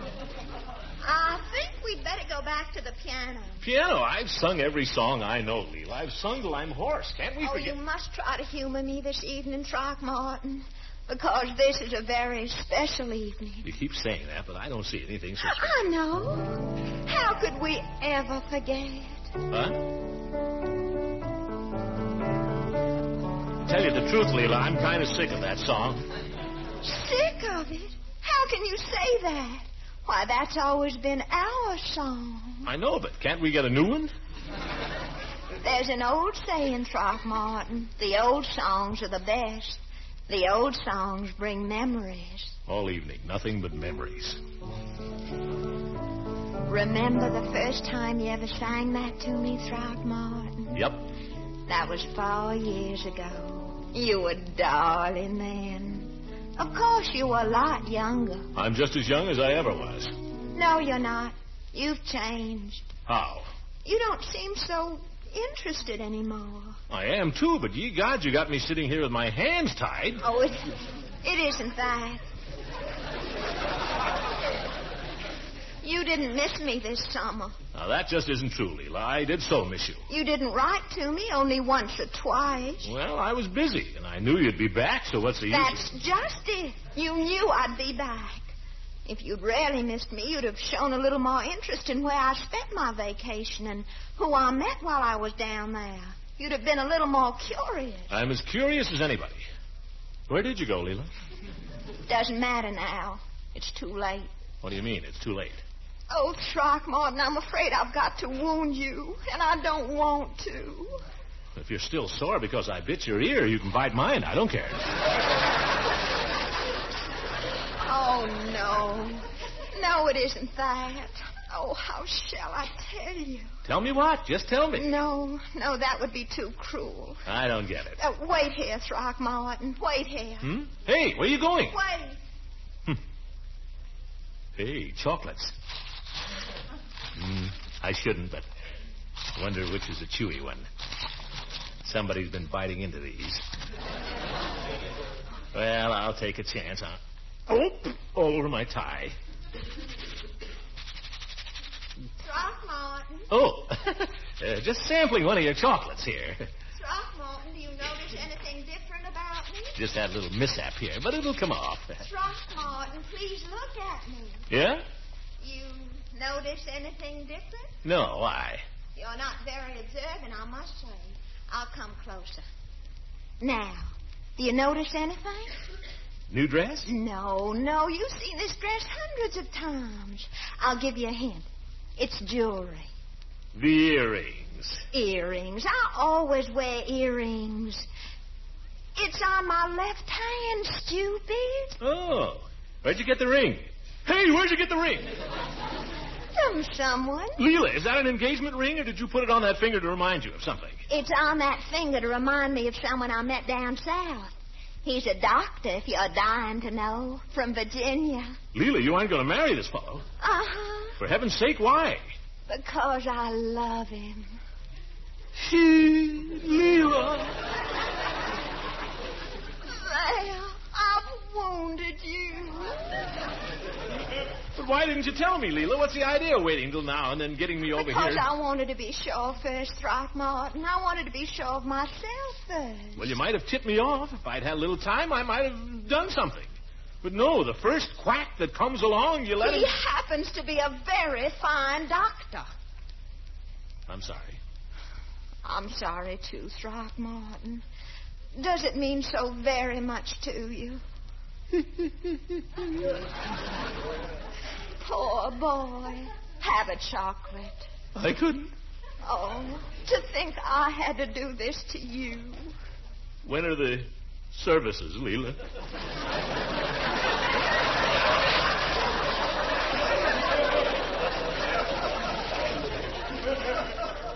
October 9th. The invitations are already in the mail. That's why I had to tell you tonight.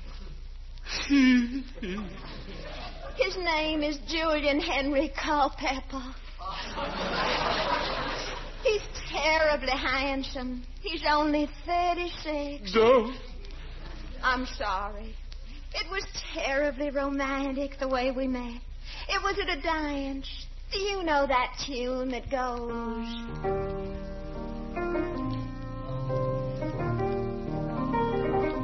Leila. Leila, tell me something. Yes? What? Does this fellow sing? Gracious, no. You should hear him. Shove over. Why? What for? Speak to me of love. No fair. And say what I'm longing to hear. No fair, Throckmorton. Tender words of love.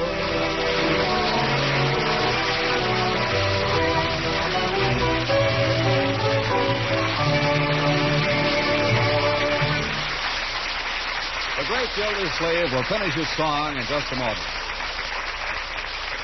Just a short while ago, a lady with some definite ideas on the kind of quality she wants in a spread for bread told us she always asks first for parquet margarine. And I'd say that's good advice at any time, to look first and ask first at your dealers for this Kraft quality spread with the fresh country sweet flavor. Right now, of course, all spreads for bread are scarce. Kraft is actually producing more parquet margarine than before the war. But the amount of top-quality farm ingredients available at present for parquet still isn't enough to meet the big demand. However, supplies of parquet are going to your food dealer regularly, and he'll have some for you from time to time. So remember to look first when you shop for delicious, nourishing parquet, P-A-R-K-A-Y, parquet margarine, made by Kraft.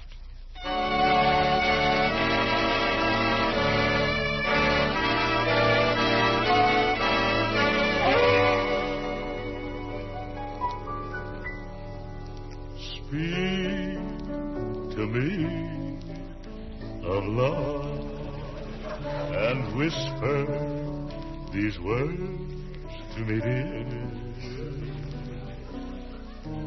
I adore you.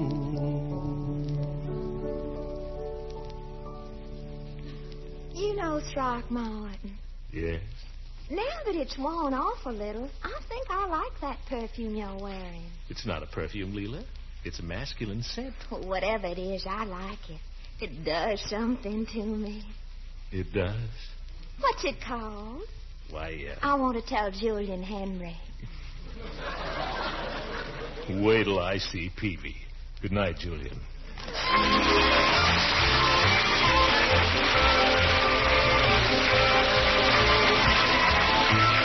The Great Gildersleeve is played by Harold Perry. It is written by John Whedon and Sam Moore. The cast includes Walter Tetley, Louise Erickson, and Lillian Randolph, who play Leroy, Marjorie, and Bertie. Leila Ransom is Shirley Mitchell. Eve Goodman is played by Bea Benaderet. Judge Hooker is Earl Ross. And Dick LeGrand plays Mr. Peavy. The music is by Jack Meeker. Daylight saving time ends on September 28th, so next Wednesday you'll hear the Great Gildersleeve at 8:30 if you live in the Eastern Time Zone, 7:30 if you're on Central Time. 8:30 Eastern, 7:30 Central. Incidentally, there's a swell story about Gildersleeve in the October Radio Mirror magazine. This is John Lang speaking for the Kraft Foods Company and inviting you to be with us again next Wednesday for the further adventures of the great Gildersleeve. If you pack lunches for school-going children and hard-working grown-ups, surprise them someday this week with the appetizing cheddar cheese flavor of Pabst-ett.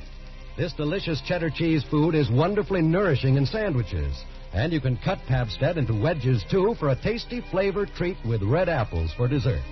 Your family can enjoy Pabst-ett in 2 tempting varieties. Pimento Pabst-ett in the red package and golden cheddar in the familiar round yellow package. Get both kinds when you shop tomorrow.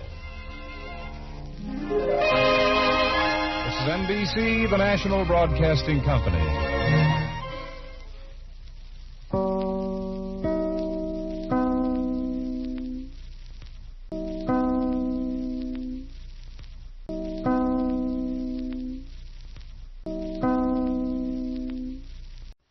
The Kraft Foods Company presents The Great Gildersleeve.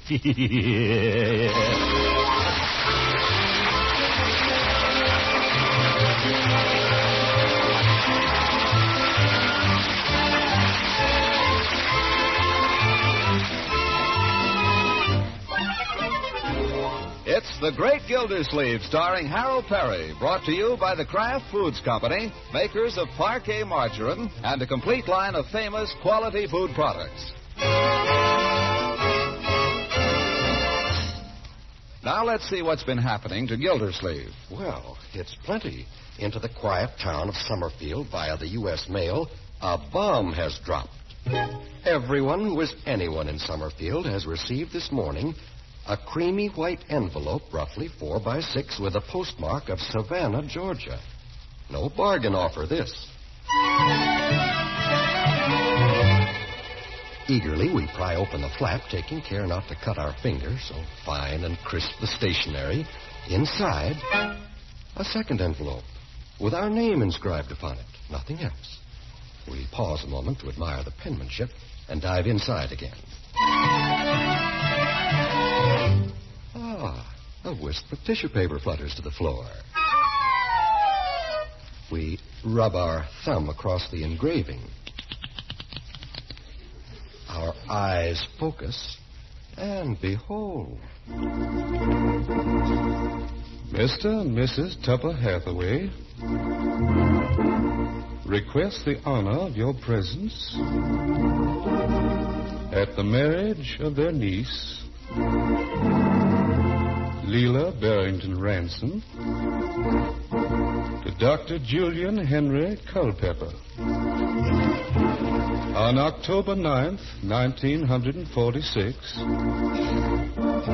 at 4:30, Church of the Rebellion, Savannah, Georgia.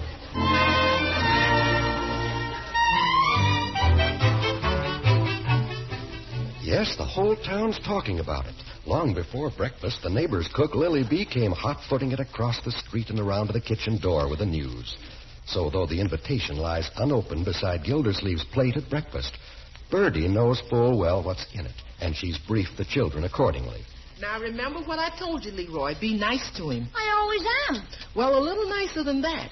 You got to realize, Leroy, this is liable to be kind of hard on your uncle, Mrs. Ransom, getting married like that. Why? She isn't marrying him. Well, Leroy, have you no feeling? Sure. On second thought, I think I'll just shove the invitation out of sight here under his butter plate. Shh, here he comes. Now, just act like nothing happened. Remember now, like nothing happened. Good morning. Oh, good morning, good morning, good morning. I said good morning. Morning, Mr. Gildersleeve. I'll go get your breakfast right away. Marjorie? Good morning, Unky. Leroy, no word of greeting for your uncle? Hi. Well.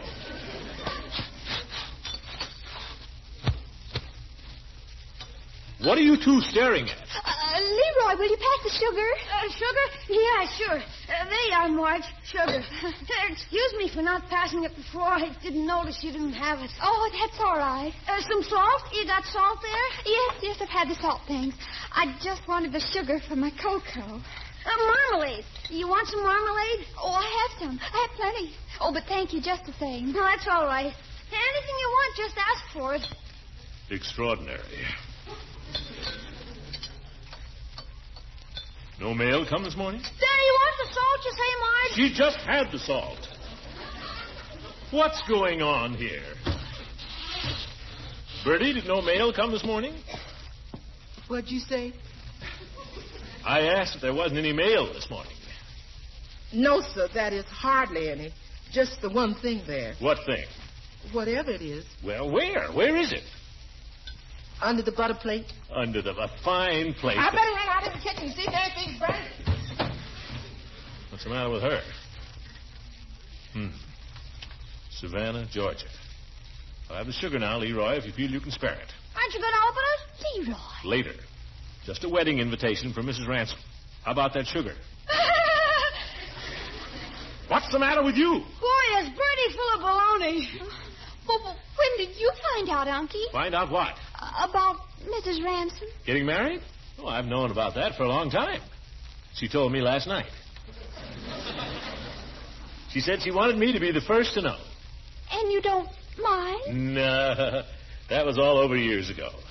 Leela's a fine girl. I wish her every happiness. But as far as I'm concerned, Bertie, what's keeping you out there? Mr. Gildersleeve, did you... Uncle Mark's ready, Bertie. You can take his plate. Oh, and incidentally, he knows all about everything, so you don't need to worry. Yeah, don't worry about me. Mr. Gildersleeve, it ain't none of my business, of course, but I just want you to know I just want you to know, that's all. See, I made you some nice milk toast this morning. Milk toast? What for? Well, I knew you wouldn't probably be feeling so good, and there ain't nothing sits easy on the stomach in time of trouble than milk toast. I can't stand milk toast, Bertie. What do I want with milk toast anyway? I feel fine. Yeah, doorbell. I'll go. Let Bertie. I'll get it. Yes, yes. Oh, good morning, Judge. Come in. I won't stay but a very few minutes, Bertie. Mr. Gildersleeve, I won't stay but a few minutes. He's right in the dining room there. Well, hello, Judge. Gildy, old man. Yeah. What are we shaking hands for? Good morning, Judge. Hi. Marjorie, Leroy, I wonder if I could have a word with your uncle in private. Just for a moment. Certainly. We gotta go to school anyway. Come on, Marge. What's up, Judge? Gildy, old man, anything I can do, anything at all. You know that, old man. Just call on me. Call on you for what? Anything. Are you planning to go to the office today? Certainly. Good. Work is the best medicine, they say. I'd offer to drive you down, but I think the walk would do you good. The important thing is not to let this prey on your mind. I know how you feel, old man. I don't want you to think that I feel fine. That's the stuff. Try to keep that up. It's the only way to hold on to yourself. Chin up. Never admit for a minute even to yourself. Listen, you've got me all wrong, Horace. I feel fine. Bully for you. Keep telling yourself that. Oh, listen, you old goat. I feel fine. You understand? I feel fine. I'm fine.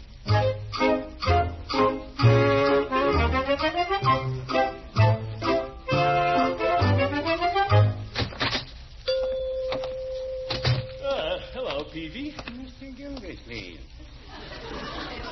Well, I didn't think we'd be seeing you today. I don't know why not. I'm in here all the time.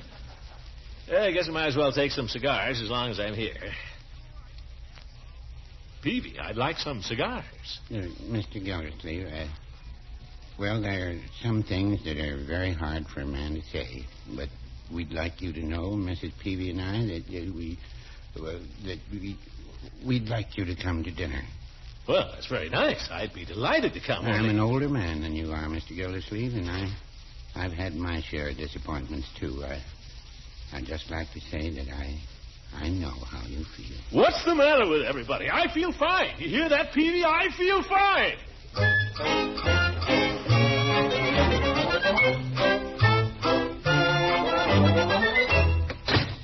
Good morning, Bessie. Oh, Mr. Gildersleeve. Yes? Oh, I don't know what to say, but... Don't say it. Bessie? Yes, sir? What are these? What, sir? On my desk here. They're roses. Get them out of here. I'm sorry, Bessie, but I can't stand all this sympathy.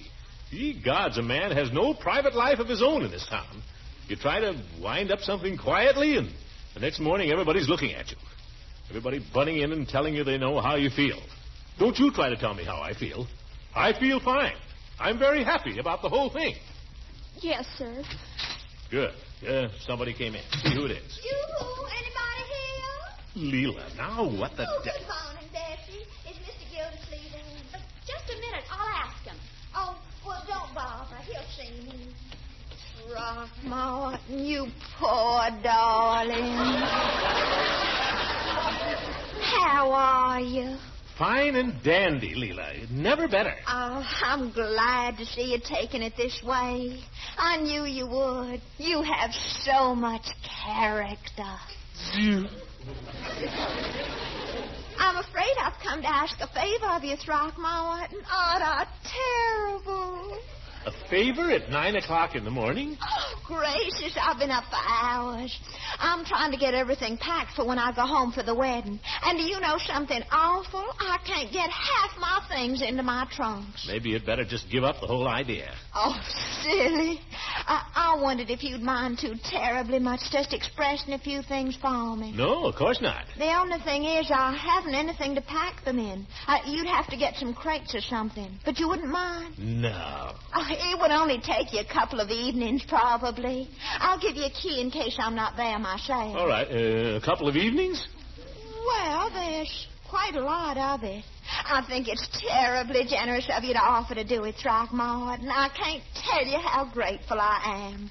I know Julian Henry will be grateful, too. Julian Henry. You know, I think you're just a little bit jealous of Julian Henry. I wish you every happiness, Leila. Oh, come on now. Fess up. Aren't you just a little teensy bit jealous? Nope.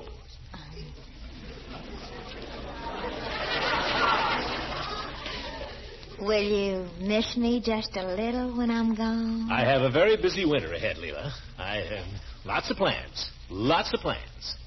You poor darling. Well, I've got to go shopping, to do hairdressing, a million things. Oh, I almost forgot. What? Hand me my handbag over there, will you? I was cleaning out some old trash this morning, and I came across these. What? Well, don't tell me you don't recognize your own handwriting. They're your letters, silly. Love letters. You've kept them all these years? What for? Oh, 'cause they were so sweet. But I thought it was only fair to let you have them back now that they don't mean anything anymore. Besides, I wouldn't want Julian Henry finding them, would I? Wait, don't you want the ribbon? I'll leave you that to remember me by. Bye now. Love letters. What a fool I was. Well, I know what to do with them. Oops, wait a minute. Maybe I ought to burn those if I remember it correctly. I wouldn't want Bessie. Not that she would.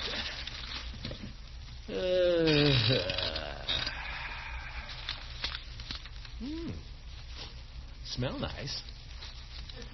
Sachet, I guess. She must have had them among her things.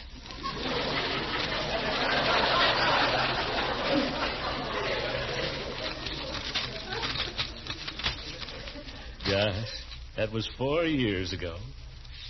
Let's see. My dear, darling, beloved Leila. I didn't sleep a wink all last night. All night long, I lay awake thinking of you. Once I got up and went to my open window where the moon was shining in. And as I stood there gazing up at it, I thought to myself, that same moon is shining down upon my darling Leila, clear across the vacant lot there. I looked across and I could see your house and your own dear bedroom window. It was open a little. It made me wish that I were a little moonbeam and could steal in and nestle softly on the pillow beside your cheek. Oh, Leila, I love you so. I think if the day ever comes when we're no longer Confound it! When I got up this morning, I felt perfectly all right.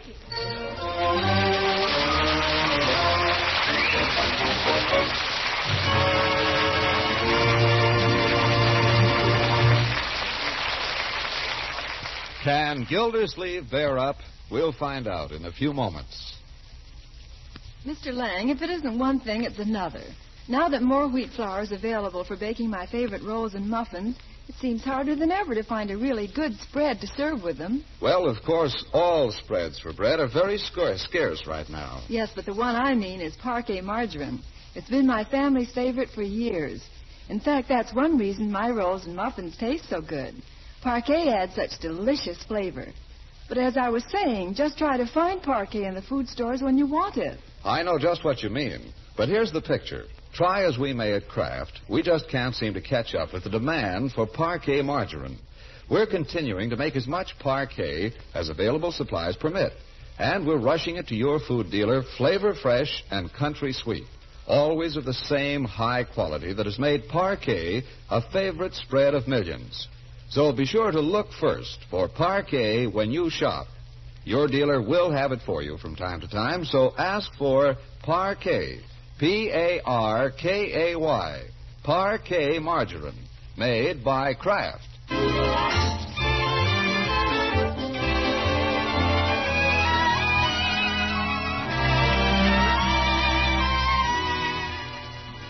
Let's get back to the great Gildersleeve, who is now thoroughly convinced his heart is broken. What to do? He finally decides he'll put on a brave face and seek the consolation of masculine companionship at the Jolly Boys Club. Let's peep into the club now where, though Gildersleeve has not arrived, he is the subject of conversation. Poor old Gildersleeve. He's been fooling around with that woman for a long time. 4 or 5 years at least. Think of all the dough he must have spent on her. Floyd, must you be crass? Crass? What the heck is that? Well, figure it out for yourself. A picture show here, a meal there, mounts up in a few years. Where does it get him? First guy that comes along with a half-a-carat diamond, Gildersleeve gets the pink slip. Well, it doesn't seem right. How's he taking it? Anybody seen him? Well, I ain't seen him, but I'll give 8 to 5. Gildersleeve ain't losing any sleep over it. He'll have to make some new arrangements, that's all. I happen to disagree with you, Floyd. I think he's taking this thing pretty hard. Have you seen him, Peavy? Yes, I saw him. Well, what did you think? I don't think he liked it. In my opinion, it's a real blow to him. A real blow. Poor old Gildersleeve. Well, that's the way it goes sometimes. Yes, sir. That's the way it goes. Yes, sir. Well, for crying out loud, we don't have to act like a funeral. Let's get a card game going here or something. Come on, Peavy. Well, I might play for a few minutes just to see how the cards are running. Last time you said that, you took away $6.50. Hey, I think I hear somebody coming. Sounds like Gildersleeve. I never thought he'd feel up to this. Let's be real nice to him. A fellow jolly boy that's had a tough break. Yeah. Well, jolly boys. Chief Gates, as I live and breathe. Did you catch a lot of crooks today? How are you, Commissioner? And Judge Hooker, the old spirit of habeas corpus. Hi, Gildy. And Floyd, the tonsorial artist. And Peavy, the merry pharmacist. Greetings, one and all. Hi, Commissioner. You seem to be in good spirits, Mr. Gildersleeve. Yeah, why shouldn't I be? That's what I told him, Commissioner. Shut up, Floyd. Why? What's the matter? Mr. Gildersleeve, the boys were telling me you were down in the mouth about your girlfriend jumping you. I don't care for the way you put it.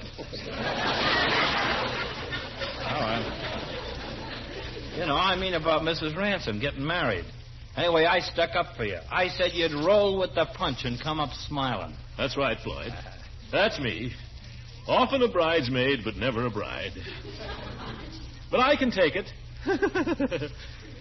What do I care? That's a spirit. No, sir. Leila is a fine girl. I wish her every happiness. I think you're being very generous, Gildy. Yes, I guess I am. Fellas, I have a suggestion. Listen, we all know Mrs. Ransom. She's been on a lot of outings at the Jolly Boys Club. Now, what about it? I was thinking it'd be a real nice gesture if the club would all chip in and buy her a wedding present. That is, if Mr. Gildersleeve has no objection. Oh, no. A nice gesture, Chief, as you say. Then I'd like to put that in the form of a motion. I second it. What do you say, Peavy? Don't you agree this is a proper and friendly gesture for the Jolly Boys to make? What kind of a present would it be? We can think about that later. Are you in favor of the idea? Well, I wouldn't say I'm against it. Oh, you make me tired. Now, Judge, let's not be impatient with friend Peavy. He just don't want to buy a pig in a poke, that's all. The way I look at it, Peavy, we should get her something substantial and at the same time reasonably priced. What did you have in mind? Well, say we was all to put in $2 apiece. That's $10. Get her a, well, let's see. Piece of tapestry makes a nice gift. Yeah, a piece of tapestry to hang on the wall. Then every time she looked at it, she'd think of the Jolly Boys back in Summerfield. What will her husband think when he looks at it? Oh, quit worrying, Peavy. Are you with us or not?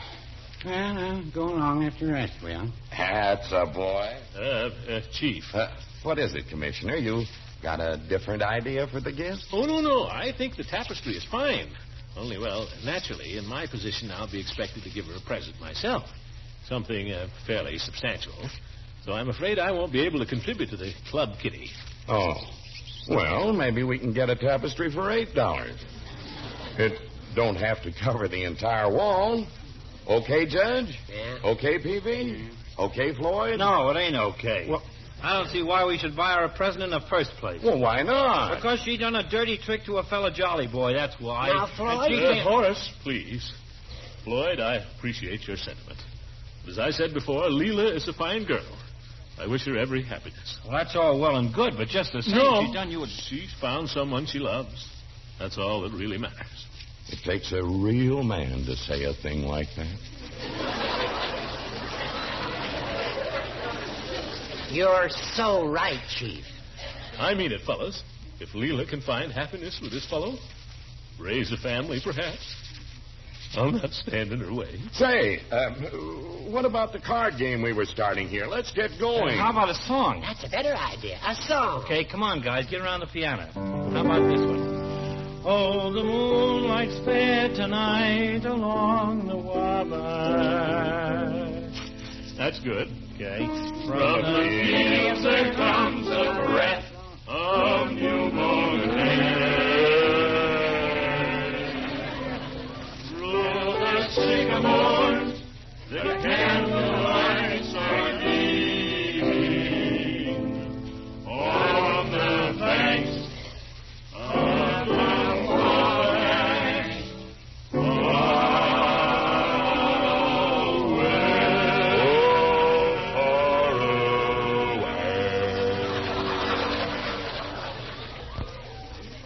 Great, fellas.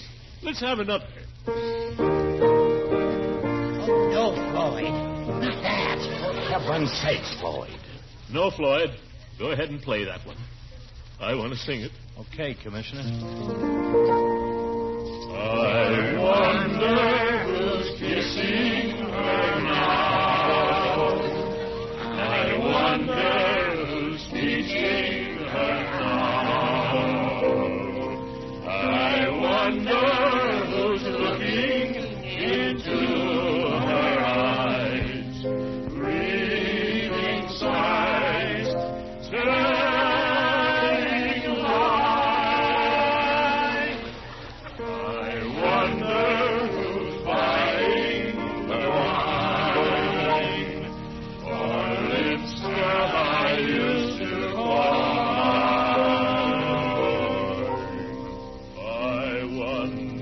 if she ever thinks about he. Commissioner, get him a Coke, somebody. Get him a double Coke, baby. Get us all a Coke while you're at it. Never should have started that song. I'm sorry, fellas. I didn't mean it. That's perfectly okay, Commissioner. You're among friends. Thanks. And when a fellow gets a blow like you got... She's a fine girl. I wish her every happiness. Well, I'd just like to say, Commissioner, I know how it is. Oh, no, Chief. You're happily married. Yes, I am, but there was a girl ahead of my wife. I thought I'd never get over it. Yes. I'd just as lief you didn't mention it to Hazel. Oh, of course. You want to play a little cards, Commissioner? I don't know, Floyd. Seeing you feel so lousy, the boys might make a special concession. We'd play bridge just for you. How about it? Thanks, Floyd. I don't think I could keep my mind on it. Just let him sit there and drink his Coke. It's a hard, hard world.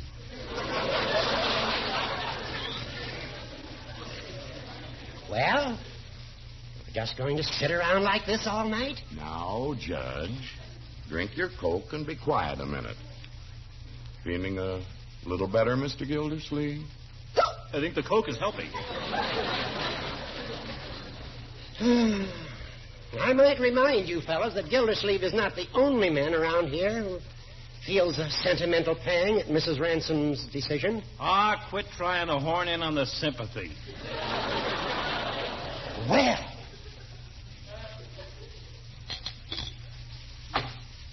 Well, let's do something. Yeah, let's. Do what? Yeah, what? I don't know.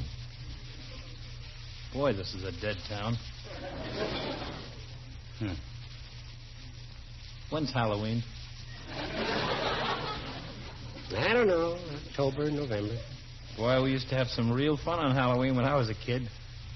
Kids nowadays don't have the kind of fun we had. Good thing, too. Halloween's a bad night for the police department. I remember one trick we used to pull. We'd take and set somebody's garbage pail up on the railing of the porch. Kind of balance it there, see? Then tie a string on it and fasten the string to the doorknob and then ring the doorbell. Garbage all over the place. We didn't do it. The guy done it himself when he opened the door. That keeps it perfectly legal. Fellas, let's go out and dump over somebody's garbage pail. You joking, Mr. Gildersleeve? No, I'm not. That's just what I feel like doing tonight. Come on, Floyd. Are you game? Well, I'm game if the rest are. How about it, Peeve? Come on, it'll take 10 years off of you. Well, I'd be willing to watch. Good old Peavy. Whose pail shall we dump over? How about Judge Hooker? Oh, no, he's here. I certainly am. Well, who'll it be? Fellas, how about Mrs. Ransom? Commissioner. Gildy, you really mean it? Certainly, I mean it. After all, look what she did to me. He's himself again.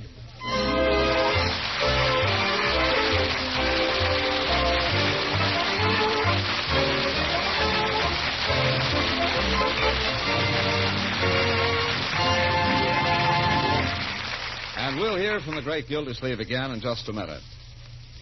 One of the questions we're asked most often is, when is there going to be more Parquet margarine in the food stores? Frankly, we don't know. But our best guess is that the shortage may extend over a period of several months. That doesn't mean, of course, that there'll be any less Parquet produced. Kraft's modern margarine plants are continuing to make as much Parquet as present supplies permit.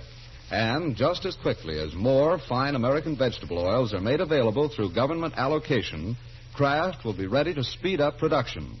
Meanwhile, we're distributing Parquet as fairly as we know how, with your food dealer's splendid cooperation. He'll have Parquet for you from time to time. So be sure to look first when you shop for delicious, flavor-fresh Parquet. P-A-R-K-A-Y. Parquet margarine, made by Kraft.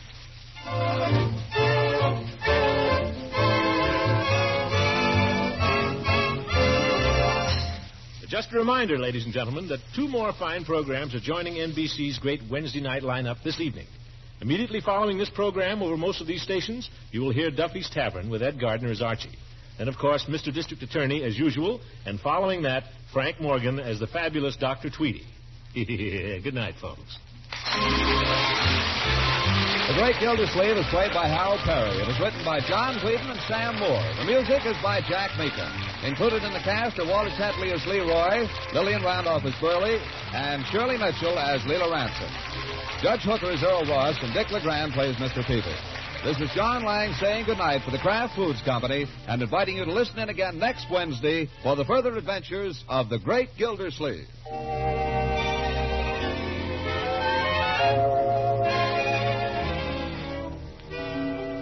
Do the children in your family like fine cheese? Then you can just bet they'll love Pabst-ett. It's so rich in mellow cheddar cheese flavor, so easy to digest. Pabst-ett is a cheese food that contains nourishing food values of milk, and it's simply delicious on bread or crackers, or melted into a luscious sauce for hot vegetables, eggs, and macaroni. Why not buy both delicious varieties? Pimento Pabst-ett in the red package, and golden cheddar Pabst-ett in the familiar round yellow package. Get Pabst-ett at your food store tomorrow. This is NBC, the National Broadcasting Company.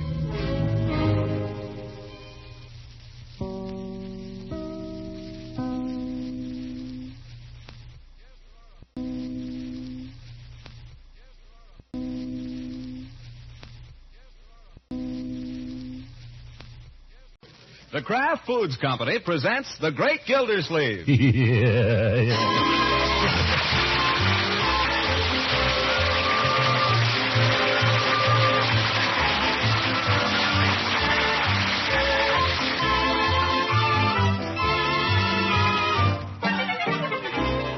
It's The Great Gildersleeve, starring Harold Perry, brought to you by the Kraft Foods Company, makers of parquet margarine and a complete line of famous quality food products. Well, let's see now what Gildersleeve has been up to. I doubt really that Gildersleeve himself could tell you. Since the day he learned that his old flame, Leila Ransom, was pledged to marry another, he has lived in a daze, busying himself about unimportant things and trying to put out of his mind the thought of his impending loss. But inevitably it has come, the moment he has been dreading. It came when he wasn't looking. He was lingering late at the breakfast table, scanning the paper and putting away a few fried eggs, when the doorbell rang. Toast in one hand and napkin in the other, he rose and stepped to the door, wiping his mustache as he went. Oh, pardon me. Hello, Leila. I've come to say goodbye, Throckmorton. Let me just put this toast down someplace. There. Well, I might not see you again. That's why I came over now. Well, I'm glad you did. Glad you did. You're leaving today, then? Tonight. Oh, tonight. At 9:15. 9:15. That's when my train goes. Train? You're going on the train, then? Yes. Well, I've brought you a key to my house. I'd like to leave it with you. Judge Hooker's handling the house for me, of course, but I thought if he wanted to show it to anybody, why... This is the key. That's the key. I'll take good care of it. I'll hang it on a nail or something. That's the key to the front door, not the back door. There's a different key to the back door, but this is the key to the front door. Oh, I see. Well, I'll tell them to try it on the front door. If they have any trouble, tell them to push down a little. Push down a little? Push down and then turn it. Yes, turn it. I see. Well... By the way, I want to thank you for your wedding present. It was simply lovely. Oh, it was nothing. Well, it was lovely, and you shouldn't have done it. I'll write you a formal thank you letter, of course, as soon as I get my stationery, but I wanted to thank you anyway. Well, thanks. It was really lovely. Glad you liked it. Tell Julian Henry not to bust it. You have to handle it kind of easy, tell him. Oh, Julian Henry is very careful. He's a doctor, you know. Yes, I know. Doctors have to be careful. I suppose. It's sterling silver. Yes, I noticed that. Lovely. What do you do with it, Throckmorton? Do with it? What do you think you do with it? It's a combination corkscrew, bottle opener, cheese knife, and pickle fork. I knew it was something. But when I came to list the presents, I didn't know what to write down. Oh, I think it's lovely. Thanks.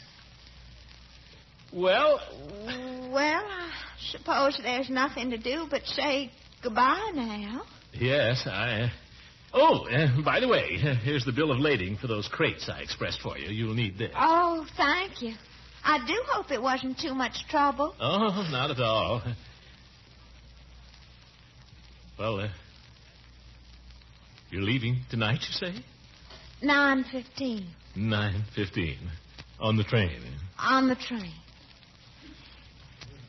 Well, goodbye, Throckmorton. I do hope we'll always be friends. Friends? Oh, sure, naturally. Well, I guess I'd better be going now. Goodbye. Oh, Leila. Yes? You sure you won't come in for a minute?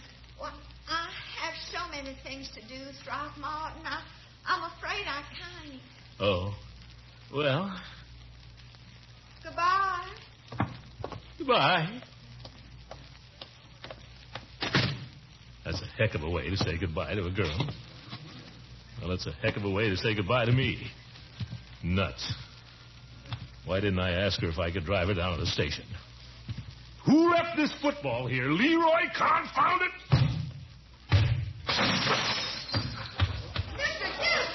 Well, tell him not to leave his football lying around where people can bump into it.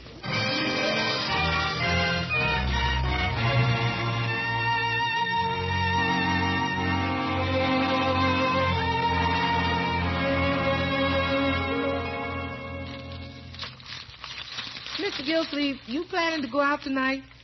I don't know, Bertie. I haven't decided. I don't know what I'm doing tonight. Oh. Too bad about that dish.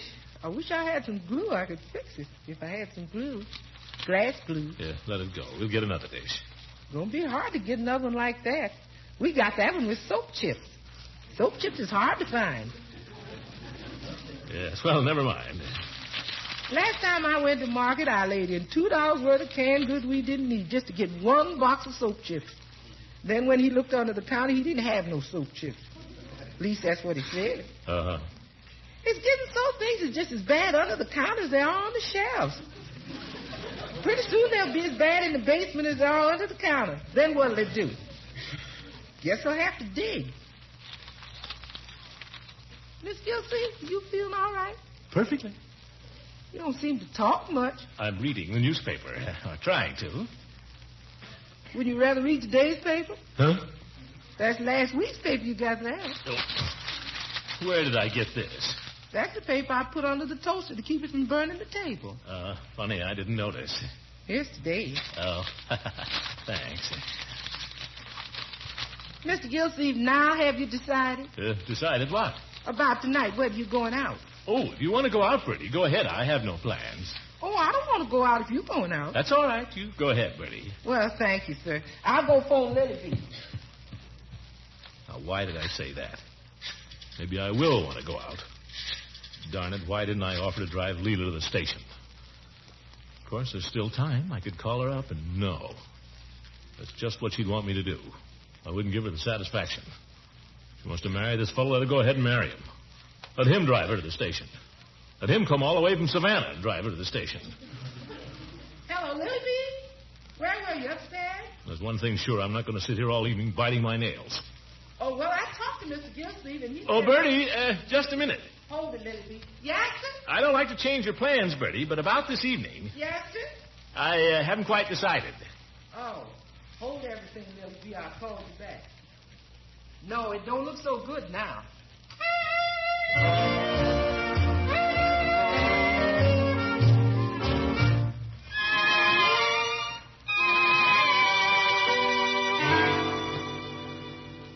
Well, yes, I know it's kind of short notice, Eve. I would have called you sooner, only... Look, Eve, I don't like to ask you to break a date, but if you could just see your way clear to do it just this once, just this evening, it would...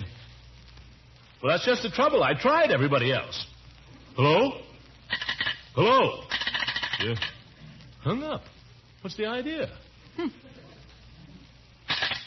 Now what? Miss Gildersleeve, do you think... I haven't quite made up my mind yet, Bertie. Yes. Oh! Leroy, don't slam that door. How many times... What are you doing home in the middle of the morning? Teacher sent me home. I got a cold. Oh, for heaven's sake, for a little cold? What are you doing home? That's my business. Stop sniffing. Go get a handkerchief. I've got one. Then use it. Okay. Come here, Leroy. Let me help you. I can blow it. What's the matter with him? Don't bother your uncle now. He's making up his mind. Making up his mind about what? He don't know, I guess. That's what he's making up his mind about. Hey, Unc, can I go to the basketball game tonight? No, certainly not. But it doesn't cost anything, Unc. It's free. It doesn't cost anything. That's not the point. I can perfectly well afford to send you to the basketball game if I want to. But you've been sent home from school with a cold. I don't know what they sent you home for. A little cold. If you'd stop sniffing, you wouldn't have one. Bertie, I guess you better put him to bed. Oh, Unc. Well, then get out of my way and let me use that telephone. Oh, sure. Here you are, Unc.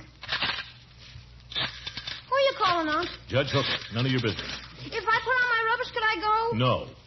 I'll keep warm, Unc, honest. Leroy, can't you see I'm telephoning? Guess he isn't there. Wonder who else in the Jolly Boys I could call. Don't tell me you're going to play poker again tonight. That, Leroy, is my affair. We play for very small stakes anyway. Gosh, I can't even go to a basketball game, and he plays poker every night in a week. It's not every night in the week. Peavy? Gildersleeve. Say, Peavy, I got to thinking. How about a little game of penny ante this evening? You and the fellas. Give you a chance to win back some of that. Well, why couldn't you? Peavy, it's not every night in the week. Leroy, go upstairs. Look, Peavy, we played last night, granted. And we played the night before. But how long was it before that we played? Just ask her that. And tell her what she can do. Show her who's boss, Peavy. Peavy, you know what you are? You're a ninny. Well, now, I wouldn't say that. Nuts. Well, I guess I spend the evening alone. Might as well get used to it. Won't be the only evening I'll spend alone. Evening after evening, with nobody next door. No Leila, nobody.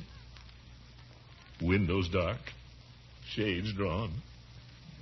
No Leila.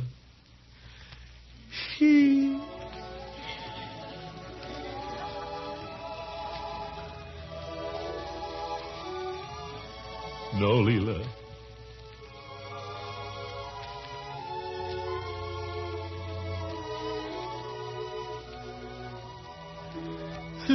What'll I do?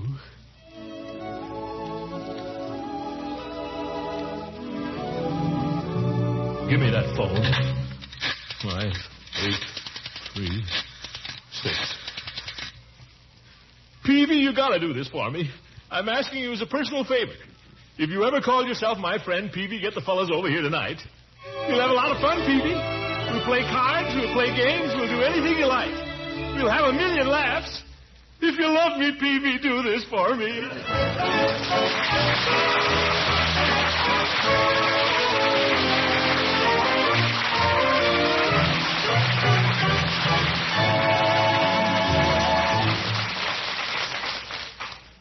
The great Gildersleeve will be with us again in just a minute. Everyone knows that $1 doesn't go very far these days. Still, the family is just as hungry as ever. And that's why we're always glad to remind you of a wholesome food that's high in food energy and very economical, too. That sounds like a build-up for one of your craft food products, Mr. Lang. You know I'm referring to Parquet margarine, a spread for bread that's a favorite in millions of homes. Parquet is one of the finest of all energy foods you can serve, and it's also a reliable source of vitamin A. Every pound contains 15,000 units of this important vitamin. And in my family, Parquet margarine's a very special favorite because of its fresh, sweet flavor. I think it's a grand buy, Mr. Lang, whenever it's available. That's why I always make it a point to look first for Parquet. Sometimes Parquet margarine may be hard to find because of the big demand. But Kraft is making all they possibly can with present supplies.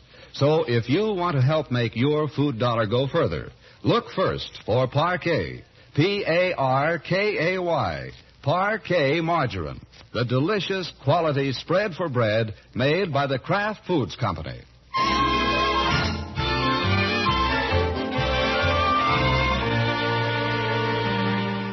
Now let's get back to the great Gildersleeve.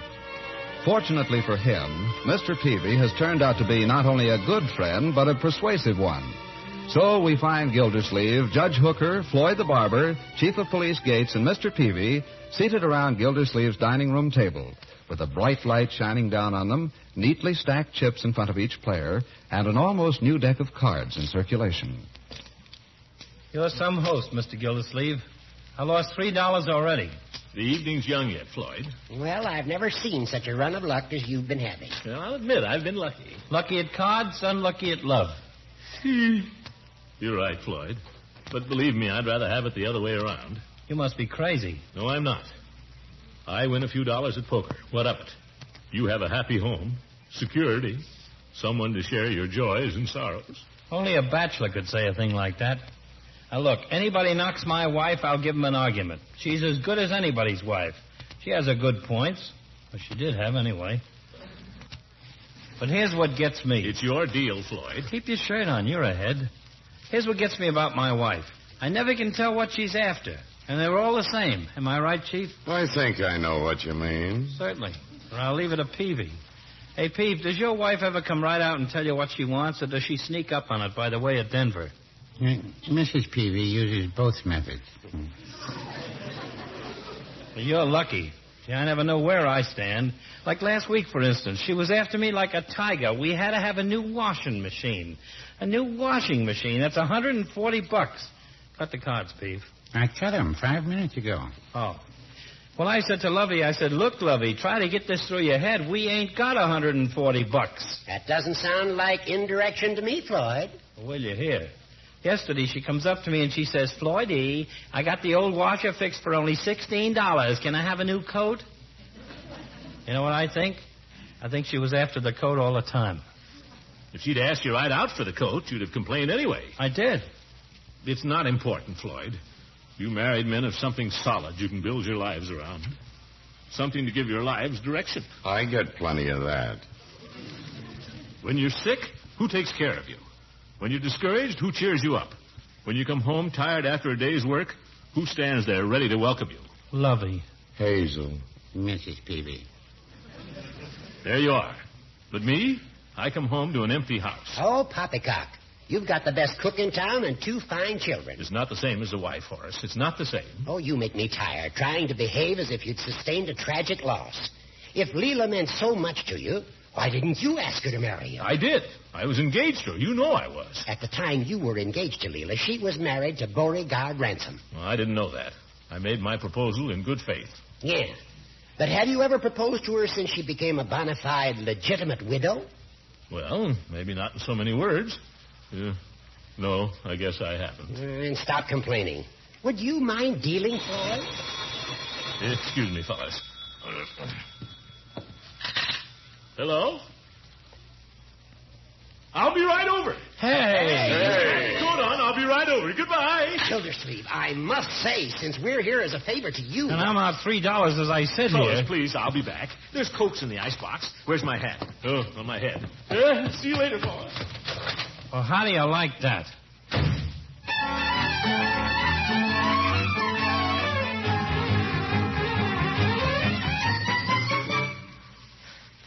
What am I running for? She won't be ready. Yeah, but what do I care? Hey, Leila. Throckmorton, you're darling to come and get me like this at the last minute. Well, no trouble at all. Well, if you'll take my bag, I guess we ought to get started. This all the baggage you got? Mm. Can't be more than a couple of handkerchiefs in there. Oh, there's a few little things. Gracious, I guess I'll have to ask you to lock my door. Did you bring the key? Key? Oh, yes. Yeah. Here.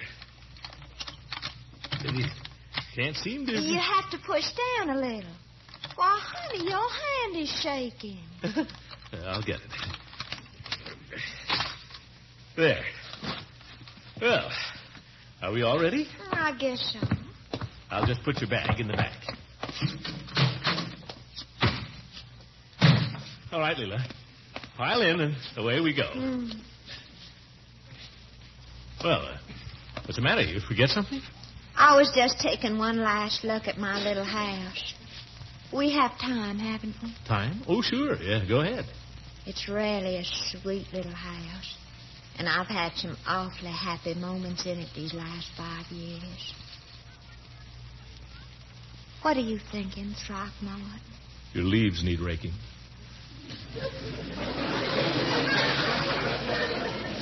Let's get started, shall we? I hate having to hurry for a train.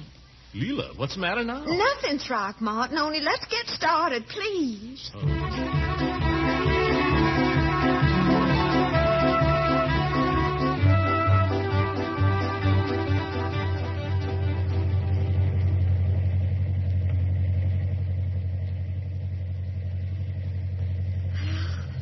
I suppose this is the last time I'll ever see West 5th Street.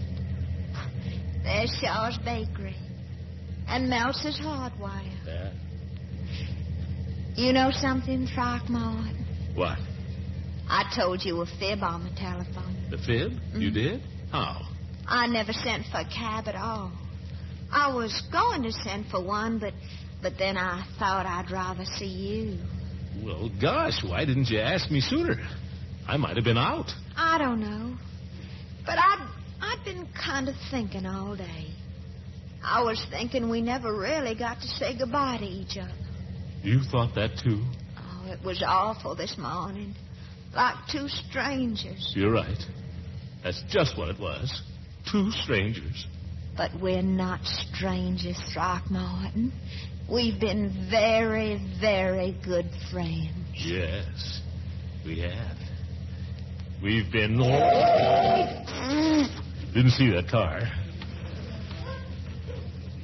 Throckmorton, would you mind holding my hand just till we get to the station?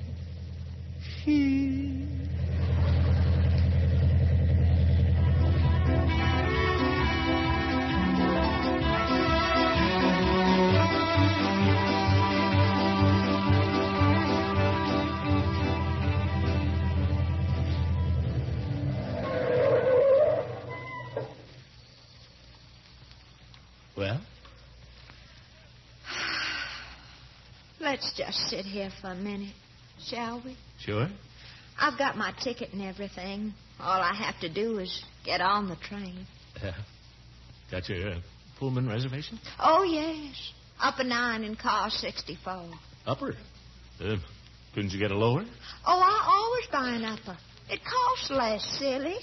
And then occasionally I meet someone who insists on trading with me. What a girl. Do you think you'll miss me, Throckmorton? You bet I will. I'm afraid I'm going to miss you, too, sometime. Leila? Yes, Throckmorton. Nothing. We've had a lot of fun together. Do you remember the time we went on the picnic out by the old haunted house? Sure. And we took off our shoes and stockings and played in the brook. And then we lay on the grass and looked up at the great big white clouds. I remember. That was a perfect day. Perfect. Until that old cow came and chased us away. Yeah, it chased you away. You thought it was a bull. So did you. But you were brave. Yeah. Do you believe in fate, Throckmorton? Fate? Mm-hmm. Well, I don't know. I never thought much about it. I believe in it. I think that fate throws people together for a reason. It's not just accident. Huh? How do you mean? Well, just think. If I hadn't come to Summerfield, I never would have met you. That's fate. Uh-huh. Yes, you're right. I never thought of it that way. And now, just because I went south for the summer, fate has decreed I'm to be married. It's almost uncanny. If I hadn't gone down there, who knows? I didn't know you had this deep side, do you, Leila? Oh, I have. I don't often show it, that's all. Leila? Yes, Throckmorton. I'm afraid that's my train, Throckmorton. Yeah, that's right. Whistling from Moore Junction. Can you get my bag? I'll get it, Leila.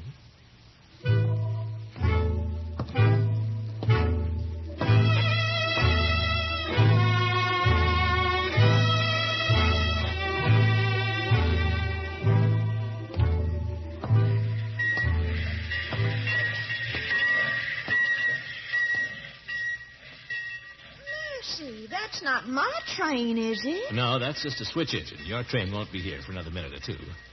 Another minute. And then you may never see me again. Leila. I'm sorry. Leila. Yes, Throckmorton. About this fella, Julian Henry. Would have it made any difference if I'd asked you to marry me? Yes, Throckmorton. It might have made a great deal.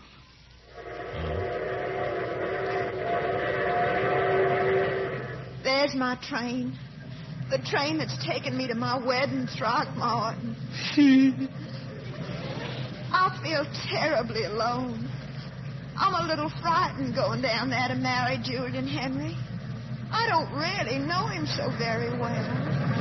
He's terribly nice, of course, and he's big on the line.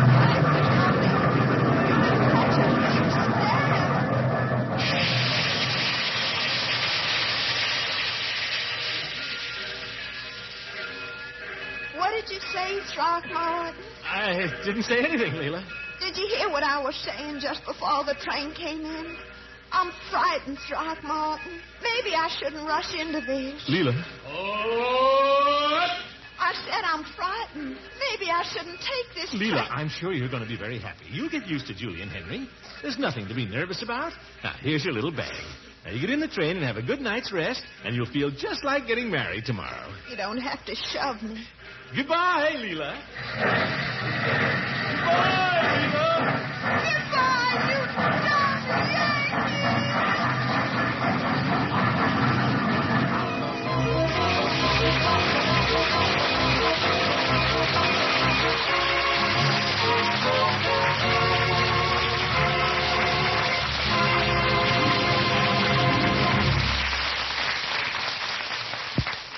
We'll hear from the great Gildersleeve again very shortly.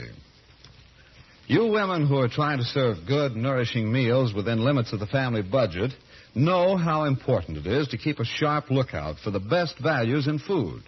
And that's why we've been reminding you to look first for delicious, nourishing Parquet margarine when you shop for your family's spread for bread.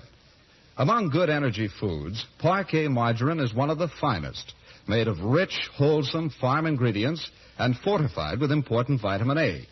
Yet, Parquet usually sells for less than half the price of costly spreads. Right now, all the Parquet Kraft can possibly make with the limited supplies available is being distributed as fairly as possible to food dealers all over the country.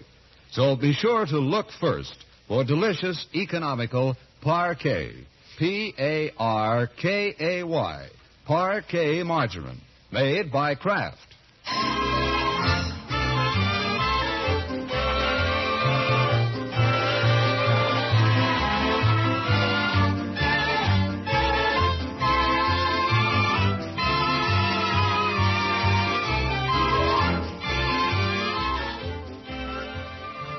Ladies and gentlemen, I'm going over to Kay Kaiser's College of Musical Knowledge a little later tonight. Try to win a few dollars. So stay tuned to the Senior Network, and I'll say goodnight to you later. Good night. Oh,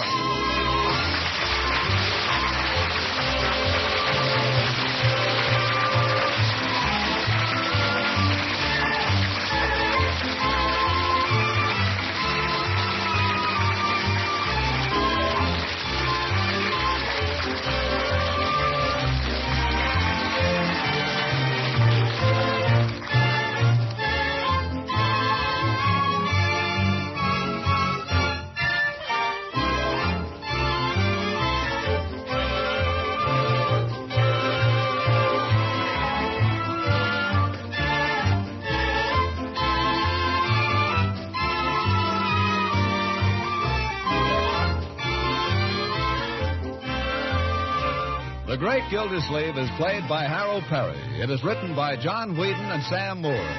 The music is by Jack Meakin. Included in the cast are Walter Tetley as Leroy, Lillian Randolph as Bertie, and Shirley Mitchell as Leila Ransom. Judge Hooker is Earl Ross, and Dick LeGrand plays Mr. Peavy. This is John Lang saying goodnight for the Kraft Foods Company and inviting you to listen in again next Wednesday for the further adventures of the great Gildersleeve.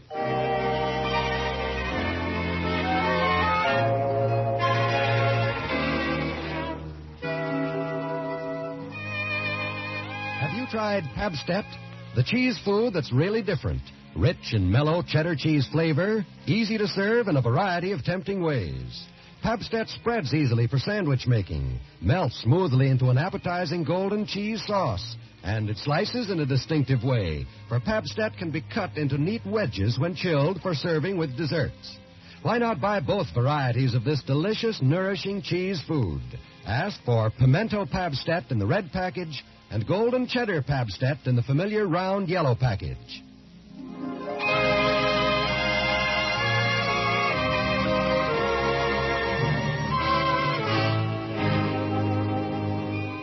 This is NBC, the National Broadcasting Company.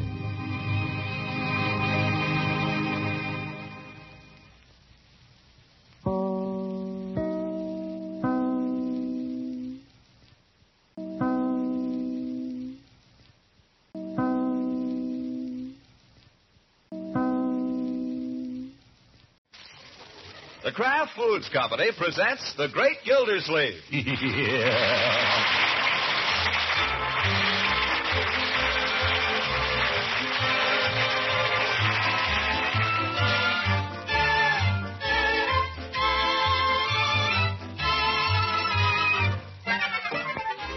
It's The Great Gildersleeve, starring Harold Perry, brought to you by the Kraft Foods Company, makers of Parquet Margarine and a complete line of famous quality food products.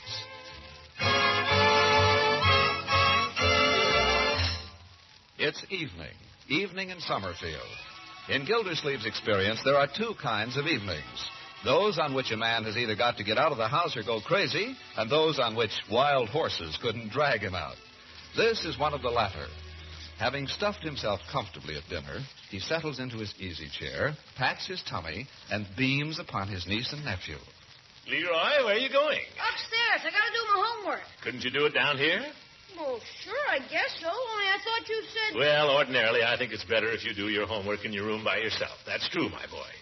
But just this once. If we're all very quiet. Marjorie, what do you think? Think you could concentrate down here? I guess so. Why? Leroy? I can concentrate anywhere. Good. I just thought it'd be nice if we spent an evening together for a change. After all, I've hardly seen you children lately, except at mealtime. A man likes to feel his family around him sometimes. I thought we could have a fire, maybe. Oh, I think that'd be nice. We'll just spend the whole evening quietly together, concentrating. Leroy, you do what you're doing. Marjorie, do what she's doing. I'll do what I'm doing. What say? Makes no difference to me, as long as I get this done, that's all. You'll get it done. After all, if we're all concentrating, we won't interfere with each other, will we? Besides, it'll be good practice concentrating. That's one of the most important things you can learn in school, my boy. Concentration. Learn to concentrate. Okay. Well, stop talking now, Leroy, and do our work, shall we? Who's talking? Well, don't. You can't talk and concentrate, too, you know. By the way, what are you working on there? Arithmetic. Arithmetic. Margie, what are you working on? Social. Oh, social? I guess I'll read my book. Anybody seen my book? What book? The book I was reading. Well, I didn't know you were reading a book. What book? The book I started. What's the name of it? How do I know? I was reading it, and I had it right here. Somebody's moved it. Bertie! Uncle Mort, nobody's touched your book. If you can't remember the title, what was it about? Maybe I can't remember that either, but I was reading it. I know that. Mr. Gildersleeve. Bertie, did you move my book? No, sir, not me. I don't touch a thing. If I find anything laying around anywhere, I dust around it. I know, 'cause that's the way I was brought up, and that's the way I am. I don't touch a thing. Not me. No, sir. Did I do what? My book. Have you seen it? Book? What kind of book, Mr. Gildersleeve? What did it look like? Yeah, well, it had a cover. It was blue. Or red, maybe. Anyway, it was some color. It had a scrap of paper stuck in it where I stopped reading. Kind of a fat book, as I remember. Fat book with a scrap of paper. It ain't this one. Let's see. Bertie, you're wonderful. I don't know what I'd do without you. I knew it had a title. Anthony Adverse. Anthony Adverse. Oh, Unky. What's the matter with Anthony Adverse? Well, you don't want to read that. It's 10 years old. My dear, some of the greatest books in the world are 10 years old and more. But Anthony Adverse. Oh, let him read it and let me do my homework. I will simply remind you, my dear, that this book was chosen by a book club. It wasn't just written by some Tom, Dick, or Harry, you know. Let's see, who did write it? Never heard of him. Mr. Gildersleeve, pardon me, but Yes, Bertie? I got all them grocery bills anytime you want to check them over. You asked for them, remember? Oh, well, thanks, Bertie. Yeah, that's fine. Anytime. Not tonight, Bertie. I'm pretty tired tonight. Some other time. Yes, anytime. Just let me know. They're piling up out there. Yeah, pretty tired tonight. Hard day. Long day, too. I'm driving myself too hard, I'm afraid. Mistake. You know... Unc, I'm going to turn this in the morning with all the answers. Well, who's stopping you? Well, how can I figure with you talking all the time? I'll leave it to anybody here if I've been... Marjorie, have I been talking all the time? Uncle Mort, read your book. All right, Leroy. Sorry. I won't say another word. Chapter 2. Is that as far as I got?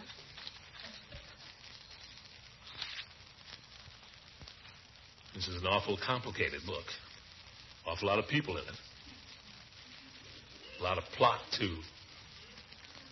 Can't even remember the part I've read. Maybe I'll just wait till the movie comes out. It's come out. It has? Come and gone. Well, what am I reading this for, then? Guess I'll read a magazine instead.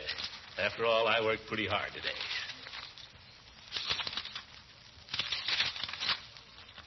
Now, there's my idea of nothing at all. I ask you, my dear, take a look Oh, for corn's sake, I'm going upstairs. What's the matter with him? Unky, read your magazine and let me read my book. Yes.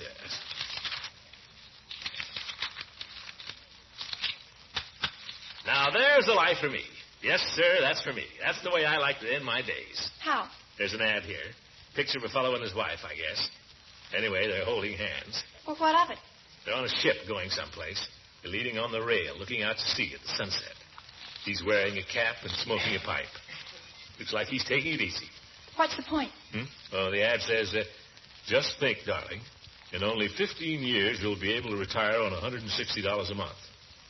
Say, I gotta look into this. Read it. Yes, sir. No more worries, no more cares. Since Mary and I decided to take care of our future with Indestructible's new Easy Way plan. Just 15 years and I can retire. Travel, play golf, take life easy.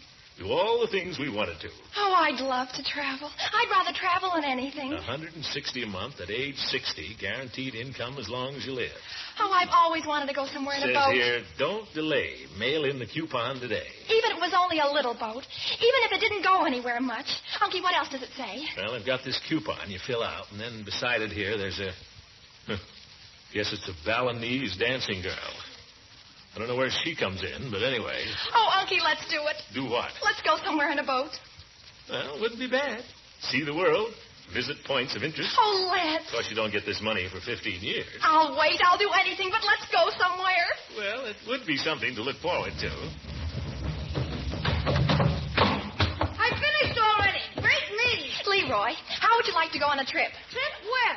Everywhere, all over the world. Now, my dear, let's not get too excited. Uncle Mart's going to retire. No kidding. Well, not right now, but I'm considering it. Boy, I'd sure like to retire. Yeah. You retire from what? You haven't even started. No, my boy, you have a long, full life ahead of you. A life of useful endeavor, I trust. Who wants that? When you retire, you go around the world. I'm going to retire when I'm 21. Yeah. You better start saving your pennies, then. And by the way, I wonder what this Easy Way plan costs. Doesn't seem to say here anywhere. Send in the coupon, Unky. It says send in the coupon. I suppose it's an annuity of some kind. Send in the coupon and they'll explain. Yeah, send in the coupon, Unc. Now, don't rush me. There are a lot of angles to this. A lot of financial considerations. Unky, it says just send in the coupon. Well, what can I lose?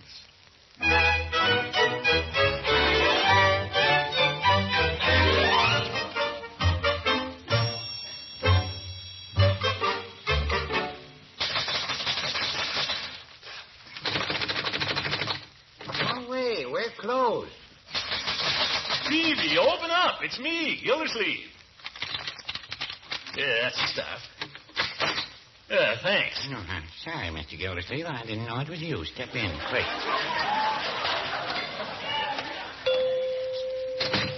I thought it was some of those young fellas that come roistering around wanting sodas at all hours of the night.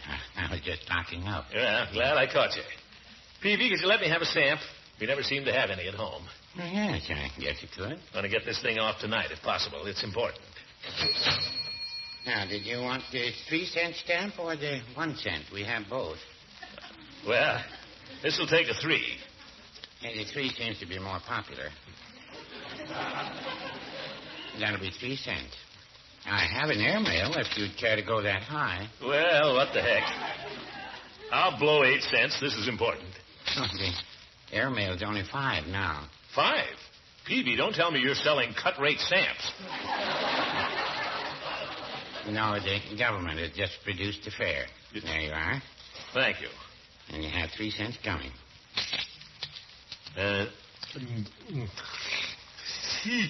What do they put on these? I imagine it's harmless. There. Peavy, you know what's in that envelope? No, Mr. Gildersleeve, I don't. Peavy, let me ask you a question. This may be a little personal. Yeah, most questions turn out that way. You don't mind? I don't have to answer it. No, I guess you don't. But you're a fool if you don't. Peavy? Fuel for thought. Peavy, have you ever stopped to think what you'll be doing at the age of 60? I'm doing it. Huh? I'm 60 now and then some. Oh, yeah, well, that's so. Well, I guess this wouldn't help you much then. Too bad you didn't get started younger. Get started? Well, if you'd played your cards right, Peavy, if you'd shown a little more foresight, you wouldn't be down here working every evening. You'd be home enjoying life with Mrs. Peavy. No, I wouldn't say that. All right, you'd be off someplace. Yellowstone Park, the Grand Canyon. Well, what's the matter with Summerfield? There's nothing the matter with Summerfield. A lot more comfortable than the Grand Canyon. Don't you ever want to go anywhere? Don't you ever want to retire? What for? Why does anybody want to retire? So you can take life easy. So you can spend more time with your wife. Well, I'll tell you, I consider I've been pretty lucky. Mrs. Peavy and I have remained on good terms all these years, and I wouldn't want to risk changing it. I don't know if she could stand to see any more of me than she does. All right, Peavy, have it your own way. But if you ask me, it's a lot of sour grapes. The idea, a man your age having to work here till 10 or 11 o'clock at night. Mr. Gildersleeve, do you know what keeps me here till 10 or 11 o'clock at night? No, what? People coming in here after I've closed wanting to buy stamps.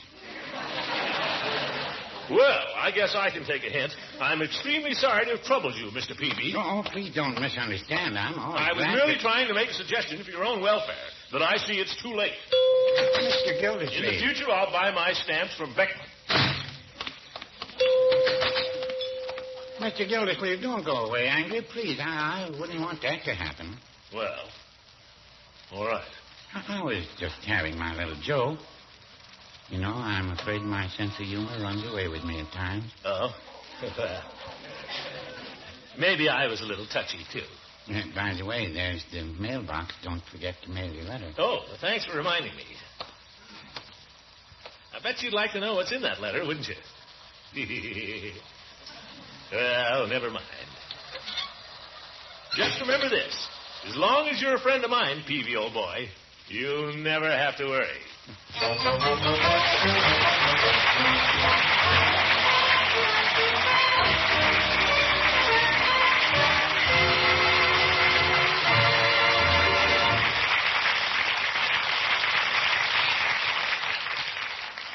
The great Gildersleeve will be busy planning his retirement again in just a minute. Well, Mr. Lang, what do you have to say about parquet margarine tonight that's new and different? Well, the story is really about the same. In fact, I was just going to mention that parquet margarine has been of the same fine quality all through this period when spreads for bread have been scarce. Kraft is using the same top-quality ingredients as always to produce delicious, nourishing parquet. Oh, and that's something we really appreciate, Mr. Lang. Whenever I can get it, I like to serve parquet margarine with hot toast for breakfast or with bread and rolls for lunch and dinner because it always tastes just right. That's what millions of families have discovered. Parquet's fresh, country-sweet flavor has made it one of America's best-liked spreads for bread.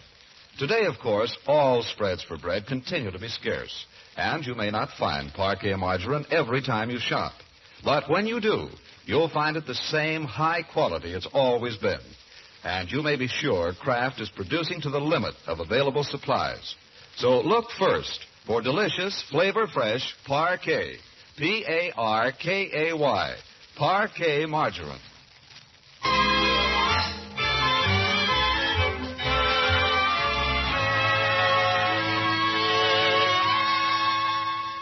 Now let's get back to the great Gildersleeve. Since mailing the coupon that is to take care of his future, a new sense of security and well-being has come over him. It has been noticeable in little ways. You know, Marjorie, I was passing the Army and Navy store today. They got a yachting cap in the window down there. I've always wondered how I'd look in a yachting cap. Why, George, I'm tired of shaving myself every morning. Why should I?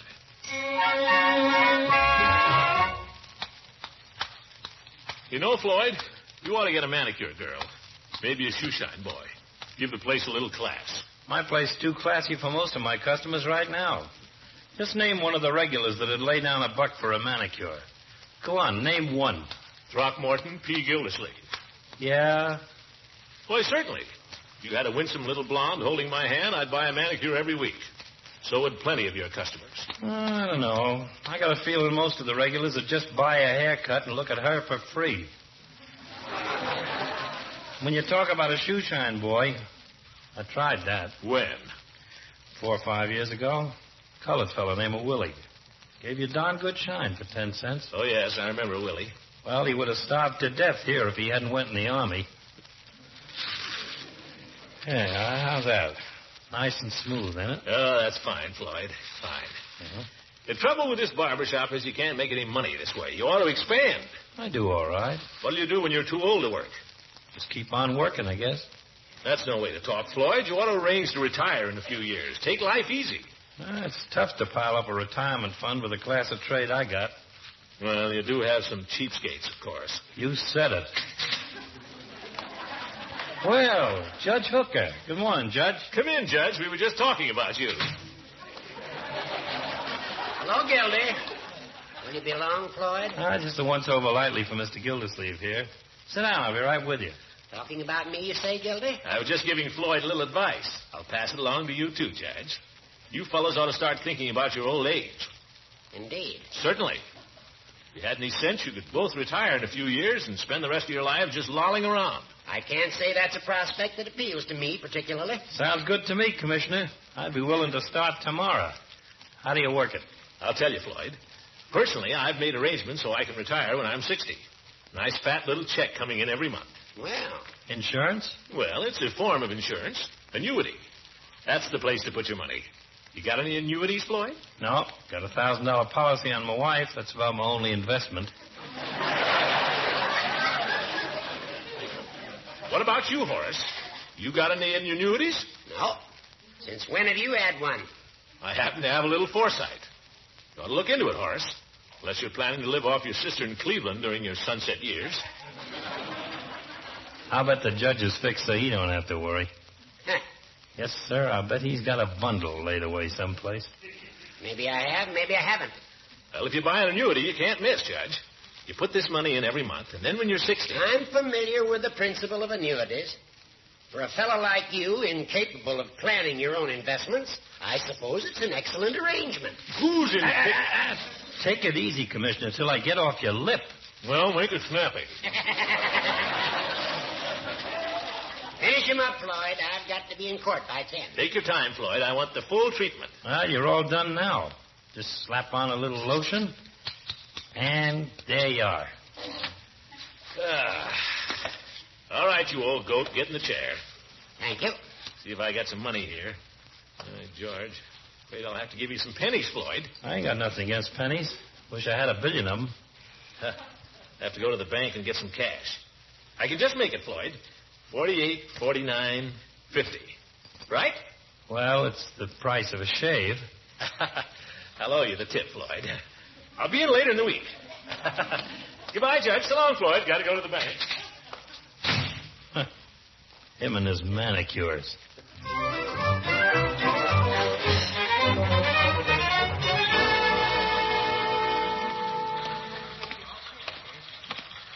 Good morning. Good morning, Mr. Gildersleeve. It's a grand morning for banking, isn't it? Yes, it is. I suppose you're here on official business? Oh, no, purely personal. Just want to deposit a couple of lamb chops. Let's see. Pay to the order of myself. Well, $10 is enough. No hundreds.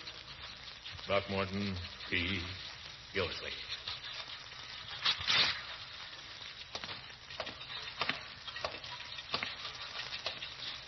Good morning, Mr. Gildersleeve. Making a deposit, I presume. No, just one little folding money. A 5 and 5 ones, please. Yes, sir. Throckmorton P. Gildersleeve. What are you doing? Looking me up? You ought to know my signature by now. Oh, just a formality, Mr. Gildersleeve. Banks, rigmarole, and red tape. Come on, I'm in a hurry. Oh, Mr. Gildersleeve, I'm afraid... Now what? What did you say? I said your... Speak up, confound it. I can't hear you. I said your account is overdrawn $3.20. What? I'm sorry, but under the circumstances, I'm afraid we can't honor your check. I've got a balance of over $100. Oh, now, Mr. Gildersleeve, these things happen. Not in a well-run bank, they don't. I've got half a mind to do my banking somewhere else. In fact, I would if there was another bank. Oh, my dear sir. You'd better check your accounts, mister. Well, maybe you'd better check yours. Oh.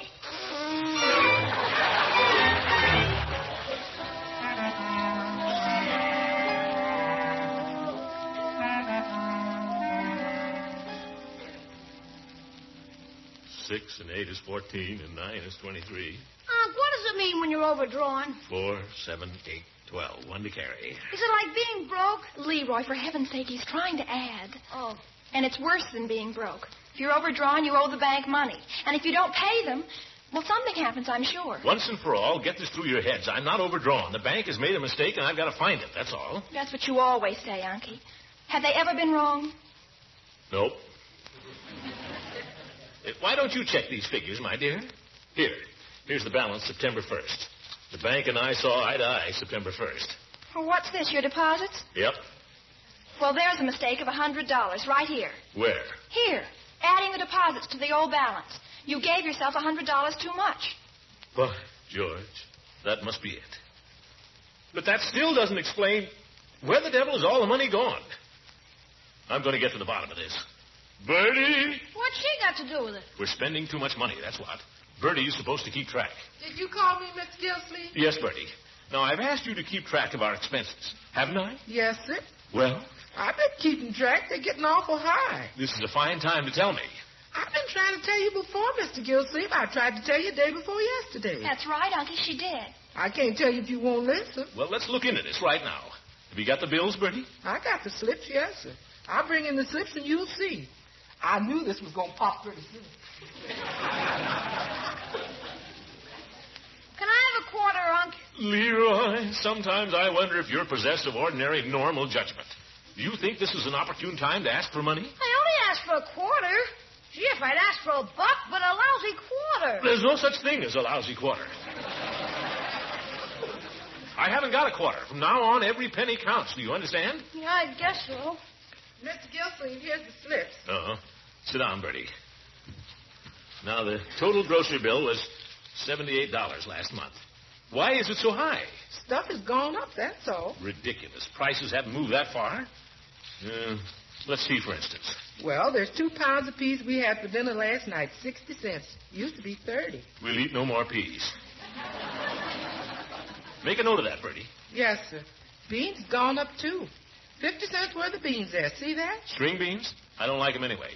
Cut out the beans from now on. What about the meat? They ain't any. Confound it, we've got to eat something, Bertie. Chicken? 80 cents a pound, Mr. Gildersleeve. Forget the chicken.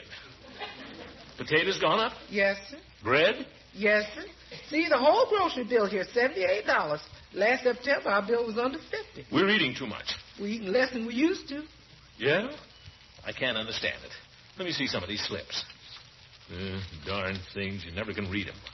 What's this here? Looks like blood. That's bluing. That's gone up, too. What's this? Ammonia. We've got to cut out these frills, Bertie. From now on, nothing but necessities. Yes, sir. That'll save us about 15 cents a month. We've got to save substantially somewhere, Bertie. What's this? Oranges, $1.25? Yes, sir. That's the orange juice for breakfast. Leroy's got to have his orange juice if he's going to grow. Leroy's too big already. Look at this bill from Hogan Brothers. Pants for Leroy, $3.65. Shirts for Leroy, 2 shirts, $4.80. Jackets, $6.50. And look at him. What do you do with these new clothes, Leroy? Obviously, you don't wear them. These are the pants. They look 100 years old. Are they the best pants you have? Yep. I need some new shoes, too. They'll have to wait. This is serious, children. These bills for September. Hogan Brothers, $85.60. Oh, I had to have a coat, Unky. I won't need another one for quite a while. Groceries, $78. Milk and meat, $45. That's over $200 right there. Bertie's salary, dentist's bill, Peavy's bill, plumber's bill, Leroy's music lessons, Paris cleaners and dyers. Why, do you realize? What? We can't live on my salary. There's $375 in bills right there, just for necessities. I'd be willing to give up music lessons. No. I'll give up cigars. Oh, Unky, I'll take the coat back to Hogan's. I haven't even worn it yet. No, my dear, we'll find a way. Bye, George. Doorbell. I'll get it. Good afternoon. Mr. Gildersleeve at home? Yes, sir. Who shall I say it is? Mr. Bradley. Clifford Bradley. Yes, sir. Mr. Gildersleeve, Mr. Bradley wants to see you. Oh? I don't know any Mr. Bradley. Mr. Bradley? Mr. Gildersleeve, I understand you're interested in our plan to retire and live like a king on $160 a month. Oh, get off the property. Get out of here and don't come back.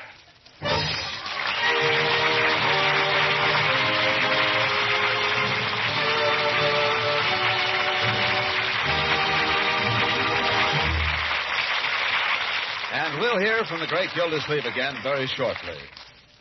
If you're looking for fine quality, delicious flavor, and good nourishment in your spread for bread, look first for Parquet margarine. Whatever your food dealer can supply you, you'll find that Parquet is the same fine quality as always. Country sweet in flavor, rich in food energy, and with 15,000 units of important vitamin A in every pound. The Kraft Foods Company is maintaining the high quality that has made Parquet a favorite spread of millions. And we're continuing to produce all the Parquet we possibly can. Our only regret is that there's not more available at present to meet every family's complete needs. So please be patient when supplies are temporarily short. And remember to always look first for that good name in quality spreads, P-A-R-K-A-Y, Parquet margarine, made by the Kraft Foods Company.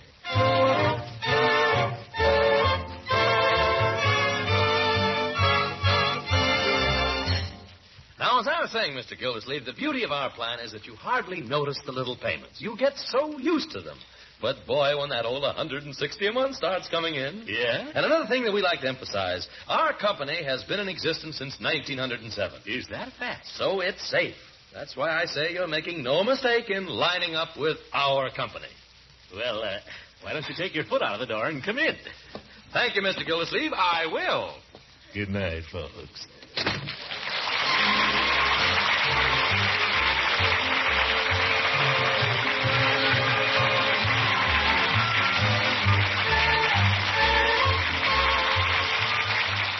The Great Gildersleeve is played by Harold Perry. It is written by John Whedon and Sam Moore. The music is by Jack Meakin. Included in the cast are Walter Tetley as Leroy, Louise Erickson as Marjorie, and Lillian Randolph as Bertie. Judge Hooker is Earl Ross, and Dick LeGrand plays Mr. Peavy. This is John Lang saying goodnight for the Kraft Foods Company and inviting you to listen in again next Wednesday for the further adventures of the great Gildersleeve.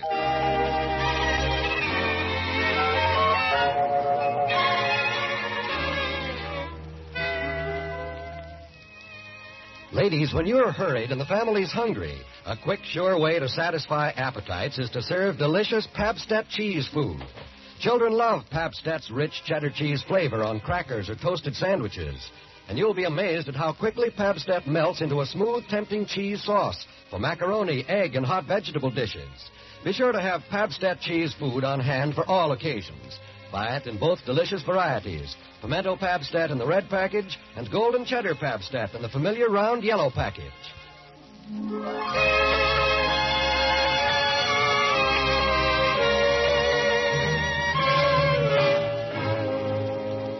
This is NBC, the National Broadcasting Company.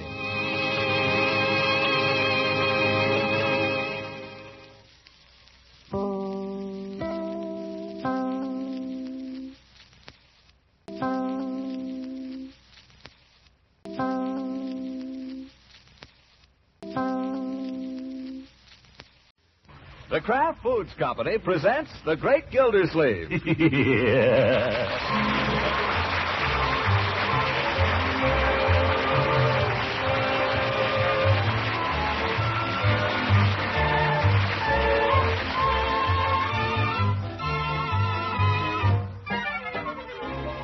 It's The Great Gildersleeve, starring Harold Perry, brought to you by the Kraft Foods Company, makers of Parquet Margarine and a complete line of famous quality food products.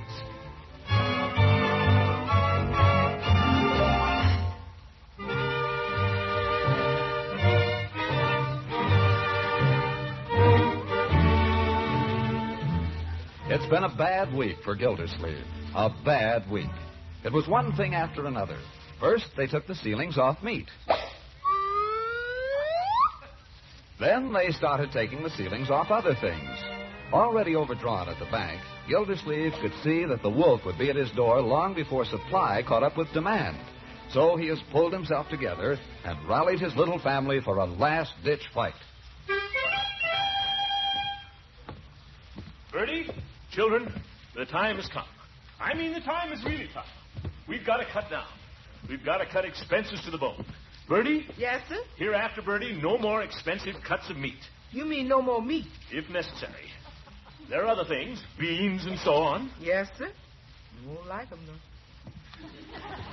You can put up a lunch for me when you make Leroy's. I'll eat it at my desk. Save a little that way. Coal. I'm starting the furnace late this year. Might save a ton or so. Though goodness knows we could use it right now. I'll say. If anybody's cold, wear a sweater. I haven't got a sweater. You had a sweater, Leroy. What did you do with it? I went through the elbows. Stuffed paper in them.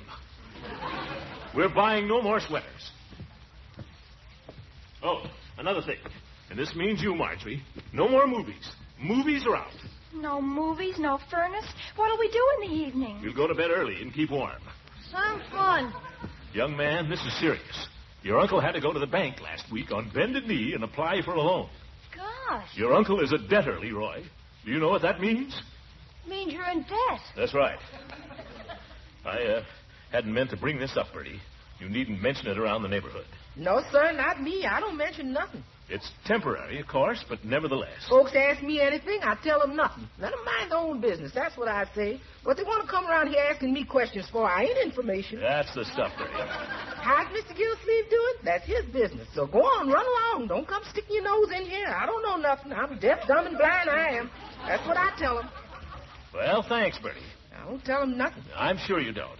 Nothing. I know I can depend on you. I only wish... I don't tell them nothing. I only wish I could depend on everybody the way I do on you. Mr. Gildersleeve, I know how it is. It's been nip and tuck between me and the finance company ever since I can remember. I tell you what I'll do. I'll say you ain't home if you say I ain't home. Well, it's not quite as bad with me as all that, Bertie. Just a small sum to tide me over. I got a little overdrawn there somehow. But these are strenuous times. We've all got to pull in our horns. Unky, I'm sorry I said anything about the movies. I'll gladly give them up. Me too. They don't mean anything to me, really. Well, I'm sorry to have to ask it of you children, but... Oh, it's nothing. Forget it. Well, thanks. After all, I've given up a few things, too, you know. I know you have. Haven't had a cigar now in a week. It's driving me crazy. Unky, there's one in your humidor. I know because I saw it when I was looking for my rubbers. Why don't you smoke it now? No, my dear, I'm saving that one for Christmas. Poor Unky. I know what I'm going to do. I'm going to make some money. How? Nah, people wouldn't buy lemonade in the winter. Come here, my boy. What? This is life, Leroy. Too bad you have to learn about it so young. That's what happens. You try to live right, you save your pennies, and something like this has to come along. That's life.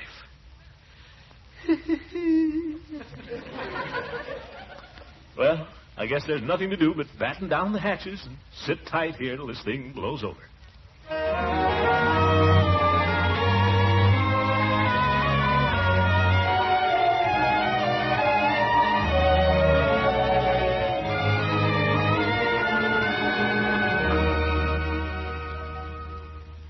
I must say, Bertie, that wasn't a very big lunch you put up for me today. That's as much as I give Leroy, and you know Leroy. Yeah, but I guess you don't know me. Darn it, where is Leroy? I don't know, Mr. Gildersleeve. Well, I'm hungry. But dinner's all ready just as soon as Leroy gets here. Come home here, no lunch to speak of. Look at that. It's 6:30, Bertie. He's supposed to be home before dark, and he knows it, too. Yes, sir. I'm hungry. Marjorie, do you know... Oh, there he is. Praise the Lord. Now I can get on the table. Hello, Joe. What do you know? Just got back from a picture show. Leroy, Uncle Mort's been looking for you. Yeah? Hi, Uncle. Am I late? Leroy, where the devil have you been? Guess. I'll play no guessing games. I want you to account for yourself, young man, this very minute. We've been waiting dinner for you half an hour. You keep out of this. Leroy, where have you been? I was downtown. Mr. Bullard brought me home in his new car. Gee, Mr. Bullard's a swell guy, Uncle. I'm not interested in Mr. Bullard or his swell car. I want to know what you were doing downtown. You really want to know? That's precisely why I'm asking you. Well, just a sec.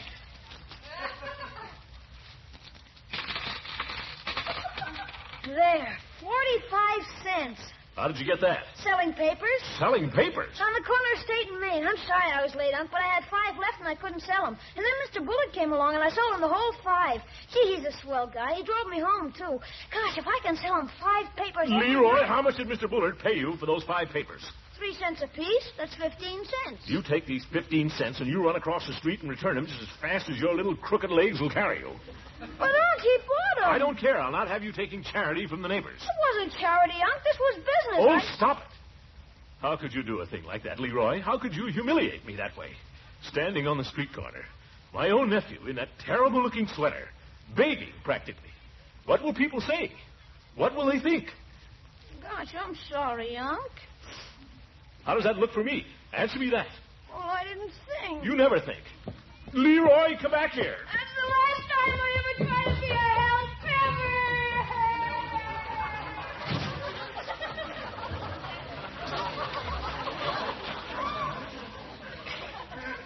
Unky. Well, the boy ought to think of those things. You don't have to look at me like that. All right, I'll apologize.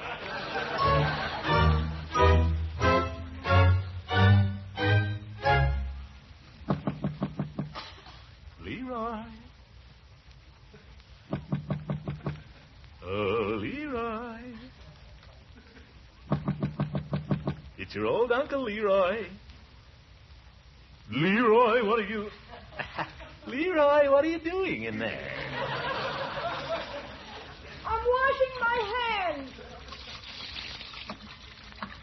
Mr. Gildersleeve, it's on the table and darn near ruined. Leroy, it's on the table and darn near ruined. Open the door, my boy. I want to have a talk with you. Leroy.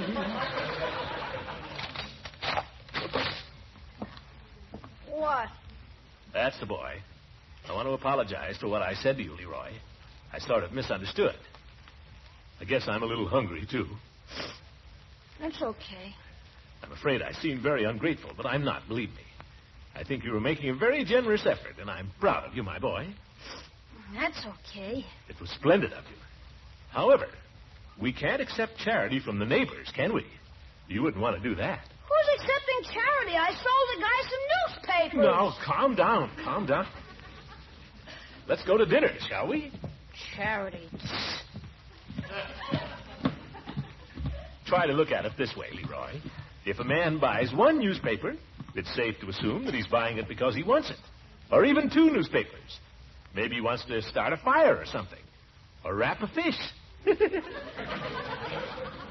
But 5 newspapers, Leroy, that's charity. It isn't either charity. It's salesmanship. Look at it this way, then. We wouldn't want Mr. Bullard to get any wrong ideas, would we? Now, he sees you down there on the street corner selling papers in that ragged sweater out at the elbows. He might get the notion that we're hard up or something. Well, aren't we? Well, not that hard up. Well, for corn's sake, what's all the hollering about then? I give up. What's for dinner, Marge? Something Gertie found in the newspaper. It tastes like creamed bones. That's it. You sit down and enjoy your dinner, Leroy. I'll be right back. I'm just going to run across the street to the Bullards. What for? I want to give him his 15 cents. But, I'm sorry, Leroy, but I will not be beholden to Rumson Bullard. Not for 1 minute.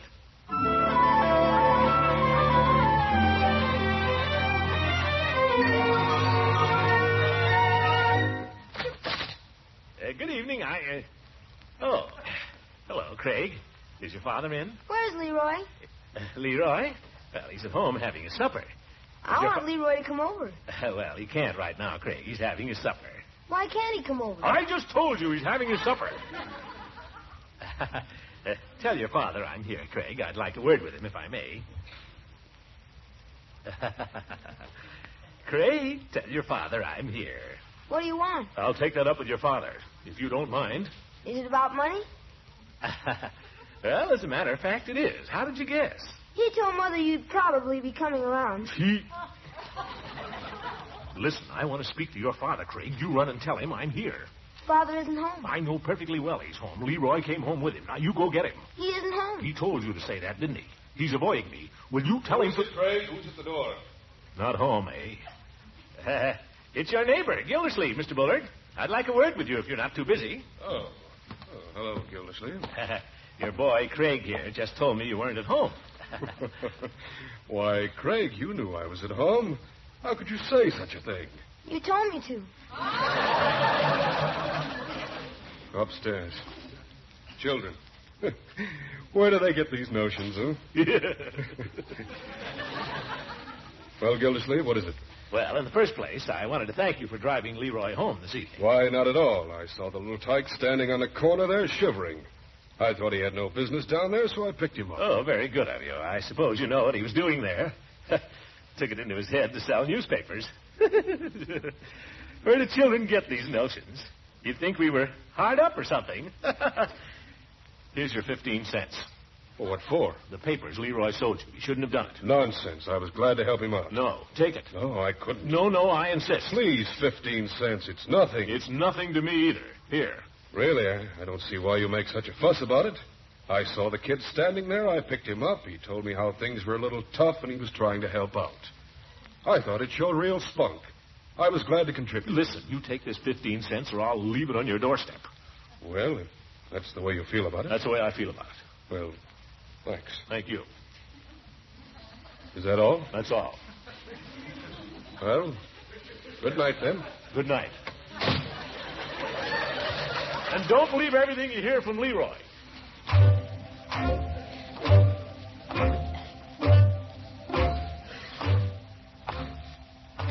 Confound it.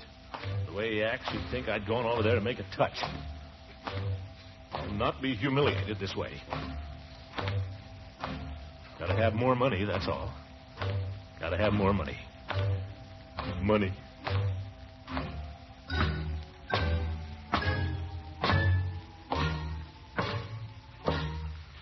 Only one thing to do. I'm going in there to the mayor tomorrow, and I'm going to tell him... Tell him what? Never mind. But I'm going to tell him.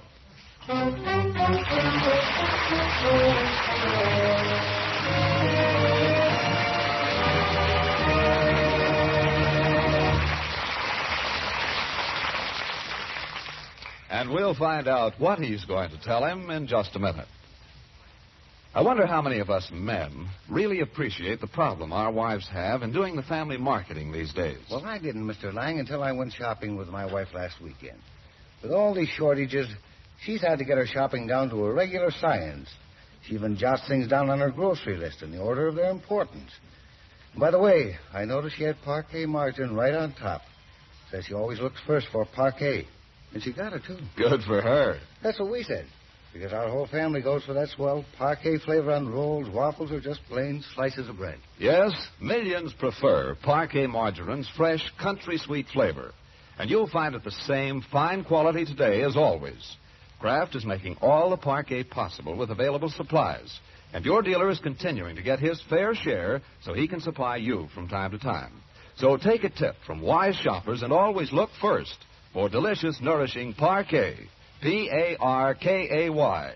Parquet margarine. The quality spread for bread made by Kraft.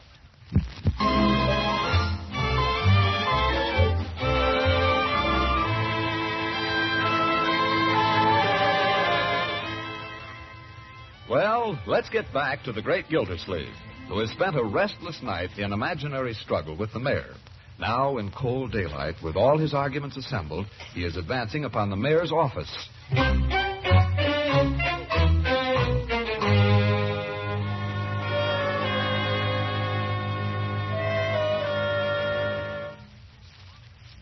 Hi, Judge. Hi, Gildy. You know where I'm going? No, where? I'm going in there to the mayor and tell him I want more money. All right, go ahead and tell him. Well, I will. Do you think I'll get it? You might. And on the other hand, you might not. How can you refuse? Where can you get a man to run the water department on the salary I'm getting? I wouldn't advise you to bring that up. Is that so? How many water commissioners do you know around here? All right. You're the indispensable man. Yes, I am. And I'm going to tell him. Go ahead and tell him. What if he says no? That's up to you. You present your arguments, he considers them in the light of the city's budget. He presents his point of view, you consider it. You present further arguments, then he presents his further arguments. Oh, you make me sick. Arguments, further arguments. I'm not going to argue with the mayor. I'm going to tell him. All right, go ahead and tell him. All right, I will.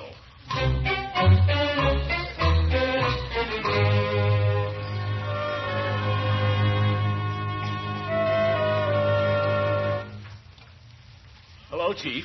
You busy? Well, Commissioner, come on in. Have a chair. Well, I can't stay. I got to go down the hall and see the mayor. Oh? Oh, excuse me. Police department gate's talking. Cat on the roof? Fire department takes care of that lady. No, not at all. That ought to break up that pinochle game at the firehouse.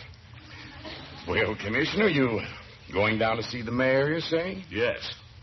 Did he send for you? Send for me? No, he didn't send for me. I asked him if I could see him. Oh. Why? Should he send for me? No reason. I just thought he might have sent for you, that's all. Kind of nippy out today, ain't it? Yeah, nippy. Say, Chief, I'm going up there and tell the mayor I've got to have an increase in my salary. You are?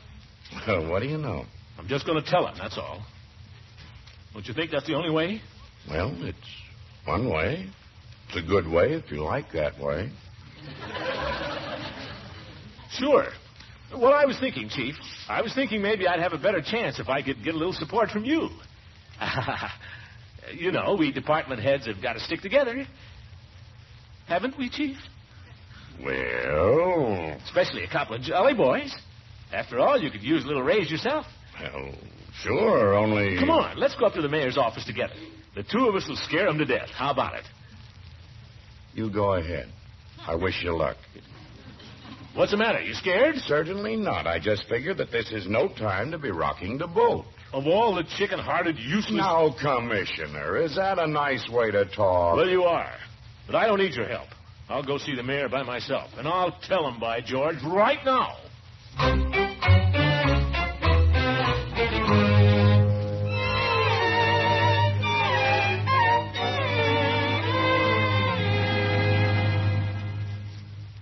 I'm telling you, Peavy, a man can stand just so much. That's right. There comes a time in a man's life when he's either a man or a mouse. And when that time comes, he's got to face it. Has to face what, Mr. Gildersleeve?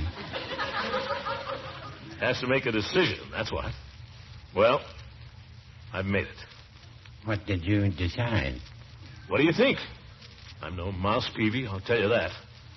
Yes, sir, the die is cast. Or it soon will be.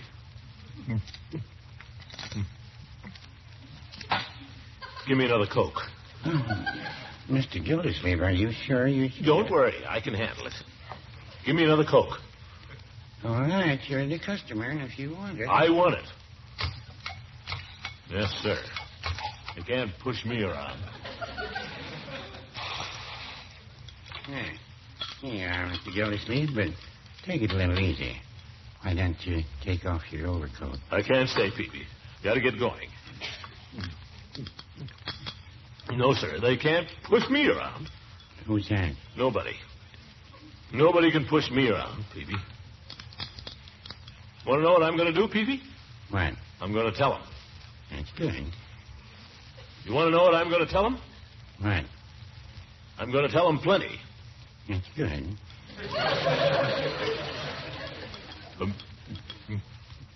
You want to know what I'm going to tell them plenty about? What? I'm going to... Oh, excuse me, Mr. Gildersleeve. Yes, sir. I'll tell Peavy them. Pharmacy. Just a minute, Mrs. Everbaugh. I'll see. Yes, sir. I'll go right up to him and I'll say, listen here, you cheap politician. No, Mrs. Everbaugh. The 4 o'clock bus hasn't come in yet. Thank you, and call again. Excuse me, Mr. Gildersleeve. You were about to tell me something. What? Oh. Peavy, I'm going to tell the mayor something. The mayor? Yes, sir, the mayor. My boss, Peavy. I'm going right in there and lay it on the line. And if he doesn't like it, he knows what he can do. You going right over there now, Mr. Gildersleeve? Right this minute. No time like the present. Strike while the iron is hot. Stitch in time, save 9. Right. Well, wish me luck, Peavy. I do, Mr. Gildersleeve. I do. That'll be 40 cents for the Cokes. Oh, yes. 40 cents. Here's a half, Peavy. Have a Coke yourself. Oh, Mr. Gildersleeve, not during business hours. Then have a cigar, Peavy. Have a cigar. Wonder where he thinks he is.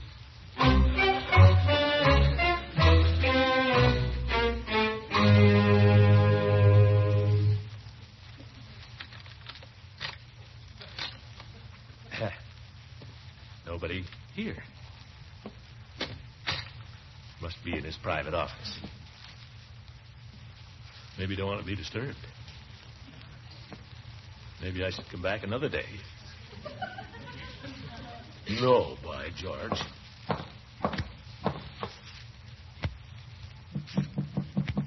Who's that? It's me, Gildersleeve. Oh. Well, come in. Sorry to disturb you, Your Honor. That's all right. I was just dictating to Miss Bindwall here. Oh, yes.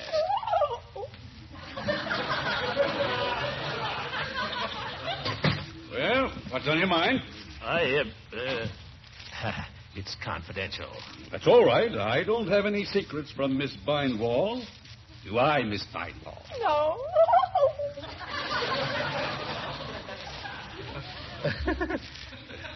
Well, this is financial. No, well, that's different. Why don't you go and transcribe these letters while I talk to Mr. Gildersleeve, and then we can resume. Yes, sir.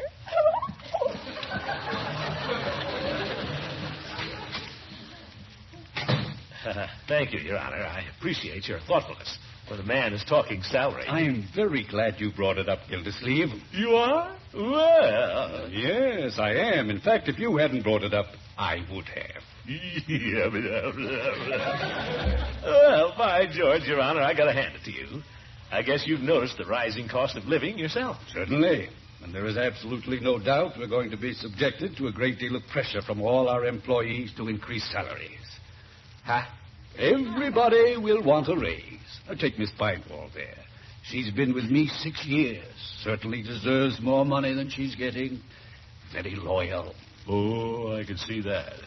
Just the same, I can't give her any more money. And you've got to take the same attitude with your people over in the water department. But the cost of living. They'll just have to pull in their belts, that's all. But, Your Honor. Yes, sir, that's the way it's got to be, all up and down the line. And I'm expecting all my department heads to cooperate, 100%. Oh, the employees in line? That's the ticket. And if I have any trouble, well, the council has suggested more than once that we might arrange a merger of several departments. Merger? Eliminate a couple of commissioners.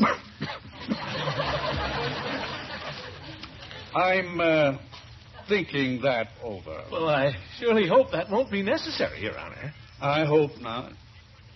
Well? Oh, before you go. Oh, yes, I was just going. Before you go. I don't know whether I've told you. I have a pet charity. You have? It's called Homes for Horses. I suppose you're fond of horses. Horses? Love them. My favorite animal. Well, you'll be interested in the work of our society. We take old horses who've devoted their lives to serving the community, milk horses, truck horses, all kinds of horses, and we put them in a nice pasture where they can spend their declining years. Very touching. You've got a big heart, Your Honor. I can't help it. Anyhow, we're having a big drive to raise funds for HFH. HF? Homes for Horses, I just told you. Oh. We need funds, and I'm expecting all my department heads to make a substantial contribution.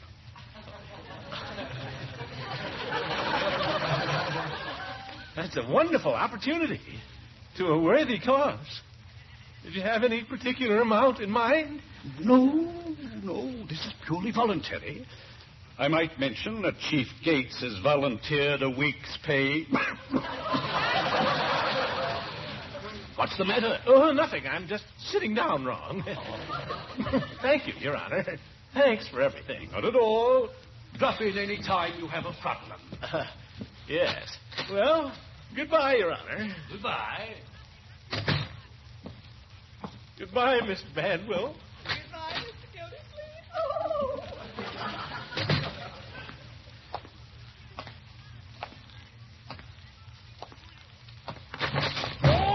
Look out where you're...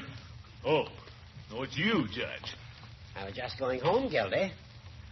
Well, did you tell the mayor? Why don't you mind your own business?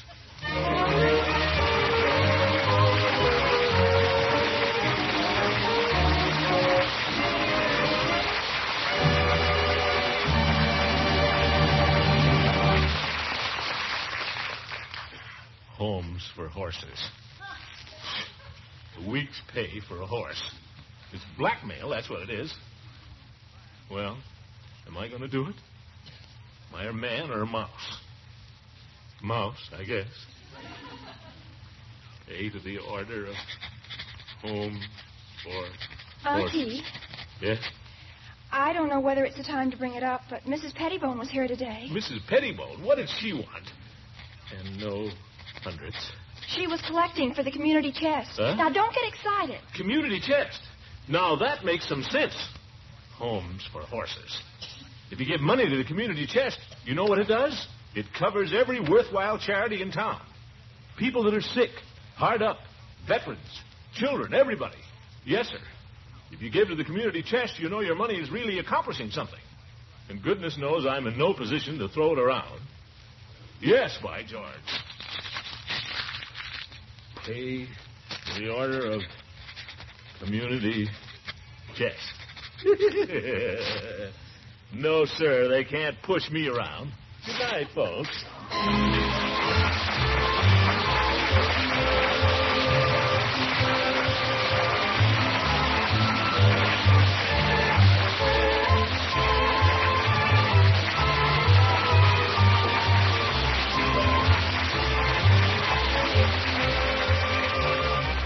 The Great Gildersleeve is played by Harold Perry. It is written by John Wheaton and Sam Moore. The music is by Jack Meakin. Included in the cast are Walter Tetley as Leroy, Louise Erickson as Marjorie, and Lillian Randolph as Bertie. Judge Hooker is Earl Ross, and Dick LeGrand plays Mr. Peavy. This is John Lang saying goodnight for the Kraft Foods Company and inviting you to listen in again next Wednesday for the further adventures of the great Gildersleeve.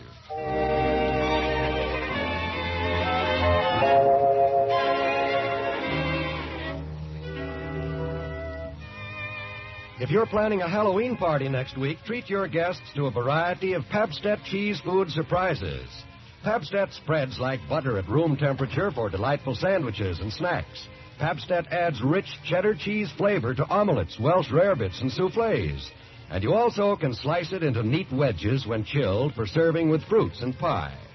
Party time or any time, delicious, nourishing Pabst cheese food really satisfies. Get both tempting varieties, pimento Pabst in the red package and golden cheddar Pabst in the yellow package.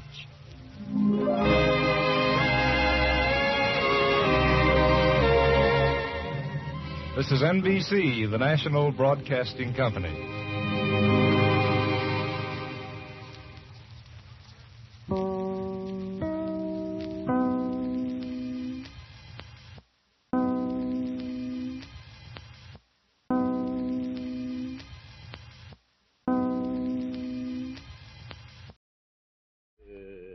The Kraft Foods Company presents The Great Gildersleeve. Yes.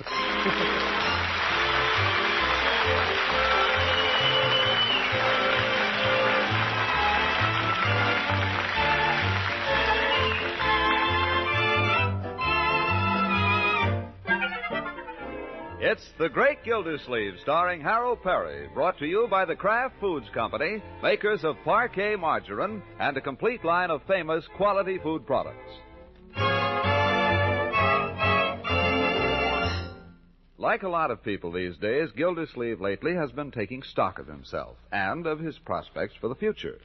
Now, when a man gets so low in his mind that he's willing to face the ugly truth about himself, there's usually some dear friend who can be counted on to help rub it in. You know what the trouble with you is, Gildy? No. You want me to tell you? No. You really want to know? No. What? You're lazy. I am not. You wanted to know. What makes you say I'm lazy? Because you loaf around here trying to make a career out of a part-time job. Water commissioner? That's one of the biggest... It's a political sinecure, and if you don't know it, you're the only man in town who doesn't. Hooker? Look at your predecessor, Clanahan. He was not only water commissioner, he was in the contracting business, he was in the sand and gravel business, He was a crook. Granted. But if you had the slightest bit of get up and go, you'd be out wrestling around trying to stir up something, too. Something that would bring you in a little income instead of just sitting here complaining. Yep. I'll tell you what's the matter with you, my friend. You've made a career out of boondoggling. Oh! I only tell you these things for your own good, Gildy. Hooker, I doubt if I'll ever speak to you again as long as I live.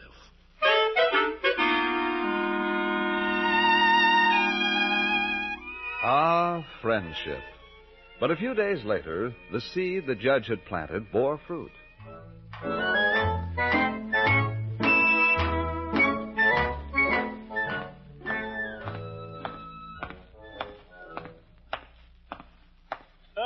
Hello there, Mr. Bullard. Oh, hello, Gildersleeve. Raking your leaves, I see. Yes, doing a little raking. Gardener usually does it, but... I ought to rake mine, too. Have to speak to Leroy about that. Your place looks very nice. Thanks. Oh, say, Gildersleeve. Yes? I've been meaning to speak to you. You've lived in Summerfield longer than I have. Yeah? I have a little problem. You see, I have a married sister. Her husband passed on recently, and I sort of have her on my hands. A widow, eh? Unfortunately. Although her husband never amounted to much in a business way. But it was a loss.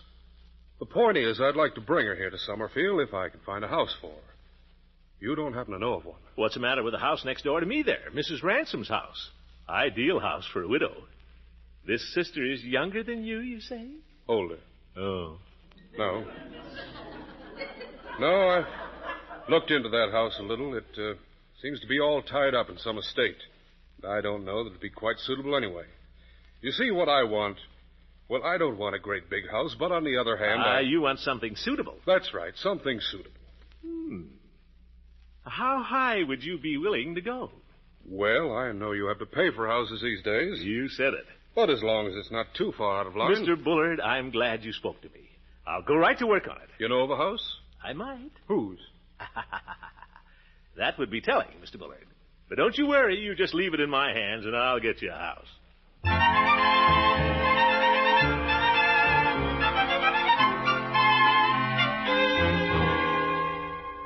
Uncle Mort, you're not thinking of selling him this house. Gosh, where would we live? Yeah, that's the hitch. But there he is, money running right out of his ears, practically. And he wants a house the worst way. Unky, you've got to learn not to get excited every time somebody comes along and wants to buy the house. Now, it's happened 3 times in the last year, and every time we've had to go through this. I know, but it seems such an opportunity, darn it.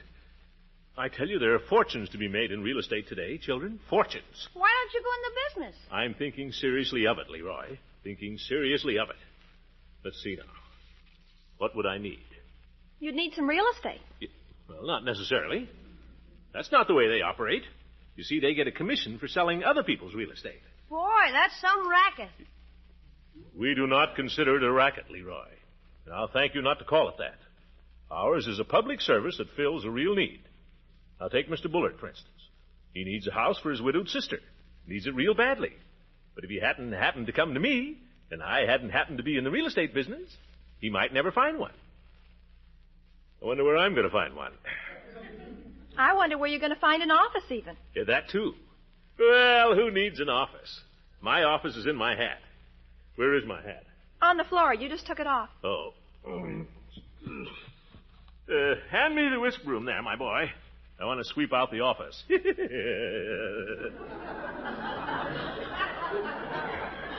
What a character. Yes, sir, children. There are fortunes to be made in this business.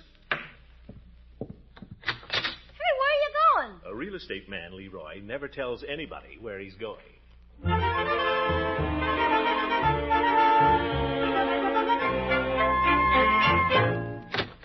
Hello, Judge. Oh, it's you. Well, come in. Certainly glad I found you at home. I thought you weren't speaking to me, Gildy. I'm in the real estate business now, Judge. I'm speaking to everybody. Real estate? Mm-hmm. Just a sideline. I never really considered the water department a full-time job, you know. Huh. Judge, how'd you like to sell this shanty for $40,000? $40,000? In the neighborhood, I should imagine. Is this a bona fide offer? Absolutely. 14 carat, double A. Who's the client? That would be telling, Horace. But he's well-heeled, believe me. Of course, there'd be the usual commission involved. Oh, you come over here as a friend, and then you... Not only a friend, Judge, but a businessman. Thanks to you. And business is business, you know. Take your time, Judge. Think it over. Well, what's your answer? Well, I don't... Yes or no? Well, Gildy, Come, Judge. How about it? I'm trying to decide. You don't need this great big house. You know you don't. Nobody in it but you and your housekeeper. You ought to be ashamed living in a great big house like this with all this housing shortage. But, Gildy... It'll probably fall apart on you anyway.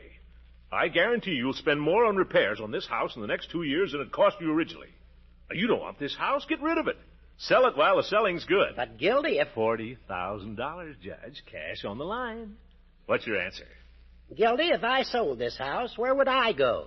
Nuts. If you had a place to go, would you sell it? I'd certainly consider it. All right, I'll find you a house.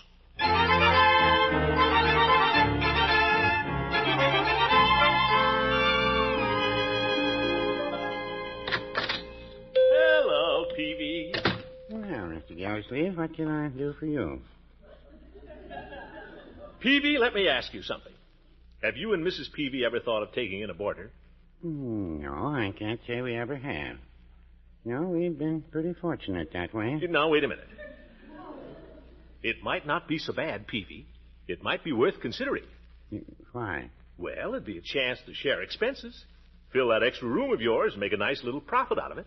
Oh, I don't think Mrs. Peavy or I would like having a stranger in the house.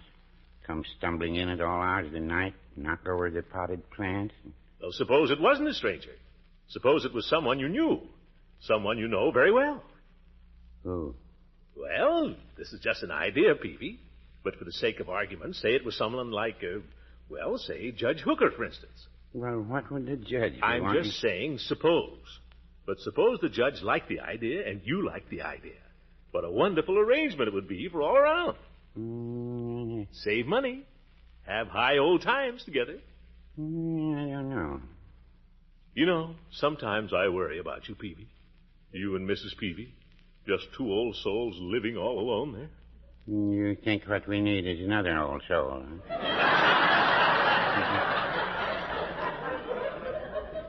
Let me tell you something, Peavy. A man couldn't have a better friend than Horace Hooker. Well, I guess that's true. He's sober. He's neat. He's dependable. Yes, he is. And above all, he's a gentleman. A gentleman and a scholar. Yes, he is. He's true blue, Hooker is. He's all wool and a yard wide. And I'll go along with you there, too. He's good company. He's considerate of others. Oh, always. In fact, it's a positive pleasure just to have him around. What's more, he goes to bed early. Oh, I've always thought well of Judge Hooker. The judge has always been a real favorite of mine. Good customer, too. You bet he is. Why don't you offer him your extra room, Peavy? See what he says. We haven't got an extra room. Now, don't tell me that. I've been to your house. Oh, the parrot has that room. Well, for goodness sake, can't you move him out? Mr. Gildersleeve, if Mrs. Peavy ever came to a choice between me and that parrot, I know which one of us would have to go. Ye gods, foiled by a parrot. If I got to move the old goat in with me... Why can't the old goat stay right where he is? Because, you dunce, I've got a chance to sell his house for $40,000. Guess I didn't tell you, Peavy. I'm in the real estate game now, on the side. Oh. Well, why didn't you say so in the first place? You mean we might have made a deal? It's not too late, you know. Now, if you took the judge Mr. Gildersleeve, I have one answer I give to all salesmen. Oh? What's that? Get out. Yeah.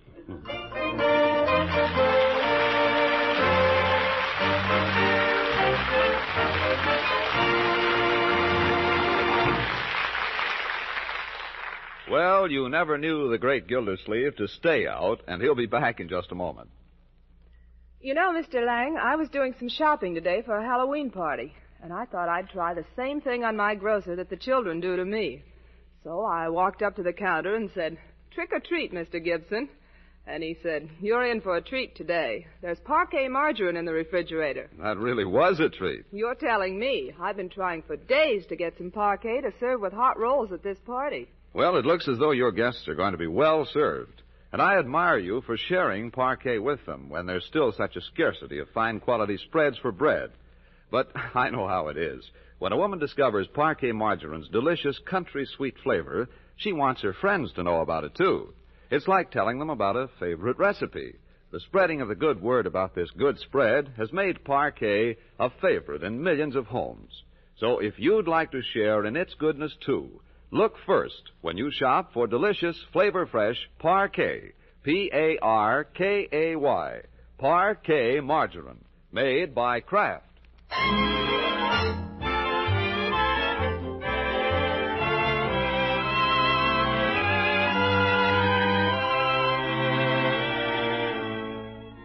Now let's get back to the great Gildersleeve, whom we find sitting quietly in the parlor of his home and castle.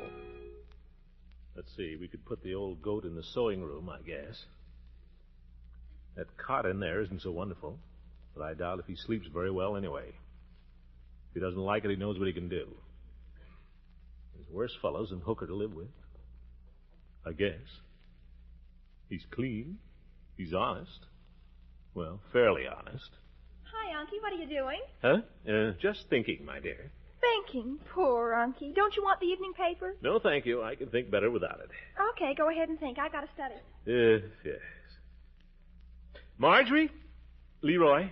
Come here. I want to talk to you. Go ahead. I can hear you. I don't wish to shout. Come over here, please. You too, Leroy. Now, leave your nose alone, Leroy. It itches. Use your handkerchief. Now, Judge Hooker is coming to supper tonight. I know. I heard you tell Bertie. Yes. But this is going to be a sort of a special occasion. His birthday? No. But I want him to have a wonderful time. Do you hear? I want him to feel at home. He always does. He always goes to sleep on the sofa after supper. Well, I want him to feel particularly at home this evening. To feel he's a member of the family. I want him to feel what he's missing. Living all alone there in that great big old house. I don't get it. Neither do I. Do you want to make him feel good or feel bad? Children, how would you like it if the judge came to live with us? Are you kidding? Of course he is. I am not. I think it would be nice to have the judge living with us, and I want you children to make the prospect very attractive to him. Unky, what a terrible idea. Now, don't get panicky. It won't be so terrible, my dear. You mean he'd sleep here and everything? Certainly. Sleep here, take his meals here, just like one of the family. Well, what's the idea? The judge is getting along okay where he is. Why louse us up? That's not a very friendly spirit, my boy. Let's think of the others, shall we? Judge Hooker, all alone over there. Unky, there's something more to this. Why should you start worrying about Judge Hooker all of a sudden? My dear, I have reasons. Good and sufficient reasons. As I say, the main idea is I'm sorry for the judge. He's getting old now. Ought to be surrounded by younger people. And then, besides, confound it, I've told you we have to cut down expenses. The judge would be a paying guest. Oh, so that's it. But why hit him? There's lots of people looking for rooms. The man that delivers the groceries is looking for a room. He has to sleep in his truck every night. He's a swell guy, too, Unc. He's double-jointed. Can't we have him? We're not going to have some Tom, Dick, and Harry living with us, Leroy. Judge Hooker's an old friend. It'll be a pleasure to have him with us. A pleasure for him and a pleasure for us. Do you understand? Never mind whether you understand or not. When he gets here tonight, you'll be just as charming as you know how. That's something I don't know much about. Then you'd better be even more so.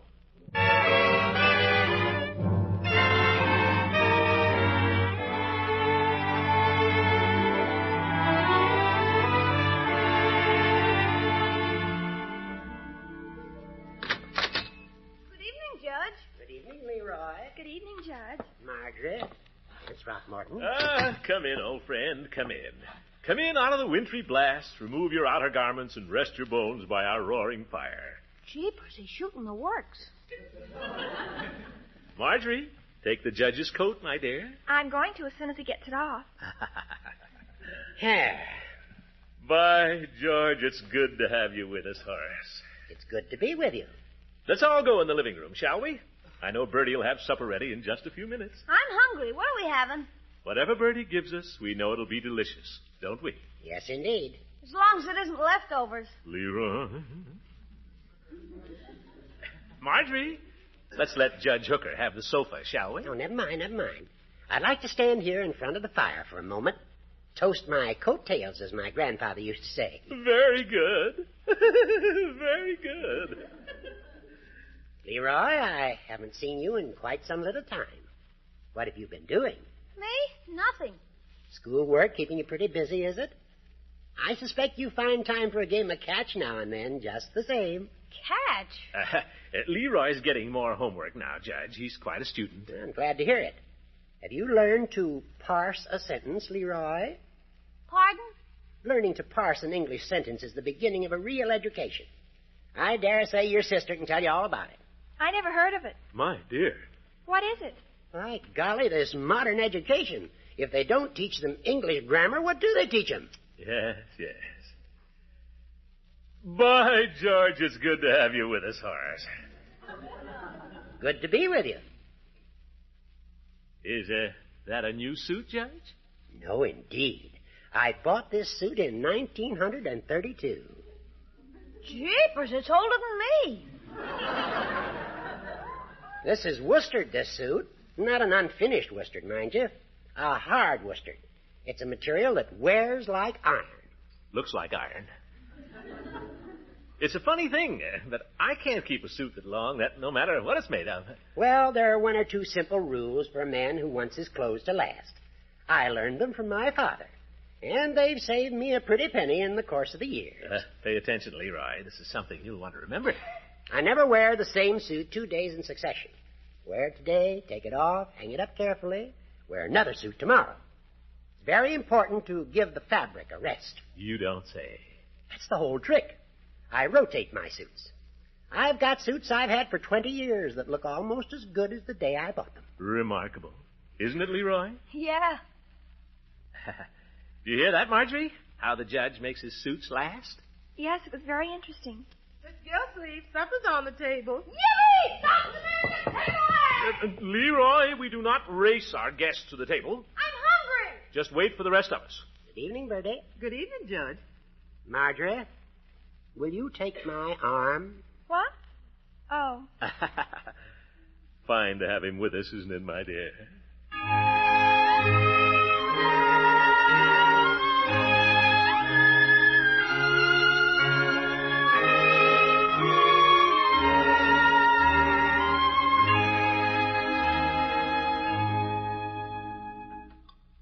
Well, Bertie, what have we here?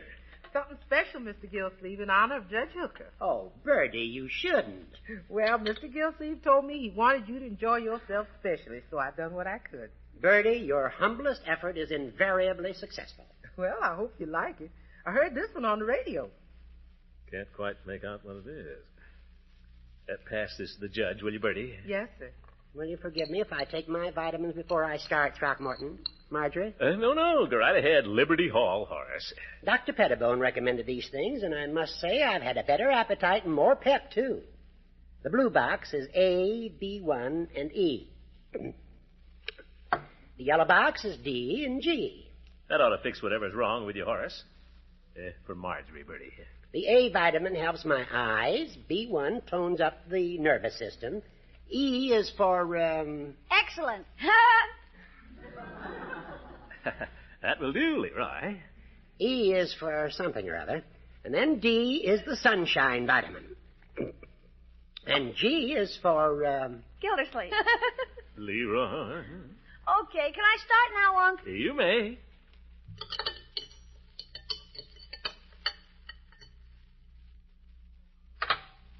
What is this? Oh.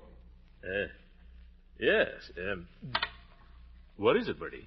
Well, I wanted to fix something that would go with the judge's special diet. This is eggplant pie. Delicious, Bertie. Simply delicious. Yes, isn't it? Yum, yum. Bertie, you've done it again. Eat it, Leroy. Eat every mouthful and tell your sister to do the same.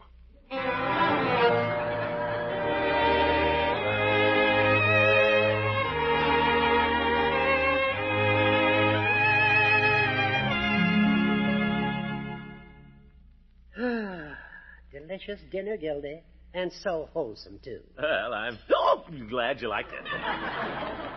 Excuse me. Let the judge have the sofa, Marjorie. Oh, here, Judge, I'd rather have the straight chair. Thank you, Marjorie. You know, Gildy, you ought to try that diet that Pettibone prescribed for me. Might help you. I'm perfectly healthy, thank you. But I might consider it, Judge. I can get used to practically anything. By George, it's good to have you with us, Horace. It's good to be with you. What are we going to do? Could I play the radio? A little music would be delightful. Does it have to be the radio? What else? I was wondering about your work on the piano, Leroy. You still taking lessons? Sure, but nobody likes to hear me play. No, Leroy, that's not true. I often ask you to play for me. You want me to play now? I don't think this is just the time. I think it would be very nice. I think it would be very nice, too. Some other time. Pay no attention to your uncle, Leroy. Give us a little concert. Okay. Good to have you with us, you old goat. Oh, here's Bertie, and a surprise for you, Judge. It's Kalak water, Judge. Well, this is an unexpected treat. I thought of it myself, Horace. I thought to myself, Horace always takes a glass of Kalak water at home after supper. Why not here? Shall I pour it, Judge? Say when.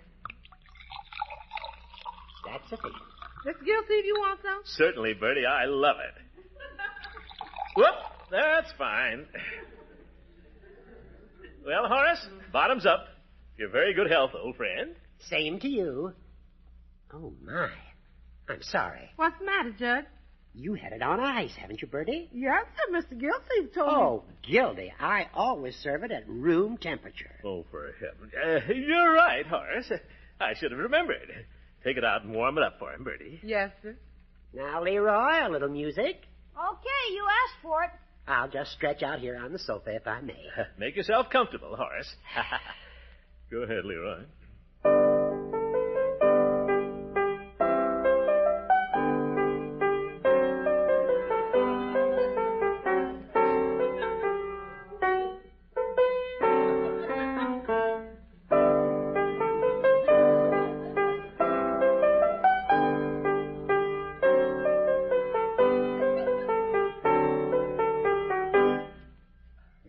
Leroy. Very enjoyable. Yeah? Gee. Would you play something else? That's all I know. Well, play that again. Beethoven, isn't it? It's Bach. That's what I meant to say. Nice melody. Play it again. Now, Judge, listen here. I've heard that piece a good deal oftener than you. He's been playing it for 2 years as badly as he played it just then. I can't stand it anymore. Well, Gildy, I don't know how you expect the boy to improve if you don't give him a little encouragement. Encouragement? I've encouraged him to the tune of $2 a week for his lessons for 5 long years. When is it going to start paying off? It'll begin to pay off when the boy feels that he's appreciated. That's when. What? If you had any ear for music, you'd know he had talent. He has not. Miss Root says I have. You stay out of this. If you have talent, Miss Ritz has failed to bring it out. And another thing, Hooker, don't talk about my ear for music. You can't even carry a tune. I resent that. Go ahead and resent it. And don't think you're going to live here either. What did you say? Nothing. I just wouldn't want you here as a permanent guest, that's all. I don't know what you're talking about, but nothing could induce me to accept such an invitation. All right, we understand each other. Certainly. You're a cantankerous old goat. You're a stubborn old windbag. Now you're beginning to sound like yourself. No, Marjorie. You want to try the K-Lac water again, Judge? I set it on the back of the stove a minute. Fine, Bertie. You want some, Mr. Gildersleeve? No, thank you, Bertie. I hate the stuff. Yes, that's what I thought. Take it away. But, Bertie. Yes, sir? Fix some bacon and eggs for me and the children, will you? We couldn't eat that eggplant a la Hooker. Unky. Gee, thanks, Unc. With plenty of toast, Bertie. What's going on here? Never mind, you old goat. You can forget that real estate deal we were talking about. I already have. Good. Marjorie, play the radio if you want to. Leroy, do whatever you like. Jump up and down on the sofa. Hooker, would you like a nice, unfriendly game of checkers? All right, if you promise not to cheat. Good old Horace. As long as I can hate you, you're not a bad fella.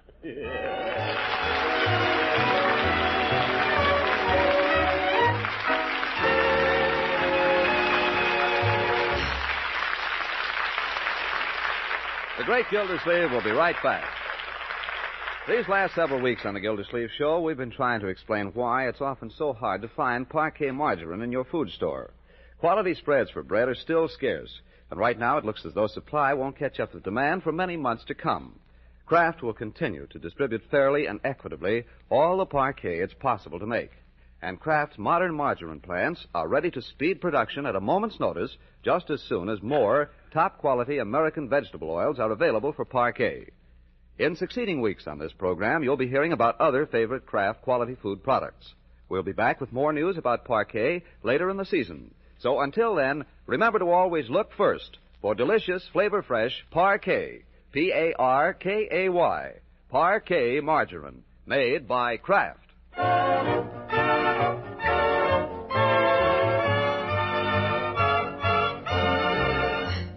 You know, Unky, I'm glad you gave up the real estate business. Really? Why, Marjorie? I don't know. It did something to you. It made you seem harder somehow. That's exactly why I gave it up, my dear. Yes, when success comes to mean so much to a man that it begins to go to his head. It's time to taper off. Time to taper off. Well, I guess I'll taper off. Good night, my dear. Good night, customers.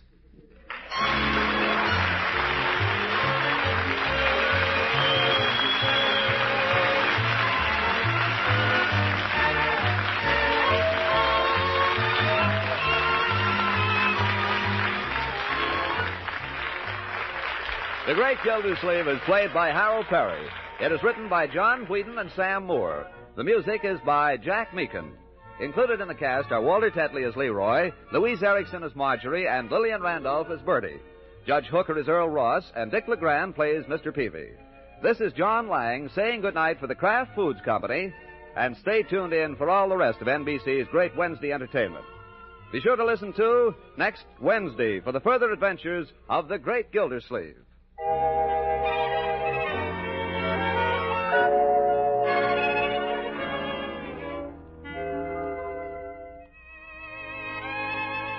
Remember tomorrow to ask your grocer for the wonderful Kraft product called Frizz. Frizz makes delicious ice cream right in your refrigerator. Velvety, smooth, rich ice cream with plenty of cream and milk in it. It's easy to make any flavor you like with Frizz. Just add water, a little sugar, and freeze according to directions on the package. You get 6 generous servings from one package. Because Frizz is made by an exclusive process that retains the fresh cream flavor, and because it freezes smoothly, Frizz ice cream is simply delicious. Frizz, F-R-I-Z-Z.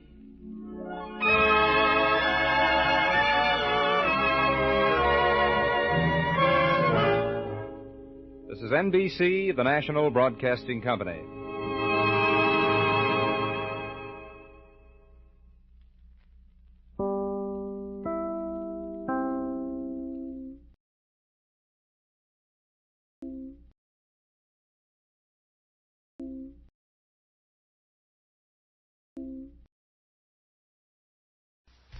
The Kraft Foods Company presents The Great Gildersleeve.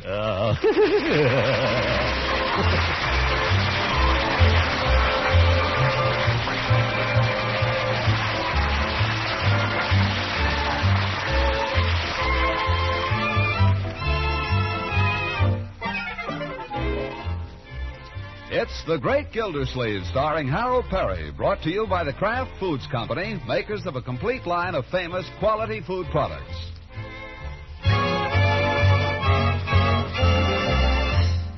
Well, let's see what's going on at the Great Gildersleeve's house.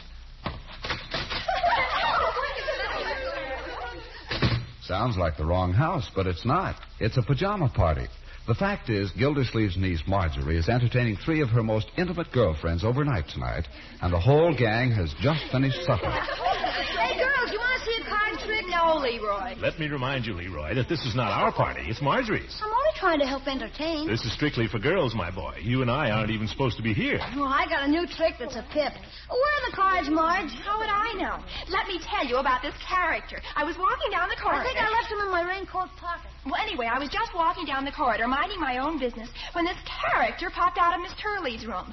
And what do you think he said to me? You'll never believe it. Good morning. Good morning. I don't believe it. He couldn't. I'm telling you, that's why we're getting this room. Don't you think so, Francie? Oh, absolutely. How do they do it? Girls, what's so strange about somebody saying good morning? Oh, I couldn't possibly explain it to you, Unky. But if you could see this character. Okay, ladies, if you'll give me your attention, please. Leroy, must you always be showing off? Who's showing off? I'm just doing a card trick. Take a card, Mary Louise. Any card at all. Oh, look out. He's trying to make you take a certain one, then he'll know. Any card at all. Leroy, the girls didn't come over here to see you do card tricks. Oh, but if the... Say, Marjorie, do you know the name of that boy that sits next to Clubby Travis in history? Oh, sure. His name is Al. He's cute, isn't he? Oh, do you think so? Clubby says it's an awful drill. Well, how would Clubby know? I mean, after all, he's Oh, Francie, you're too. Mary Louise, take a card, will you? Leroy. Uncle Mort, isn't it time for Leroy to be in bed? Yes, by George, it is. Leroy, 8:30, off to Bilo. Oh, just Friday night. You still need your sleep, Leroy. But the girls want to see some card tricks. Your health comes first, Leroy. Perhaps you can do a few tricks for the girls in the morning. Now beat it. Gosh, every time I'm having a good time. Good night, my boy. Good night, Leroy. Good night. Good night. Good night, Leroy. Good night. Say, girls. What's on the radio, Marjorie? I don't know. What time is it? Francie, have you ever seen my imitation of a hummingbird in flight? It's around 8:30. There must be some music on somewhere. What'd you say, Mr. Gildersleeve? I'll try it. Girls, listen. Did I ever tell you the story of the absent-minded college professor and the tomcat? This professor was very absent-minded, and one day What station is Clark Spielman's orchestra? It's about in the middle. One day he was about to walk into his classroom when he suddenly remembered he'd forgotten to feed his cat. I think I got it. He remembered he'd forgotten to feed his cat. The cat was at home, and of course he was late, so... Girls! Unky, please. Well, anyway, in the end, the professor kicks his toothbrush out of the house and brushes his teeth with the cat. Uncle Mort, we're trying to listen to the music. Oh, music. Well, that's not a bad little orchestra. I like jazz when it's well done.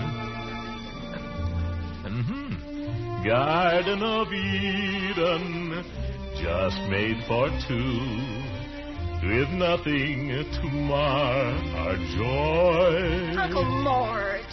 There would be such wonderful things to do.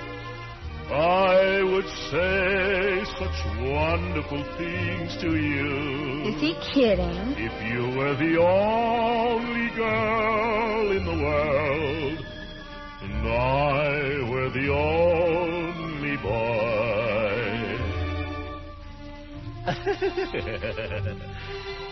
Uncle Mort, would you come out in the hall a minute, please?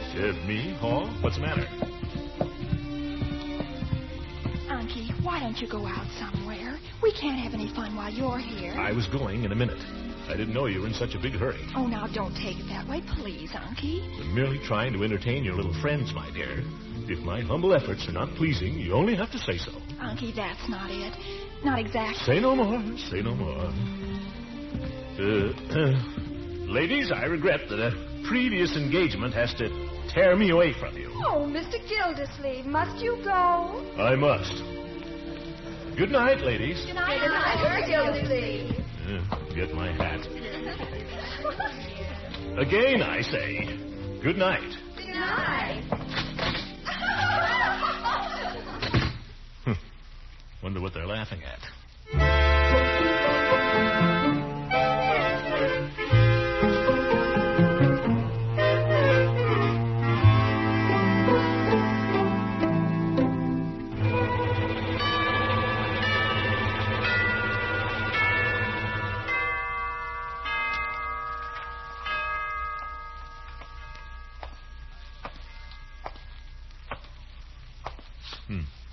The light's still on up there in Marjorie's room.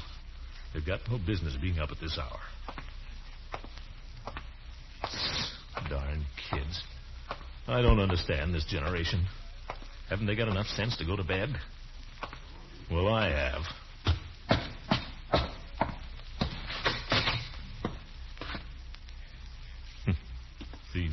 Things seem pretty quiet.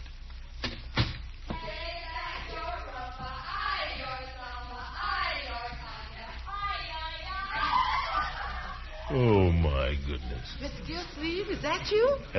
Yes, Bertie, it's me. Has this racket been going on all evening? Yes, sir. I thought they'd quiet down when they went to bed, but I was wrong. Yes, sir, I was really wrong. Have you tried to quiet them, Bertie? No, sir, I haven't. Leroy tried once. What happened? I don't know exactly, but it sounded like a massacre. After that, he locked his door. Guess I won't try it. Maybe I'll just...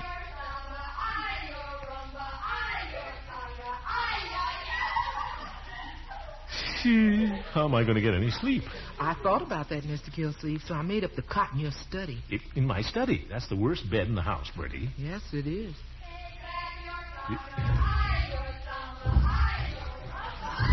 Yeah, but I'll sleep in it. Good night, Bertie.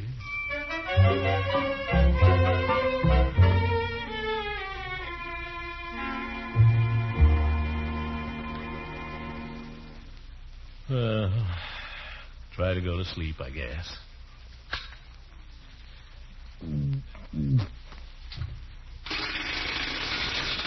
Oh, brother, what a bed.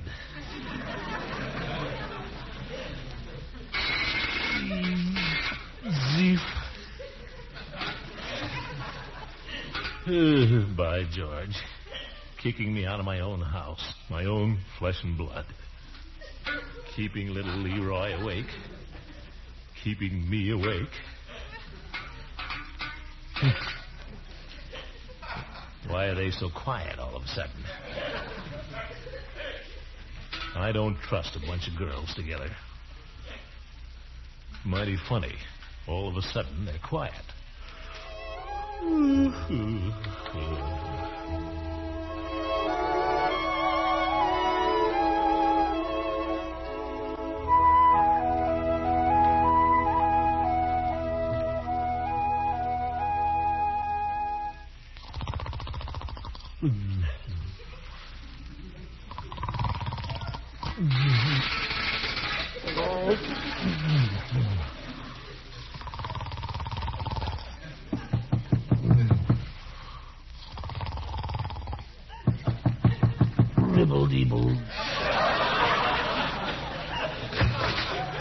Well, for heaven's sake, still sound asleep. Uncle Mort. Chimp, what's it for?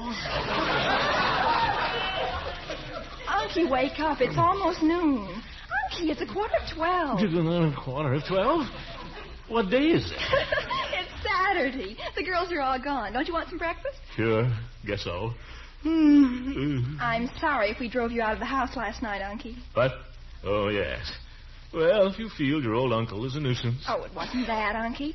But the girls wouldn't talk while you were around. They did nothing but talk. Jabber, jabber, jabber. All at once. Oh, well, that stuff. But we couldn't tell any secrets while you were there, and that's the only fun. Secrets? Can you imagine what Francie tried to tell us? She claims she's engaged. Francie engaged at her age? It's a secret engagement, according to her. I'll bet it is. That's the silliest thing I ever heard of. Francie engaged. She's only known the boy for 2 months, for heaven's sake. Why, I've known Ben for 4 years. No, Marjorie. Do you know what she had the nerve to imply? She implied that I couldn't get engaged if I wanted to. Just because Ben and I have been going together for so long. Now, don't you be getting any ideas. For heaven's sake, what's so hard about getting engaged? All you have to do is play your cards right. Marjorie, really? Who does she think she is, anyway? I think it'd serve her good and right if somebody showed her up. Now, see here, young lady, you listen to me. What? If this is the kind of ideas you get, there'll be no more pajama parties. Well, I'm not going to let Francie make a fool out of me. I'm not going to let you make a fool of yourself. Oh! Marjorie, come back here. Oh,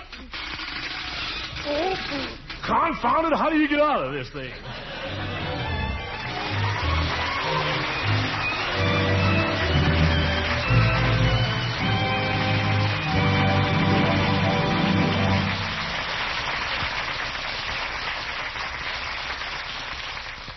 Tonight we have some of the best news for you you've heard in a long time.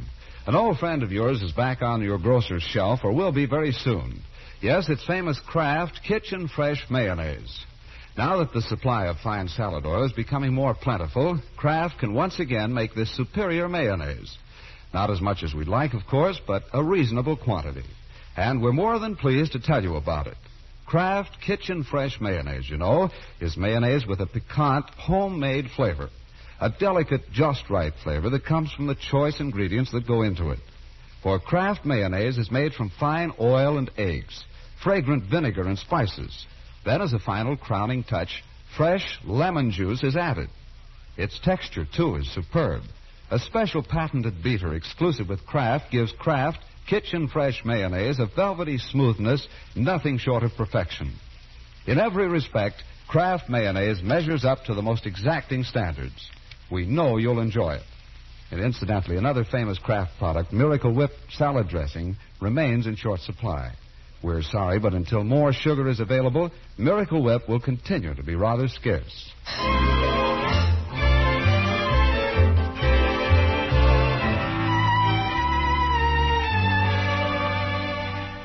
Now we return to the great Gildersleeve. There has been an atmosphere of tension about the Gildersleeve household this evening. Gildersleeve has watched in silence while Marjorie made preparations to receive a gentleman caller. He pretended to read his paper while she selected phonograph records and laid them carefully beside the machine. He let her pull the couch closer to the fire. He made no comment when she turned the bridge lamp low. But after dinner, she came sweeping downstairs dressed to kill. Well.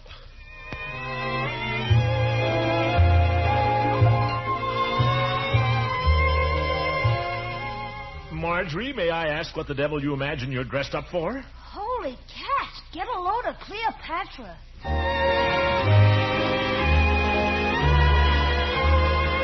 Marjorie, your uncle asked you a question. Hey, what have you done to your eyes? Yes, what have you done to him? What is that stuff? It's merely a little simple eyeshadow. I fail to see why there should be all this fuss about it. Eyeshadow? Now, see here. Oh, Uncle Mort. No nice girl uses eyeshadow. And no nice boy would go out with a girl who does. I fail to see why using eyeshadow is any worse than using lipstick. I have forbidden you to use lipstick repeatedly. She still does, though. Oh, mind your business. Is this true, my dear? Are you using lipstick? Well, what's the harm if you haven't even noticed? So, you deliberately disobey my orders. Uncle Mort, I am not going to look ridiculous for anybody. You look ridiculous right now. That dress, where did you get that? This just happens to be a dress that you bought me yourself. I never bought you any dress like that. With those shoulders. They're elastic. You just pull them up or pull them down. Well, pull them up.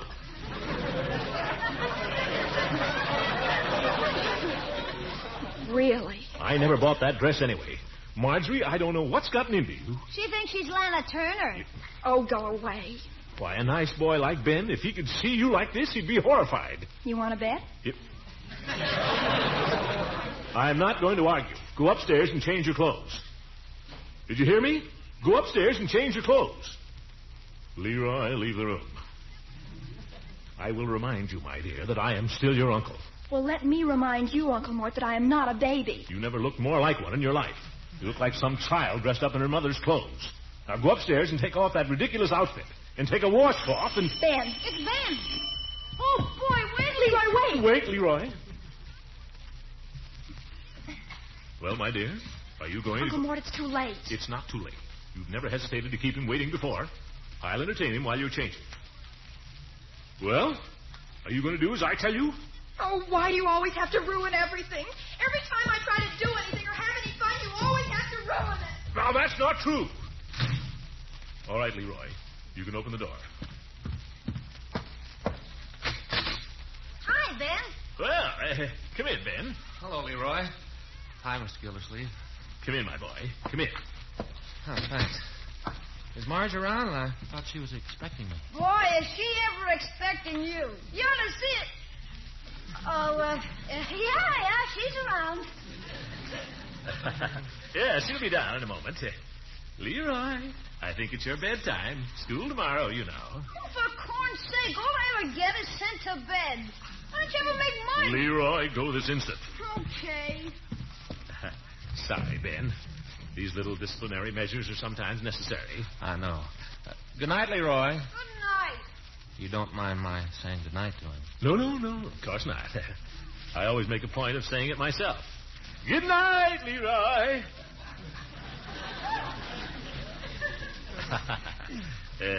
Children, let's go into the living room, shall we? Yes, Ben, you'll be having children of your own someday. But I'm getting ahead of myself. Sit down. Thanks. Ben, I'd like to have a little talk with you. All right, sir. When? Well, right now, if you're not doing anything. Just waiting for Marge. Well, that's good. Ben? You're sure she's expecting me? Oh, yes, she's expecting you, all right. I thought from the way she talked on the phone, it sounded like she had something on her mind. That's just it. Ben? Yes, sir? I don't know how much you know about women, Ben. Well, isn't much.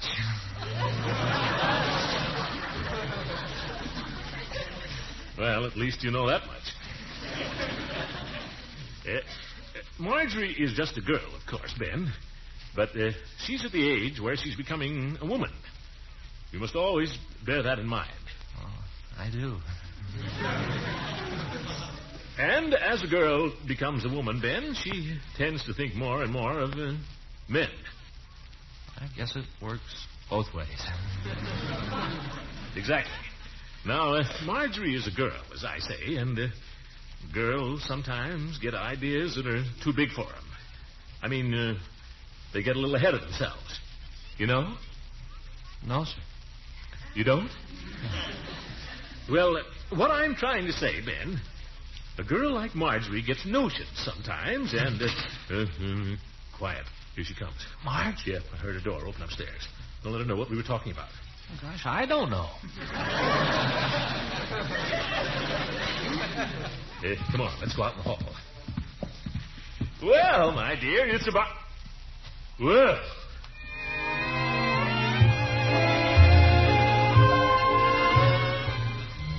Marjorie. Hello, Marge. Gosh. Now she's wearing earrings just to make me mad.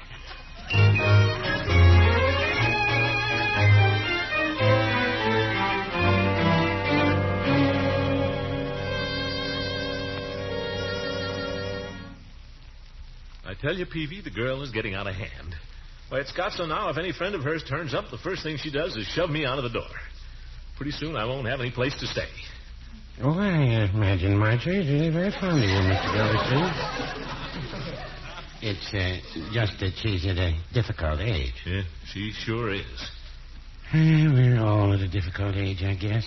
I'm perfectly willing to admit that I'm not the soul of reason at all times, but then neither is she. Who? Mrs. Peavy.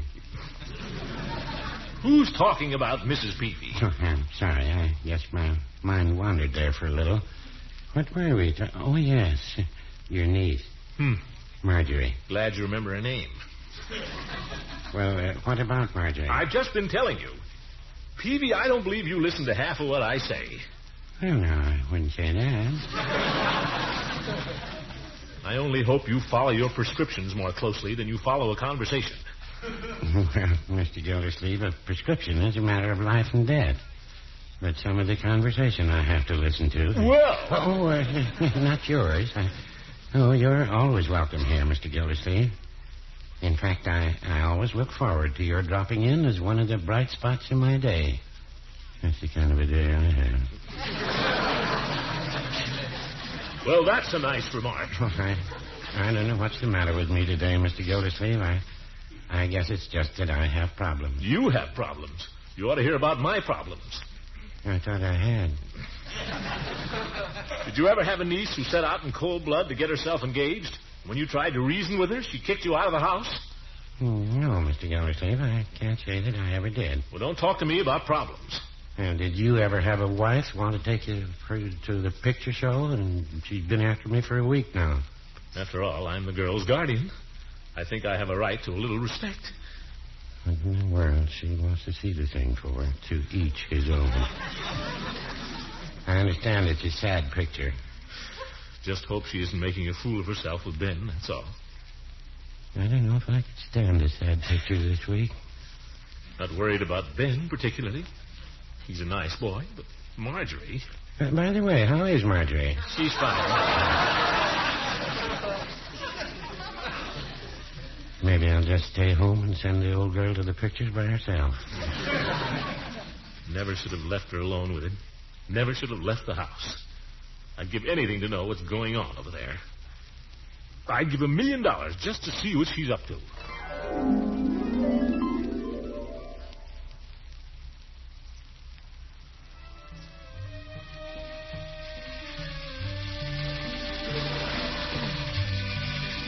Oh, I love Rimsky-Korsakov. Don't you? Is that what it is? Song of India, Rimsky-Korsakov. Hey, you ought to be on information, please. He also wrote Scheherazade. He was Russian. Oh. I love all his music. It has so much color. So much what? Never mind. I like to lie back and just let the melody take me in its arms. Why don't you lie back too, Ben? Oh, I'm perfectly comfortable. But you seem so stiff. Relax. I'm relaxed. Oh, Ben, relax. There, that's better, isn't it? Sure. Anything you say, Marge. Ben. Oh, there's the record. Oh, don't get up. But the record, that's the end. Well, let it go. It'll turn itself off. Well, it isn't doing it. Look, I better... Ben, let it go. You want to wear out your record? I don't care about the record, Ben. Oh, okay. It's your record. Ben. Something wrong with that automatic, though. Yeah. Ben, why have you been the way you've been this evening? What way have I been? The way you've been. I don't know what you mean. Yes, you do. You've seemed sort of on your guard all evening. I have? Yes. Ben, don't you like me anymore? Like you? Gosh. Well, then, why do you act so strange? I don't know. Guess I'm kind of buffaloed or something. Why? Well, you're different tonight, Marge. You've changed. Don't you like it? Yeah. That's why I'm being careful. Careful of what? Well, if I'm not careful, I might try and kiss you or something. Would that be so terrible? Well, I know a lot of fellas go around kissing girls, but I don't do that way. If I kiss a girl, that means we're engaged, practically. Go ahead and laugh if you want to. I don't feel like laughing, Ben. I feel like crying. What for? Oh, Ben! Hey! Marge, I'd better go turn off that machine. Don't worry. I won't ask you to kiss me. Huh? Oh, there's somebody at the front door, Marge. Your uncle, probably. Well, you needn't jump. Goodness knows you haven't done anything. Hey. What's the idea? Where are you going? Say goodnight to Uncle Mort for me. And tell him he needn't worry. I couldn't have been in safer hands. I don't get it. What did I do? Well, anyway, good night. Oh, hi, Mr. Gildersleeve. Marjorie gone upstairs, has she? Yeah. Wanted to leave you alone with me, I suppose. I suppose so. I don't know. I don't know what's been going on here, but I think you might at least have turned off the phonograph. Well, I meant to tell you it's busted. The automatic, I mean. I'm not blaming you, Ben. It's Marjorie. She's very careless about certain things. You might as well know that. Yes, sir. Well, let's go into my study, get this thing over. I suppose you have something you want to ask me. Ask you? Well, Ben? Hi. Sit down, my boy. I'll try to make this easy for you. Easy? Ben, don't ever have a niece. No, sir. I'll try not to. Well, let's get to the point. Now, I have nothing against you, Ben. You've always been welcome around here. Always glad to have you around. Well, thanks. But you must realize, Marjorie is still young yet. Oh, I know she's been after you all evening to get engaged. Girls get those. Is that what she was after? Well, didn't you... Oh, boy, was I dumb. Ben! Gee, thanks, Mr. Gildersleeve. Thanks for the tip. Wait, Ben. Hey, Marge! Marge, come down, will you? Please, I want to talk to you. I want to ask you something. Son of a gun, why can't I ever keep my big mouth shut?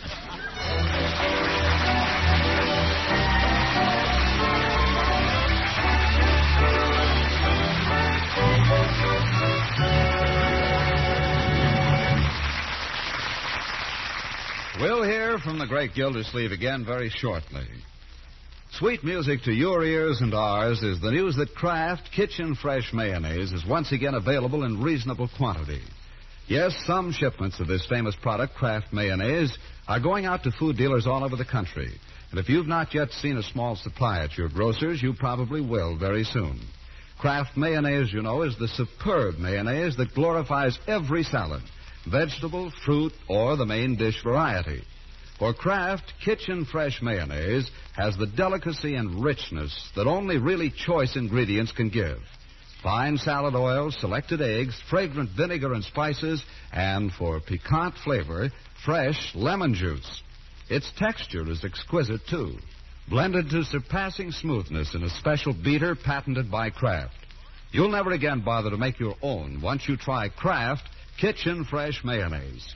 And by the way, Miracle Whip, another famous Kraft product, is still rather scarce.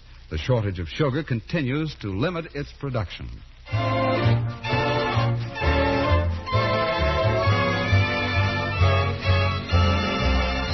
Good night, Ben.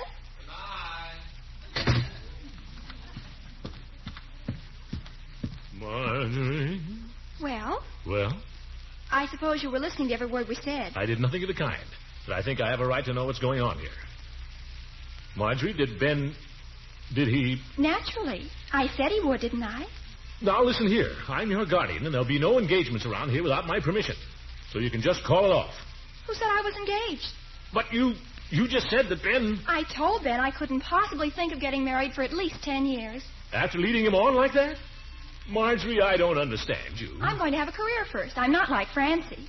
Oh, that's all. Well, and what career have you chosen, my dear? I'm going to be a model. A model? So's Mary Louise, and so's Kay. We all decided we're going to be models. Listen, we'll have no more pajama parties here, understand? Now go to bed. I ask you folks, what gets into girls?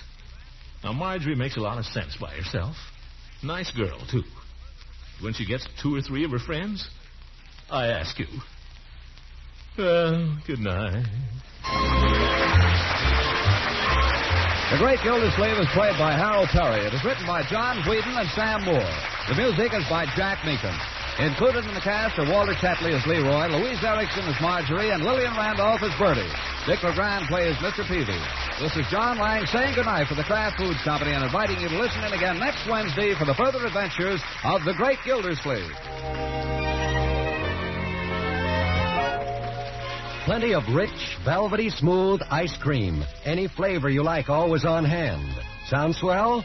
It is, and so easy to enjoy when you buy the new Kraft product called Frizz, F-R-I-Z-Z. Yes, Frizz makes delicious homemade ice cream right in your refrigerator. Real ice cream with plenty of milk and cream in it.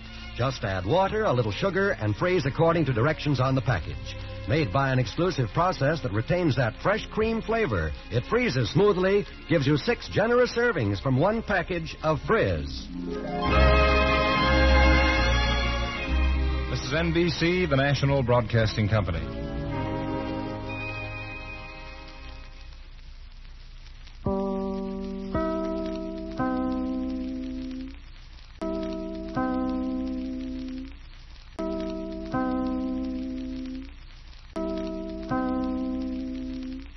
The Kraft Foods Company presents The Great Gildersleeve. Yes.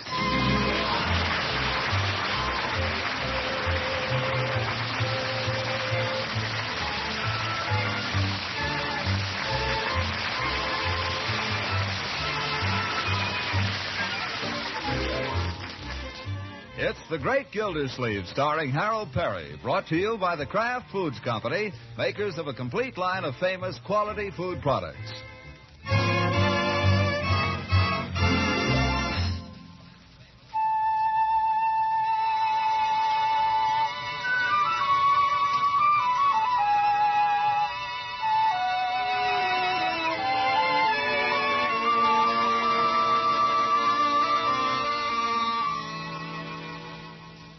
For every mortal on this earth, some would like to believe there is a guiding star in the heavens. If this is so, then Gildersleeve's star, lumbering through space, must this week have brushed by Venus.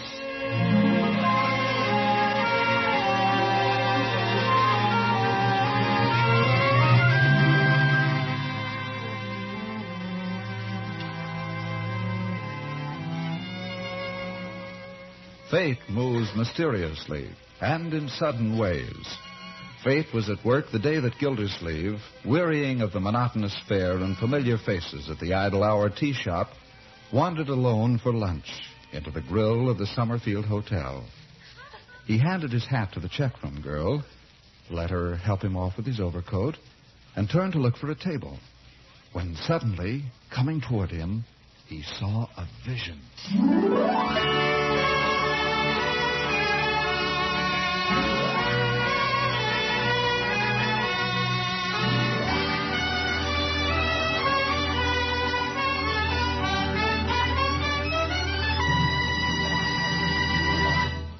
Floyd, she was the most beautiful thing I've ever seen.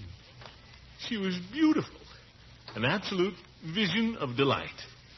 I tell you, she was just beautiful. This dame must have been pretty good looking. Who was she? I don't know. All I know is she was beautiful. Well, didn't you ask, for goodness sake? Floyd, I'm trying to tell you, this woman was so beautiful. I know. I couldn't just walk up to her and say, "Who are you?" No, but you could have bumped into her and said, "Beg your pardon." There's ways. I know, but I couldn't think of them. I couldn't think of anything except that she was beautiful. Was this dame alone, or She was not a dame, Floyd. She was a different type entirely. I don't know whether she was alone or not. I didn't notice. Well, what'd she look like? Floyd, she was... I know, she was beautiful. But what did she look like? Was she dark or was she a blonde? I don't know. Well, was she tall or was she short? I don't remember that either. You sure you saw this dame? Why, of course I saw her. And stop calling her a dame. Oh, pardon me. Finish me up, Floyd. I want to get going. You know what she reminded me of, Floyd? What? A poem we had to learn in school. I don't remember it exactly, but it went something, something, something. And then my heart with rapture fills and dances with the daffodils. This dame fond of daffodils, is she? How do I know? I was just asking. I thought you reciting me this poem about daffodils. Maybe she was crazy about them or something. It's the only poem I remember. Oh. Floyd, the woman was beautiful. Yeah, tell me. I'm not joking, Floyd. How do you suppose I could find out who she is? How do you suppose I could meet her? Well, you sort of muffed your chance there. The only way I can think of is to go back where you seen her. Maybe she'll come in for lunch again. That's an idea. You know, the criminal returns to the scene of the crime and all. Gosh, if she walked in there again, Floyd, I don't know what I'd say. But I'd think of something. Hurry up, let me out of here, Floyd. I've got to... Oh, a little early for lunch, isn't it? Only 11:30. It ain't so early. If you're worried about eating alone, Mr. Gildersleeve, I'll be glad to close the shop and come with you. Oh, no. No, Floyd. This is one thing I'm handling by myself.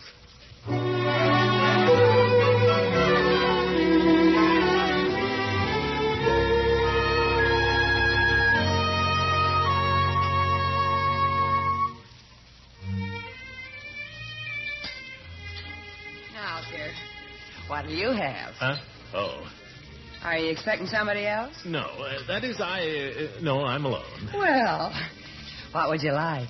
I don't know. I'm not very hungry. What's good? The veal shank is very... I'll have that. Say, miss. Yes, sir? Tell me, you haven't seen a lady come in, have you? I mean, she was in here yesterday. What kind of lady? Well, she was quite attractive. She... No, sir. Nobody like that's been in. Look, if you're lonesome, I'm not necessarily doing anything tonight. What's that? Let it go. I'll get your veal shanks. Oh, head waiter. Yes, monsieur? Maybe you could tell me. I'm looking for a lady.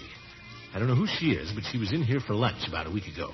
I thought maybe you might have noticed. Did she sit at that table right over there? I don't know. I only saw her coming out. Well, was she, Oh, very. And kind of, Yes. And did she have, That's the one. Do you know her? Do you know who she is? No, monsieur. But I know the gentleman she was with. She was with somebody? Mr. Engelbach. Otto Engelbach. Nuts.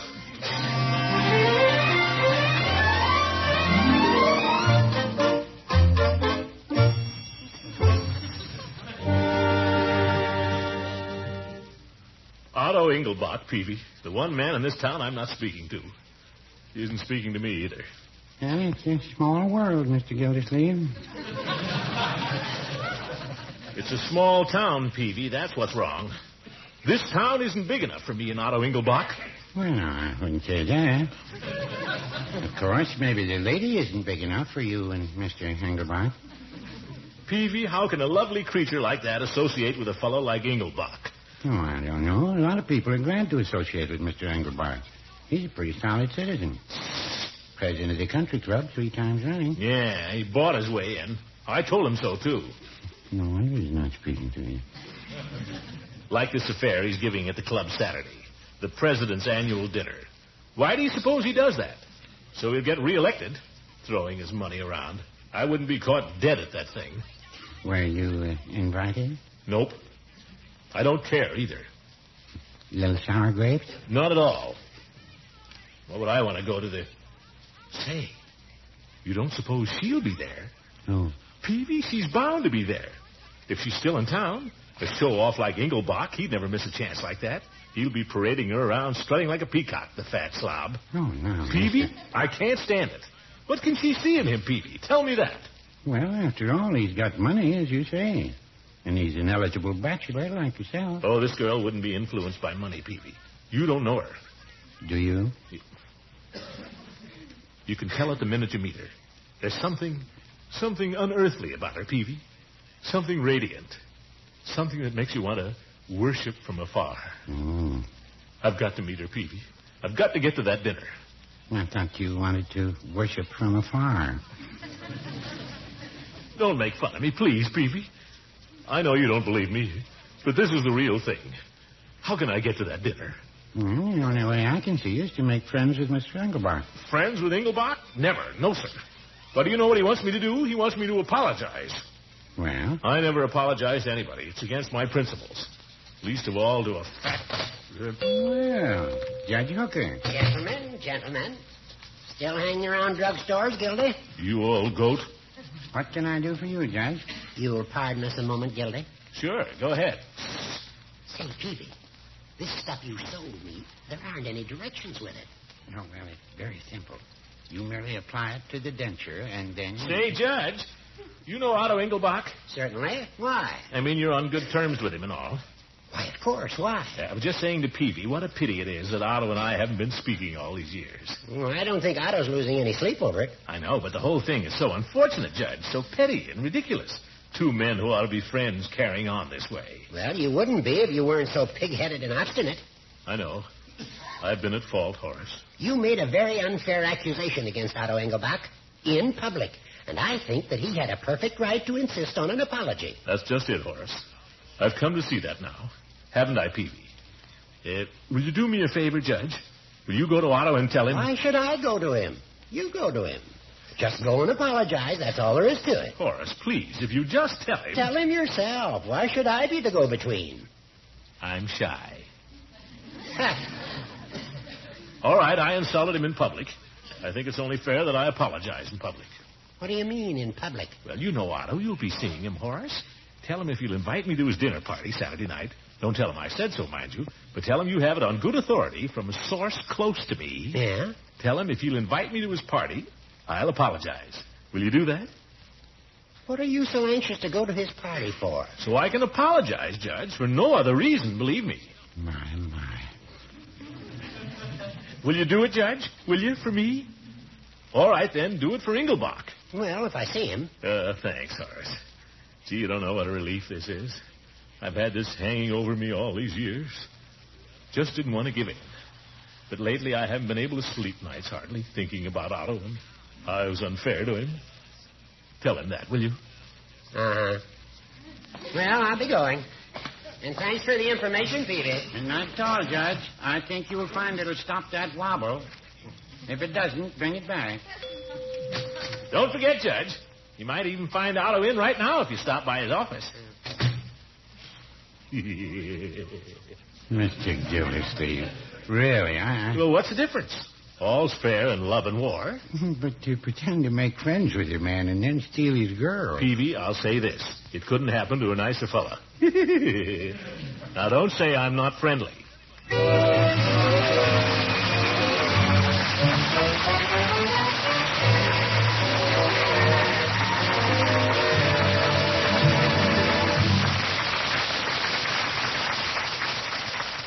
We told you last week, but it's still big news and good news. Kraft Kitchen Fresh Mayonnaise is once again available and in reasonable quantity. Yes, the supply of fine salad oils is becoming more plentiful. And now Kraft can make a fair amount of this really superior mayonnaise, which has long been famous. Soon, if you haven't already, you should be able to find some at your food dealers. Kraft Kitchen Fresh Mayonnaise, you know, is mayonnaise with the delicacy of flavor, the richness that only choice ingredients can give. Fine salad oil, selected eggs, fragrant vinegar and spices. And for the final touch of inspiration, fresh lemon juice is added. With its piquant homemade goodness, Kraft mayonnaise glorifies any and every salad. Its texture, too, is marvelous. A special patented beater exclusive with Kraft gives Kraft mayonnaise a velvet smoothness you could never accomplish in your own kitchen. It's mayonnaise nothing short of perfection. Kraft Kitchen Fresh Mayonnaise. Incidentally, another famous Kraft product, Miracle Whip salad dressing, continues to be fairly scarce. We're sorry, but the shortage of sugar continues to limit its production.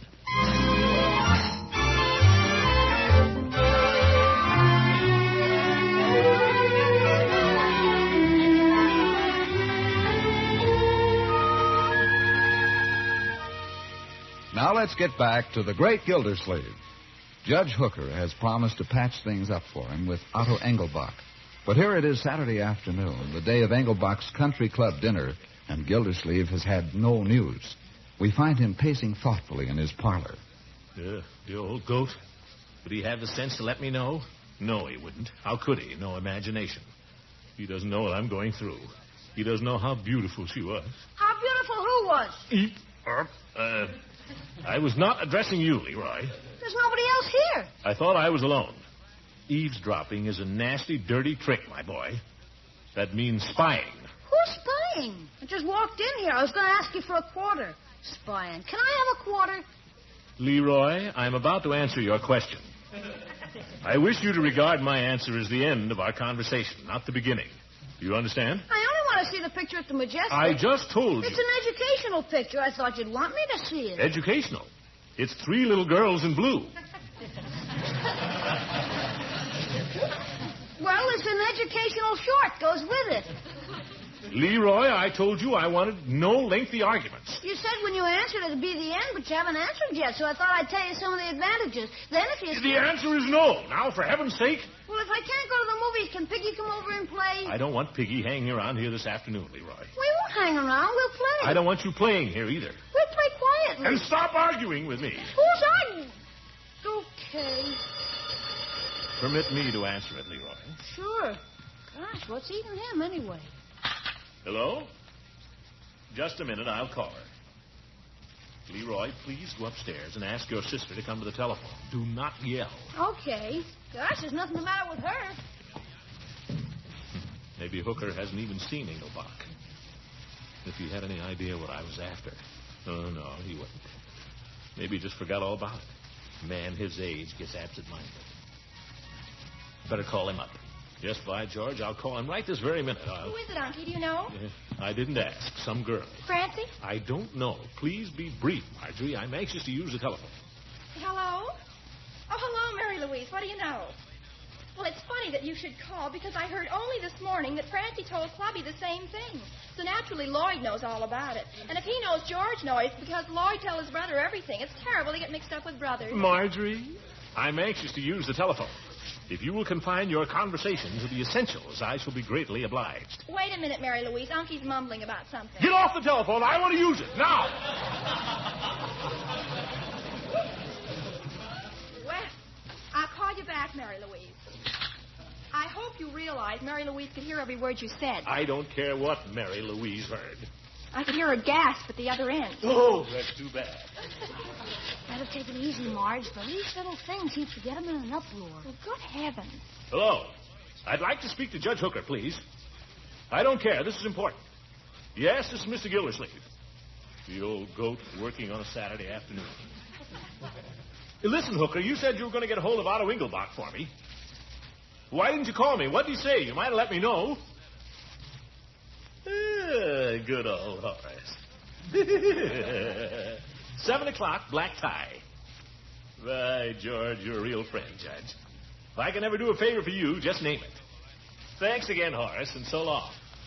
Woo-hoo!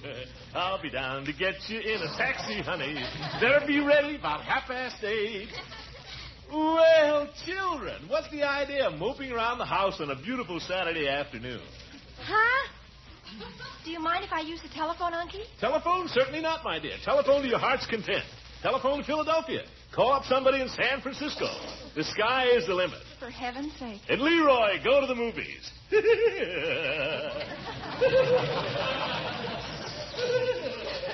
What a character.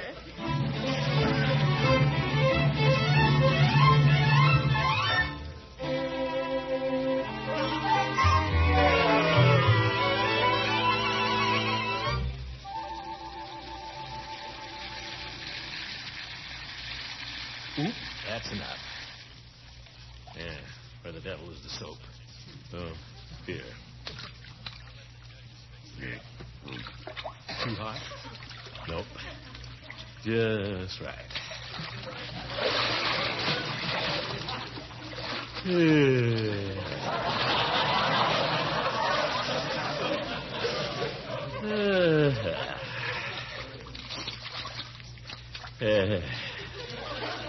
What'll I say to her?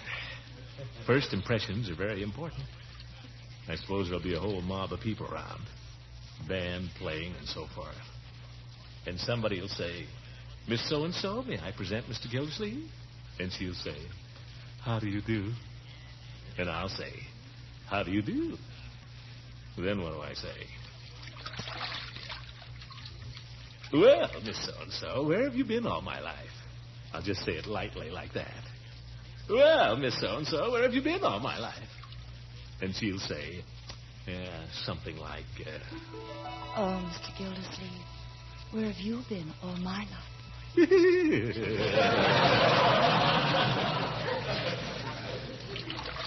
Then what? Where have you been all my life? I could sort of smile at her and say, I've been waiting to meet someone like you. That ought to get her. And I guess I could ask her to dance. Just an excuse to leave the other people. But you'll understand that. Would you care to dance, Miss So-and-so, by any chance? I'd love to. Gotta have a little more hot water.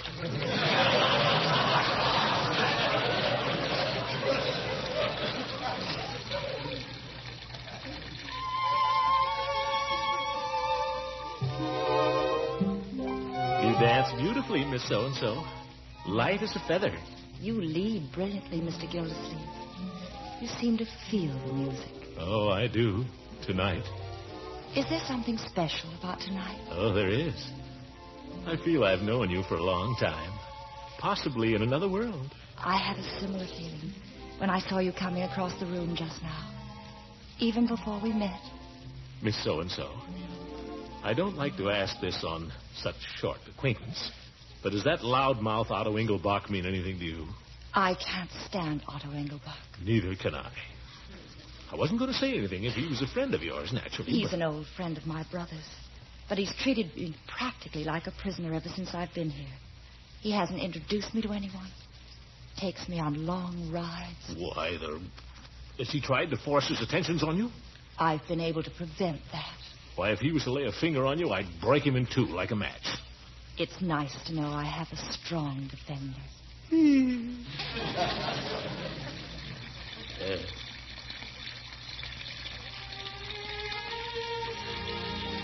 Miss So-and-so, let's go out on the terrace. I think that's a lovely idea. There's a moon. And I know a dandy little place to sit. You can see the whole 18th fairway, practically. Isn't it a beautiful night? Lovely. You're not worried about being out here with me on account of Engelbach? Oh, no. Aren't you afraid of what people might say? Not me. Don't sigh and gaze at me. Your sighs are so like mine. Your eyes mustn't glow like mine. People will say we're in love. Ah, Mr. Gildersleeve. Call me Throckmorton, Miss So-and-so. Throckmorton.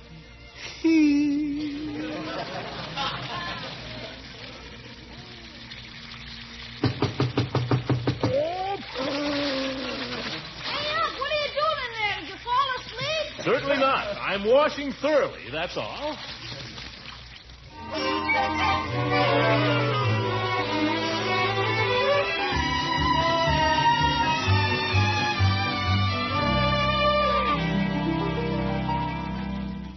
Yes, Floyd?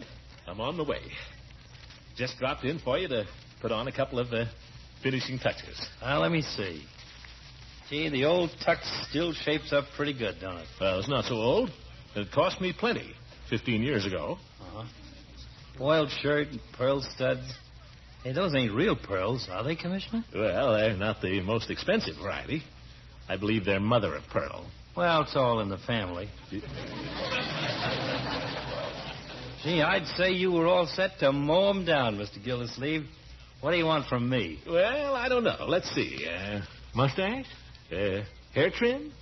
Massage? I've shaved, of course. You shaved, all right. If I tried to shave you any closer, you'd bleed to death. Turn around. Let me see you in the back. Yeah. Go ahead.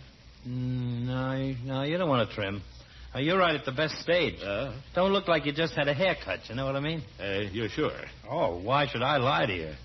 I could run the clippers up and down there and charge you $50. Rather see you look good. Well, thanks, Lloyd. I appreciate that.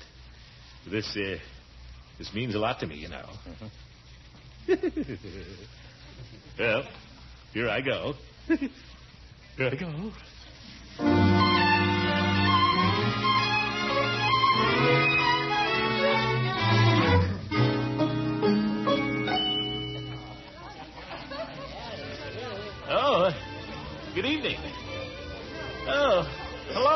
Mrs. Van Hartsveld. Yeah, good evening. Well, Gildy, I've been looking for you. Oh, hello, Judge. See you later. Wait a minute. Huh? Engelbach was around here just a second ago. Engelbach? Well, there's no hurry about it, is there? Yeah. I thought you were in a hurry to get straightened out with him. I thought that you... Horace. What's the matter? Let go of me. Horace, that lady over there. That lady. Have you met her? Sure I have. She's the guest of honor. You want to meet her? Horace, if you'll introduce me to her, I'll be in your debt as long as I live. Longer. Well, that's easy. Come on. Wait a minute. Is my tie straight? Oh, sure. What's the difference? Come on. Okay.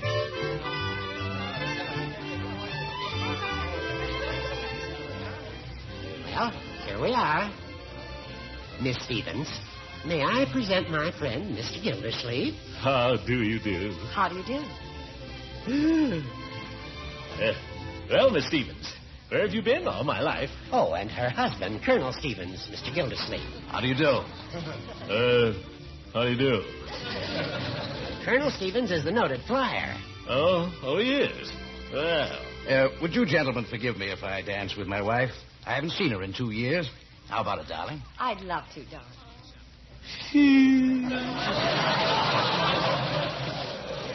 Charming woman, isn't she, Gildy? Oh, here comes Engelbach. Now you can get squared away. What? Well, good evening, Gildersleeve. I understand there was something you wanted to say to me. Yes, go fly a kite.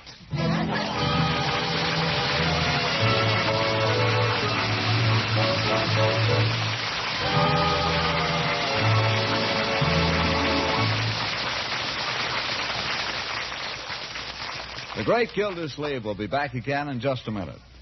Many an expert hostess has built her reputation for fine foods on the superior salads she serves. And chances are those salads have been made with Kraft Kitchen Fresh Mayonnaise whenever possible. So here's really good news. Fine salad oil is becoming more plentiful, and Kraft Mayonnaise is once again available in reasonable quantity. If not already, your favorite food store should have a small supply very soon. Just as you remember it, Kraft Kitchen Fresh Mayonnaise has a delicate homemade flavor that comes from the choice ingredients that go into it. Fine salad oil and eggs, fragrant vinegar and spices, and as a final crowning touch, fresh lemon juice. Then a special beater patented by Kraft gives it surpassing smoothness, a creamy velvet texture that is truly superb. You'll never again bother to make your own once you try Kraft Kitchen Fresh Mayonnaise. It's available now. Miracle Whip, however, remains rather scarce because of the sugar shortage.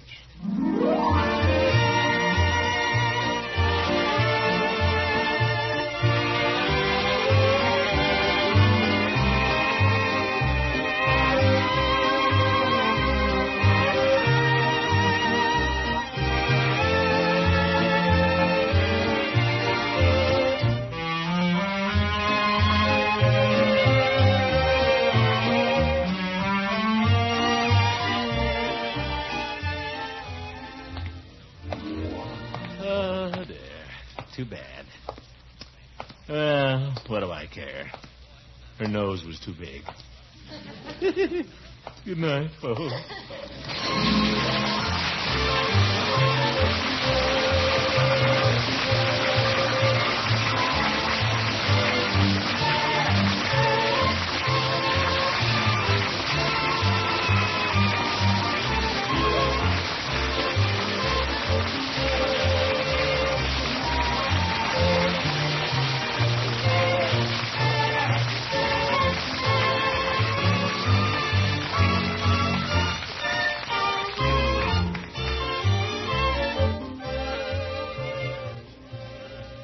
The Great Gildersleeve is played by Harold Perry. It is written by John Wheaton and Sam Moore. The music is by Jack Meakin. Included in the cast are Walter Tetley as Leroy and Louise Erickson as Marjorie. Dick LeGrand plays Mr. Peavy, and Judge Hooker is Earl Ross.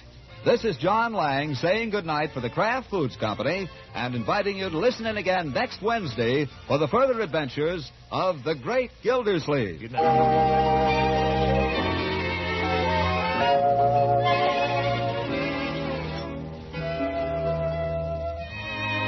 Ice cream always tastes especially good. So ask your grocer for several packages of Frizz. Yes, Frizz, F-R-I-Z-Z, is the new Kraft product that makes delicious ice cream right in your own refrigerator. Ice cream that's velvety smooth and rich with plenty of milk and cream. It's easy. Just add water, a little sugar, and freeze according to the directions on the package. So economical, you get 6 generous servings from one small package. Remember, Frizz is made by an exclusive process that retains the fresh cream flavor. Try it soon. The new Kraft product called Frizz.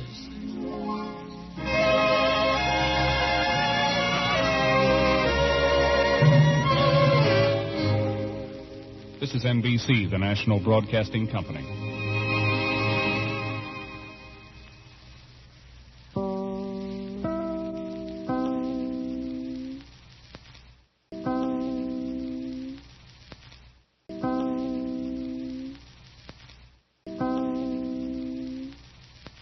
The Kraft Foods Company presents The Great Gildersleeve.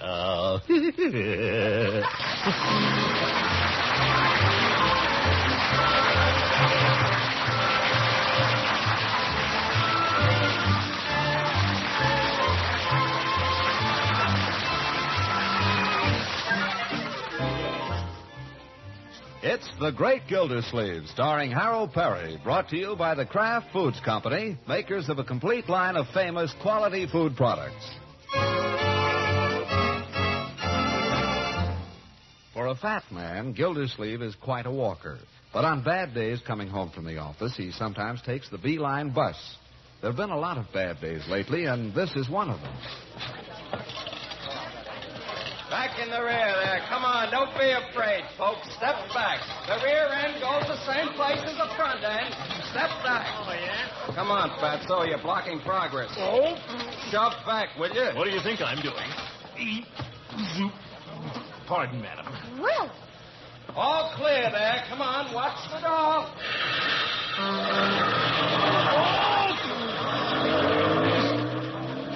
Anybody ever rides on these things? Oh, hello, Mr. Bullard. I didn't see you there. Hello, Gildersleeve. Here, grab this strap. I'll take this one. Oh, thanks, Mr. Bullard. It's a little crowded, isn't it? Yeah, awful.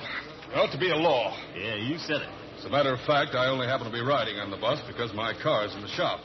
Mrs. Bullard has the station wagon. Oh, me too. I just happen to be riding on it. Say, what do you think of the election? Or have I asked you that? It's a mandate from the people. My opinion exactly. By the way, how is Mrs. Bullard? No, she's fine. That's good. And the rest of the family? Haven't seen little Craig around much lately. Yes, we must get him and your boy together one of these days. Yes, we must. Say, tell me, Gildersleeve, is your boy learning anything at that school? School? Why, I don't know. I guess so. Why? Well, I'm darned if I think they teach him a thing. Now, Craig's been going to that school for 2 years. Can't read. Can't read a blooming thing. Well, after all, Craig's only... Can't even spell his own name. Why, I could read when I was 5. It's this modern education, Gildersleeve. They don't teach him anything. You don't think so? Projects. Everything is projects. Everything is too darn much fun. Wasn't that way when I went to school. We worked. Oh, me too. We really had to buckle down. Yes, sir. Discipline. That's what's lacking these days. Discipline. A little of that old hickory stick. That's the idea. Why, do you know when Craig was in kindergarten last year, I found out the teacher had them sitting on the floor, on mats? What kind of foreign idea is that? Well, that's news to me, Bullard. In my day, we had desks and benches. You're darn right we did. Kept our hands folded, too. We kept them folded or else. Yes, sir. I hated school. I kicked like a steer all the way through. But by Harry, when I got out, I knew something. Me too. These darn kids. All they do is have a good time. What kind of a school is that? I don't know. Why, they don't even teach them manners. Craig comes home and acts rude to his mother. Say, grab that seat before somebody else gets it. No. You take it, Mr. Bullard. Oh, out, please. Oh, too late. Darn women, they slide in ahead of you every time. Well, I don't know what you're going to do about it, but I have a good mind to yank Craig out of there and send him to private school like the older boy. Well, to tell the truth, I haven't paid much attention, I guess. There's a lot of monkey business goes on down there, Gildersleeve. You ought to look into it. Yes, sir, I'll do that. Glad you mentioned it. Say, what do you think of the election? Well, I guess I asked you that. It's a mandate from the people. Yeah, I guess I asked you.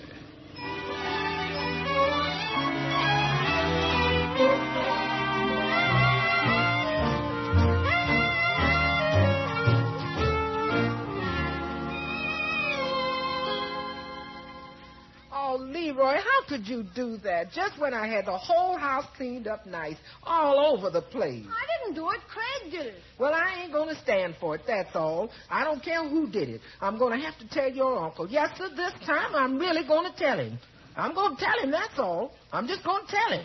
I'll clean it up, Bertie. I'll clean it up. Well, you better, because I'm going to tell him. I mean it. I'm going to tell him. The minute he walks in here, I'm going to tell him. I'm going to say, Mr. Gildersleeve, just look at this living room. It's a mess. I'm going to tell him who did it, too. I'm cleaning it up, Bertie. Well, you better, because I'm going to tell him. Gosh, we were only playing. I don't care. I'm going to tell him. I didn't want to do it anyway. It was Craig that suggested it. Don't tell him, that's all. It isn't fair. Craig has all the fun, and I have to do all the dirty work. Quiet, Leroy. Here comes your uncle. Good evening, Bertie. Evening, Mr. Gildersleeve. Hi, Unc. Well, what's all this? Oh, it ain't nothing, Mr. Gildersleeve. Leroy, what are these cards doing all over the floor? What are all those boxes? What's that stuff under the piano? Oh, they were just playing, Mr. Gildersleeve. You know how it is. Rainy day, two boys with nothing to do. Yeah, it was all Craig's idea. Won't take me a second to straighten it up.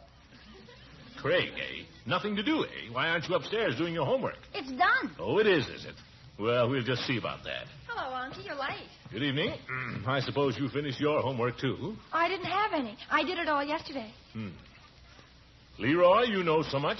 What's the capital of Maine? The capital? Yes, the capital of Maine. Maine, gosh. What's the capital? I'll give you till I count 5. 1. Well, Unc, we didn't have that today. 2. I know where Maine is. It's up there. 3. Gosh, Maine. The only one I can't seem to... You're not concentrating. I am so. 4. Hey, you skipped 3. All right, 3. Come on. 4, 5. Marjorie, can you tell Leroy the capital of Maine? Certainly. Well? Can you? All right, what's the capital of Washington? You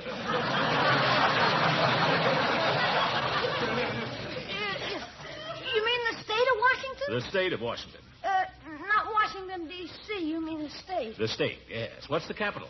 Is it Seattle? I'm asking you. You're not asking me. You're supposed to tell me. Well, I thought it was Seattle. That's the trouble, Leroy. You don't really know, do you? You don't really know. Well, you keep hollering at me. Gosh, how can I... That's the trouble with these modern schools. They don't teach you anything. I was talking with Mr. Bullard about this on the way home.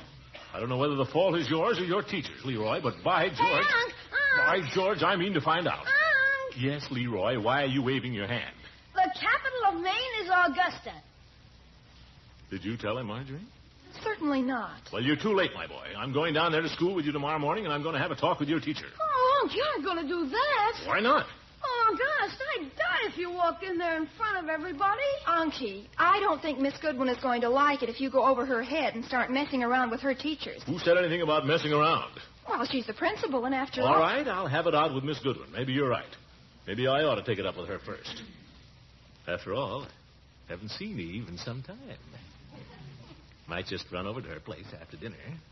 I know what she'll say, of course, but I know what I'll say. I'm going to get to the bottom of this. I'm going to find out whether she's got those kids tending to business or sitting on the floor.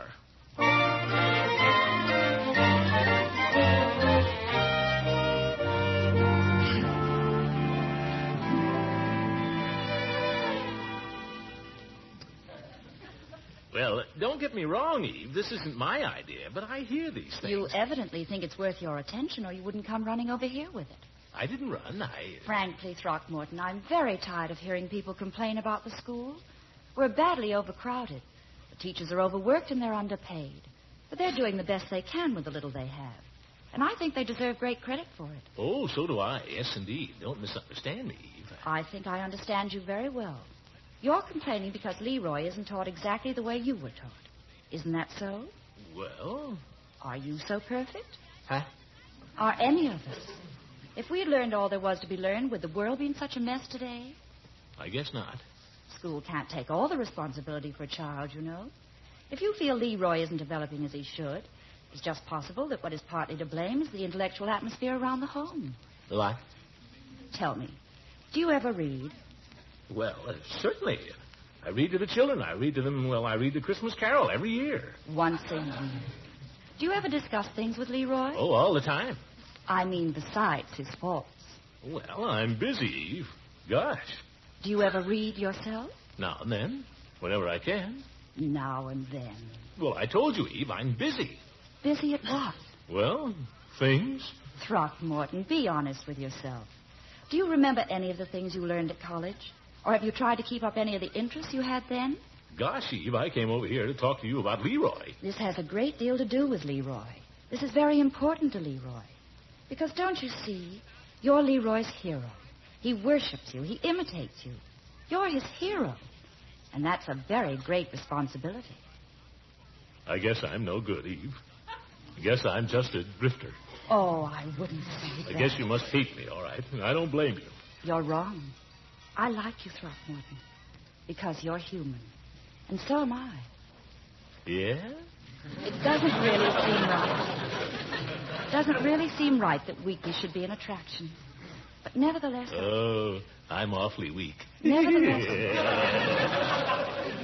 I sometimes think the only thing that makes life tolerable is the little weaknesses we share in common. Why don't you move over here where it's comfortable, Eve? I've got another little weakness we could share. Now, I'm afraid you're making a joke of the whole thing. Oh, no, I'm not. Believe me, Eve. Just the same, why don't you move over? Oh, you want me to come over there? I think we're getting off the subject. Nuts. Have you ever read Plato's Republic, Throckmorton? Phooey, why should I read that? What'd you say?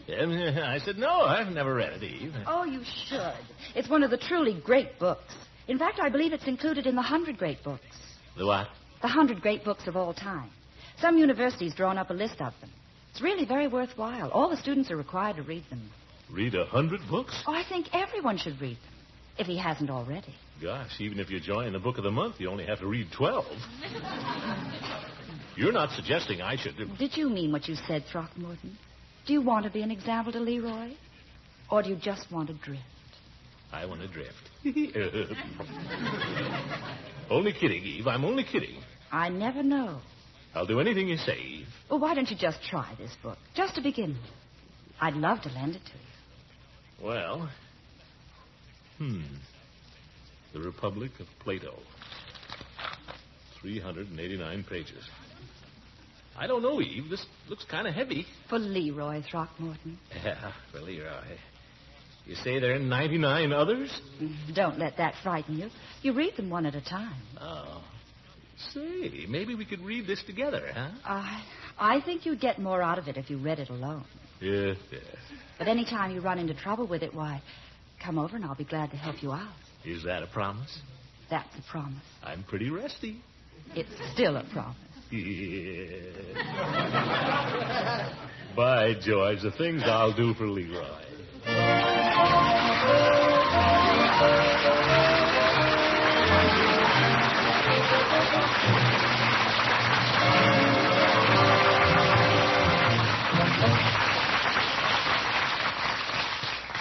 A fine cook is always very particular about the salads she serves, preferring to make them whenever she can with one of two famous products, Kraft Kitchen Fresh Mayonnaise or the popular Miracle Whip, also made by Kraft. Now, both have been scarce for some time, and Miracle Whip will continue to be fairly hard to get because of the sugar shortage. But I have some wonderful news about Kraft Kitchen Fresh Mayonnaise. Now that the supply of fine salad oil is more plentiful, Kraft mayonnaise is once again available and in reasonable quantity. Your dealer should have some soon, if not already. Kraft mayonnaise, you know, is a truly superior mayonnaise with a delicate flavor that comes from the choice ingredients that go into it. Fine salad oil, selected eggs, fragrant vinegar and spices, and as a final touch of perfection, fresh lemon juice is added. And flavor is not all. Its texture, too, is superb. A special beater patented by Kraft gives this mayonnaise a creamy satin smoothness you could never accomplish in your kitchen. For mayonnaise with a rich, homemade goodness, a texture nothing short of marvelous, choose, whenever you see it, Kitchen Fresh Mayonnaise by Kraft.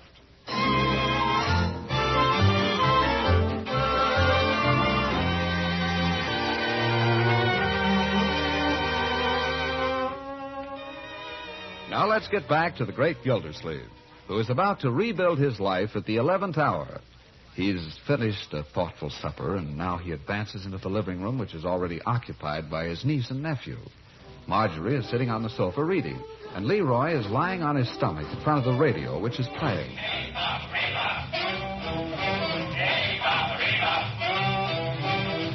Leroy, turn off that radio, please. Oh, get in on me playing. It's Clemmy Cromwell. I have work I wish to do. Marjorie's doing her homework. What do you think I'm doing? Homework with your head practically in the loudspeaker? Turn it off. Get your books up off the floor. Okay. I must say, Marjorie, what makes you think you can concentrate without music playing? Doesn't bother me. Me either. Now listen to me, both of you. No wonder you're not learning anything in school. I'm doing all right. Well, maybe you are, but Leroy isn't. Anyhow, nobody can possibly study with that radio blatting out that hooray for Bob or whatever it is. You've got to play the radio. Why don't you play symphonic music? Why can't we have a little culture around here? Well? It's okay with me. I'm glad to hear it. What is it? What's what? What's what? Culture? Yeah. Leroy, really? I'll tell you what culture is, young man. It's a love for the finer things of life. Oil painting, symphonies, great books like, where's that book I had before supper? Where? Oh, here. Look at that. Plato. What's it about? It isn't about anything. It's philosophy. 389 pages of it. You gonna read it? Certainly I'm going to read it. And I'm going to enjoy it, too. Well, I am. Plato was one of the greatest thinkers that ever lived. I know. We had him last semester. Oh, you did? He made up a stale thing called platonic love. What's that? Holding hands. It had nothing to do with holding hands. It had nothing to do with physical love. Plato was a very great philosopher, above such things. Some thinker. Marjorie, I'm surprised at you. Leroy doesn't know any better, but you're in high school. Well, from now on, we're going to run this house differently. How? You'll see. I'll get back to your homework, Leroy. I want to read. Okay.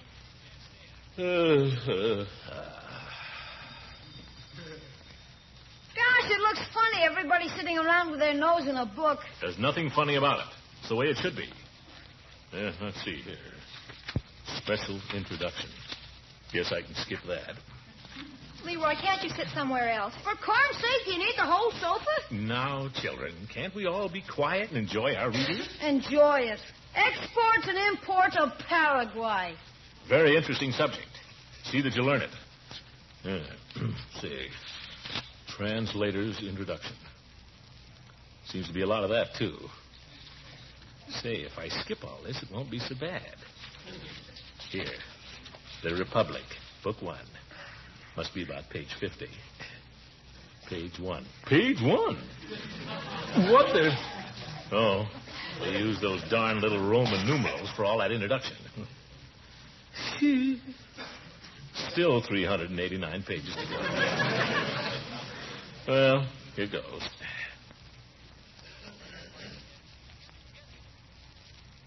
How do you like it, Unky? Oh, fine. Great stuff. Deep, though, deep. See, if a man love justice, he needs fear no attack from a dishonorable citizen, for the just man cares nothing for possessions, and the dishonorable man loves only wealth. Furthermore, if a man loves justice, the gods are on his side till eternity.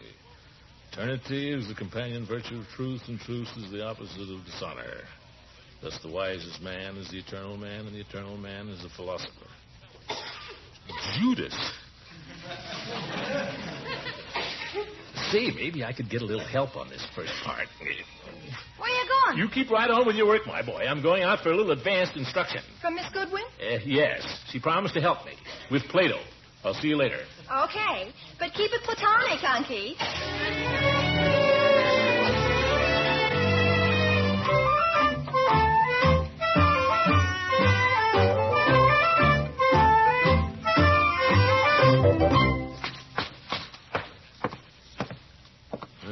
Dark. Where's that darn bell? Oh, well, it probably doesn't work anyway. You must be home. Light in there. Hello there. I'm afraid you're early. Early? I haven't finished dressing yet. I'll unlock the door and you can come and wait in the parlor. But Eve. What do I do now? Well, might as well go in, I guess.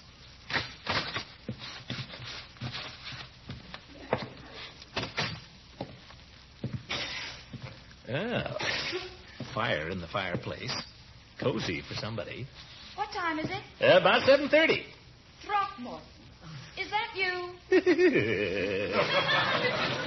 Sure, it's me. Who'd you think it was? Well, to tell you the truth, I was expecting someone else a little later. Tell him not to come. I can't possibly. But, Eve, you said you'd help me with my studying.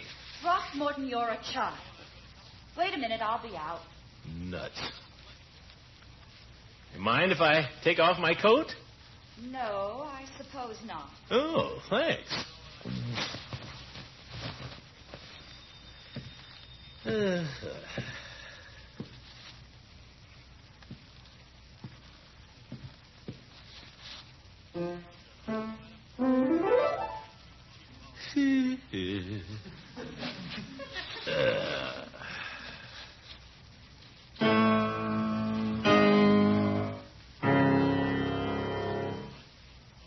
Rachmaninoff Prelude.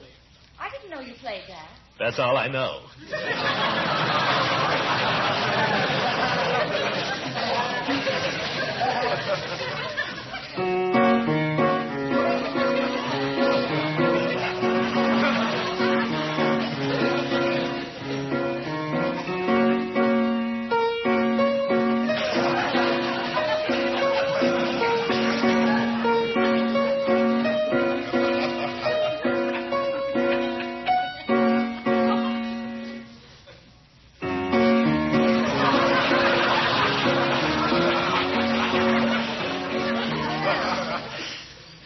Now, just what was it you wanted help with, Throckmorton? Say, that's quite an outfit. How do you like it? Well, I don't know. You didn't put it on for me. Silly. What was it you wanted help with? Plato, what do you think? That's deep stuff, Eve. How much of it did you read? How much? Yes. You mean how many pages? Yes. Well, I don't know exactly. That introduction is pretty long. Oh, I'm glad you read that. It's an excellent explanation of the whole book. It is? Well, I sort of skimmed it. And then you started in at the beginning of book one? Yes. I couldn't make head or tail of it, Eve. A lot of characters with long Greek names running around talking to each other. What's it all about? Throckmorton, look me in the eye. What for? I want you to tell me the truth. Did you read one single page of the book? Why, Eve, sure, Look me in the eye. I think I read a page. What's so funny? Oh, I'm sorry. I will help you, Throckmorton. But you've got to make a real effort to help yourself first. Now go back and try again. Read the introduction. Don't skim through it. Read it. And then read the first 20 pages. 20 pages? That's a lot. The introduction's long, too. All right, 10 pages. Read the first 10 pages, and if you don't understand it, come over and we'll talk about it. But if you could give me a little idea what it's about, Eve. I mean, right now, before I start. I've got to go out, Throckmorton. Who with? I don't believe you know him. He's a teacher at the normal school. Teacher? Going to some concert, I suppose. No. As a matter of fact, we're going dancing. Eve!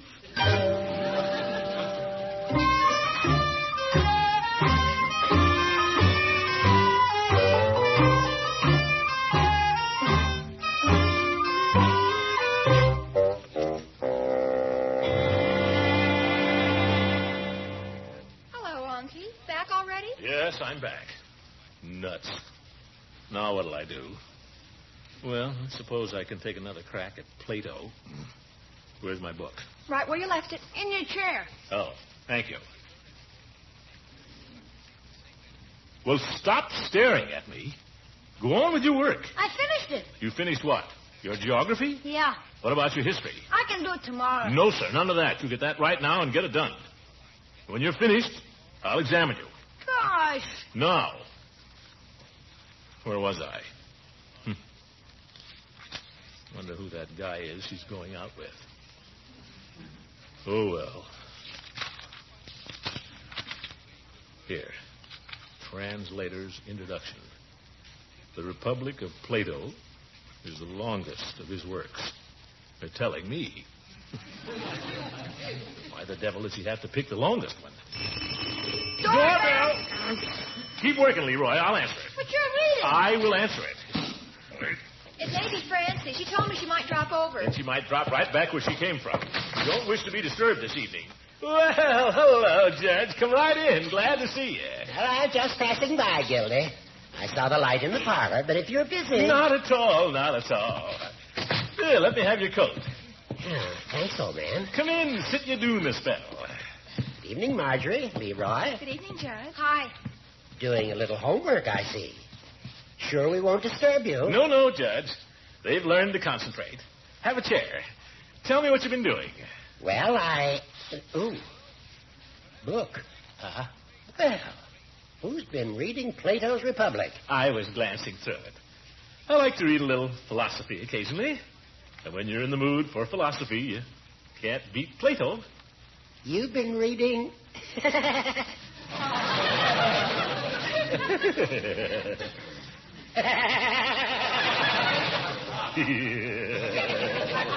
Plato? It's a lot of hot air, isn't it, Judge?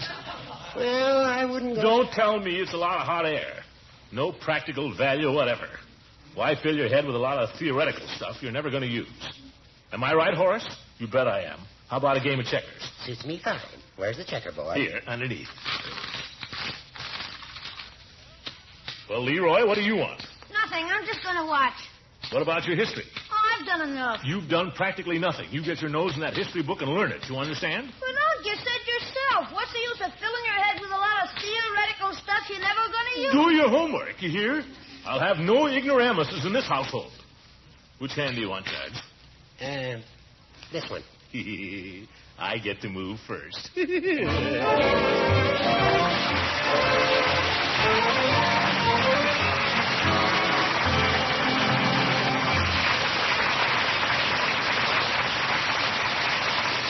We'll be hearing from the great Gildersleeve again very shortly.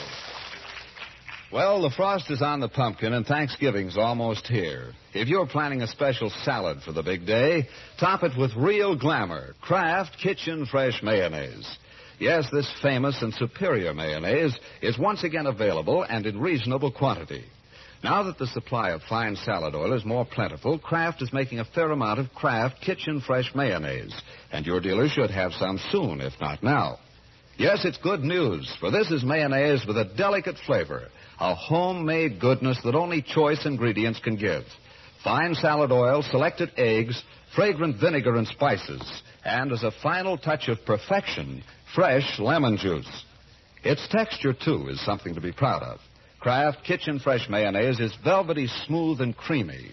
So smooth you'll wonder how it was ever accomplished. Well, a special beater patented by Kraft is the answer. Yes, we're happy to tell you Kraft Kitchen Fresh Mayonnaise is back. All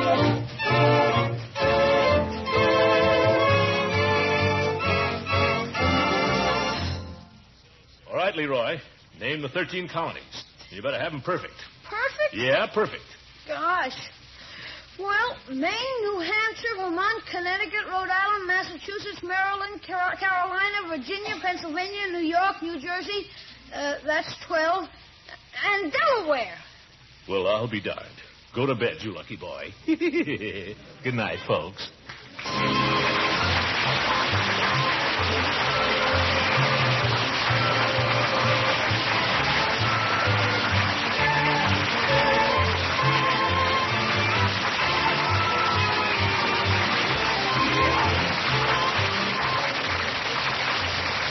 The Great Gildersleeve is played by Harold Perry. It is written by John Whedon and Sam Moore. The music is by Jack Meakin. Included in the cast are Walter Tetley as Leroy, Louise Erickson as the girl who doesn't want to go to Memphis, and Lillian Randolph as Bertie. Judge Hooker is Earl Ross. This is John Lang saying goodnight for the Kraft Foods Company and inviting you to listen in again next Wednesday for the further adventures of the Great Gildersleeve.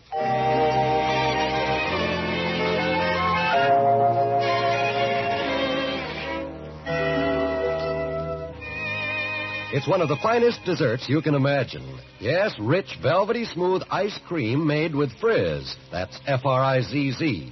Frizz is the new craft product women are raving about. It makes real homemade ice cream that has plenty of milk and cream in it. Just add water, a little sugar, and freeze according to directions on the package. Frizz is made by an exclusive process that retains the fresh cream flavor, gives you ice cream that freezes smoothly. Flavor variations from vanilla are easy. 6 generous servings from one package of Frizz.